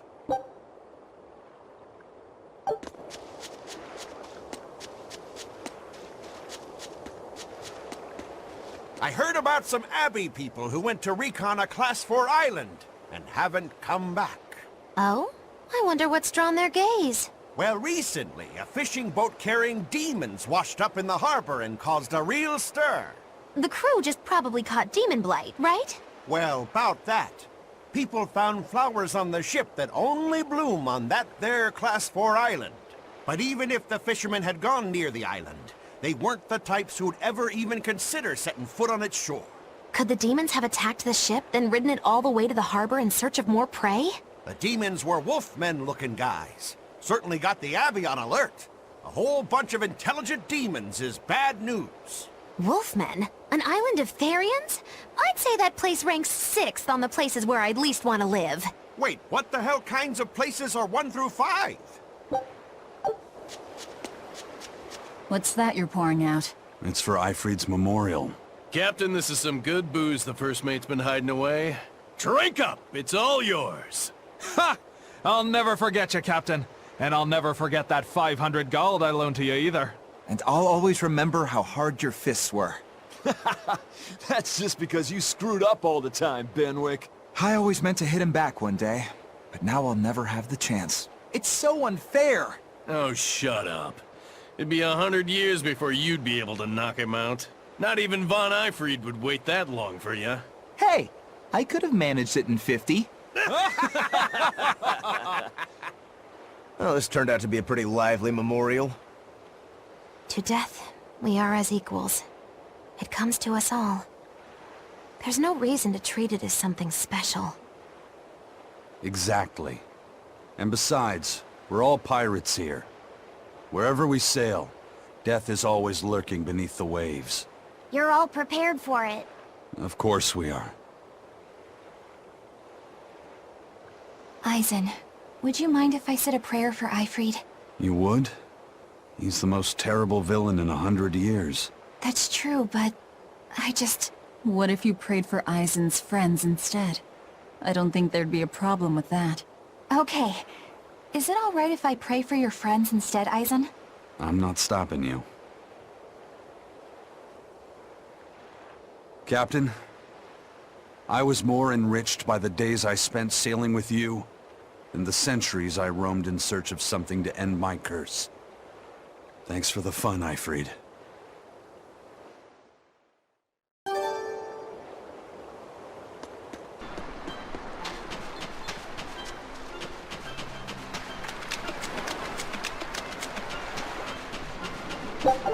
Another day without a wild penguin sighting. How are things looking at the penguin farm? Not good. They're still listless. I tried changing their feed, but they barely touched it. With the weather what it is, the sea temperature has gone down. Maybe that has something to do with it. Maybe so. I've been pulling up different fish around here lately too. And get this, I found a kraken queen in my nets the other day. Normally you only find them in the northern oceans. Kraken Queen? If this keeps up, Isolt's fishing industry is in dire peril. We've got to do something about this. Fishermen and penguin farmers. We should all get together and have a meeting to figure out what to do. By the way, you get smacked about by that Kraken Queen? Oh yeah. Those long whip-like tentacles did a number on me. I loved every moment of it. Oh man, lucky. I should take the boat out tomorrow, see if I can catch one. I still don't get it. But as long as they're having fun.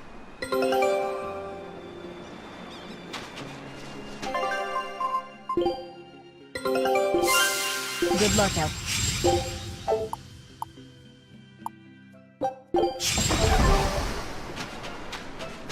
The map's really getting filled out now. You seem really happy, Lafy said. Yeah, you just had a big old grin on your face. Well, yeah, of course. Surely even you have some times when you can't help but smile. Right, Velvet? I never thought about it. You know, I guess I do. Like when I managed to get the kitchen and the dishes sparkling and spotless. Oh, I know that feeling. I feel that way when I get the bathtub scrubbed so clean that it's as good as new. Definitely. Oh, and when I finish hanging a huge load of laundry out to dry on a beautiful sunny day. Could you not compare this to doing chores? The scouting vessel just contacted us. They say they found Terror Island. Terror Island? What kind of place is that? Eisen was talking about it earlier. It apparently moves around. It's the damnedest thing. Legends say it's roamed the outer seas since time immemorial. They say it absorbs power from all of existence. That sounds like it might be connected to Enominat. We won't know anything more until we go there ourselves. First, we should join up with the crew at the docks in Isolt.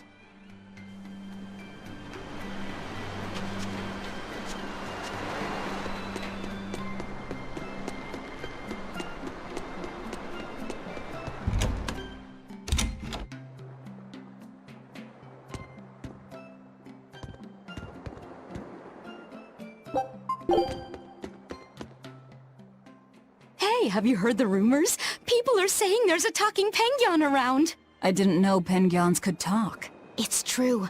3 people have already talked with it near the beach at night. You don't say. We should totally try to capture it. It'd be a great addition to Magilou's menagerie. Well, this is no light matter here in Isolt. Local legend has it that when the end times come, a talking penguin will declare judgment upon the sinful. Everyone who's encountered this penguin has been bedridden from the sheer shock of it. Are you sure it's not just some demon? It doesn't appear to be, though it does seem to be quite aggressive. It goes after people, attacking them as it yells, "I'm a medical student from Rize Maxia!" Is that supposed to be its judgment, or whatever? I have no idea, but whatever you do, you'd better not visit the beach at night. This is some kind of reverse psychology trick, right?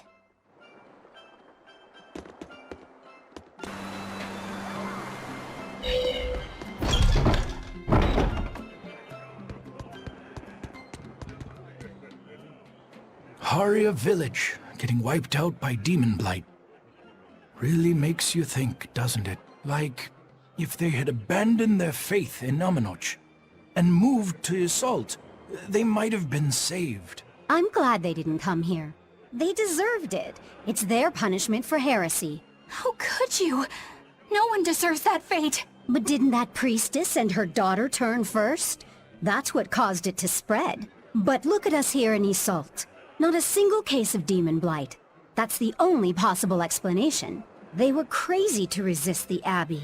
Shame on you. Don't speak ill of the dead. No one wants to become a demon. I had a friend in Haria. She was a good person. Whether she believed in Amenoch or Inominat, she was a person just like us.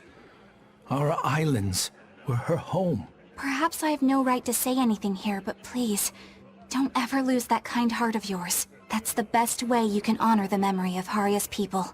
I won't. I'll go there soon with an offering of flowers.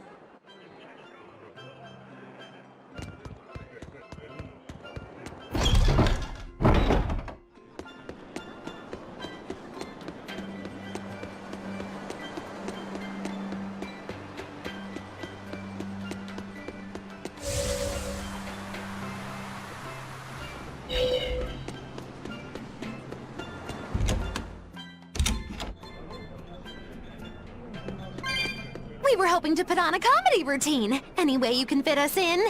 I can, but folks in Iseult are picky when it comes to comedy. You'd better know what you're doing.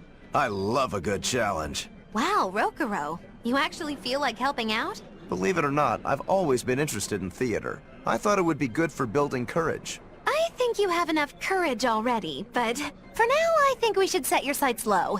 I'll do most of the talking, you just respond to me and follow along. Okay, but if you start giving me some jabs, am I permitted to counterattack? As long as it's not with your sword. That's not exactly reassuring. Let's get going, Magilu. We've got a show to do. Oh boy, I'm not sure about this one.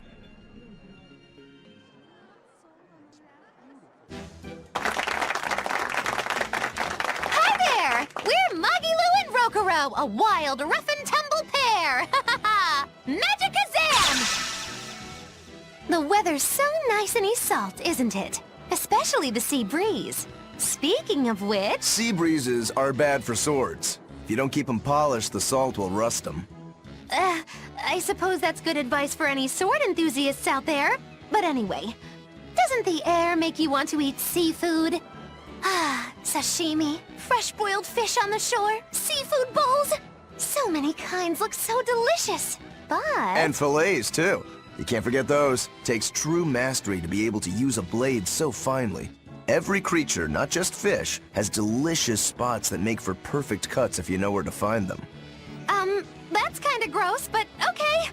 Some seafood that tastes good looks downright weird, you know? You've got octopuses, you've got swordfish, you've got... Swordfish!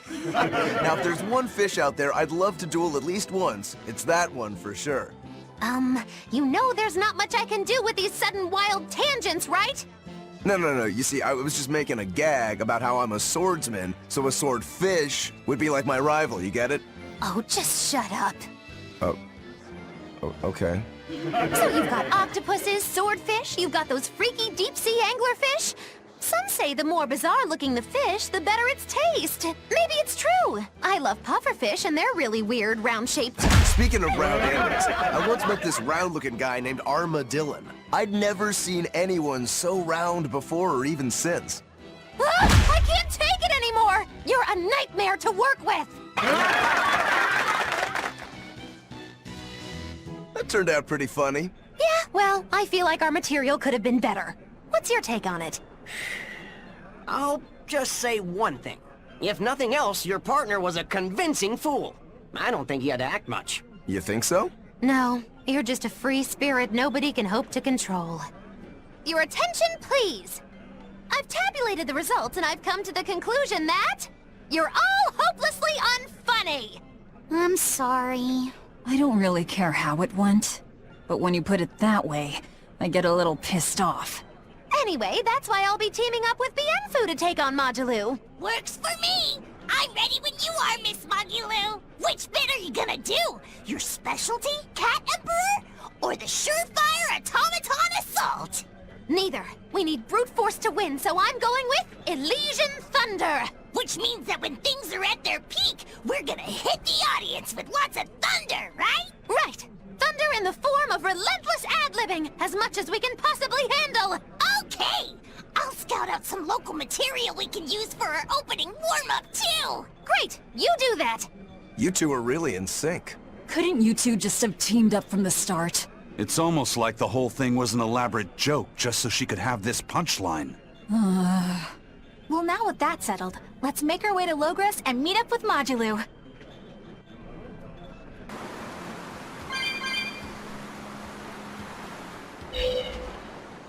I hear there's one really passionate Lady Teresa fan in Helives.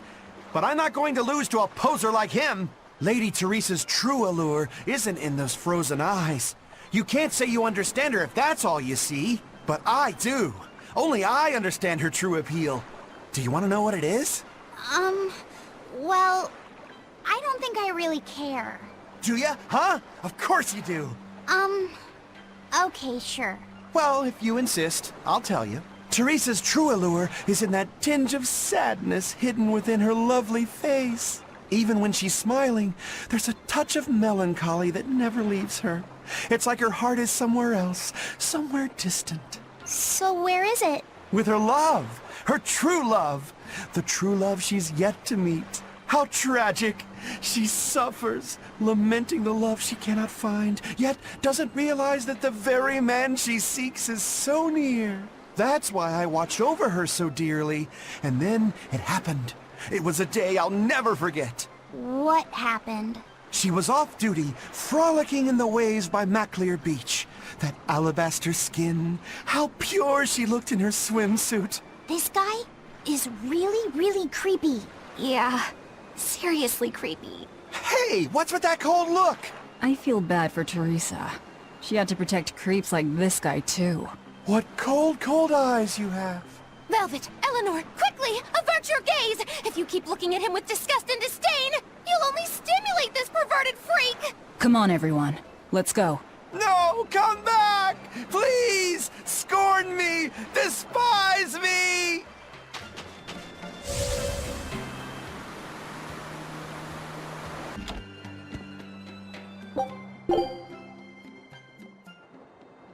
Ugh, I can't sleep. I think I'm going to head down to the beach and check things out. I'm with you. Some things just can't be avoided. You're going to look for that talking penguin, aren't you? What makes you say that? We're just going on a walk.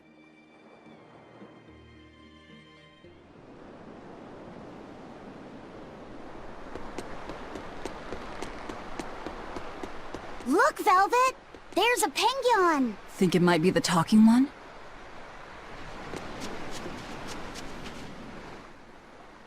Oh, good evening. Lovely weather, isn't it? It really talked! I can't believe it. Something I eat can talk? Huh? Wait, do you guys eat us penguins too? Why does it matter? Please, answer my question. It's very important. I'm sorry, but yes, I eat them. And I'll happily devour most anything if I have to. Well then, I suppose you people are just like the others who came before. I can't let you keep doing that. Oh, and what's a cutesy little penguin like you plan on doing about us, big bad humans?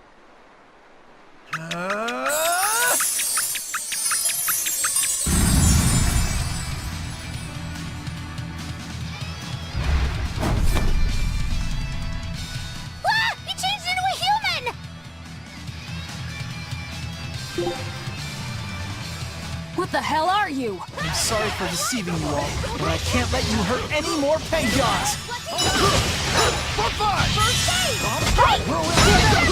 Double haze! Disruption! Cerberus wave! I'll finish this! Dark despair, kindle a beacon of hope! That's that! Let's go! Draw! Eat it! You're wide open! Go!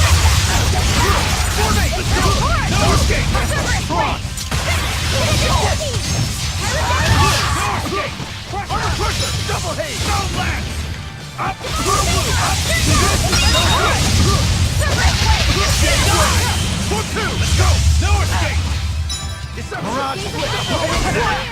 See this?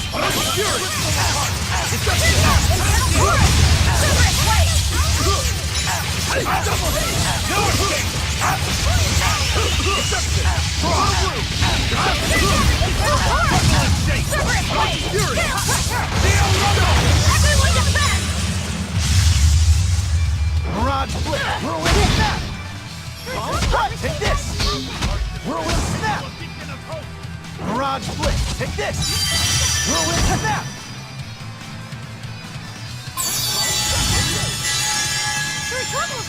Mirage Flip! Take this! Mirage Flip! Take this! Take this! Whirlwind Snap! I can heal the wounds, but Yes! Mirage Flip! Take this! Mirage Flip! Whirlwind Snap! Bomb Strut! Whirlwind Snap! Mirage Flip! Whirlwind Snap! Mirage Blitz! Mirage Blitz! Whirlwind Snap! Mirage Blitz! Starting! Starting! Mirage Blitz! Whirlwind Snap! I can't die here. Mirage Blitz! Disgraceful.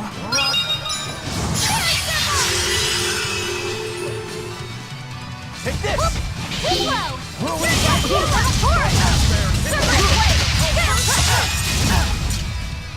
Mirage Blitz! Mirage Blitz! Telling Storm! Lion Fall! Yes! Mirage Blitz! Talon Storm! Mirage Blitz! Lion Fall! Lion Fall! Mirage Blitz! Mirage Blitz! Mirage Blitz! Lion Fall! Mirage Blitz! Talon Storm! Talon Storm! Lion Fall! Talon Storm! I'll make power the focus of this strike! Rhino Fury! Talon Storm! Lion Fall! Not yet! Starting!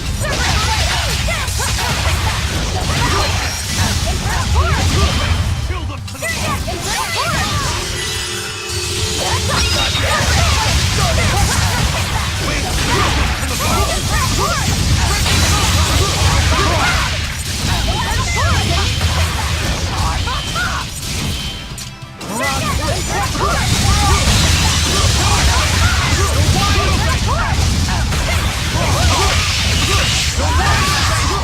Dark despair!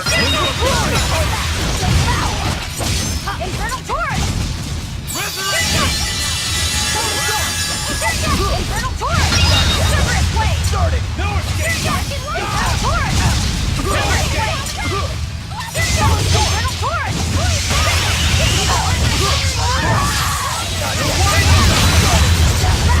Strong. Too strong. Yeah! I turned back into a penguin. No matter. Wait, why are you so intent on fighting us when you're outnumbered? I have to protect my fellow penguins from the likes of poachers like you. Poachers? We're not poachers, I swear. We just came here to see a talking penguin. Really? But then, why did you guys say you eat penguins? Sorry. I guess we should have explained more clearly. This one will eat anything. Yeah, sorry about that. And as for me, the only penguin I ever eat is what I buy properly at the market. We're not good people, but we're not those kinds of villains either. Oh. Well, in that case, I should apologize for jumping to conclusions and picking a fight. I just ran into some penguin poachers earlier, and I'm afraid I'm a little on edge right now. Those must be the other people who've spotted you here. They're all sick and dead just from the shock of meeting you. Small fries like them, I bet they'll think twice before they try to poach another animal. So, what are you then? Some special representative of penguin kind? No, I'm Jude Mathis, I'm a medical student from Riza Maxia. A medical student from Rize Maxia? It's in a different world from yours. Actually, I'm a human just like you all, but somehow I was flowing into this dimension, and when I came to, I looked like this.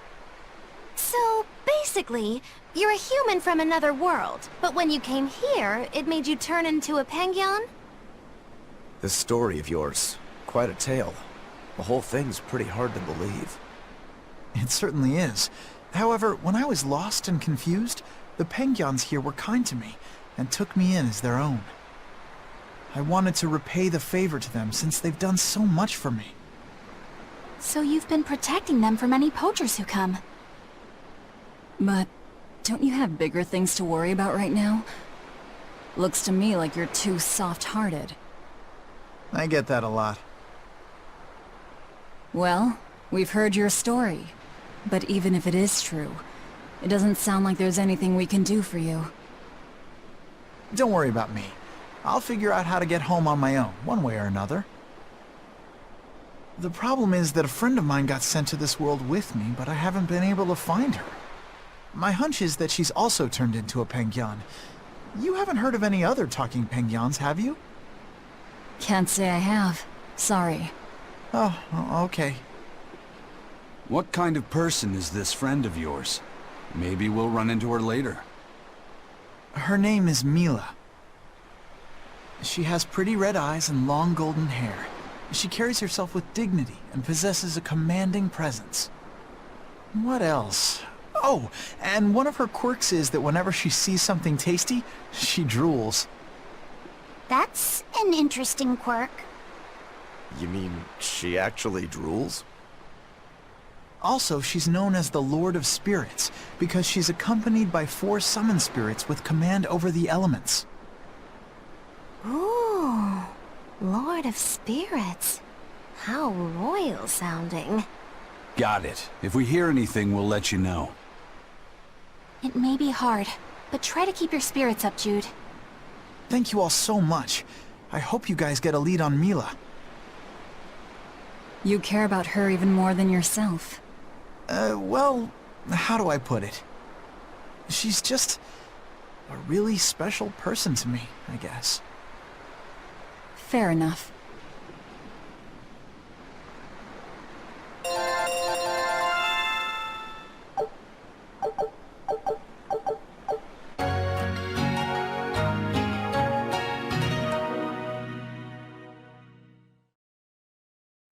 A talking penguin? I didn't dream that up, right? No, that penguin was very real. Or rather, it seems to actually be a human named Jude. He said he came from another world. No matter how much we see, life is still full of mysteries, isn't it? He's got guts, I'll give him that. It'd be nice if we could help him somehow. He's kind to penguins, too. If he was telling the truth, that would make him a castaway from another dimension. We seafarers always help out anyone who's adrift. Personally, I'm curious about this Mila girl, the Lord of Spirits. She might have a connection to the 4 Empyreans, or even Enominat himself. Seems unlikely, but I suppose anything's possible. Just in case, I'll keep everything Jude the Penguin told us in mind.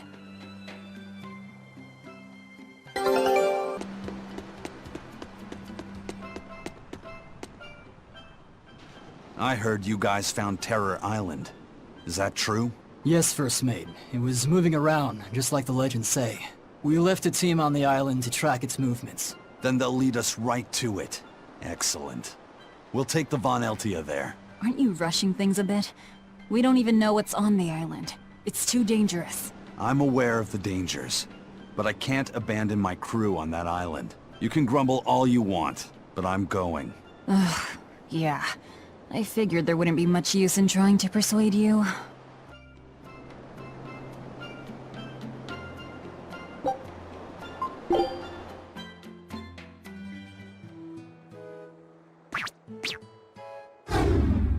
What the hell?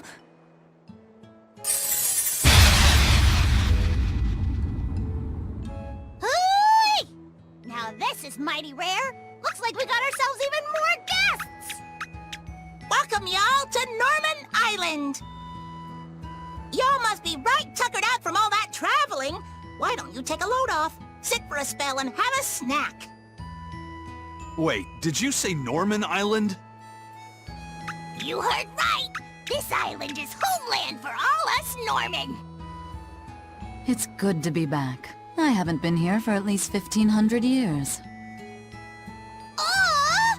It's you, Grimoire! How you been? It's good to see you! And you. If you guys knew what this place was all along, why didn't you say something sooner? Well, Eisen just sounded so cool talking about venturing into the unknown and all that, so I didn't want to burst his bubble. Sometimes it's good to let someone dream, no matter how far-fetched said dream might actually be.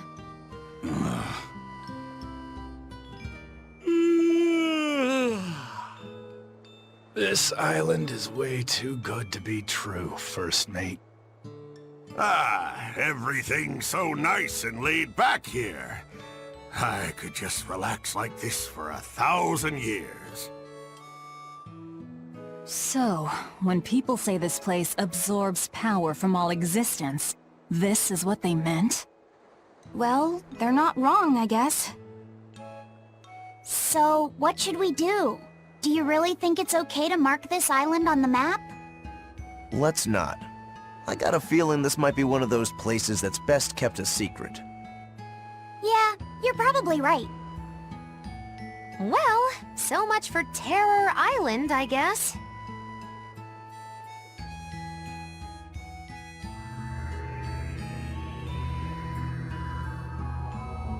We did it! We completely filled in the world map!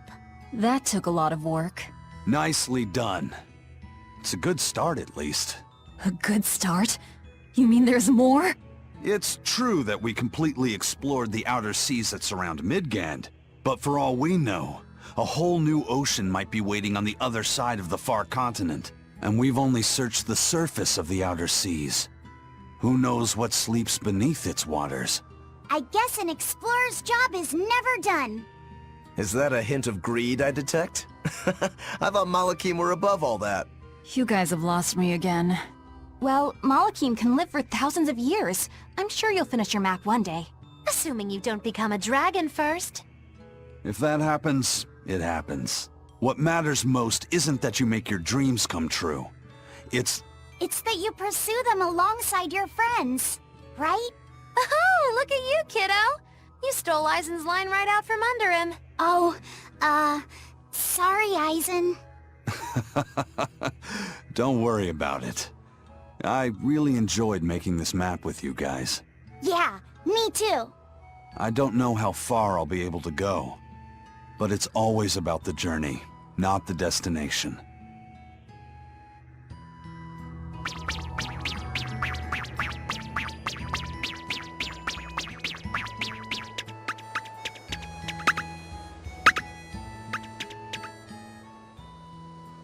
I'm getting a bit tired of just lazing about on this island. It's boring here. How long have you been lazing about? About 1,000 years, I think. That is a long time to not do anything.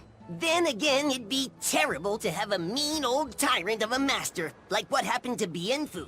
Oh, can I just make a pact with a nice girl who will pamper me all day? If she was real pretty, I wouldn't even care if she liked making terrible puns. I think you're setting yourself up for a letdown.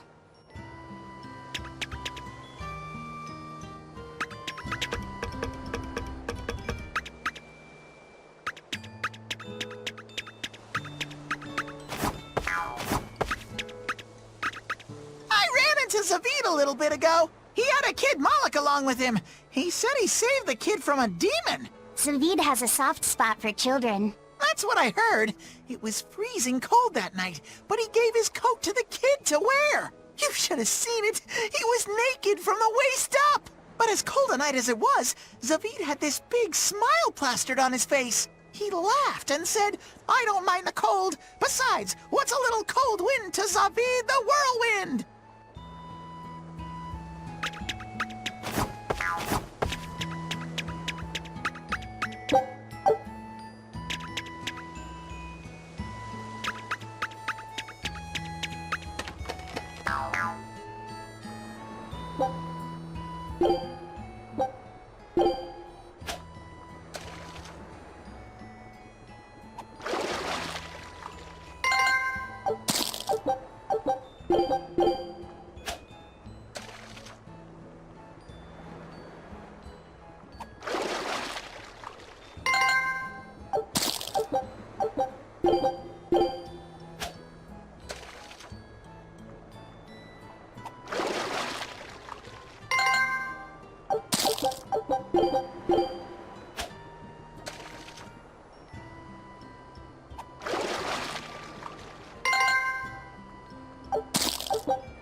Did you hear? Phoenix found a new purpose, and he's real fired up about it. Will he be alright?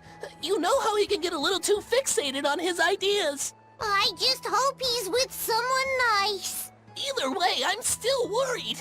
Phoenix has a habit of letting his excitement get the better of him. Should we go check in on him? I'm curious about what's going on in the human world, too. Yeah, good idea. I was getting bored of just sitting around here. Let's go! Then it's settled. Let's call everyone together and make it a big trip.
That place really was a prison island. Worse, I heard that's where the Lord of Calamity was born. Where did you hear that? From an exorcist who lost his mallet and caught the demon blight. He screamed it as he was killing his exorcist buddies. It happened in the forest. I managed to hide. I've never been so terrified in my life. An exorcist turned into a demon. He must have lost himself when he lost his Moloch. Looks like we really did a number on the Abbey.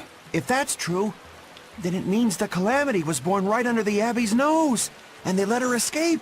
How could they let that happen? I don't know, but I guess it means the exorcists aren't perfect. I thought that if we followed the shepherd, the Abbey would save us. But maybe that was just wishful thinking.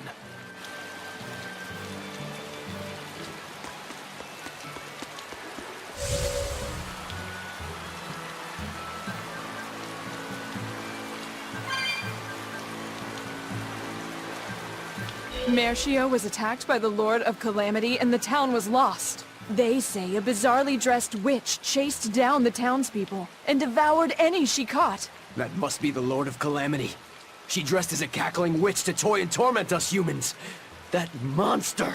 They say she wore a black cloak, a big hat, and rode a broomstick. She jeered and jested at those she caught. So, a demon impersonated a witch and hunted humans, huh? What happened in Mercio really got twisted in the telling. That's the grapevine for ya. But that aside, this is unforgivable. I'd never use a broom or wear a black cloak. It'd go against my superb fashion sense.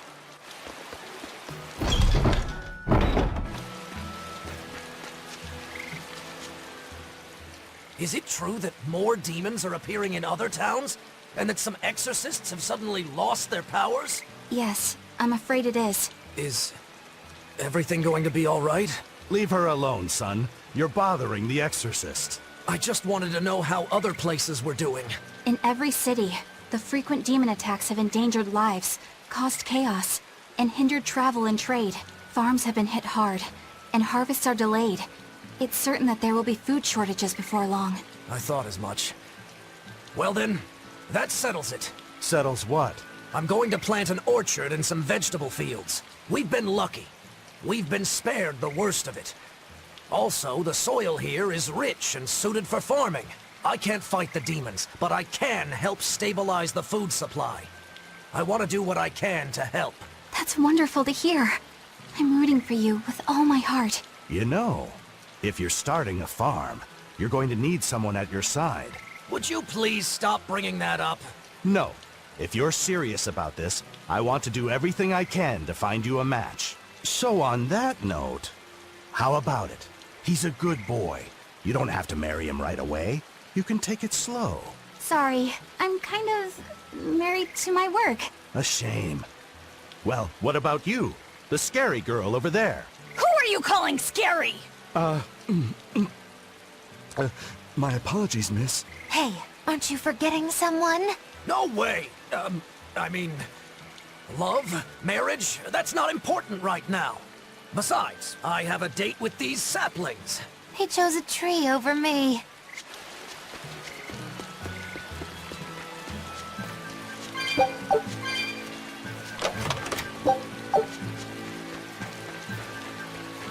You're Lafy set, right? Yes. Who are you? I'm Vidal's mom. He wanted me to give you this note. It's the fourth ingredient. What happened to Vidal? He has a high fever and can't move right now. It's the terminal stage of the 12-year sickness. It can't be. All the other kids in town avoid Vidal because they're scared of the disease. But you chose to be his friend. I want to thank you for that.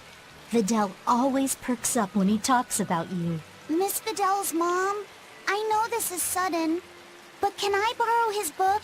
If we can figure out the last ingredient, we can make medicine that'll cure him. I don't care what it takes. I'll decipher it myself and... That sounds like it could be really dangerous. I can't let Vidal's friends put themselves at risk like that. Besides, I've already lent the book to someone else. I've been prepared for this day ever since I learned he had the 12-year sickness. I'm sorry, Videl. I'm sorry I couldn't give you a healthy life. What's the plan, Lafy? Do you still intend to look for that last ingredient? Why bother? Time's short and we're out of leads. I know it's sad, but there's nothing we can do. Vidal was fated for this end from the start.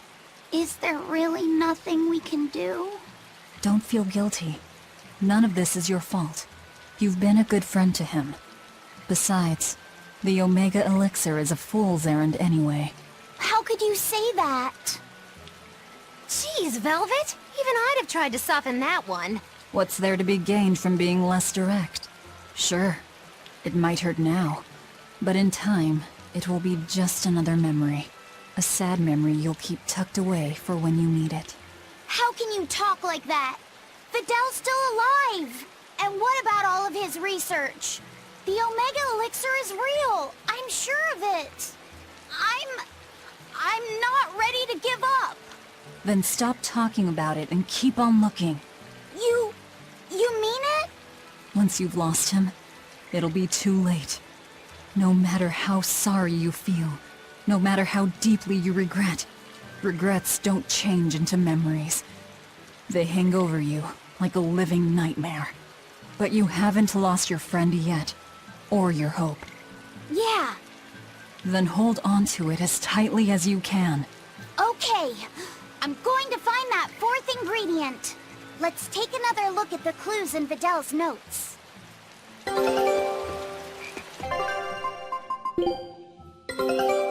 new recipe! Good luck out there.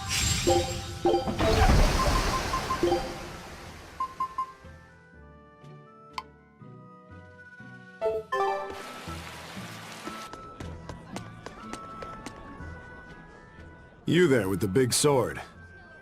You've got skills, don't you? How can you tell without seeing me in battle? I'm just a mere swordsmith, but I've known all sorts of swordsmen. Sometimes a sword spirit is much weaker than its owners, and it can't match his prowess. Other times, the sword spirit is too strong for its wielder to master, and it holds its owner in disdain. You can tell? Even if someone doesn't draw his sword? Not always, but sometimes. In his case, it was easy. His spirit is in perfect sync with the one residing in his blade. Really? I never thought about my sword that way before. I'm sure whoever forged that sword is glad to have a man like you wield his work. I'd love to meet a swordsman to whom I could happily entrust my work. But first I need practice. I've got to sharpen my skills and my spirit. Good luck! Thanks.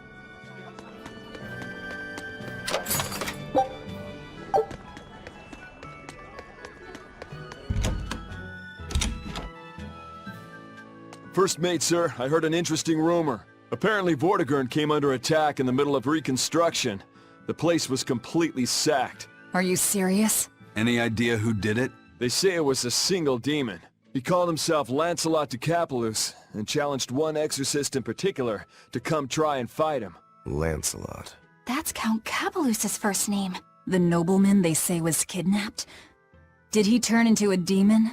Or is this some kind of scheme? Hey, any chance you know if the exorcist he wants to fight is Shigure? Yeah, he seeks a duel with Legate Shigure Rangetsu, or so the rumor goes. That's the real Count. That's a bit of a leap. The Count is a prideful man.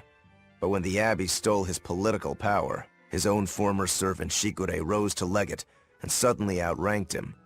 The disgrace must have been worse than death. Then the lord your family used to serve was... That's right. The Capuluses. Then, if the Capuluses were the royal family's hidden dagger, the Rangetsu clan was its blade. A demon that can wipe out Vortigern is no joke. If we could team up with him, that'd give us a real edge. That's a real big if for some of us, Aizen.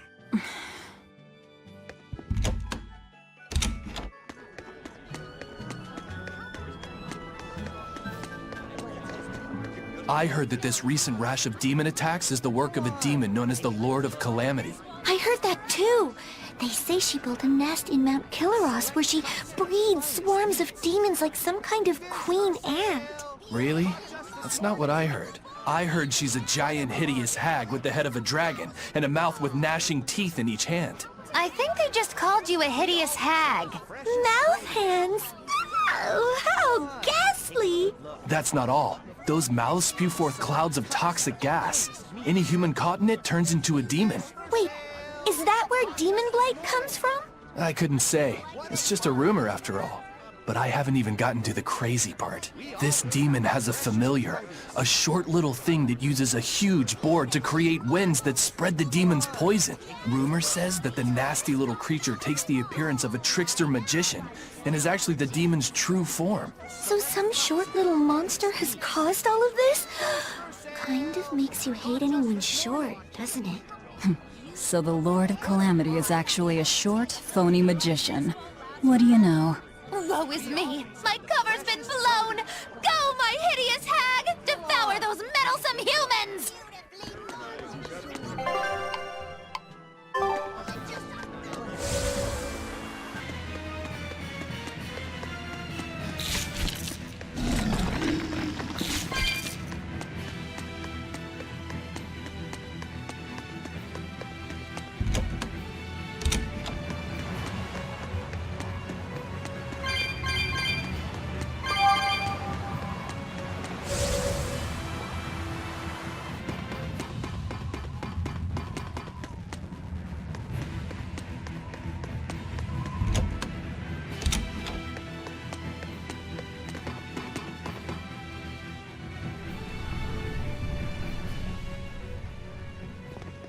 I see you've come, Shigure.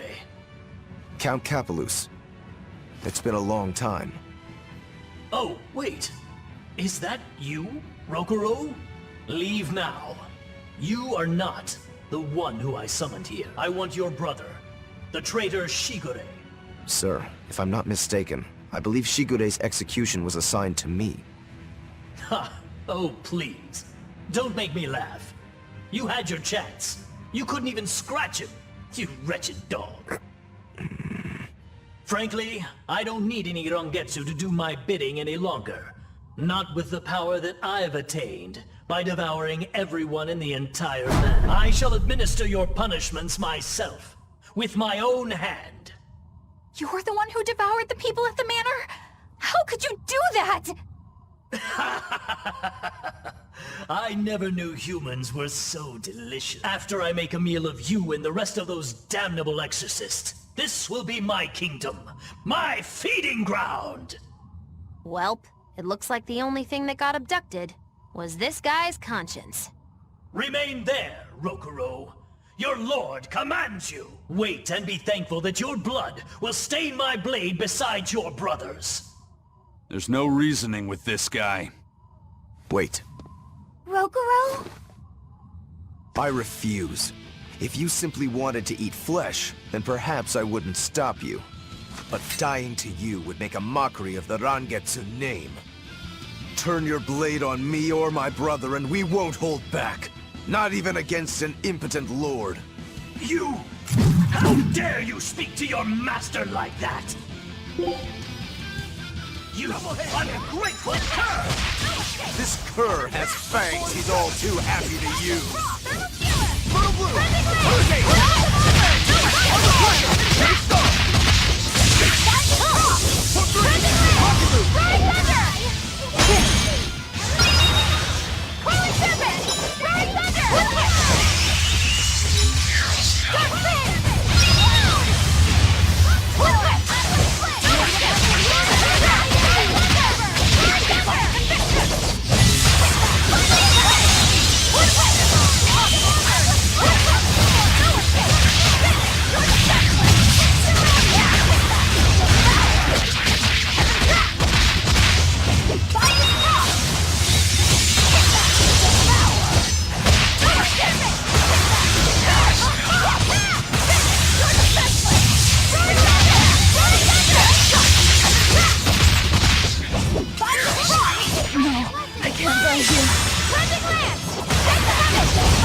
there! Kindle a beacon of hope!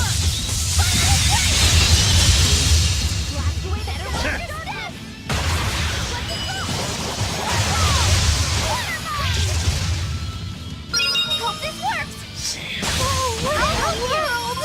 Disgraceful. Illusory veil!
I'm sorry.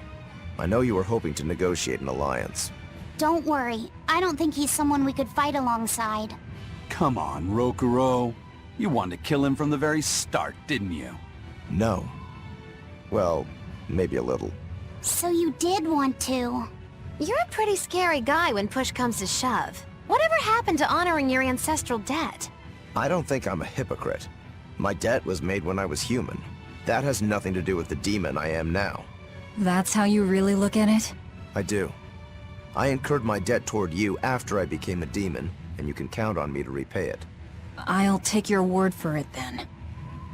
But Rokuro, when the Count said he was going to kill Lord Shigure, was that really something impossible to forgive? How do I say it? I will kill anyone who disparages Rangetsu's skill. That's all. That's just nonsense. I'm sure I sound like the Count. I won't ask you to understand. Of course I don't understand. But still, I don't think it's nonsense. There are just some things a person can't surrender.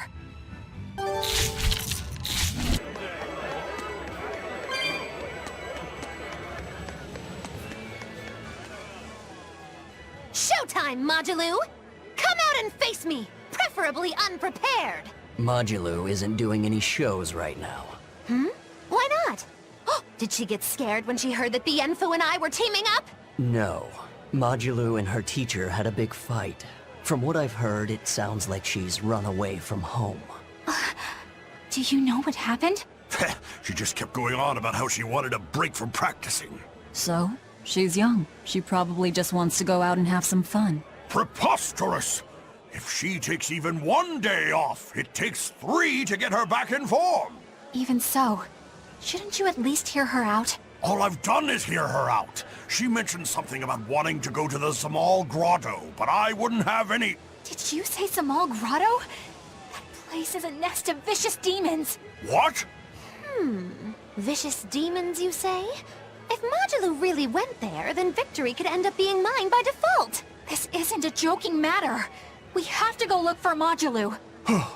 My precious Lulu.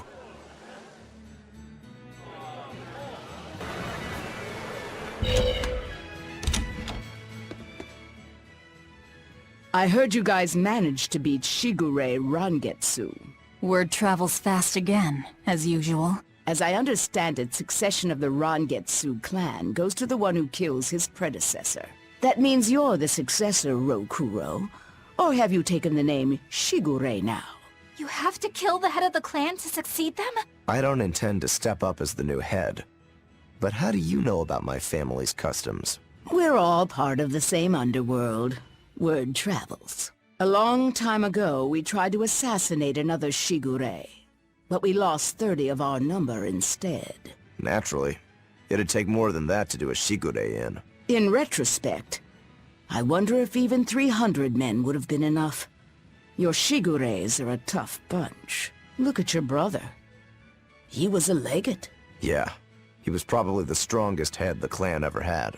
That being said, did you know there's a demon out there not even he managed to cut down? Are you serious? That must be some crazy demon if a legate couldn't even take it down. Tell me about it. It was a swordsman who looked like a dragon.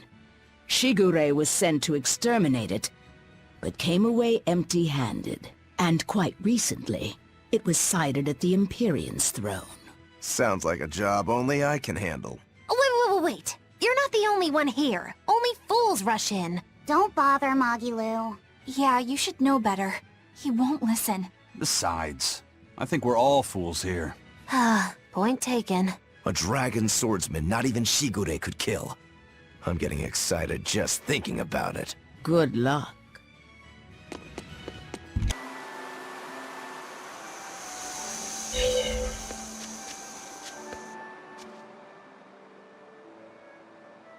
An exorcist.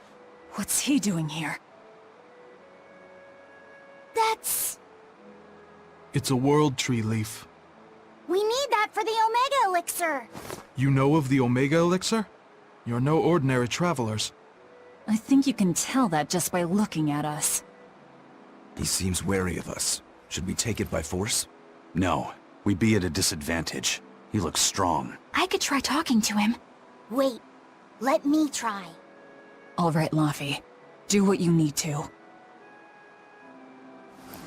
Please, sir, may we have that? We need it badly. Sorry, kid. I've only this one. You're so... young.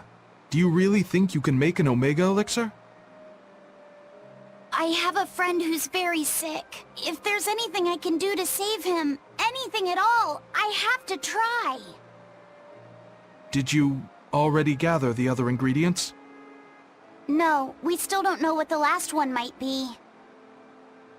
But I'll find it. I swear I will. My friend is suffering too much. I refuse to give up on him. Take it. Are you certain? Don't you need this as well? I'm an exorcist.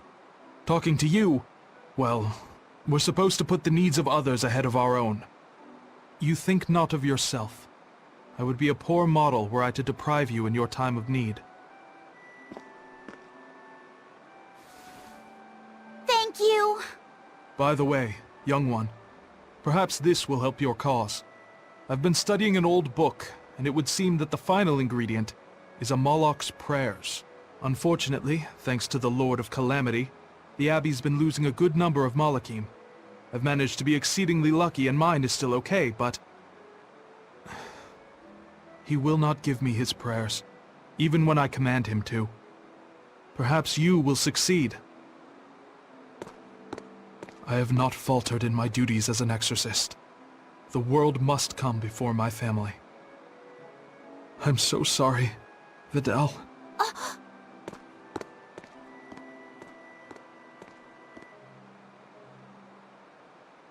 Now that we know what the last ingredient is, there's just one thing left to do. Hey! I think that might have been Videl's dad. Well, now that you mention it, Videl did say that his dad was an exorcist. If he was the one who borrowed the book from Videl's mother, that would explain how he got here. Damn though, that's cold. Doesn't that mean he was willing to give up on his son? How could he place more value in the Abbey's teachings than on his own son's life? I think he made the rational decision. Remember, he felt that there was no way he could get the last ingredient for himself, so... Yeah, okay, sure, logic. Kids ain't logical. How do you think Fidel would have taken this? I'm sure he'd be terribly hurt. Look at it like this. That guy clearly went to a lot of trouble to decipher the book. He would have faced considerable dangers just to get here. Exorcists can't save the whole world. They have to live their lives conflicted like the rest of us. If everyone lived as selfishly as me, the world would be a wasteland. Velvet. I don't disagree, but he knew what he was doing. Am I dreaming this? Is Velvet actually defending an exorcist? Pinch me! I'm only stating the truth. Anyway, if we'd fought, it would have been to the death. Good thing this ended peacefully. Fee, I can't tell you what's right in this situation. But if Fidel does die, the sadness will be numbing. I can promise you that. Yeah, but I think even in sadness, hope can spring to life. As long as you keep living. Anyway, we've got everything we need. Let's get back to Fidel's house and make the Omega Elixir. That exorcist said the last ingredient was a Moloch's prayers. That's all it is? We're in good shape then. We've got Lafy said and Eisen and Bienfu. One of you can surely squeeze out a prayer or two, yeah?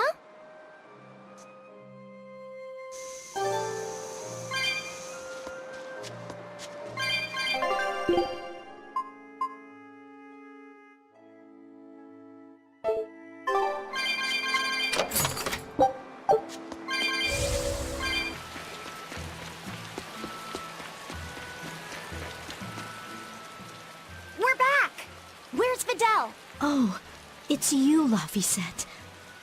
I'm sorry, but Fidel's already lost consciousness. But he's still alive, isn't he? Please, let me see him.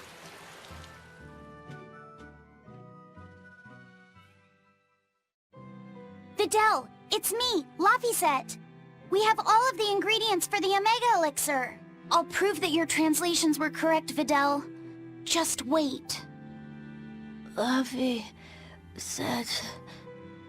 He's awake! No, he's just mumbling. That's all he's been saying this whole time. I'm sorry. Sorry, Lafy said. I'm sorry I told you to go away. I really wanted to talk to you more. It's fine, really. That doesn't matter now. You're my friend. There's so much of the world you still need to see. You have to get better, so we can go on adventures together, okay? Huh? Is that... It's the Omega Elixir. So, it wasn't really a Moloch's prayers. It was their tears.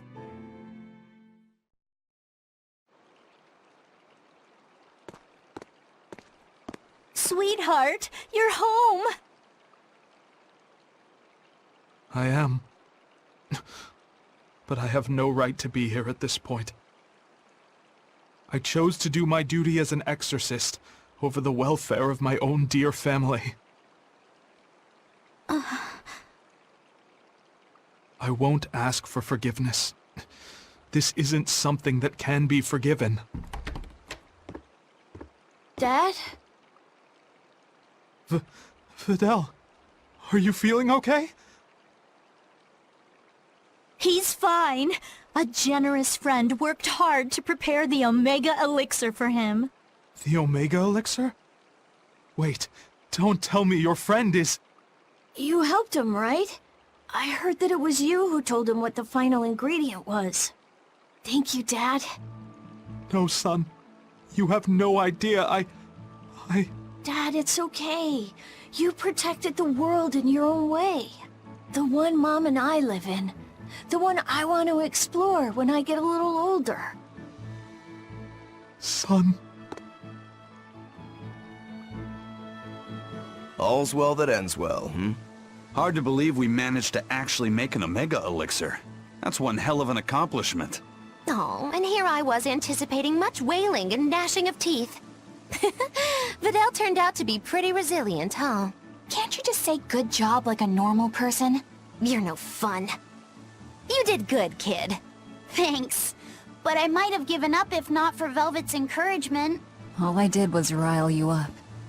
I wouldn't call it encouragement. Not you too, Velvet. Anyway, that was a noble thing you did, Lafy said. You really held on to your hope all the way through. Yeah, I just didn't want to give up on Videl. But I don't really think it's worth praising. I haven't felt lost like you have, Velvet. If I had, I don't think I would have been so sure of myself. Perhaps. But I think you'll still have it in you. Even if you ever do lose something dear. Huh? Why? That's just the feeling I get. Look, I'm tired of Eleanor's grumbling, so I thought I'd say something nice for once. Could you not make this my fault?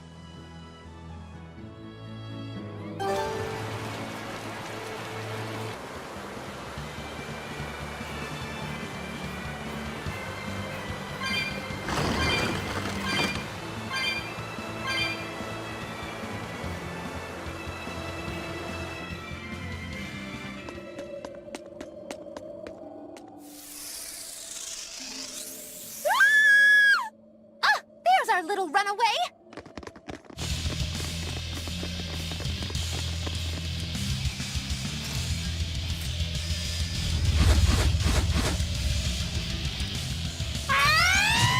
Everyone's pinning their hopes on you, Majiru. Don't worry, Majiru's here to help! There!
was a close one, but I am the victor.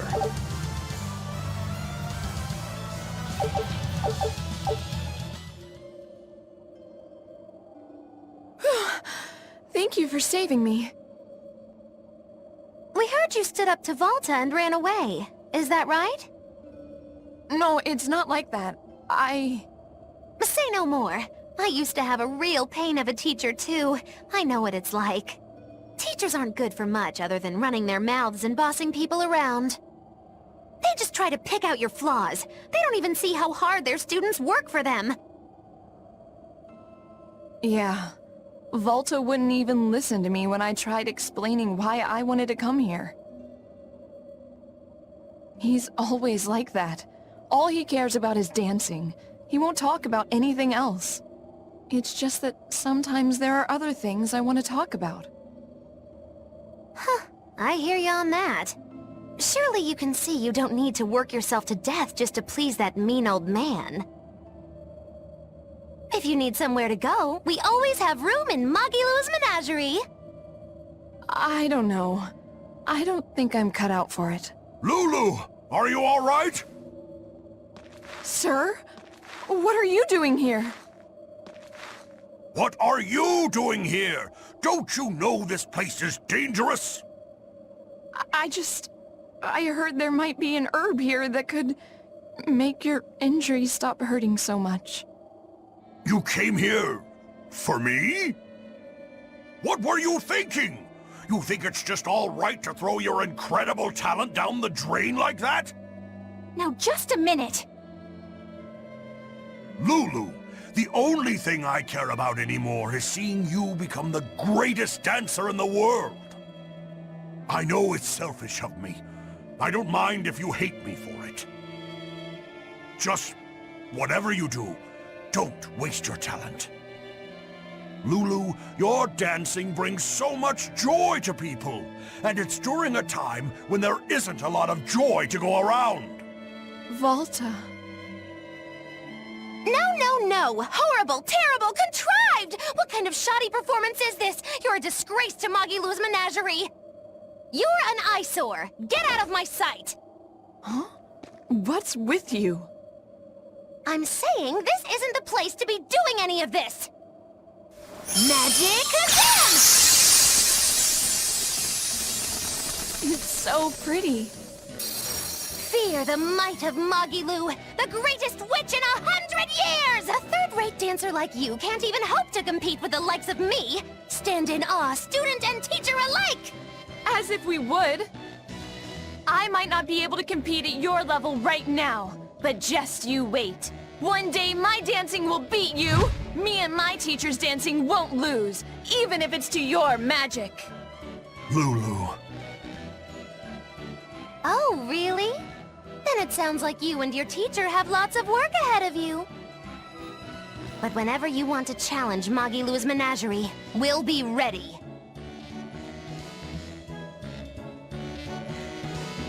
Thank you, Magilou. Huh? For what? I mean, for spurring Magilou on. Color me surprised. Well, I don't know if I'd say that. Who can say? It's anybody's guess what Magilou and Volta do from here on out. Very true. She could be crushed under the weight of his expectations. She could simply reach her limit and lose hope. Neither teacher or student could abandon the other. And say she one day meets his standards of perfection. Who knows whether it would even make her happy?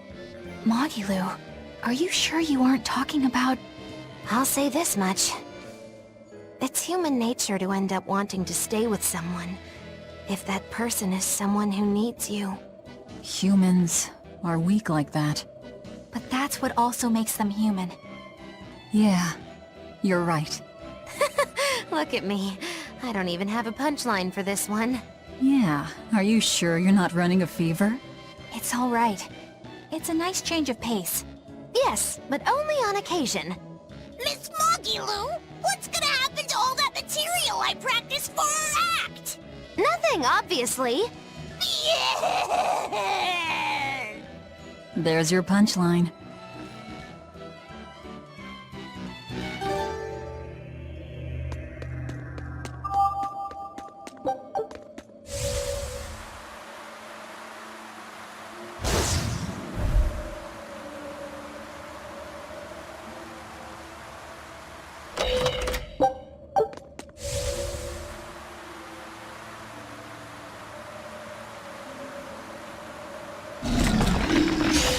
We will need to be extremely wary.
Are you hurt?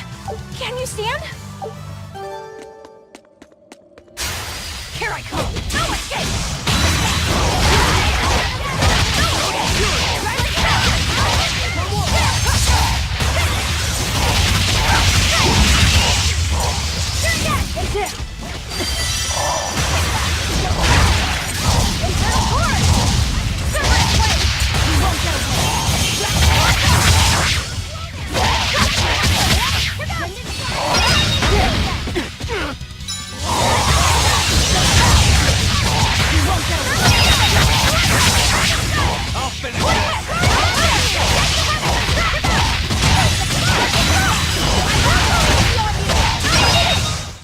We're finished here.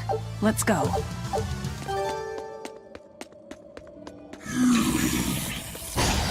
Don't waste my time.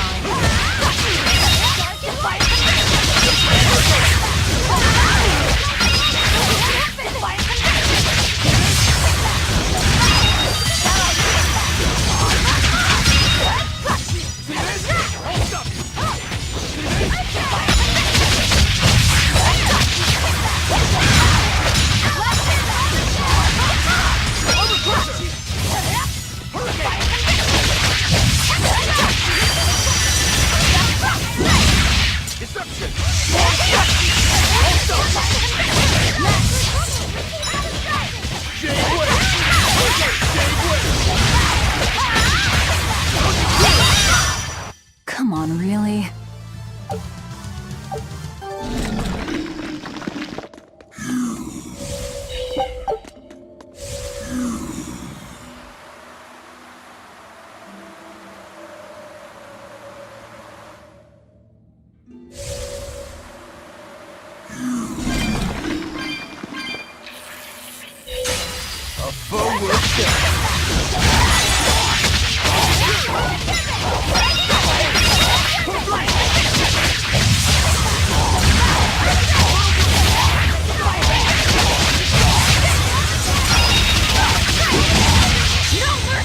You thought I'd stop there? Annihilating?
It was a close one, but I am the victor.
Good choice.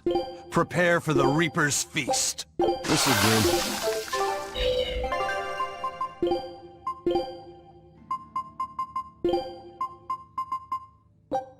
This is my specialty. You'll love it.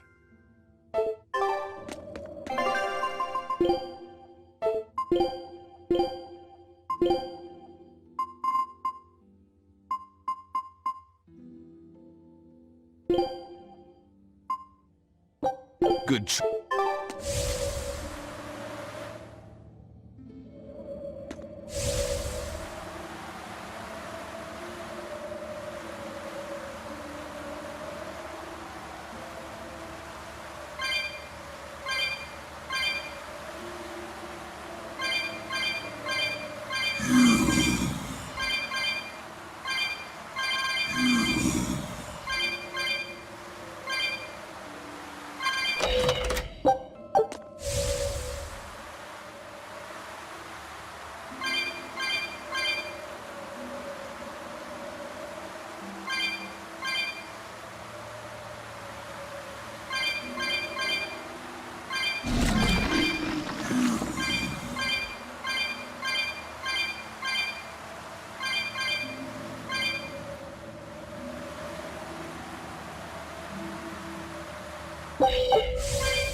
We will need to be extremely wary.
Oh,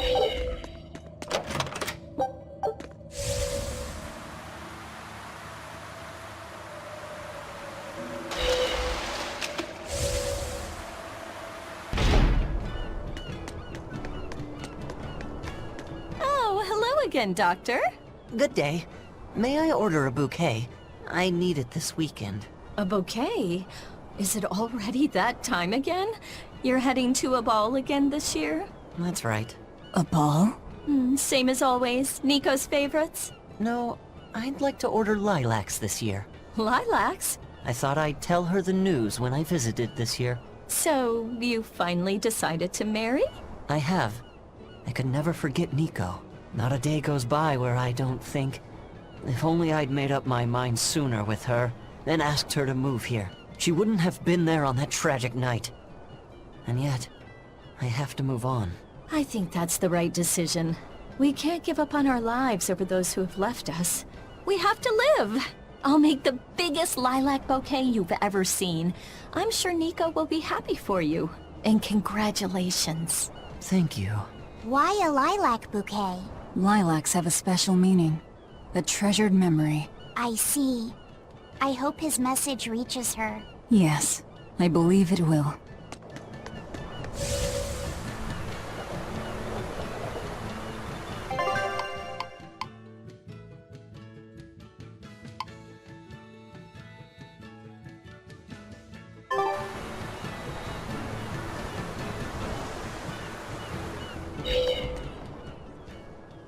I'm finally done cleaning up the house.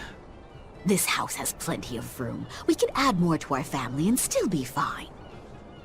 But that means I'd have to work that much harder, too. It won't be so bad. As long as we work together as a family, it'll be okay. Yeah, and Zavid will help out too. Yeah, that's right. We always help each other in times of need, just like the way Zavid does.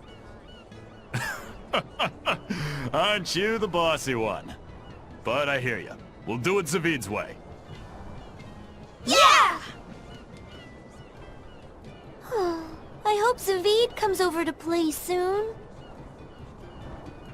Zavid. We should ask them how they know him. Yes, we should. I'll handle it.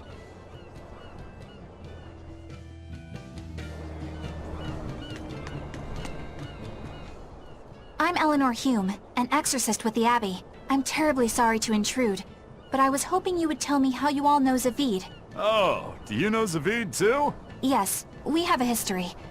I was passing by when I just happened to hear his name, and I thought I'd ask. Oh, sure. Well, we feel like we owe him a great deal. I guess it all started when he kidnapped us. Kidnapped you? Let me explain. My wife and I, we were both chefs. And one day, Zavid showed up out of the blue and practically hauled us back to his home. There waiting for us were Theodora and these children. Theodora? Yeah, Theodora. You know, his girlfriend. His girlfriend. These children had lost their parents, and Zavid and Theodora took them in. Then Zavid rushed us back outside. We were so startled by how sudden it all was. We had no idea what he was going to try to make us do. But then he asked us if we could cook the children a meal that humans would find delicious. He said that Malakim enjoy eating the same kind of food as humans do, but they lack the skills or know how to cook it. At this point, how could we not help? We made them the biggest and best meal we could. It was huge and delicious. The mambo curry nearly melted my face off. The pasta margarita was the best. Well, I loved the peach pie. But yeah, after that we ended up stopping by the house a lot and started teaching Theodora some recipes. We lost a child to a demon. Ever since, we've forgotten we could ever laugh. But Zavid, Theodora, and the children, they gave us a newfound joy in life. From a kidnapper to a savior, then. Exactly. Until they came along, we'd never even realized that Malakim have hearts, just like people do. It's because they do that they fight alongside you exorcists against the demons. I see that now. Right. What was Theodora like? I love her.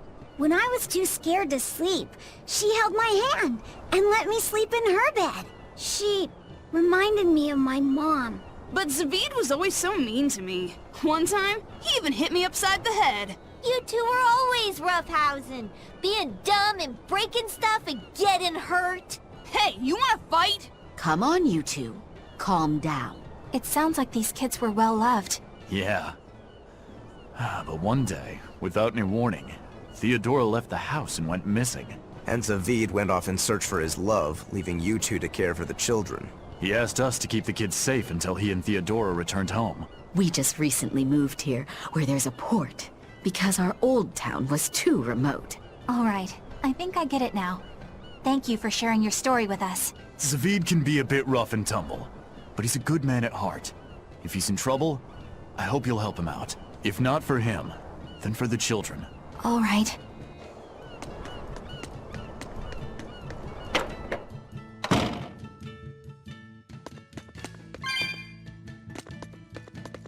People have been saying that the Lord of Calamity destroyed Mercio, but do you know anything about what happened? Well, Mercio wasn't destroyed. It was more like taken over. All the people were driven out. How are other towns holding up?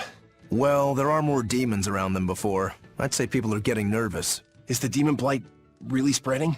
It's the worst it's ever been these past few years. In that case, it's more important than ever that we settle Eastgand.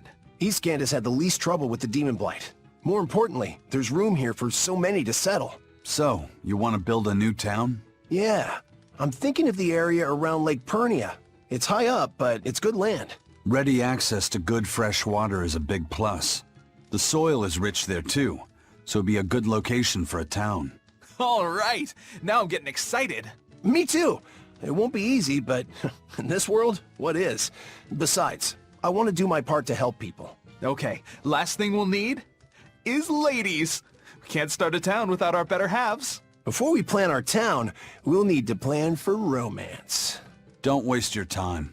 What? No woman will fall for a guy who whines about needing love or romance to make something of himself. If you want proof, look no further than the icy glares these ladies here are giving you. Oh, that's scorn. I've never seen anything like it. Still, it'll be lonely there with just a bunch of guys. Speak not of dreams.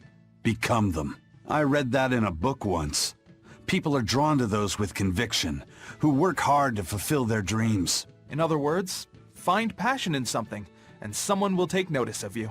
A long time ago, I read that the secret to finding love is not to fall for someone, but to make someone fall for you. Okay, let's do it. Let's make our lakeside town a reality. Woohoo! The girls won't be able to keep their hands off us.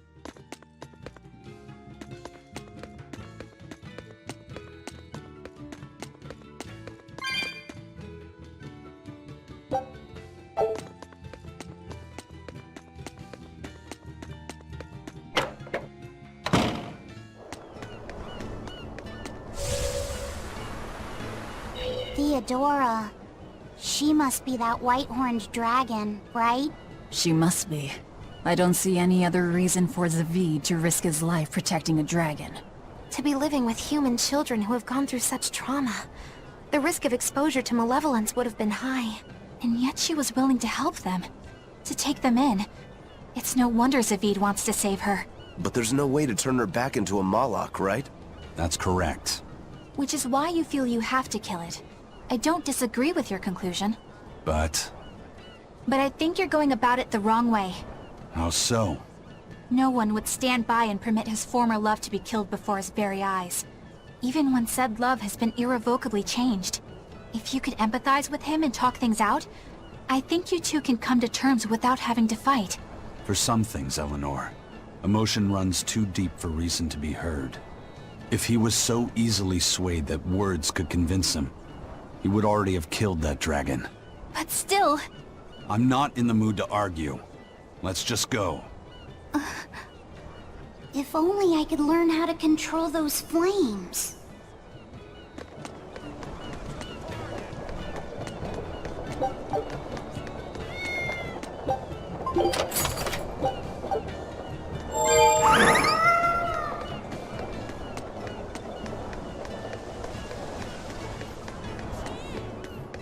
I know you guys. I heard you put a real dent in the Exorcist's strength. I take it you're a Bloodwing? Got any new information for us? With all the turmoil, there's a lot of noise out there. but I've heard one rumor that stands out. So there was this skilled exorcist praetor at the top of his game, yeah? Apparently, he got taken down by a theion. Oh? And how'd this theion supposedly pull that off? I know it sounds like I'm pulling your leg, but I'm serious! The praetor said the theion attacked with arts of earth, water, fire, and wind. The 4 elements. That's not all. From what I hear, this theion sports red eyes and a golden coat. They call it Goldepin. Alright, so where is this Goldepin? The attack happened in the Figal ice caps. But I gotta warn you guys, Goldepin is said to be an ominous creature that signals the end of the world. Listen, I'm telling you this for your own good. Whatever you do, you'd better steer clear. Why would you say that? Oh, now we have to check this out.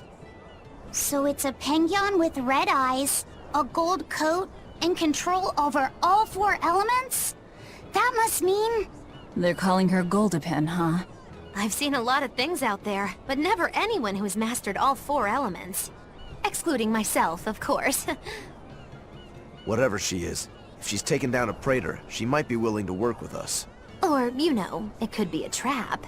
This strengthens the case that she could be connected to the 4 Empyreans. Either way, we should probably go and find out. I'll send word to Jude and Iseult. Hold on. That might complicate the situation. We promised we'd let him know if we heard anything. I'm just staying true to our word. Fine. But I have my own way of doing things, too.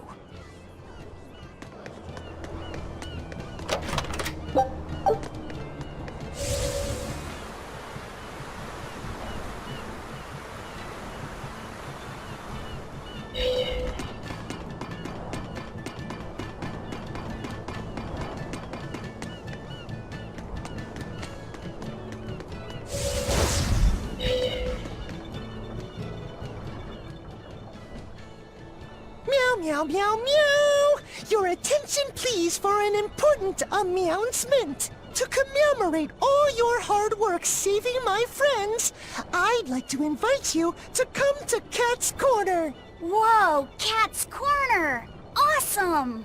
But we don't have any business there. Now hold on. Cat's Corner is a sort of phantom place that's never been plotted on any map before. And we'll have the chance to explore it. If it's home to a lot of cats, I kind of want to see it for myself. Denied.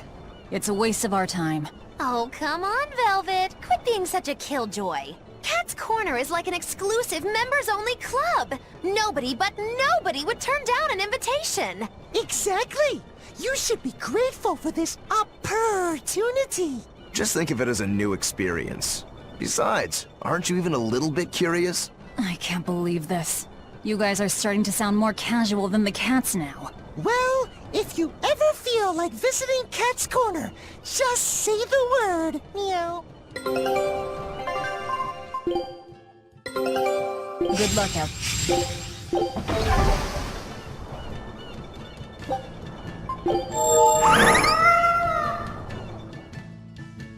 Wow, so this is Cat's Corner. I'd never have guessed a place like this existed. What an adorable little hamlet. You can feel your motivation to get stuff done just floating away. And look at all the cats! It's so peaceful here. Kinda makes me want to sit down for a big feast. Look, over there. Is that the cat's pajamas? I've heard stories. Oh no! Velvet, don't tell me you're... Are you allergic to cats? That's why I didn't want to come here. Are you gonna be okay, Velvet? Of course, it's not...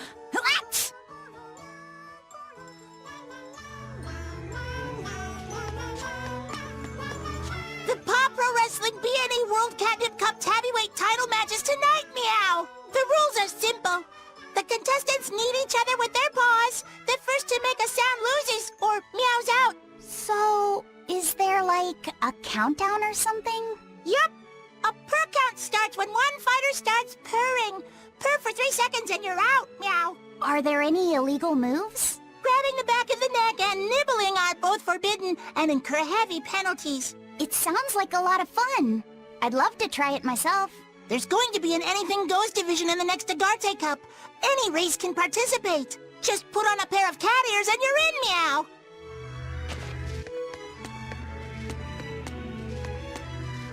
Cats can have different dialects depending on where they were raised, Meow. I'm from a small hamlet in the Nyagoya area. What's unique about your dialect? Amazing! Sorry, I have no idea what you just said. I said, this fried shrimp is amazing! Cool, huh? Wow. So how do you say brother in your dialect? Melor. Sister?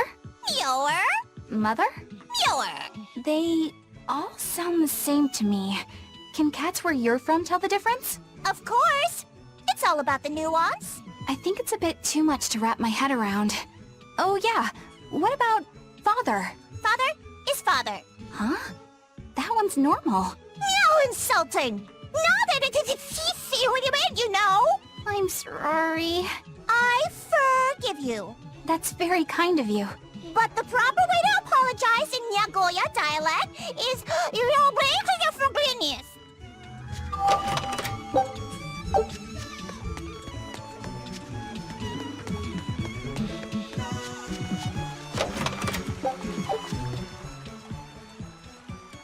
I've got fervor for adventure. I travel the world to reclaim hidden treasures, Meow. Doesn't that just make you a cat burglar?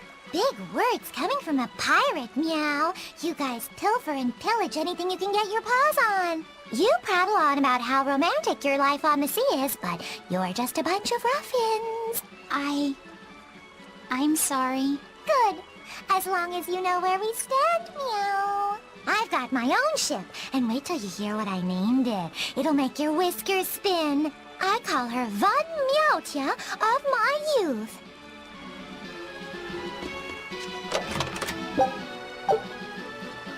Achoo!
I can feel him.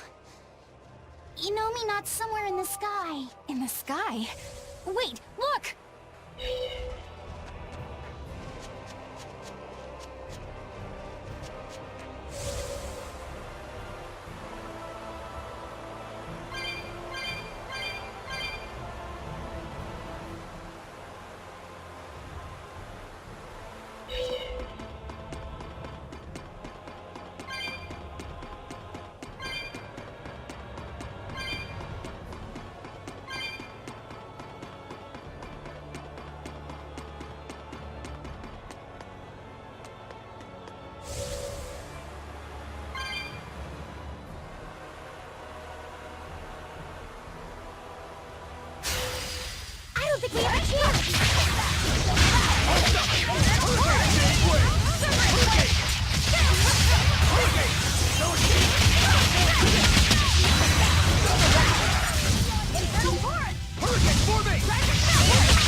I still need a lot of training.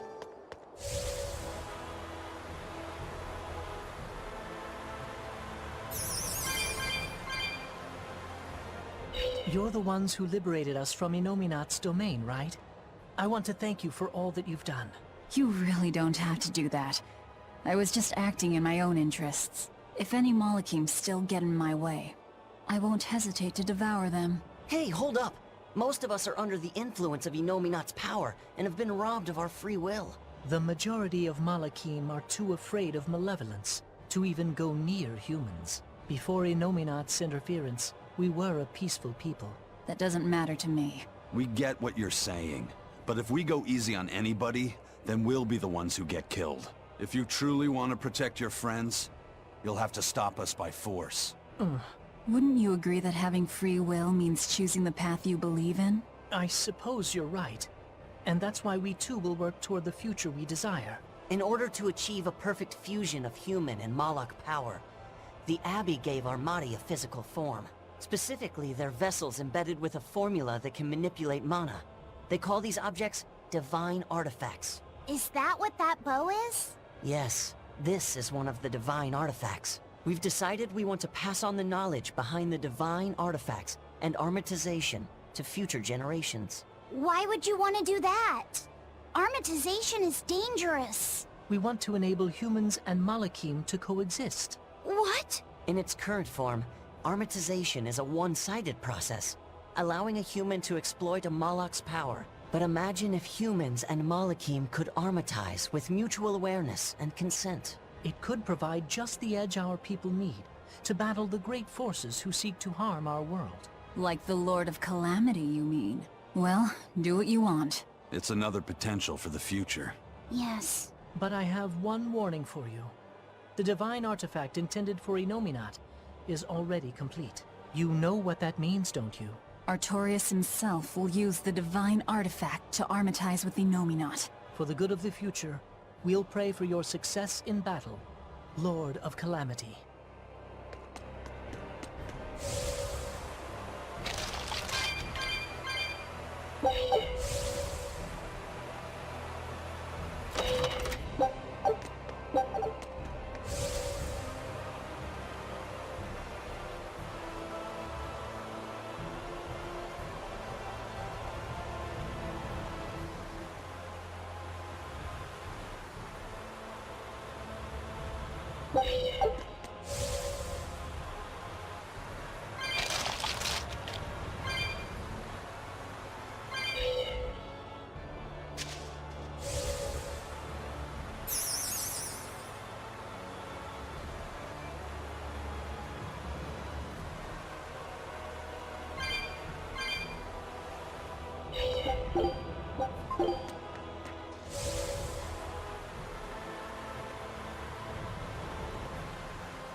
You'll be rust on my blade!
We won, right?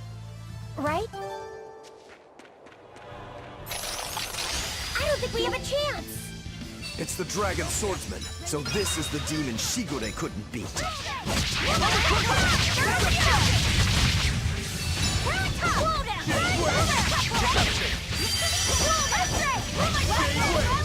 Shooting star!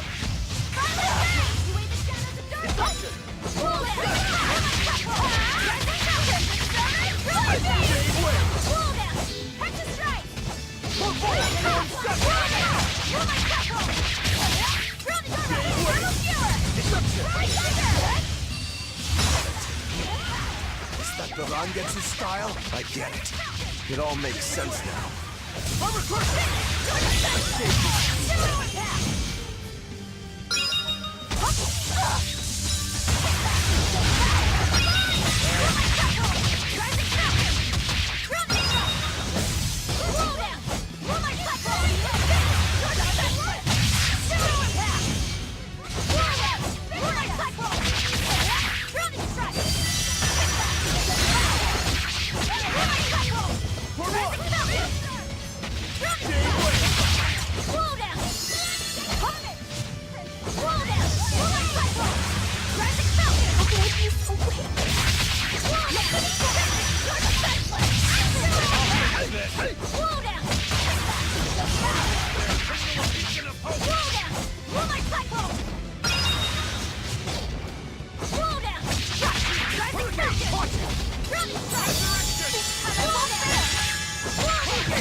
Annihilating crash!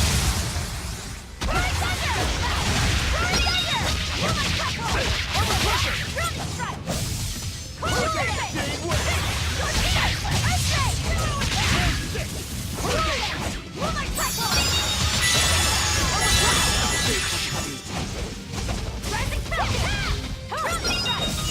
Wall down! Wall down! You're my tackle! Rising Falcon!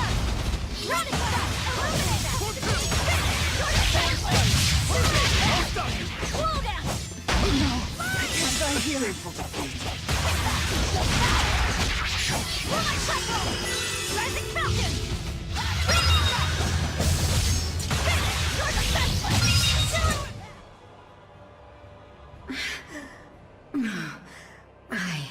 I won't lose here. Not to anyone but Shigure. Wait, she's a woman? It's okay. My brother died by my hand. I see. Well done, Rokuro. Did she just say... Yeah. You see, this dragon swordsman was a previous Shigure. And my mother. I see. So, the previous Shigure was a woman. You knowingly killed your own mother? Why? That's just how it goes in my clan. My mother slew my grandfather to take the name Shigure, and my brother did the same to her. It's an endless cycle. But she should be dead. How did she become a demon? No, this was a Moloch. One that was halfway to becoming a dragon by the looks of it. So what then? She was reincarnated as a Moloch? But she still got to keep all her human memories somehow. It all seems a little too convenient, doesn't it? Maybe her feelings were just that strong. Or perhaps... Does it really matter? She fought like a real member of the Rangetsu clan would. And that sword belonged to my mother. Do you think Tabitha knew about this? If she did, she sure played us for damn fools. We're going to need to have a chat with her.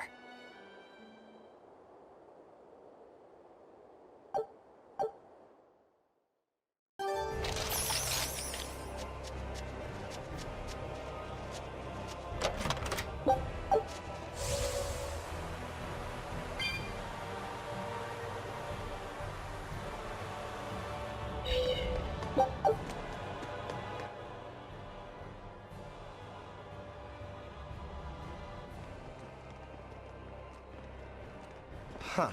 Okay. Well, it's nice that we've tracked down Atonement, but, now what's the plan? I don't think even Griffin could get us up there. And my guardian takes one passenger only. I don't think we need to worry about that. Huh? Well, looky there. A teleportation art. Looks like we are expected. For Enom to fully awaken, they need me and Lafy set. Which means they want to settle this once and for all, too.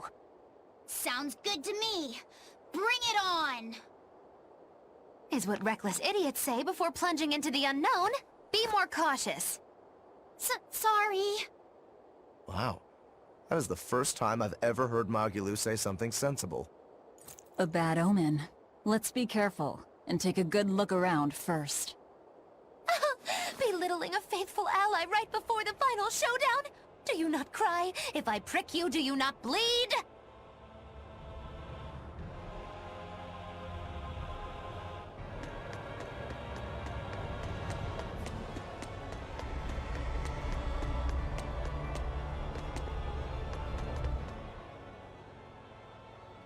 If you want to run, now's the time. Are you kidding? I've never felt so alive! You know, when we first met, I never would have expected you to stick around this long. Nor would I. It's a funny old world, isn't it? Not one time in 100 do things turn out how you think they will. We push on through the trials and tribulations of each and every day. We suffer through hardships and failure. We lose the ones we love. And then we die. Do you think We were born into this world to suffer? What I do know is that if success was guaranteed, we'd never get anything done. Uncertainty is what spurs us onward. Forward we move, if only by one step at a time, towards somewhere different than here. Through sadness and anger and joy alike. Life is all about that journey. Are you feeling okay, Magulu? You're actually giving me sound advice for once. Life's not all horribleness. We shouldn't be so quick to lay down and die.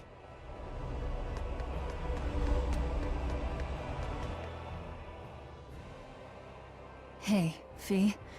There's something I need to talk to you about. Yes? You can tell me anything.